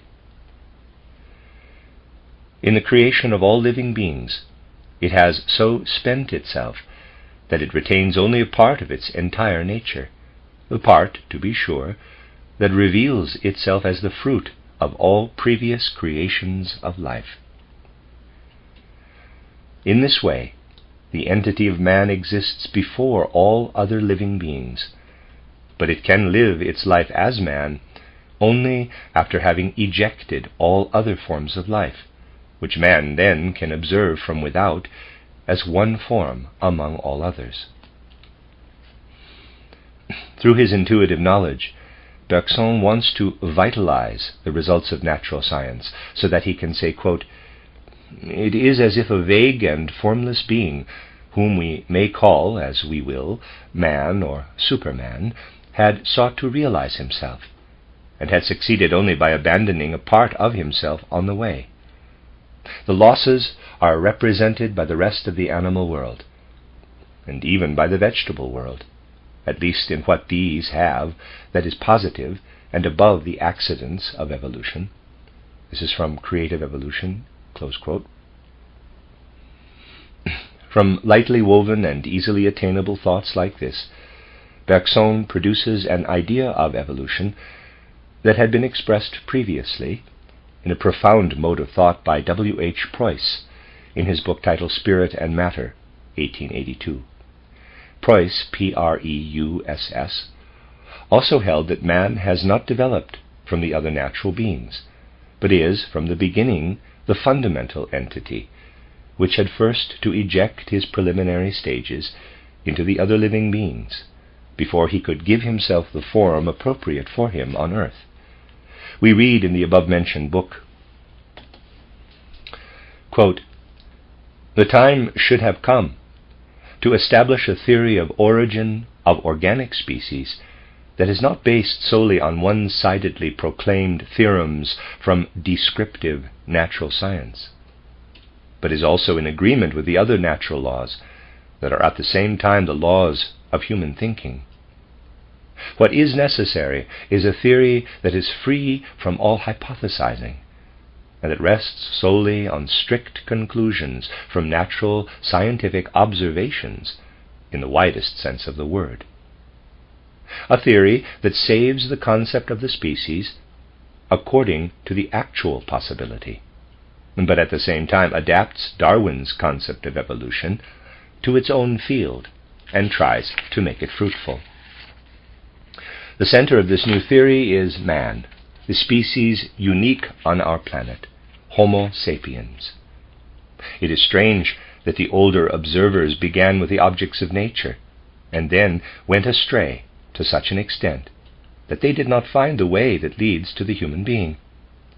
This aim had been attained by Darwin only in an insufficient and unsatisfactory way, as he sought the ancestor of the Lord of creation among the animals, while the naturalist should begin with himself as a human being in order to proceed through the entire realm of existence and of thinking, and to return finally to humanity. It was not by accident that the human nature resulted from the entire terrestrial evolution, but by necessity. Man is the aim of all telluric processes, and every other form that occurs beside him has borrowed its traits from him. Man is the firstborn being of the entire cosmos. When his germinating state, man in his potentiality, had come into being, the remaining organic substance no longer had the power to produce further human possibilities. What developed thereafter became animal or plant." Close quote. Such a view attempts to recognize man as placed on his ground by the development of modern world conception, that is to say, outside nature, in order to find something in such a knowledge of man that throws light on the world surrounding him. In the little-known thinker from Elsleth, W.H. Price, the ardent wish arises to gain a knowledge of the world at once through an insight into man. His forceful and significant ideas are immediately directed to the human being. He sees how this being struggles its way into existence, what it must leave behind on its way, what it must slough off, remains as nature with its entities on a lower stage of evolution, surrounding man as his environment. The way toward the riddles of the world, in modern philosophy, must go through an investigation of the human entity manifested in the self-conscious ego. This becomes apparent through the development of this philosophy. The more one tries to enter into its striving and its search, the more one becomes aware of the fact that this search aims at such experiences in this human soul that do not only produce an insight into the human soul itself, but also kindles a light by means of which a certain knowledge concerning the world outside man can be secured. In looking at the views of Hegel and related thinkers, more recent philosophers came to doubt that there could be the power in the life of thought to spread its light beyond the realm of the soul itself. The element of thought seemed not strong enough to engender an activity that could explain the being and the meaning of the world. By contrast, the natural scientific mode of conception demanded a penetration into the core of the soul that rested on a firmer ground than thought can supply. Within this search and striving, the attempts of Wilhelm Dilthey, 1833 to 1911, take a significant position. In writings like his titled Introduction to the Cultural Sciences and his Berlin Academy treatise titled Contributions to the solution of the problem of our belief in the reality of the external world and its right, from 1890, he offered expositions that are filled with all the philosophical riddles that weigh on the modern development of world conception. To be sure, the form of his presentation, which is given in the modern terminology used by scholars, prevents a more general impression being created by what he has to say. It is Dilthey's view that through the thoughts and imaginations that appear in his soul, man cannot even arrive at the certainty that the perceptions of the senses correspond to a reality independent of man. Everything that is of the nature of thought, ideation, and sense perception is picture. The world that surrounds man could be a dream, without a reality independent of him, if he were exclusively dependent on such pictures in his awareness of the real world. But not only these pictures present themselves in the soul. In the process of life, the soul is filled with will, activity, and feeling, all of which stream forth from it, and are recognized as an immediate experience rather than intellectually. In willing and feeling, the soul experiences itself as reality.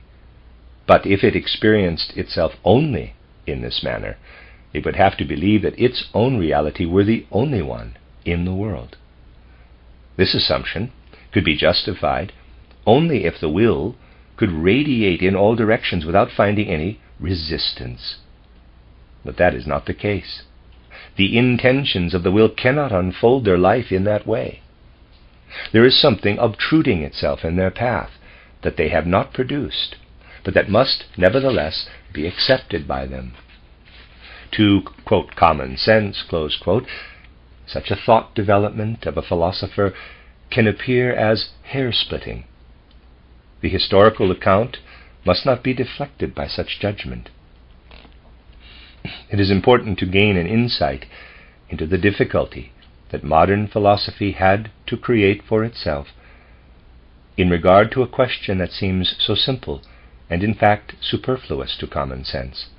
That is, if the world man sees, hears, etc. may rightly be called real. The ego that had, as shown above in our historical account of the development of philosophical world riddles, separated itself from the world, strives to find its way back into the world from what appears in its own consciousness as a state of loneliness. It is Dilthey's opinion that this way cannot be found back into the world by saying that the soul experiences pictures, thoughts, ideas, sensations. And since these pictures appear in our consciousness, they must have their causes in a real external world. A conclusion of this kind would not, according to Dilthey, give us the right to speak of a real external world, for such a conclusion is drawn within the soul, according to the needs of this soul, and there is no guarantee that there really is in the external world what the soul believes in following its own needs. Therefore the soul cannot infer an external world. It would expose itself to the danger that its conclusion might have a life only within the soul, but without any significance for an external world. Certainty concerning an outer world can be gained by the soul only if this external world penetrates into the inner life of the ego, so that within this ego, not only the ego, but also the external world itself unfolds its life. This happens, according to Dilthey, when the soul experiences in its will and its feeling something that does not spring from within. Dilthey attempts to decide from the most self-evident facts a question that is for him a fundamental problem of all world conception. A passage like the following may illustrate this. Quote, "As a child presses his hand against a chair in order to move it, he measures his power against the resistance. His own life and the object are experienced together. But now let the child be locked up. It is in vain that he rattles against the door. Now his entire excited will becomes aware of the compulsion of an overwhelming, powerful external world that hinders and restricts and compresses, as it were, his own self-willed life. The desire to escape from the displeasure and to gratify his impulses is followed by the consciousness of obstruction, displeasure, and dissatisfaction. What the child thus experiences follows him through his entire adult life. The resistance becomes pressure. We seem to be everywhere surrounded by walls of actual facts through which we cannot break. The impressions remain, no matter how much we would like to change them. They vanish, although we strive to cling to them. Impulses of motion directed by the idea of avoiding something that causes pain are, under certain circumstances, always followed by emotions that hold us within the realm of pain. Thus the reality of the external world grows, so to speak, progressively more dense around us. Close quote. Why is such a reflection, which seems unimportant for many people, developed in connection with the highest problems of philosophy? It seems hopeless to gain an insight into man's position in the world as a whole from such points of departure. What is essential, however, is the fact that philosophy arrived at reflections of this kind on its way, to use Brentano's words once more, to, quote, gain certainty for the hopes of Plato and Aristotle concerning the continued life of our better part after the dissolution of our body. Close quote. To attain sure knowledge of this kind seems to become more difficult the more the intellectual development advances. The, quote, self-conscious ego, close quote, feels itself more and more ejected from the world. It seems to find in itself less and less the elements that connect it with the world in a way different from that of our body, which is subject to dissolution. While this self-conscious ego searched for a certain knowledge concerning its connection with an external world of the spirit, it lost the certainty of an insight in its connection with the world as revealed through the perception of the senses. In our discussion of Goethe's world conception, it was shown how Goethe searched for such experiences of the soul that carry it into a reality lying behind sense perception as a spiritual world.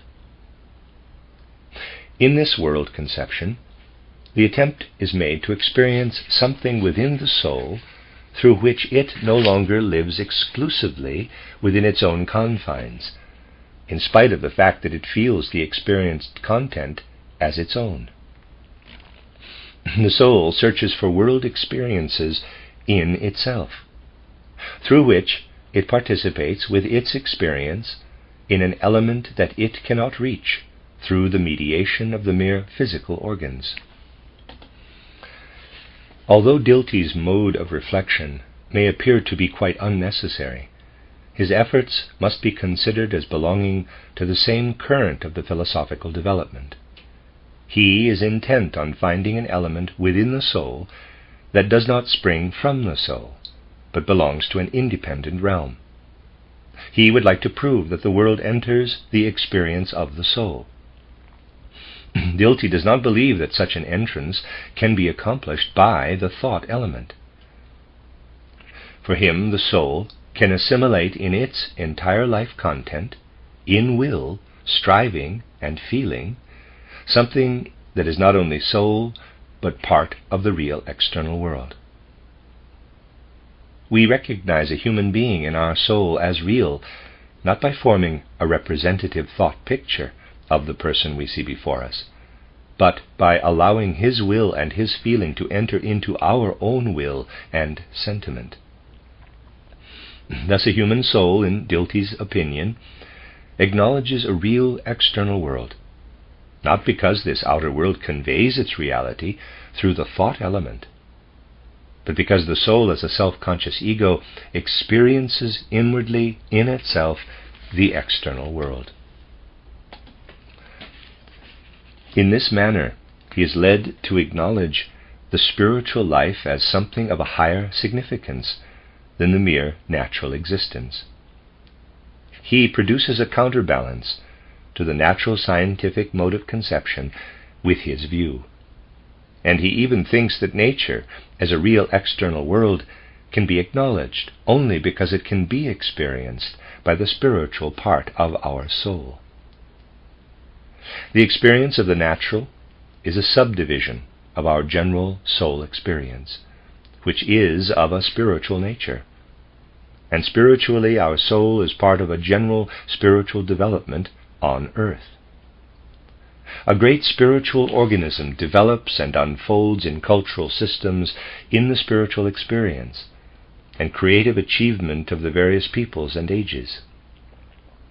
What develops its forces in this spiritual organism permeates the individual human souls. They are embedded in the spiritual organism. What they experience, accomplish, and produce receives its impulses, not from the stimulations of nature, but from the comprehensive spiritual life. Dilthey's mode of conception is full of understanding for that of natural science. He often speaks in his discussions of the results of the natural scientists, but as a counterbalance to his recognition of natural development, he insists on the independent existence of a spiritual world. Dilthey finds the content of a science of the spiritual in the contemplation of the cultures of different peoples and ages. Rudolf Eucken, 1864 to 1926, arrives at a similar recognition of an independent spiritual world. He finds that the natural scientific mode of thought becomes self-contradictory if it intends to be more than a one-sided approach to reality, if it wants to proclaim what it finds within the possible grasp of its own knowledge as the only reality. If one only observed nature as it offers itself to the senses, one could never obtain a comprehensive conception of it. In order to explain nature, one must draw on what the spirit can experience only through itself, what it can never derive from external observation. Eucken proceeds from the vivid feeling that the soul has of its own spontaneous work and creation when it is occupied in the contemplation of external nature. He does not fail to recognize in which way the soul is dependent on what it perceives through its sense organs, and how it is determined through everything that has its natural basis in the body. But he directs his attention to the autonomous, regulating and life-inspiring activity of the soul that is independent of the body. The soul gives direction and conclusive connection to the world of sensations and perceptions. It is not only determined by stimuli that are derived from the physical world, but it experiences purely spiritual impulses in itself. Through these impulses, the soul is aware that it has its being in a real spiritual world. Into its experiences and creations flow the forces from a spiritual world to which it belongs. This spiritual world is directly experienced as real in the soul that knows itself as one with that world. In this way, the soul sees itself, according to Eucken, supported by a living and creative spiritual world. It is his opinion that the thought element, the intellectual forces, are not powerful enough to fashion the depths of this spiritual world. What streams from the spiritual world into man pours itself into his entire comprehensive soul life, not only into his intellect. this world of the spirit is endowed with the character of personality, of a substantial nature. It also impregnates the thought element, but it is not confined to it. The entire soul may feel itself in a substantial spiritual connection. Eucken, in his numerous writings, knows how to describe in a lofty and emphatic way this spiritual world, as it weaves and has its being. Title, The Struggle for a Spiritual Content of Life, from 1896. Title, Truth, Content of Religion, 1901. Title, Basic Outlines of a New Life Conception, Spiritual Currents of the Present Time, Life Conceptions of the Great Thinkers, and Knowledge and Life. In these books he tries to show from different points of view how the human soul, as it experiences itself, and as it understands itself in this experience, is aware of being permeated and animated by a creative, living, spiritual substance, of which it is a part and a member. Like Dilthey, Eucken describes, as the content of the independent spiritual life, what unfolds in the civilizations of humanity, in the moral, technical, social, and artistic creations of the various peoples and ages. In an historical presentation, as is herein attempted, there is no place for criticism of the described world conceptions. But it is not criticism to point out how a world conception develops new questions through its own character, for it is thus that it becomes a part of the historical development. Dilthey and Eucken speak of an independent spiritual world, in which the individual human soul is embedded. Their theory of this spiritual world, however, leaves the following questions open. What is this spiritual world, and in what way does the human soul belong to it?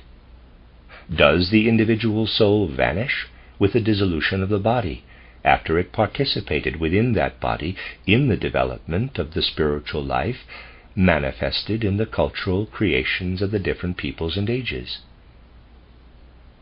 One can, to be sure, answer these questions from Dilthey's and Eucken's point of view, by saying that what the human soul can know in its own life does not lead to results with respect to these questions.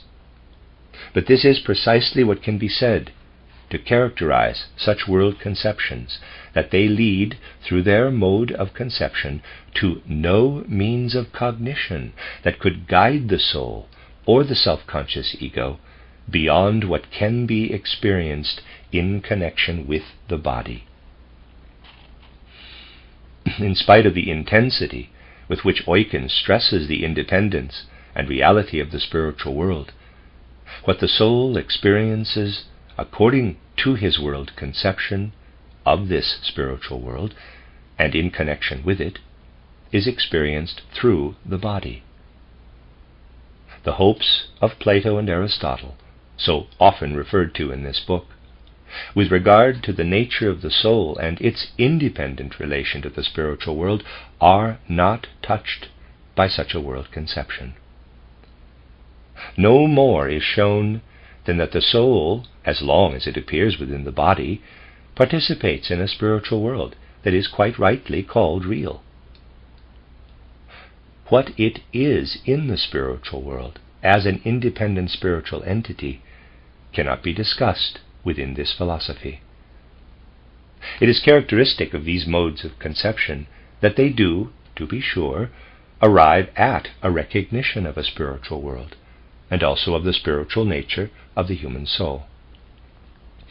But no knowledge results from this recognition concerning the position of the soul, the self-conscious ego, in the reality of the world, apart from the fact that it acquires a consciousness of the spiritual world through the life of the body. The historical position of these modes of conception in the development of philosophy appears in its right light if one recognizes that they produce questions that they cannot answer with their own means. They maintain emphatically that the soul becomes, in itself, conscious of a spiritual world that is independent of itself. But how is this consciousness acquired? Only through the means of cognition that the soul has in and through its existence in the body. Within this form of existence, a certainty of a real spiritual world arises. But the soul finds no way to experience its own self-contained entity in the spirit outside the body. What the spirit manifests, stimulates, and creates within the soul is perceived by it as far as the physical existence enables it to do so. What it is as a spirit in the spiritual world, and in fact whether or not it is a separate entity within that world, is a question that cannot be answered by the mere recognition of the fact that the soul within the body can be conscious of its connection with a living and creative spiritual world. To obtain an answer of this kind, it would be necessary for the self-conscious human soul, while it advances to a knowledge of the spiritual world, to become aware of its own mode of life in the world of the spirit, independent of the conditions of its bodily existence. The spiritual world would not only have to enable the soul entity to recognize its reality, but it would have to convey something of its own nature to the soul. It would have to reveal to the soul in what way it is different from the world of the senses, and in what manner it allows the soul entity to participate in this different mode of existence. A feeling for this question lives in those philosophers who want to contemplate the spiritual world by directing their attention towards something that cannot, according to their opinion, be found within the mere observation of nature. If it could be shown that there is something with regard to which the natural scientific mode of conception would prove to be powerless, then this could be considered to guarantee the justification of assuming a spiritual world. A mode of thought of this kind had already been indicated by Lotze. Compare page 375 and forward of this volume. It found forceful representatives later in Wilhelm Windelband, 1848 to 1915, Heinrich Rickert, 1863 to 1936, and others. These thinkers are of the opinion that there is an element entering into the world conception that is inaccessible to the natural scientific mode of thought. They consider this element to be the values that are of decisive importance in life. The world is no dream, but a reality, if it can be shown that certain experiences of the soul contain something that is independent of this soul. The actions, endeavors, and will impulses of the soul are no longer sparks that light up and vanish in the ocean of existence, if one must recognize that there is something that endows them with values independent of the soul. Such values, however, the soul must acknowledge for its will impulses and its actions, just as much as it must recognize that its perceptions are not merely produced by its own effort. Action and will impulses of man do not simply occur like facts of nature. They must be considered from the point of view of a legal, moral, social, aesthetic, or scientific value. It is quite right to insist that during the evolution of civilizations, in different ages and of different peoples, man's views concerning the values of right, morality, beauty, and truth have undergone changes. If Nietzsche could speak of a, quote, revaluation of all values, close quote, it must be acknowledged that the value of actions, thoughts, and will intentions is determined from without, in a similar way to the way perceptual ideation receives the character of reality from without. In the sense of the, quote, philosophy of values, close quote, one can say, as the pressure or resistance of the natural external world make the difference between an idea that is a mere picture of fantasy or one that represents reality, so the light and approbation that fall on the soul life from an external spiritual world decide whether or not an impulse of the will, an action, and a thought endeavor have a value in the world as a whole, or are only arbitrary products of the soul. As a stream of values, the spiritual world flows through the lives of men in the course of history. While the human soul feels itself as living in a world determined by values, it experiences itself in a spiritual element. If this mode of conception were seriously carried out, all statements that man could make concerning the spiritual would have to take on the form of value judgments.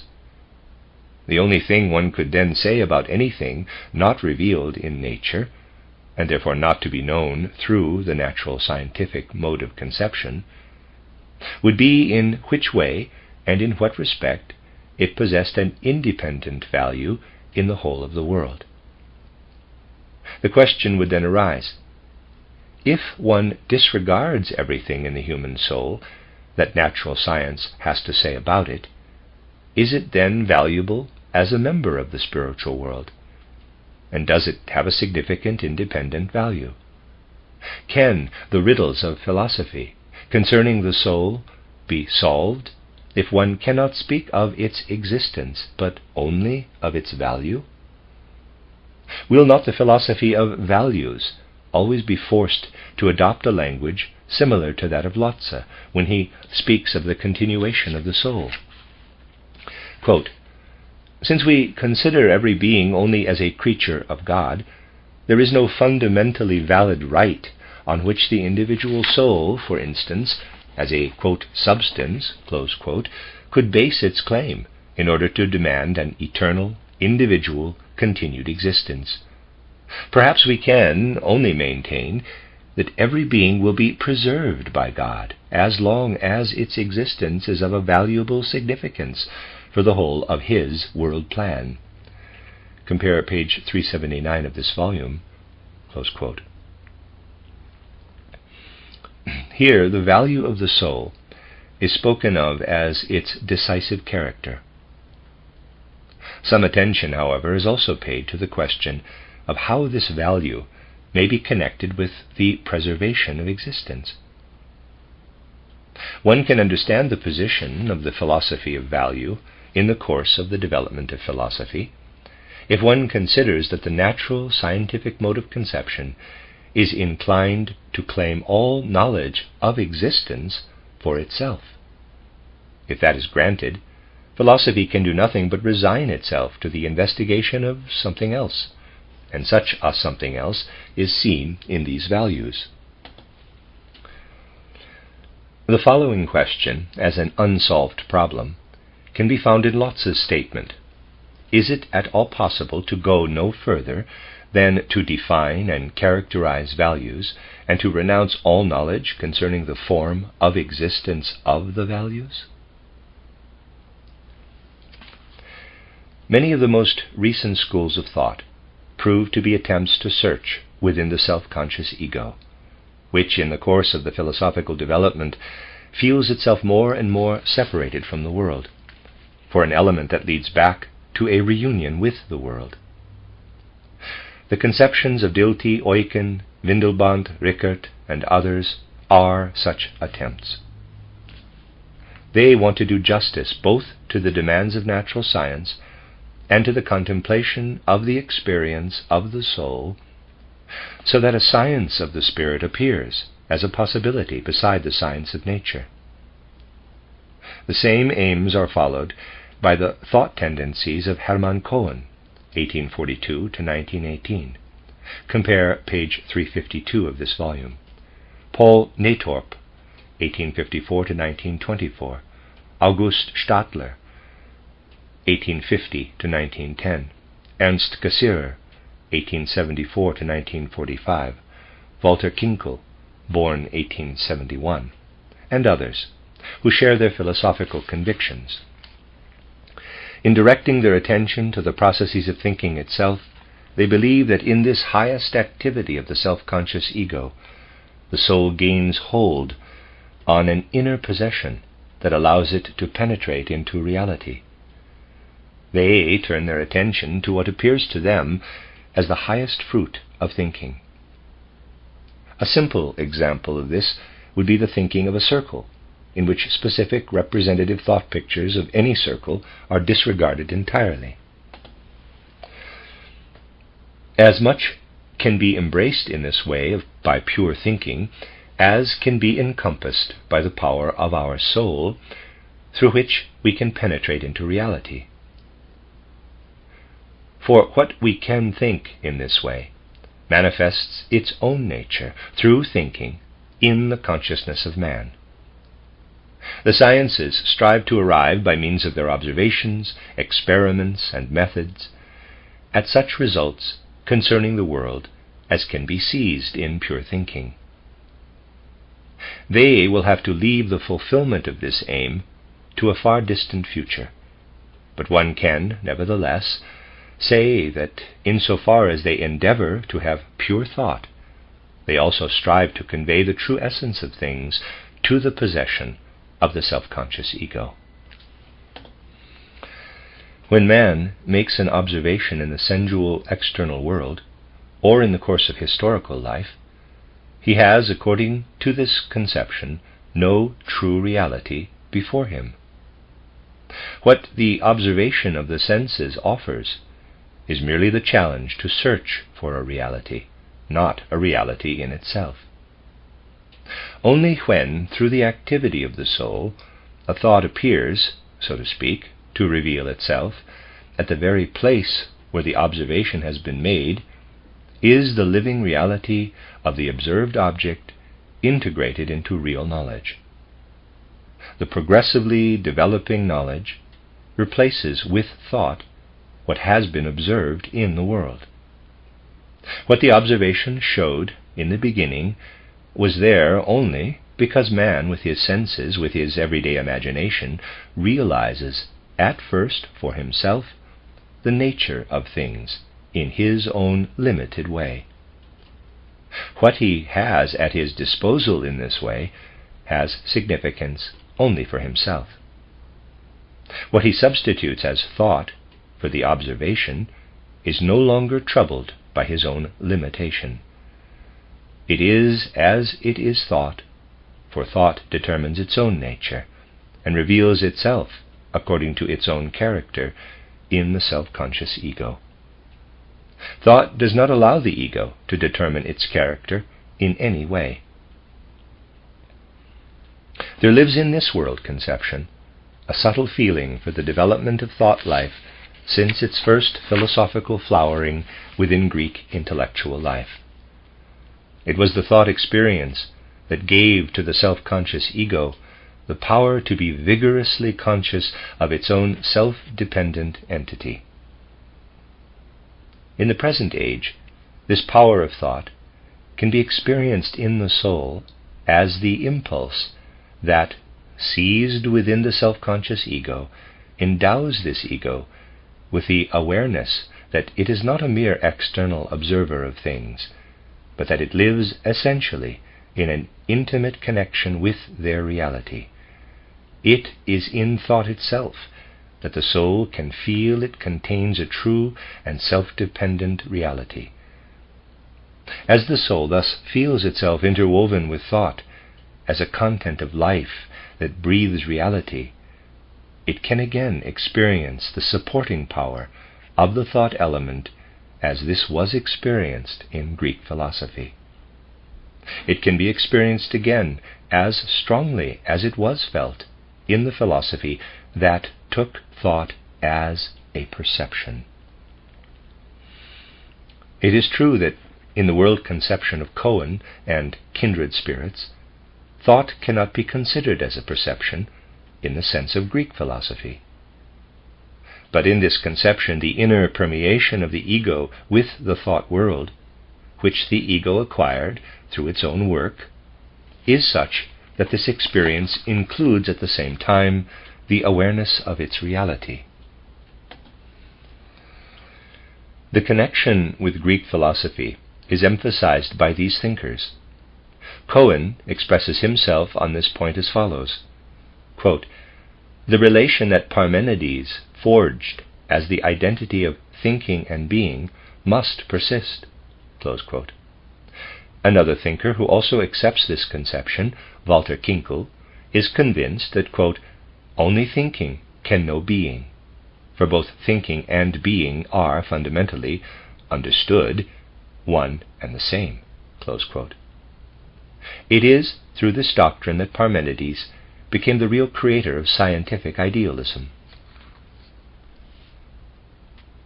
It is also apparent from the presentations of these thinkers how the formulation of their thoughts presupposes the century-long effect of the thought evolution since the Greek civilization. In spite of the fact that these thinkers start from Kant, which could have fostered in them the opinion that thought lives only within the soul, outside true reality, the supporting power of thought exerts itself in them.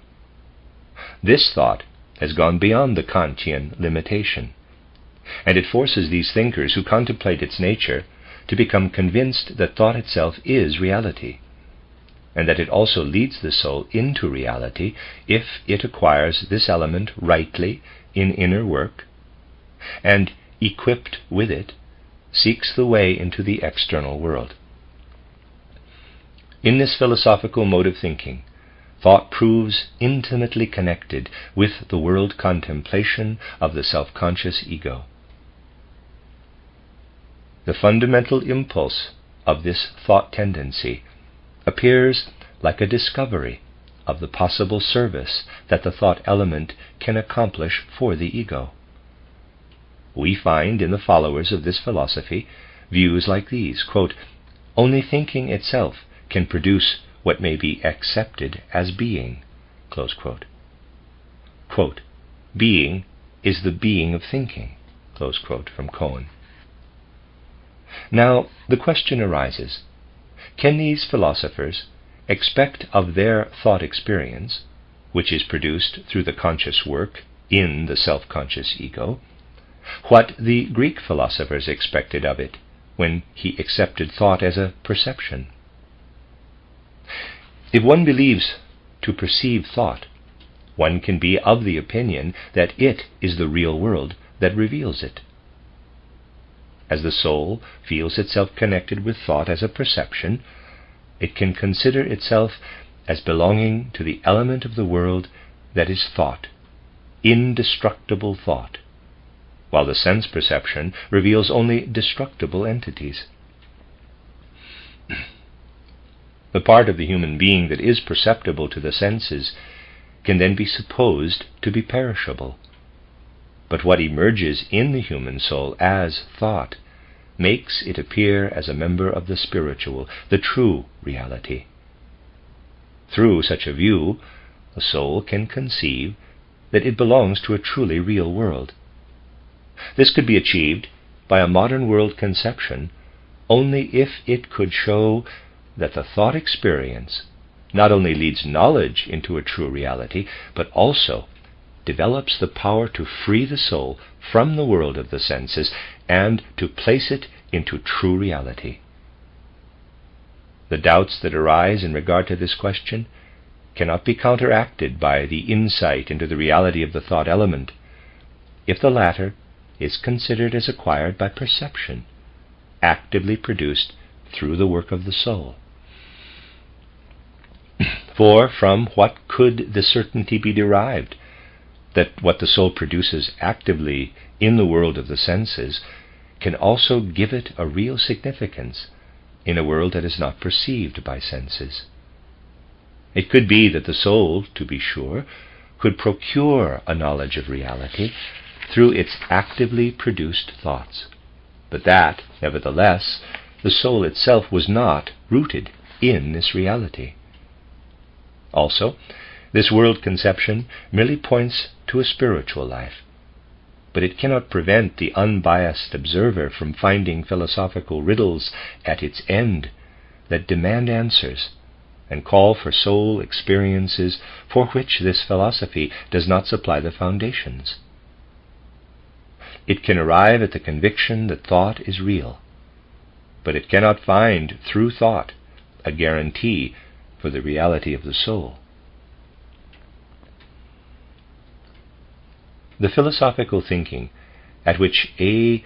Villaclair, born 1848, Wilhelm Schupper, 1836 to 1913, Johannes Remke, 1848 to 1930, von Schubert-Soldern, born 1872, and others arrived, shows how philosophical inquiry can remain confined to the narrow circle of the self-conscious ego without finding a possibility to make the transition from this region into the world where this ego could link its own existence to a world reality.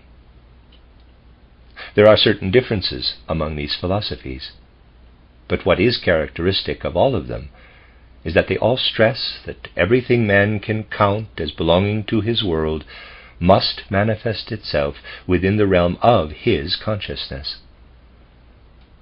On the ground of their philosophy, the thought cannot be conceived that would even presuppose anything about a territory of the world if the soul wanted to transcend with its conceptions beyond the realm of consciousness. Because the, quote, ego, close quote, must comprise everything to which its knowledge extends within the folds of its consciousness, because it holds it within the consciousness, it therefore appears necessary to this view that the entire world is within the limits of this awareness. That the soul should ask itself, how do I stand with the possession of my consciousness in a world that is independent of this consciousness, is an impossibility for this philosophy. From its point of view, one would have to decide to give up all questions of this kind. One would have to become blind to the fact that there are inducements within the realm of the conscious soul life to look beyond that realm, just as in reading one does not look for the meaning in the forms that are visible on the paper, but to the significance that is expressed by them. As in reading, it is a question not of studying the forms of the letters, as it is of no importance for the conveyed meaning to consider the nature of these forms themselves, so it could be irrelevant for an insight into true reality that within the sphere of the ego everything capable of being known has the character of consciousness. The philosophy of Karl Duprel, 1839 to 1899, stands as an opposite pole to this philosophical opinion. He is one of the spirits who have deeply felt the insufficiency of the opinion that considers the natural scientific mode of conception to which so many people have grown accustomed to be the only possible form of world explanation. He points out that this mode of conception unconsciously sins against its own statements, for natural science must admit, on the basis of its own results, quote, that we never perceive the objective processes of nature, but rather their effect on us, not vibrations of the ether, but light, not air vibrations, but sounds. We have then, so to speak, a subjectively falsified world picture. But this does not interfere with our practical orientation, because this falsification shows no individual differences and proceeds in a constant manner and according to law. Materialism itself has proved through natural science that the world transcends beyond our senses. It has undermined its own foundation, and it has sawed off the branch on which it had been sitting. As a philosophy, however, it still continues to sit on that branch. Materialism, therefore, has no right at all to call itself a philosophy. It has only the justification of a branch of knowledge. Furthermore, the world, the object of its study, is a world of mere appearance.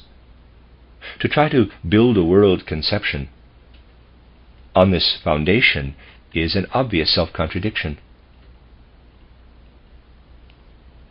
The real world is entirely different, qualitatively as well as quantitatively, from the one that is known to materialism, and only the real world can be the object of a philosophy. Karl Duprel, from his book The Riddle of Man, close quote. Such objections are necessarily caused by the materialistically colored mode of thought of natural science. Its weakness is noticed by many people who share the point of view of Duprel. The latter can be considered as a representative of a pronounced trend of modern philosophy. What is characteristic of this trend is the way in which it tries to penetrate into the realm of the real world. This way still shows the after effect of the natural scientific mode of conception, although the latter is at the same time most violently criticized. Natural science starts from the facts that are accessible to the sensory consciousness. It finds itself forced to refer to a supersensible element, for only the light is sensually perceptible, not the vibrations of the ether. The vibrations, then, belong to a realm that is, at least, extra-sensory in its nature. But has natural science the right to speak of an extrasensory element? It means to limit its investigations to the realm of sense perceptions. Is anyone justified to speak of supersensible elements who restricts his scientific endeavors to the results of the consciousness that is bound to the senses and therefore to the body? Duprel wants to grant this right of investigating the supersensible only to a thinker who seeks the nature of the human soul outside the realm of the senses. What he considers as the chief demand in this direction is the necessity to demonstrate manifestations of the soul that prove the soul is also active when it is not bound to the body. Through the body, the soul develops its sensual consciousness. In the phenomena of hypnotism, hypnotic suggestion, and somnambulism, it becomes apparent that the soul is active when the sensual consciousness is eliminated. The soul life, therefore, extends further than the realm of consciousness. It is here that Duprel arrives at the diametrically opposite position to those of the characterized philosophers of the all-embracing consciousness, who believe that the limits of consciousness define, at the same time, the entire realm of philosophy. For Duprel, the nature of the soul is to be sought outside the circle of this consciousness. If, according to him, we observe the soul when it is active, without the usual means of the senses, we have the proof that it is of a supersensible nature. Among the means through which this can be done, Duprel and many others count, besides the observation of the above-mentioned abnormal psychic phenomena, also the phenomena of spiritualism. It is not necessary to dwell here on Duprel's opinion concerning this field, for what constitutes the mainspring of his view becomes apparent also if one considers only his attitude toward hypnotism, hypnotic suggestion, and somnambulism. Whoever wants to prove the spiritual nature of the human soul cannot limit himself to showing that the soul has to refer to a supersensible world in its cognitive process. For natural science could answer that it does not follow that the soul is itself rooted in the supersensible realm because it has a knowledge of a supersensible world.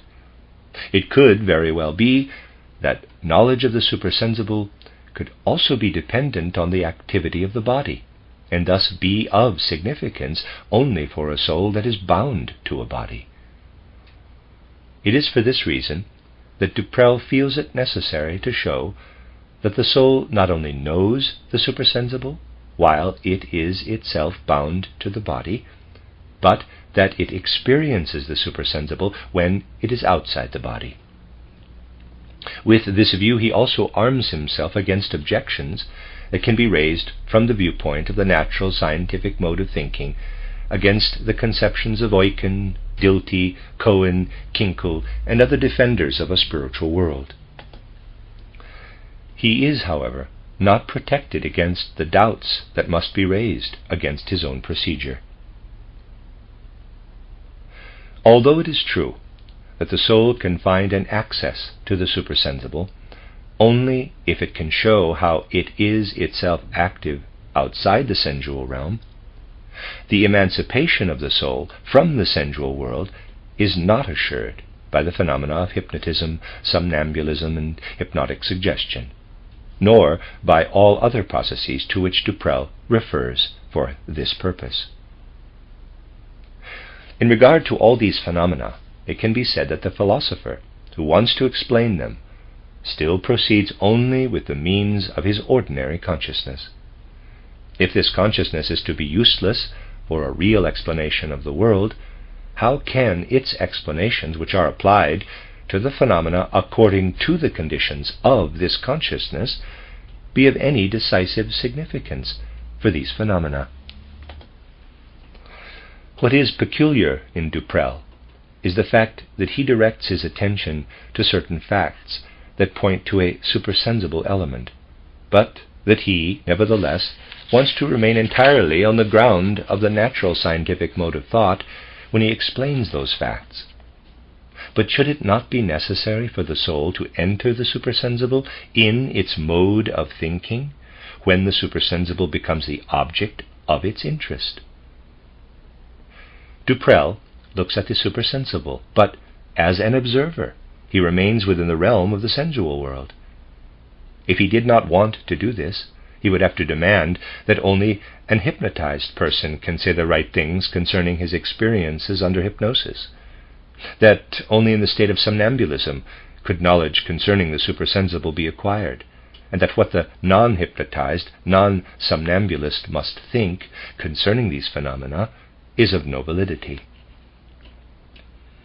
If we follow this thought consistently, we arrive at an impossibility. If one speaks of a transposition of the soul outside the realm of the senses into another form of existence, one must intend to acquire the knowledge of this existence within that other region. Duprel points at a path that must be taken in order to gain access to the supersensible, but he leaves the question open regarding the means that are to be used on this path. A new thought current has been stimulated through the transformation of fundamental physical concepts that has been attempted by Albert Einstein, 1879 to 1955. The attempt is of significance also for the development of philosophy. Physics previously followed its given phenomena by thinking of them as being spread out in empty three-dimensional space and in one-dimensional time. Space and time were supposed to exist outside things and events. They were, so to speak, self-dependent, rigid quantities. For things, distances were measured in space. For events, duration was determined in time. Distance and duration belong, according to this conception, to space and time, not to things and events. This conception is opposed by the theory of relativity introduced by Einstein. For this theory, the distance between two things is something that belongs to those things themselves. As a thing has other properties, it has also the property of being at a certain distance from a second thing. Besides these relations that are given by the nature of things, there is no such thing as space. The assumption of space makes a geometry that is thought for this space, but this same geometry can be applied to the world of things. It arises in a mere thought world. Things have to obey the laws of this geometry. One can say, that the events and situations of the world must follow the laws that are established before the observation of things. This geometry now is dethroned by the theory of relativity.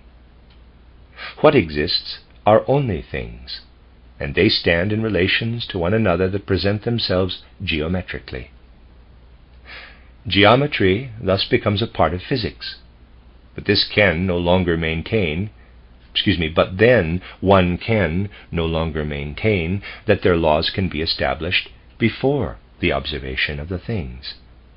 No thing has any place in space, but only distances relative to other things. The same is assumed for time. No process takes place at a definite time.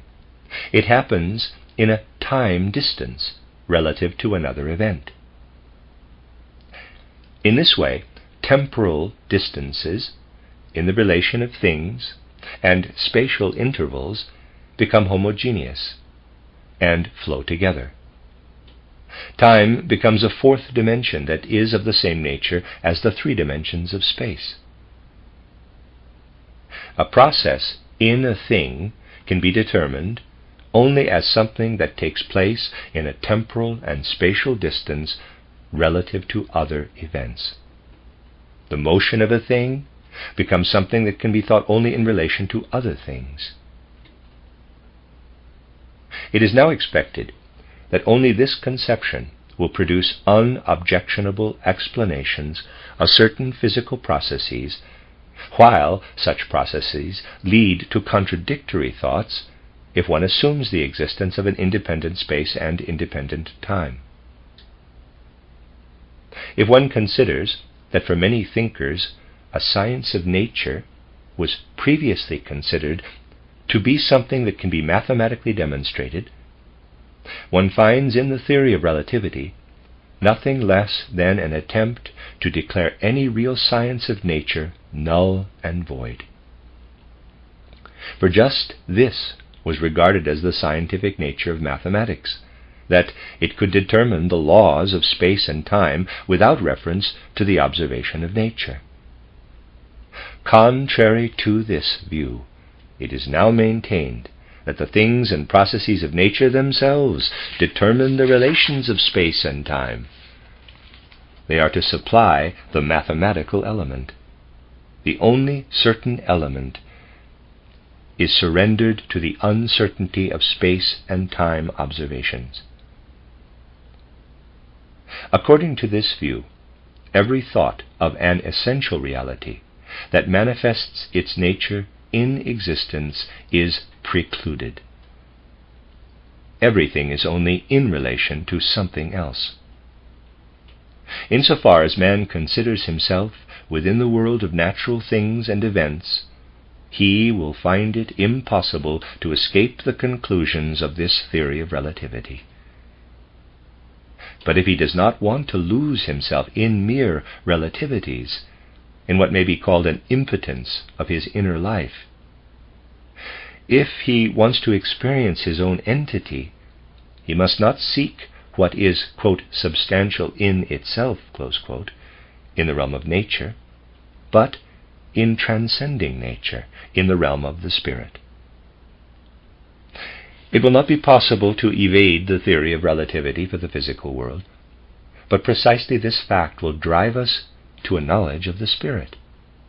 What is significant about the theory of relativity is the fact that it proves the necessity of a science of the spirit that is to be sought in spiritual ways, independent of the observation of nature. That the theory of relativity forces us to think in this way constitutes its value within the development of world conception. It was the intention of this book to describe the development of what may be called philosophical activity in the proper sense of the word. The endeavor of such spirits as Richard Wagner, Leo Tolstoy, and others had for this reason to be left unconsidered, significant as discussion of their contribution must appear when it is a question of following the currents that lead from philosophy into our general spiritual culture. the end of chapter 7. This is a reading of the book by Rudolf Steiner entitled The Riddles of Philosophy. This is part 2, the last chapter of the book, chapter 8, entitled A Brief Outline of an Approach to Anthroposophy.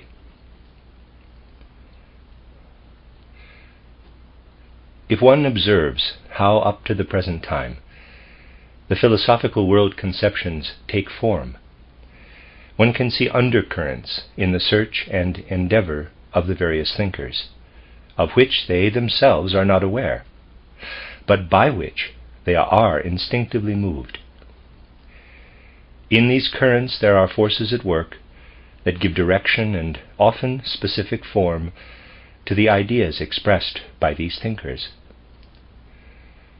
Although they do not want to focus their attention on the forces directly, what they have to say often appears as if driven by hidden forces, which they are unwilling to acknowledge, and from which they recoil.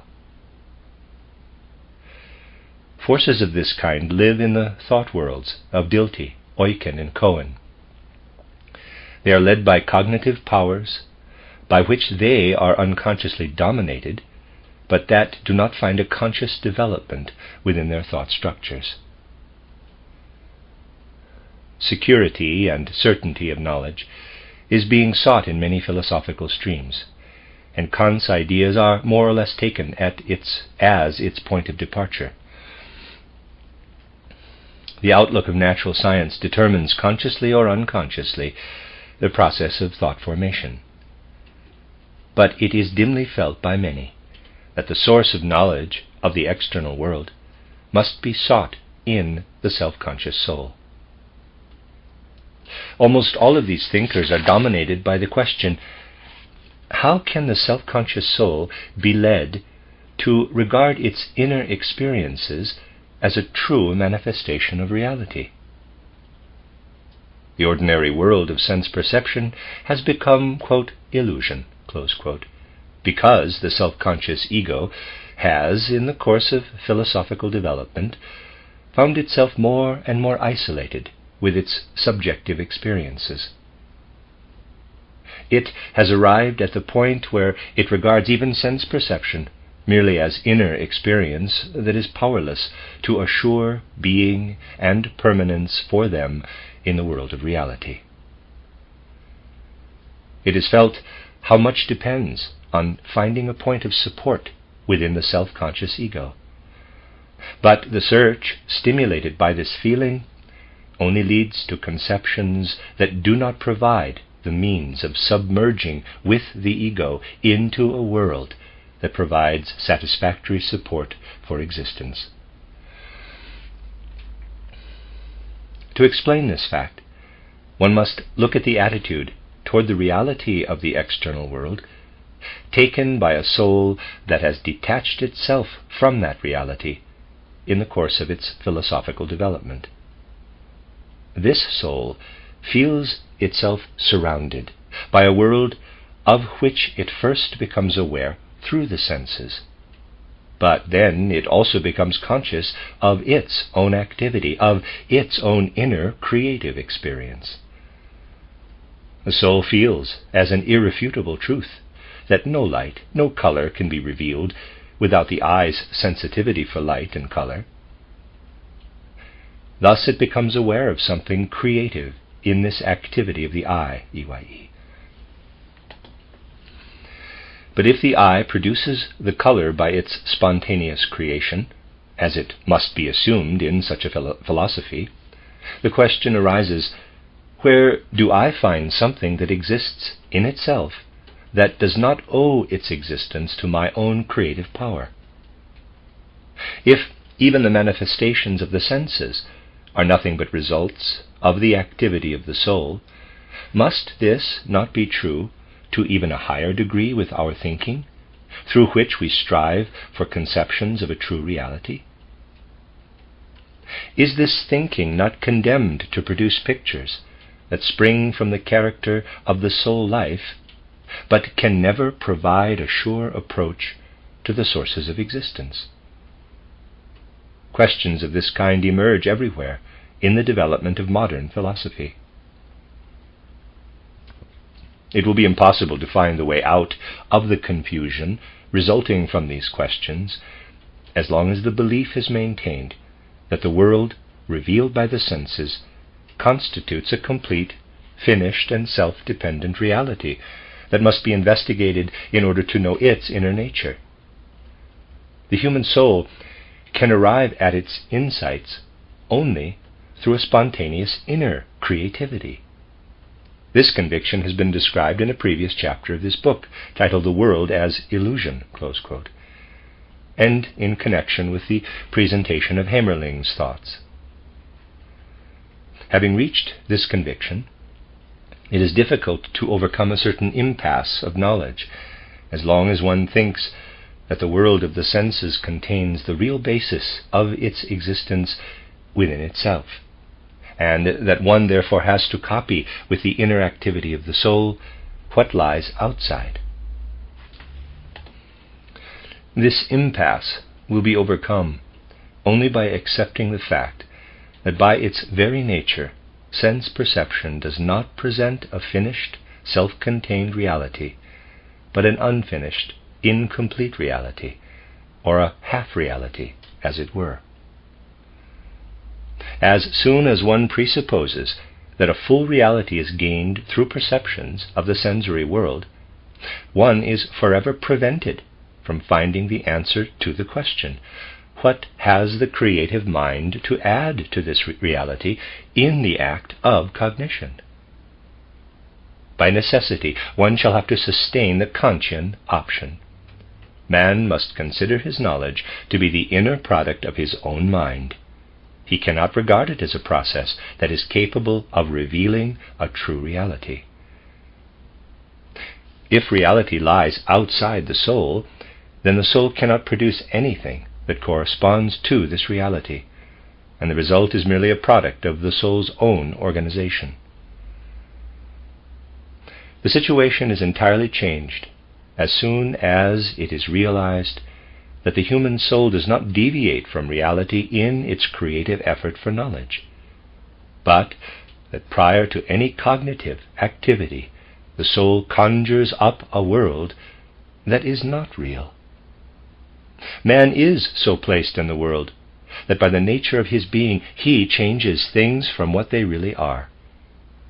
Hamerling is partly right when he says, quote, certain stimuli produce the odor within our organ of smell. The rose, therefore, has no fragrance if nobody smells it. If this, dear reader, does not seem plausible to you, if your mind stirs like a shy horse when it is confronted with this fact, do not bother to read another line.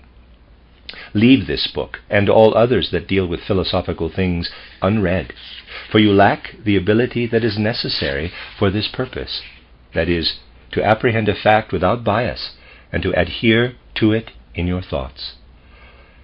End of quote. Compare pages 393 forward of this volume.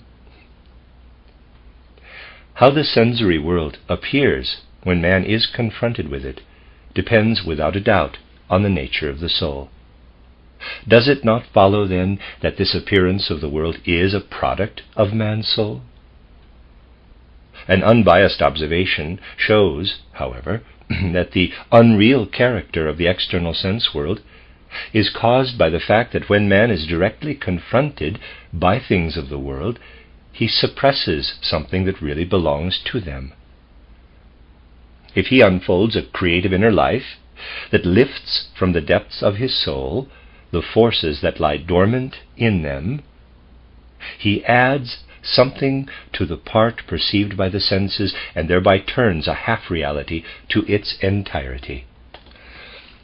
It is due to the nature of the soul that at its first contact with things, it extinguishes something that belongs to them. For this reason, things appear to the senses not as they are in reality, but as they are modified by the soul. This delusive character, or their mere appearance, is caused by the fact that the soul has deprived them of something that really belongs to them. inasmuch as man does not merely observe things, he adds something to them in the process of knowledge that reveals their full reality.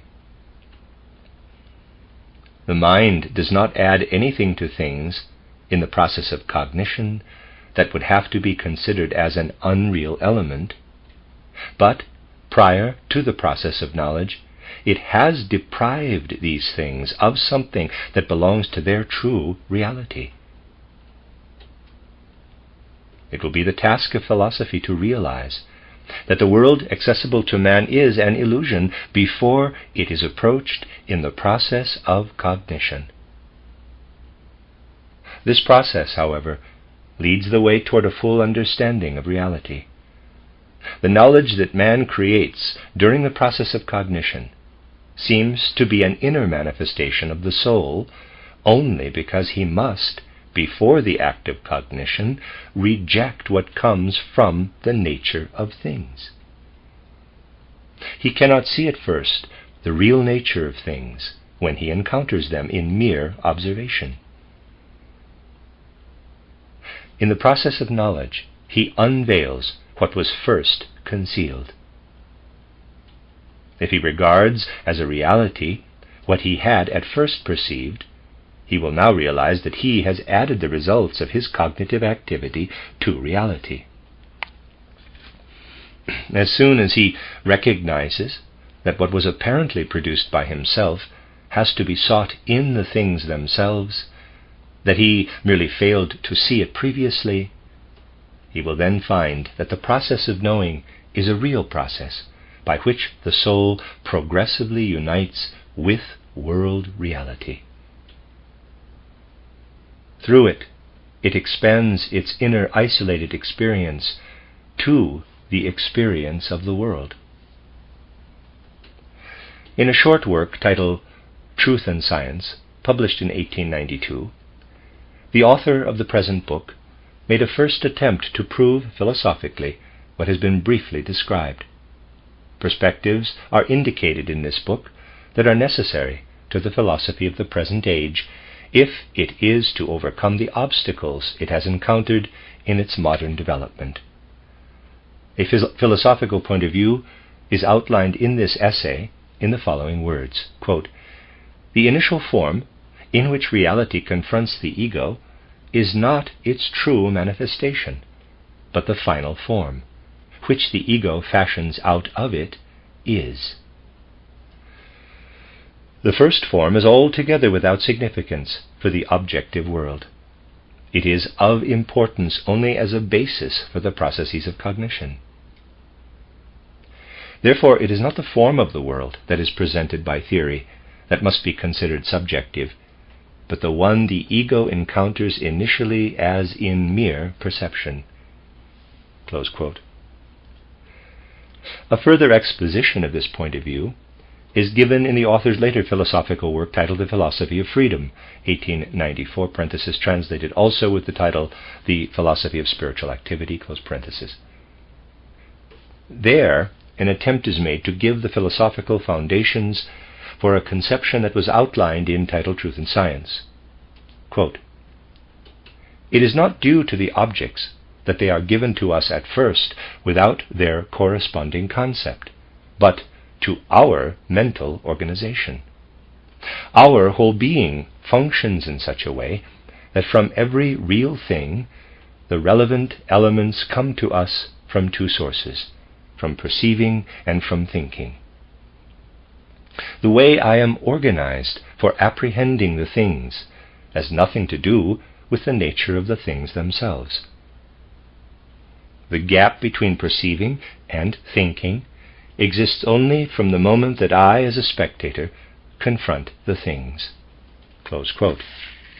And later on it is stated, quote, "The percept is that part of reality that is given objectively. The concept, the part that is given subjectively through intuition.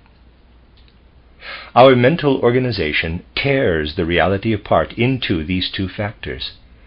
The one factor presents itself to perception, the other to intuition. Only the union of the two, that is, the percept fitting systematically into the universe, constitutes the full reality. If we take mere percepts by themselves, we have no reality, but rather disconnected chaos. If we take by itself the law and order connecting the percepts, then we have nothing but abstract concepts. Reality is not contained in the abstract concept. It is, however, contained in thoughtful observation, which does not one-sidedly consider either concept or percept alone, but rather the union of the two." Close quote. In accepting this point of view, we shall be able to think of mental life and of reality as united in the self-conscious ego. This is the conception toward which philosophical development has tended since the Greek era, and that has shown its first distinctly recognizable traces in the world conception of Goethe. The awareness arises that this self-conscious ego does not experience itself as isolated and divorced from the objective world, but its detachment from this world is experienced merely as an illusion of its consciousness. This isolation can be overcome if man gains the insight that, at a certain stage of his development, he must give a provisional form to his ego in order to suppress from his consciousness the forces that unite him with the world. If these forces exerted their influences in his consciousness without interruption, he would never have developed a strong, independent self-consciousness. He would be incapable of experiencing himself as a self-conscious ego. The development of self-consciousness, therefore, actually depends on the fact that the mind is given the opportunity to perceive the world without that part of reality that is extinguished by the self-conscious ego prior to an act of cognition.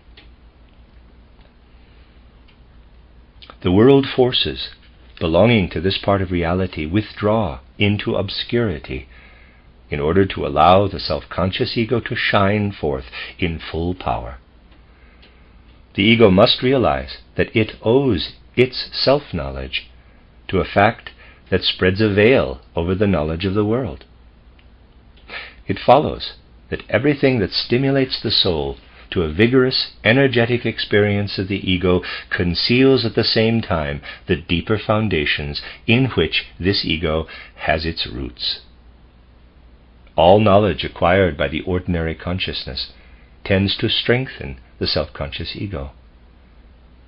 Man feels himself as a self-conscious ego through the fact that he perceives an external world with his senses, that he experiences himself as being outside this external world, and that at a certain stage of scientific investigation he feels himself in relation to this external world in such a way that it appears to him as, quote, illusion, close quote. Were it not so, the self-conscious ego would not emerge.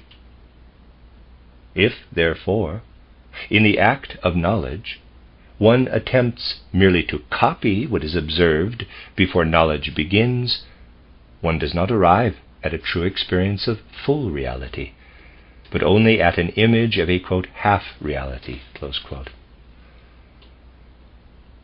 Once this is admitted to be the situation, one can no longer look for the answer of the riddles of philosophy within the experiences of the soul that appear on the level of ordinary consciousness. It is the function of this consciousness to strengthen the self-conscious ego. To achieve this, it must cast a veil over the connection of the ego with the objective world, and it therefore cannot show how the soul is connected with the true world. This explains why a method of knowledge that applies the means of the natural, scientific, or similar modes of conception must always arrive at a point where its efforts break down. This failing of many modern thinkers has previously been pointed out in this book, for in the final analysis, all scientific endeavor employs the same mode of thinking that serves to detach the self-conscious ego from the true reality.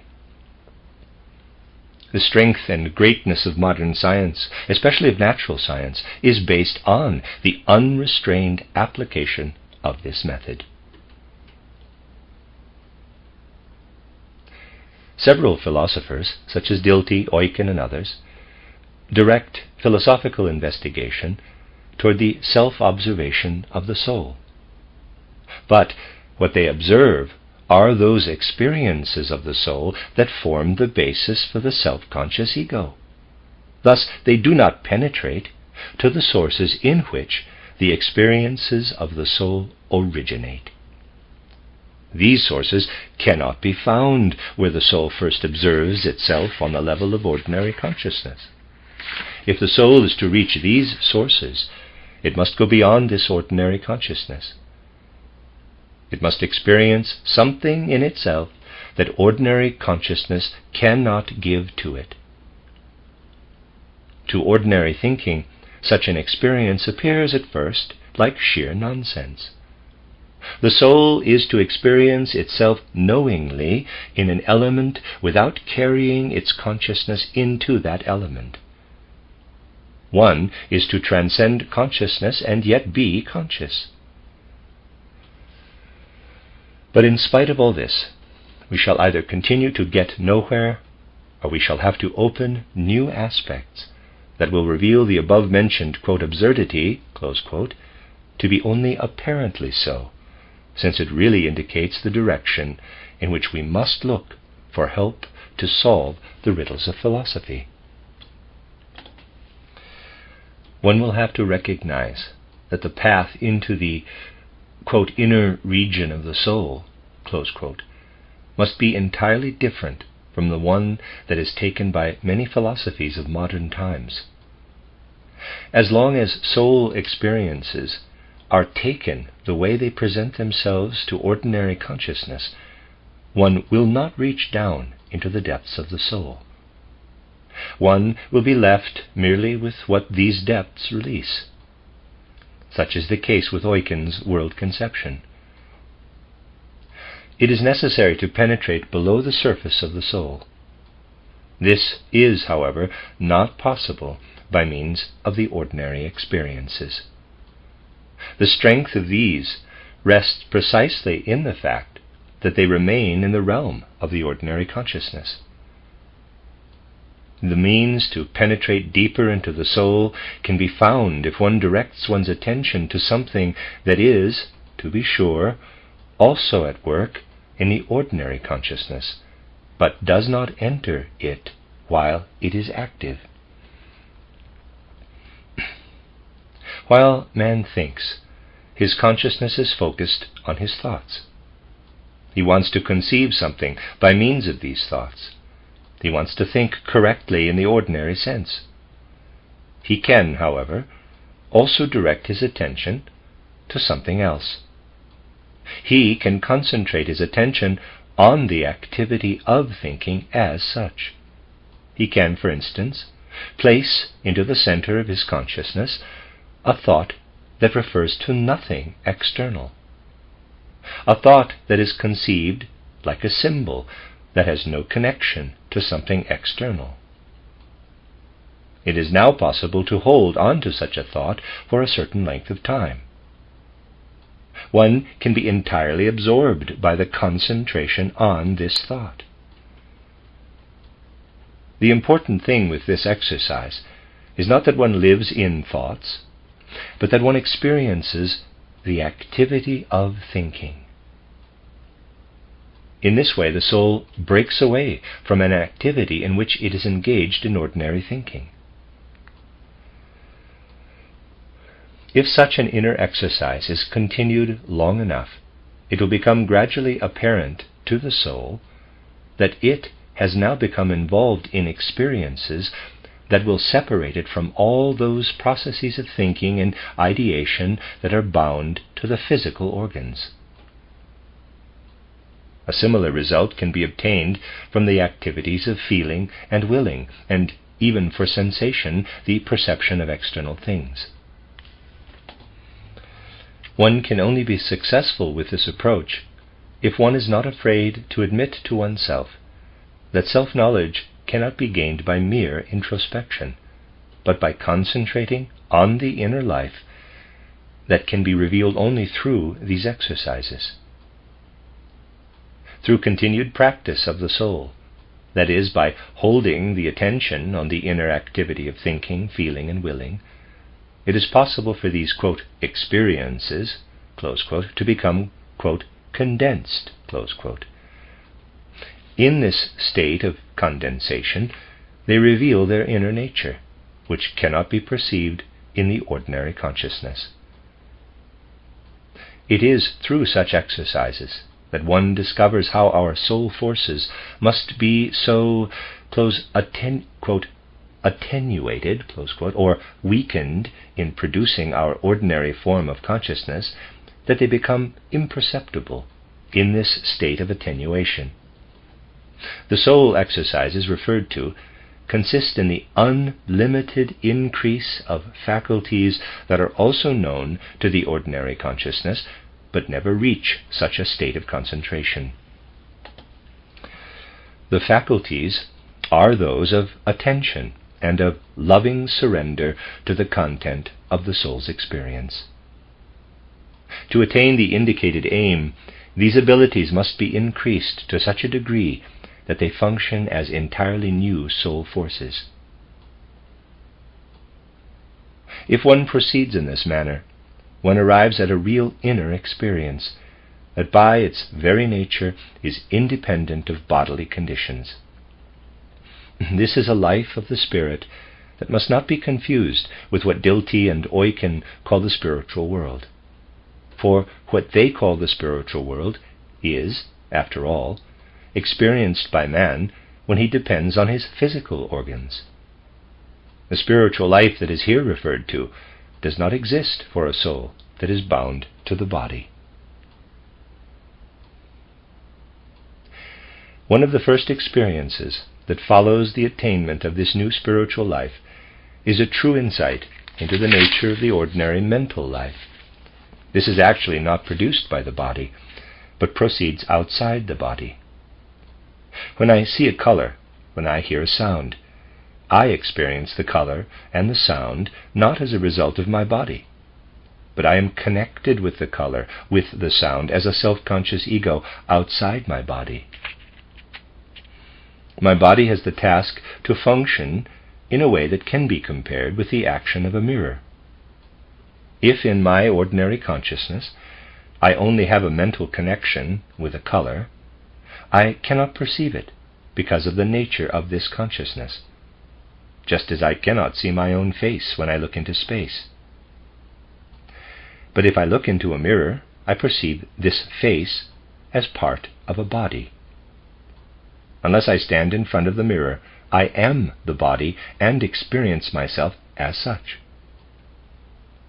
Standing in front of the mirror, I perceive my body as a reflection. It is like this also with our sense perceptions, although we must, of course, be aware of the insufficiency of the analogy. I live with the color outside my body. Through the activity of my body, that is, my eye, EYE, and my nervous system, this color is transformed for me into a conscious perception. The human body is not the producer of perceptions and of mental life in general, but a mirroring device of psychic and spiritual processes that take place outside the body. Such a view places the theory of knowledge on a promising basis. In a lecture called The Psychological Foundations and Epistemological Position of Spiritual Science, delivered before the Philosophical Congress in Bologna on April 18, 1911, the author of this book gave the following account of a view that was then forming in his mind. Quote, "On the basis of epistemology, one can reach a conception of the ego only if one does not think of it as being inside the bodily organization, and as receiving impression, quote, from outside, close quote. One should conceive this ego as having its being within the general order of the things themselves, and regard the organization of the body merely as a sort of mirror through which the organic processes of the body reflect back to the ego what this ego perceives outside the physical body as it lives and weaves within the true essence of the world. Close quote. During sleep, the mirror-like relation between body and soul is interrupted. The ego lives only in the sphere of the spirit. For the ordinary consciousness, however, mental life does not exist as long as the body does not reflect the experiences. Sleep, therefore, is an unconscious process. The exercises mentioned above, and other similar ones, establish a consciousness that differs from the ordinary consciousness. In this way, the faculty is developed not merely to have purely spiritual experiences, but to strengthen these experiences to such a degree that they become spiritually perceptible without the aid of the body, and that they become reflected within themselves. It is only in an experience of this kind that the soul can obtain true self-knowledge and become consciously aware of its own being. Real experiences that do not belong to the sense world, but to one in which the soul weaves and has its being, now rise in the manner in which memory brings back experiences of the past. It is quite natural that the followers of many modern philosophies will believe that the world that thus rises up belongs in the realms of error, illusion, hallucination, autosuggestion, etc.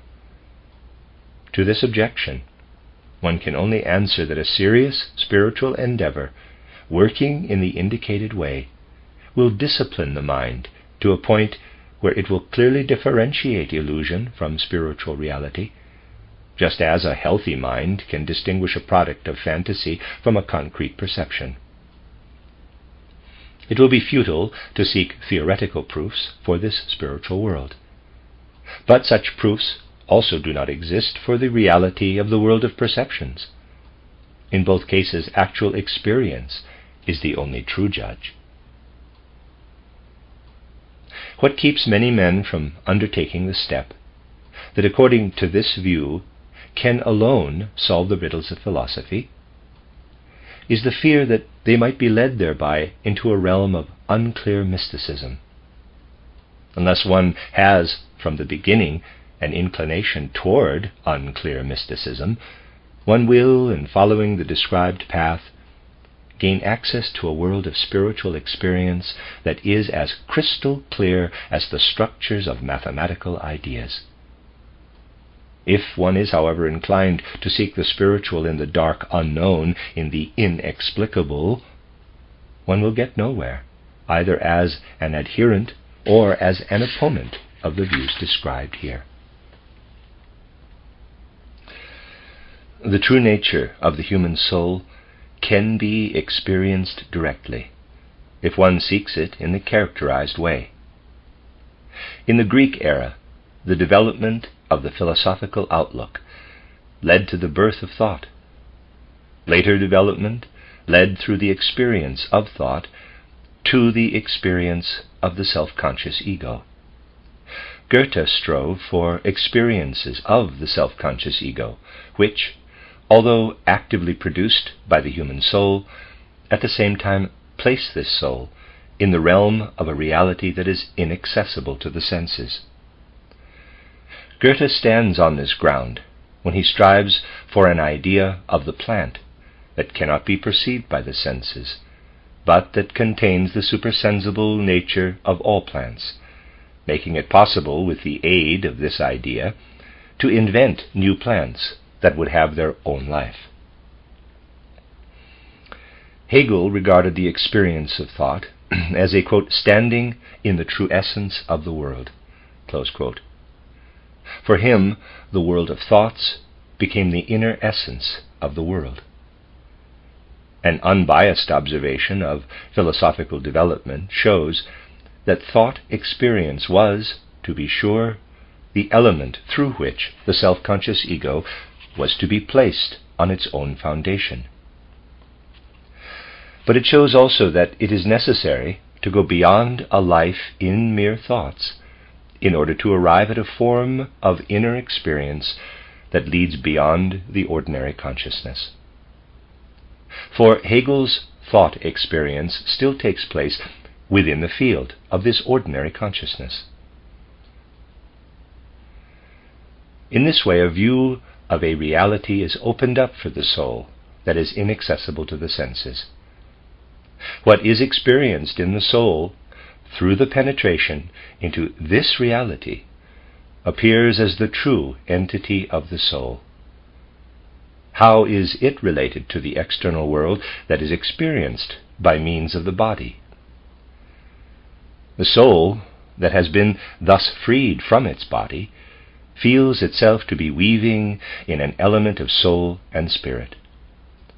It knows that also, in its ordinary life, it is outside that body, which merely acts like a mirror in making its experiences perceptible.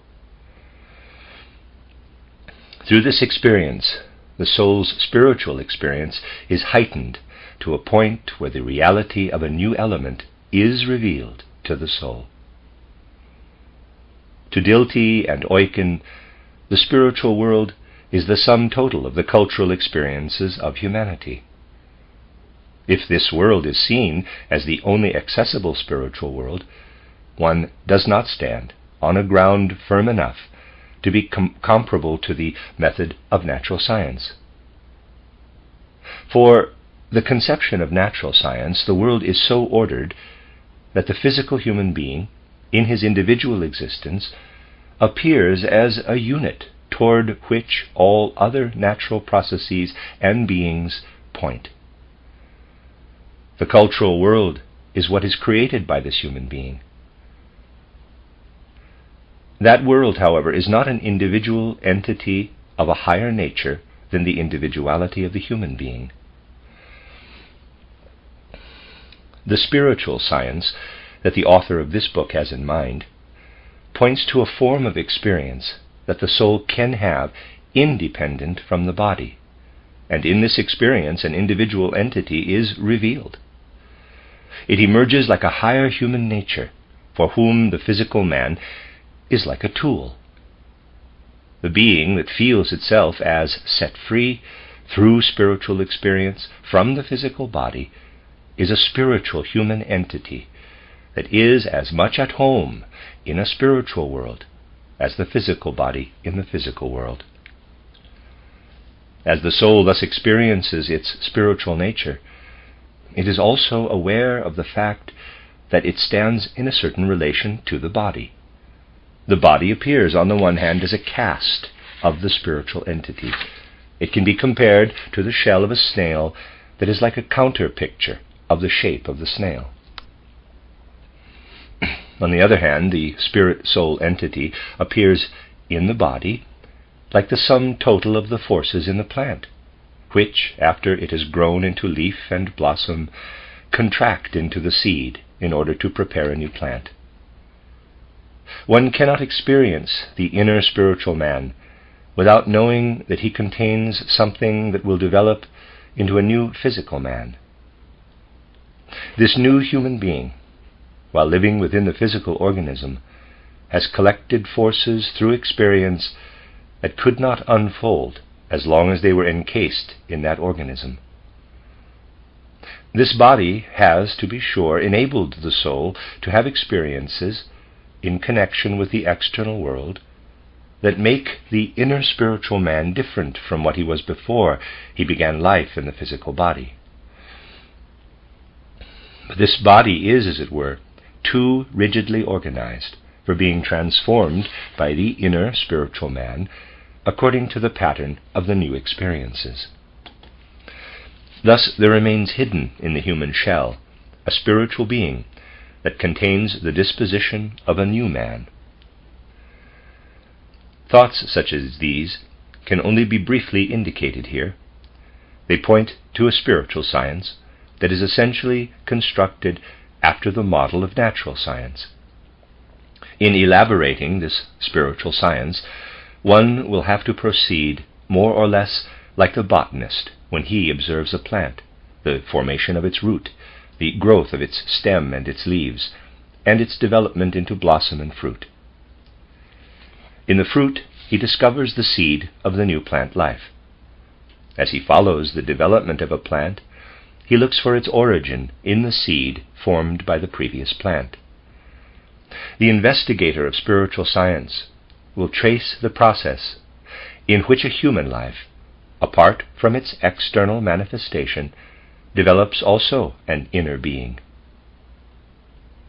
He will find that external experiences die off like the leaves and the flowers of a plant. Within the inner being, however, he will discover a spiritual kernel, which conceals within itself the potentiality of a new life. In the infant entering life through birth, he will see the return of a soul that left the world previously through the gate of death. He will learn to observe that what is handed down by heredity to the individual man from his ancestors is merely the material that is worked upon by the spiritual man in order to bring into physical existence what has been prepared seed-like in a preceding life. Seen from the viewpoint of this world conception, many facts of psychology will appear in a new light. A great number of examples could be mentioned here. It will suffice to point out only one. One can observe how the human soul is transformed by experiences that represent, in a certain sense, repetitions of earlier experiences. If somebody has read an important book in his 20th year and reads it again in his 40th, he experiences it as if he were a different person. If he asks without bias for the reason for this fact, he will find that what he learned from his reading 20 years previous has continued to live in him and has become a part of his nature. He has within him the forces that live in the book, and he finds them again when he rereads the book at the age of 40. The same holds true with our life experiences. They become part of man himself. They live in his, quote, ego, close quote.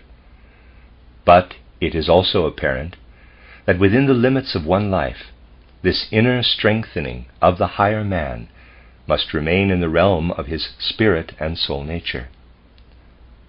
Yet one can also find that this higher human being strives to become strong enough to find expression in his physical nature.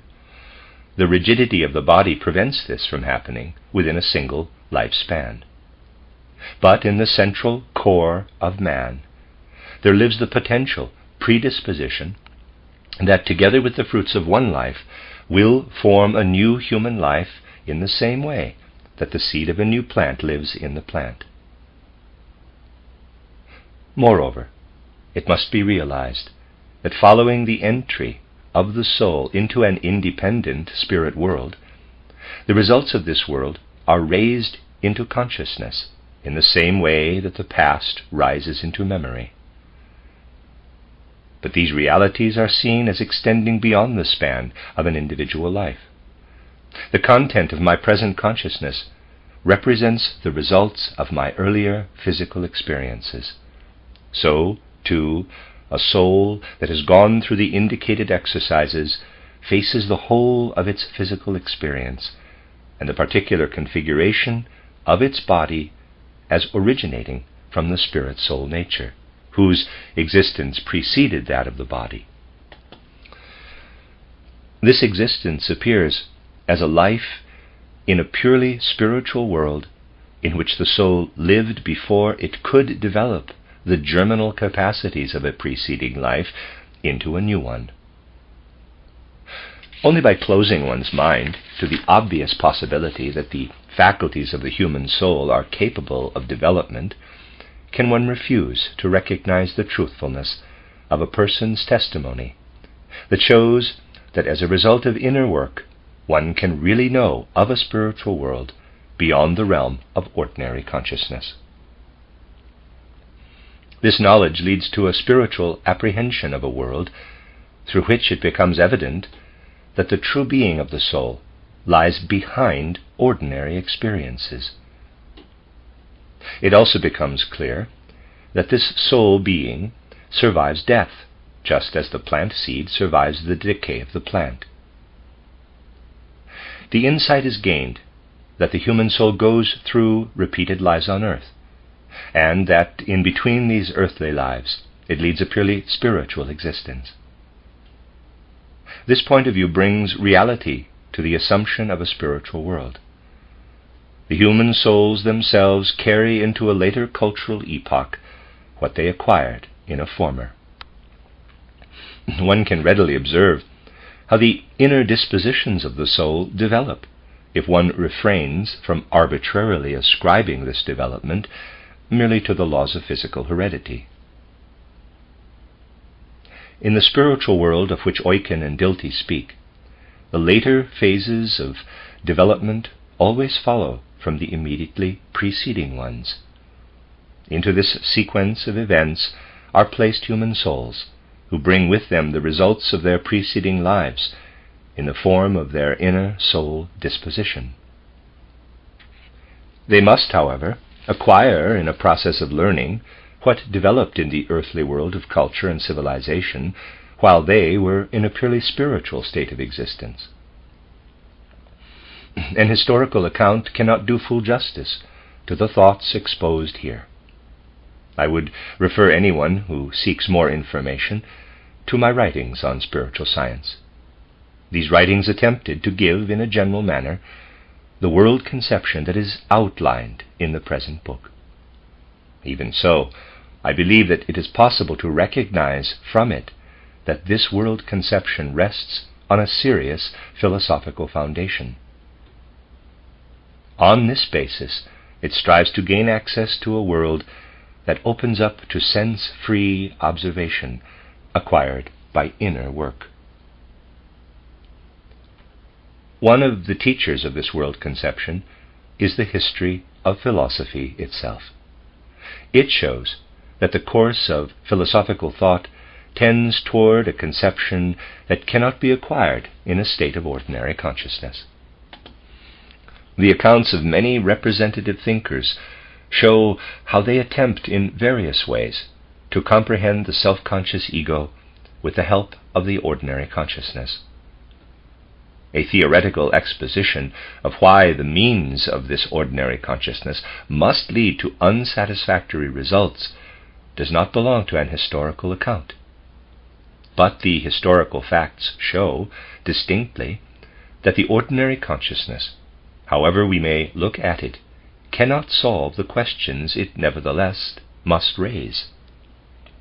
This final chapter was written to show why the ordinary consciousness and the usual scientific mind lack the means to solve such questions. This chapter was meant to describe what the characterized world conceptions were unconsciously striving for. From one certain point of view, this last chapter no longer belongs to the history of philosophy, but from another point of view its justification is quite clear. The message of this book is that a world conception based on spiritual science is virtually demanded by the development of modern philosophy as an answer to the questions it raises. To become aware of this, one must consider specific instances of this philosophical development. Franz Brentano, in his title Psychology, points out how philosophy was deflected from the treatment of the deeper riddles of the soul. Parenthesis, compare page 390 of this volume, close parenthesis. He writes, quote, "Apparent as the necessity for a restriction of the field of investigation is in this direction, it is perhaps no more than only apparent." Close quote.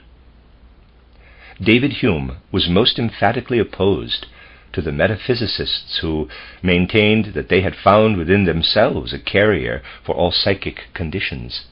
He says, quote, "For my part, when I enter most intimately into what I call myself, I always stumble on some particular perception or other, of heat or cold, light or shade, love or hatred, pain or pleasure. I can never catch myself at any time without a perception, and never can observe anything but perceptions. When my perceptions are removed for any time, as by sound sleep, so long am I insensible of myself, and may truly be said not to exist. From Treatise of Human Nature, Part 4, Section 6, close quote. Hume only knows the kind of psychological observation that would approach the soul without any inner effort. An observation of this kind simply cannot penetrate to the nature of the soul. Brentano takes up Hume's statement and says, quote, "This same man, Hume, nevertheless, observes that all proofs for the immortality of the soul possess the same power of persuasion as the opposing traditional views." Close quote. But here we must add that only faith and not knowledge can support Hume's view that the soul contains nothing more than what he finds there. For how could any continuity be guaranteed for what Hume finds as the content of the soul? Brentano continues by saying, quote, "Although it is obvious that a denial of a soul substance eliminates the possibility to speak of an immortality in the proper sense of the word, it is still not true that the question of immortality loses all meaning if a supporting substance for psychic activity is denied." Close quote. This becomes immediately evident if one considers that with or without supporting substance, one cannot deny that our psychic life here on earth has a certain continuity. If one rejects the idea of a soul substance, one has the right to assume that this continuity does not depend on a supporting substance. The question as to whether our psychic life would continue after the destruction of our body will be no less meaningful for such a thinker than it is for others. It is really quite inconsistent if thinkers of this school reject the essential question of immortality as meaningless, also in this important sense, on the basis of the above-mentioned reason. It should then, however, be referred to as the immortality of life rather than that of the soul. Parenthesis Brentano, Title Psychology from the Empirical Standpoint, Book 1, Chapter 1, close parenthesis. This opinion of Brentano's, however, is without support if the world conception outlined above is rejected. For where can we find grounds for the survival of psychic phenomena after the dissolution of the body if we want to restrict ourselves to the ordinary consciousness? This consciousness can only last as long as its reflector, the physical body, exists. What may survive the loss of the body cannot be designated as substance. It must be another form of consciousness. But this other consciousness can be discovered only through the inner activity that frees the soul from the body. This shows us that the soul can experience consciousness even without the mediation of the body. Through such activity, and with the help of supersensible perception, the soul will experience the condition of the complete loss of the body. It finds that it had been the body itself that obscured that higher consciousness. While the soul is incarnated, the body has such a strong effect on the soul that this other consciousness cannot become active. This becomes a matter of direct experience when the soul exercises indicated in this chapter are successfully carried out. The soul must then consciously suppress the forces that originate in the body and extinguish the body-free consciousness. This extinction can no longer take place after the dissolution of the body. It is the other consciousness, therefore, that passes through successive lives and through the purely spiritual existence between death and birth. From this point of view, there is reference to a nebulous soul substance. In terms that are comparable to ideas of natural science, the soul is shown how it continues its existence, because in one life the seed of the next is prepared, as the seed is prepared in the plant. The present life is shown as the reason for a future life, and the true essence of what continues when death dissolves the body is brought to light. Spiritual science, as described here, nowhere contradicts the methods of modern natural science. But science has to admit that with its methods one cannot gain insight into the realm of the spiritual. As soon as the existence of a consciousness other than the ordinary one is recognized, one will find that by it one is led to conceptions concerning the spiritual world that will give to it a cohesion similar to that natural science gives to the physical world. It will be of importance to eliminate the impression that this spiritual science has borrowed its insights from any older form of religion. One is easily misled to this view because the conception of reincarnation, for instance, is a tenet of certain creeds. For the modern investigator of spiritual science, there can be no borrowing from such creeds. He finds that the devotion to the exercises described above will lead to a consciousness that enters the spiritual world. As a result of this consciousness, he learns that the soul has its standing in the spiritual world in the way previously described. A study of the history of philosophy, beginning with the awakening of thought in Greek civilization, indicates the way that leads to the conviction that the true being of the soul can be found below the surface of ordinary experience. Thinking has proved to be the educator of the soul, by leading it to the point at which it is alone with itself. This experience of solitude strengthens the soul, whereby it is able to delve not only into its own being, but also to reach into the deeper realities of the world. The spiritual science described in this chapter does not attempt to lead behind the world of the senses by using the means of ordinary consciousness, such as reflection and theorizing. It recognizes that the spiritual world must remain concealed from that consciousness, and that the soul must, through its own inner transformation, rise into the supersensible world before it can become conscious of it. In this way, the insight is also gained that the origin of moral impulses lies in the world that the soul perceives when it is free of the body. From there also the driving forces originate that do not stem from the physical nature of man, but are meant to determine his actions independent from this nature. When one becomes acquainted with the fact that the, quote, ego, close quote, with its spiritual world lives outside the body, and that it, therefore, carries the experiences of the external world to the physical body, one will find one's way to a truly spiritual understanding of the riddle of human destiny. A man's inner life is deeply connected with his experiences of destiny. Just consider the state of a man at the age of 30. The real content of his inner being would be entirely different if he had lived a different kind of life in his preceding years. His, quote, ego, close quote, is inconceivable without the experiences of these years. Even if they have struck him serious blows of fate, he has become what he is through them. They belong to the forces that are active in his ego. They do not merely strike him from outside.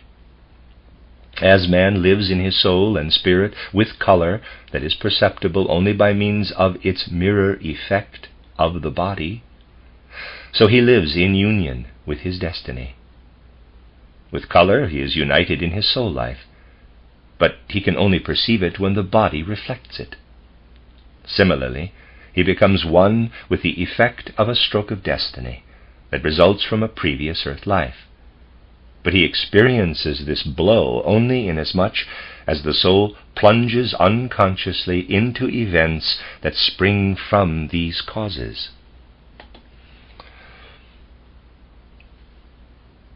In his ordinary consciousness, man does not know that his will is bound up with his destiny. In his newly acquired body-free consciousness, he finds that he would be deprived of all initiative if that part of his soul that lives in the spiritual world had not willed its entire fate down to the smallest details. We see that the riddles of human destiny cannot be solved merely by theorizing about them, but only by learning to understand how the soul grows together with its fate in an experience that proceeds beyond the ordinary consciousness. Thus one will gradually realize that the causes for this or that stroke of destiny in the present life must be sought in a previous one. To the ordinary consciousness, our fate does not appear in its true form.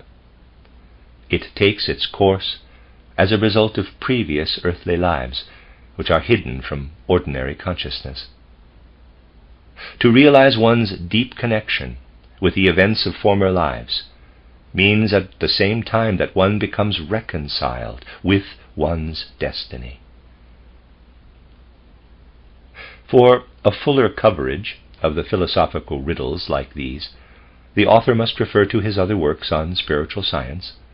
We can only mention the more important results of this science, but not the specific ways and means by which it can become convincing. Philosophy leads by its own paths to the insight that it must pass from a study of the world to an experience of it, because mere reflection cannot bring a satisfactory solution to all the riddles of life. This method of cognition is comparable to the seed of a plant. The seed can work in a twofold way when it becomes ripe. It can be used as human food or as a seed for a new plant. If it is examined with respect to its usefulness, it must be looked at in a way different from the observation that follows the cycle of reproducing a new plant. Similarly, man's spiritual experiences can choose either of two roads. On the one hand, it serves the contemplation of the external world. Examined from this point of view, one will be inclined to develop a world conception that asks, above all things, how does our knowledge penetrate to the nature of things? What knowledge can we derive from a study of the nature of things? To ask these questions is like investigating the nutritional value of the seed.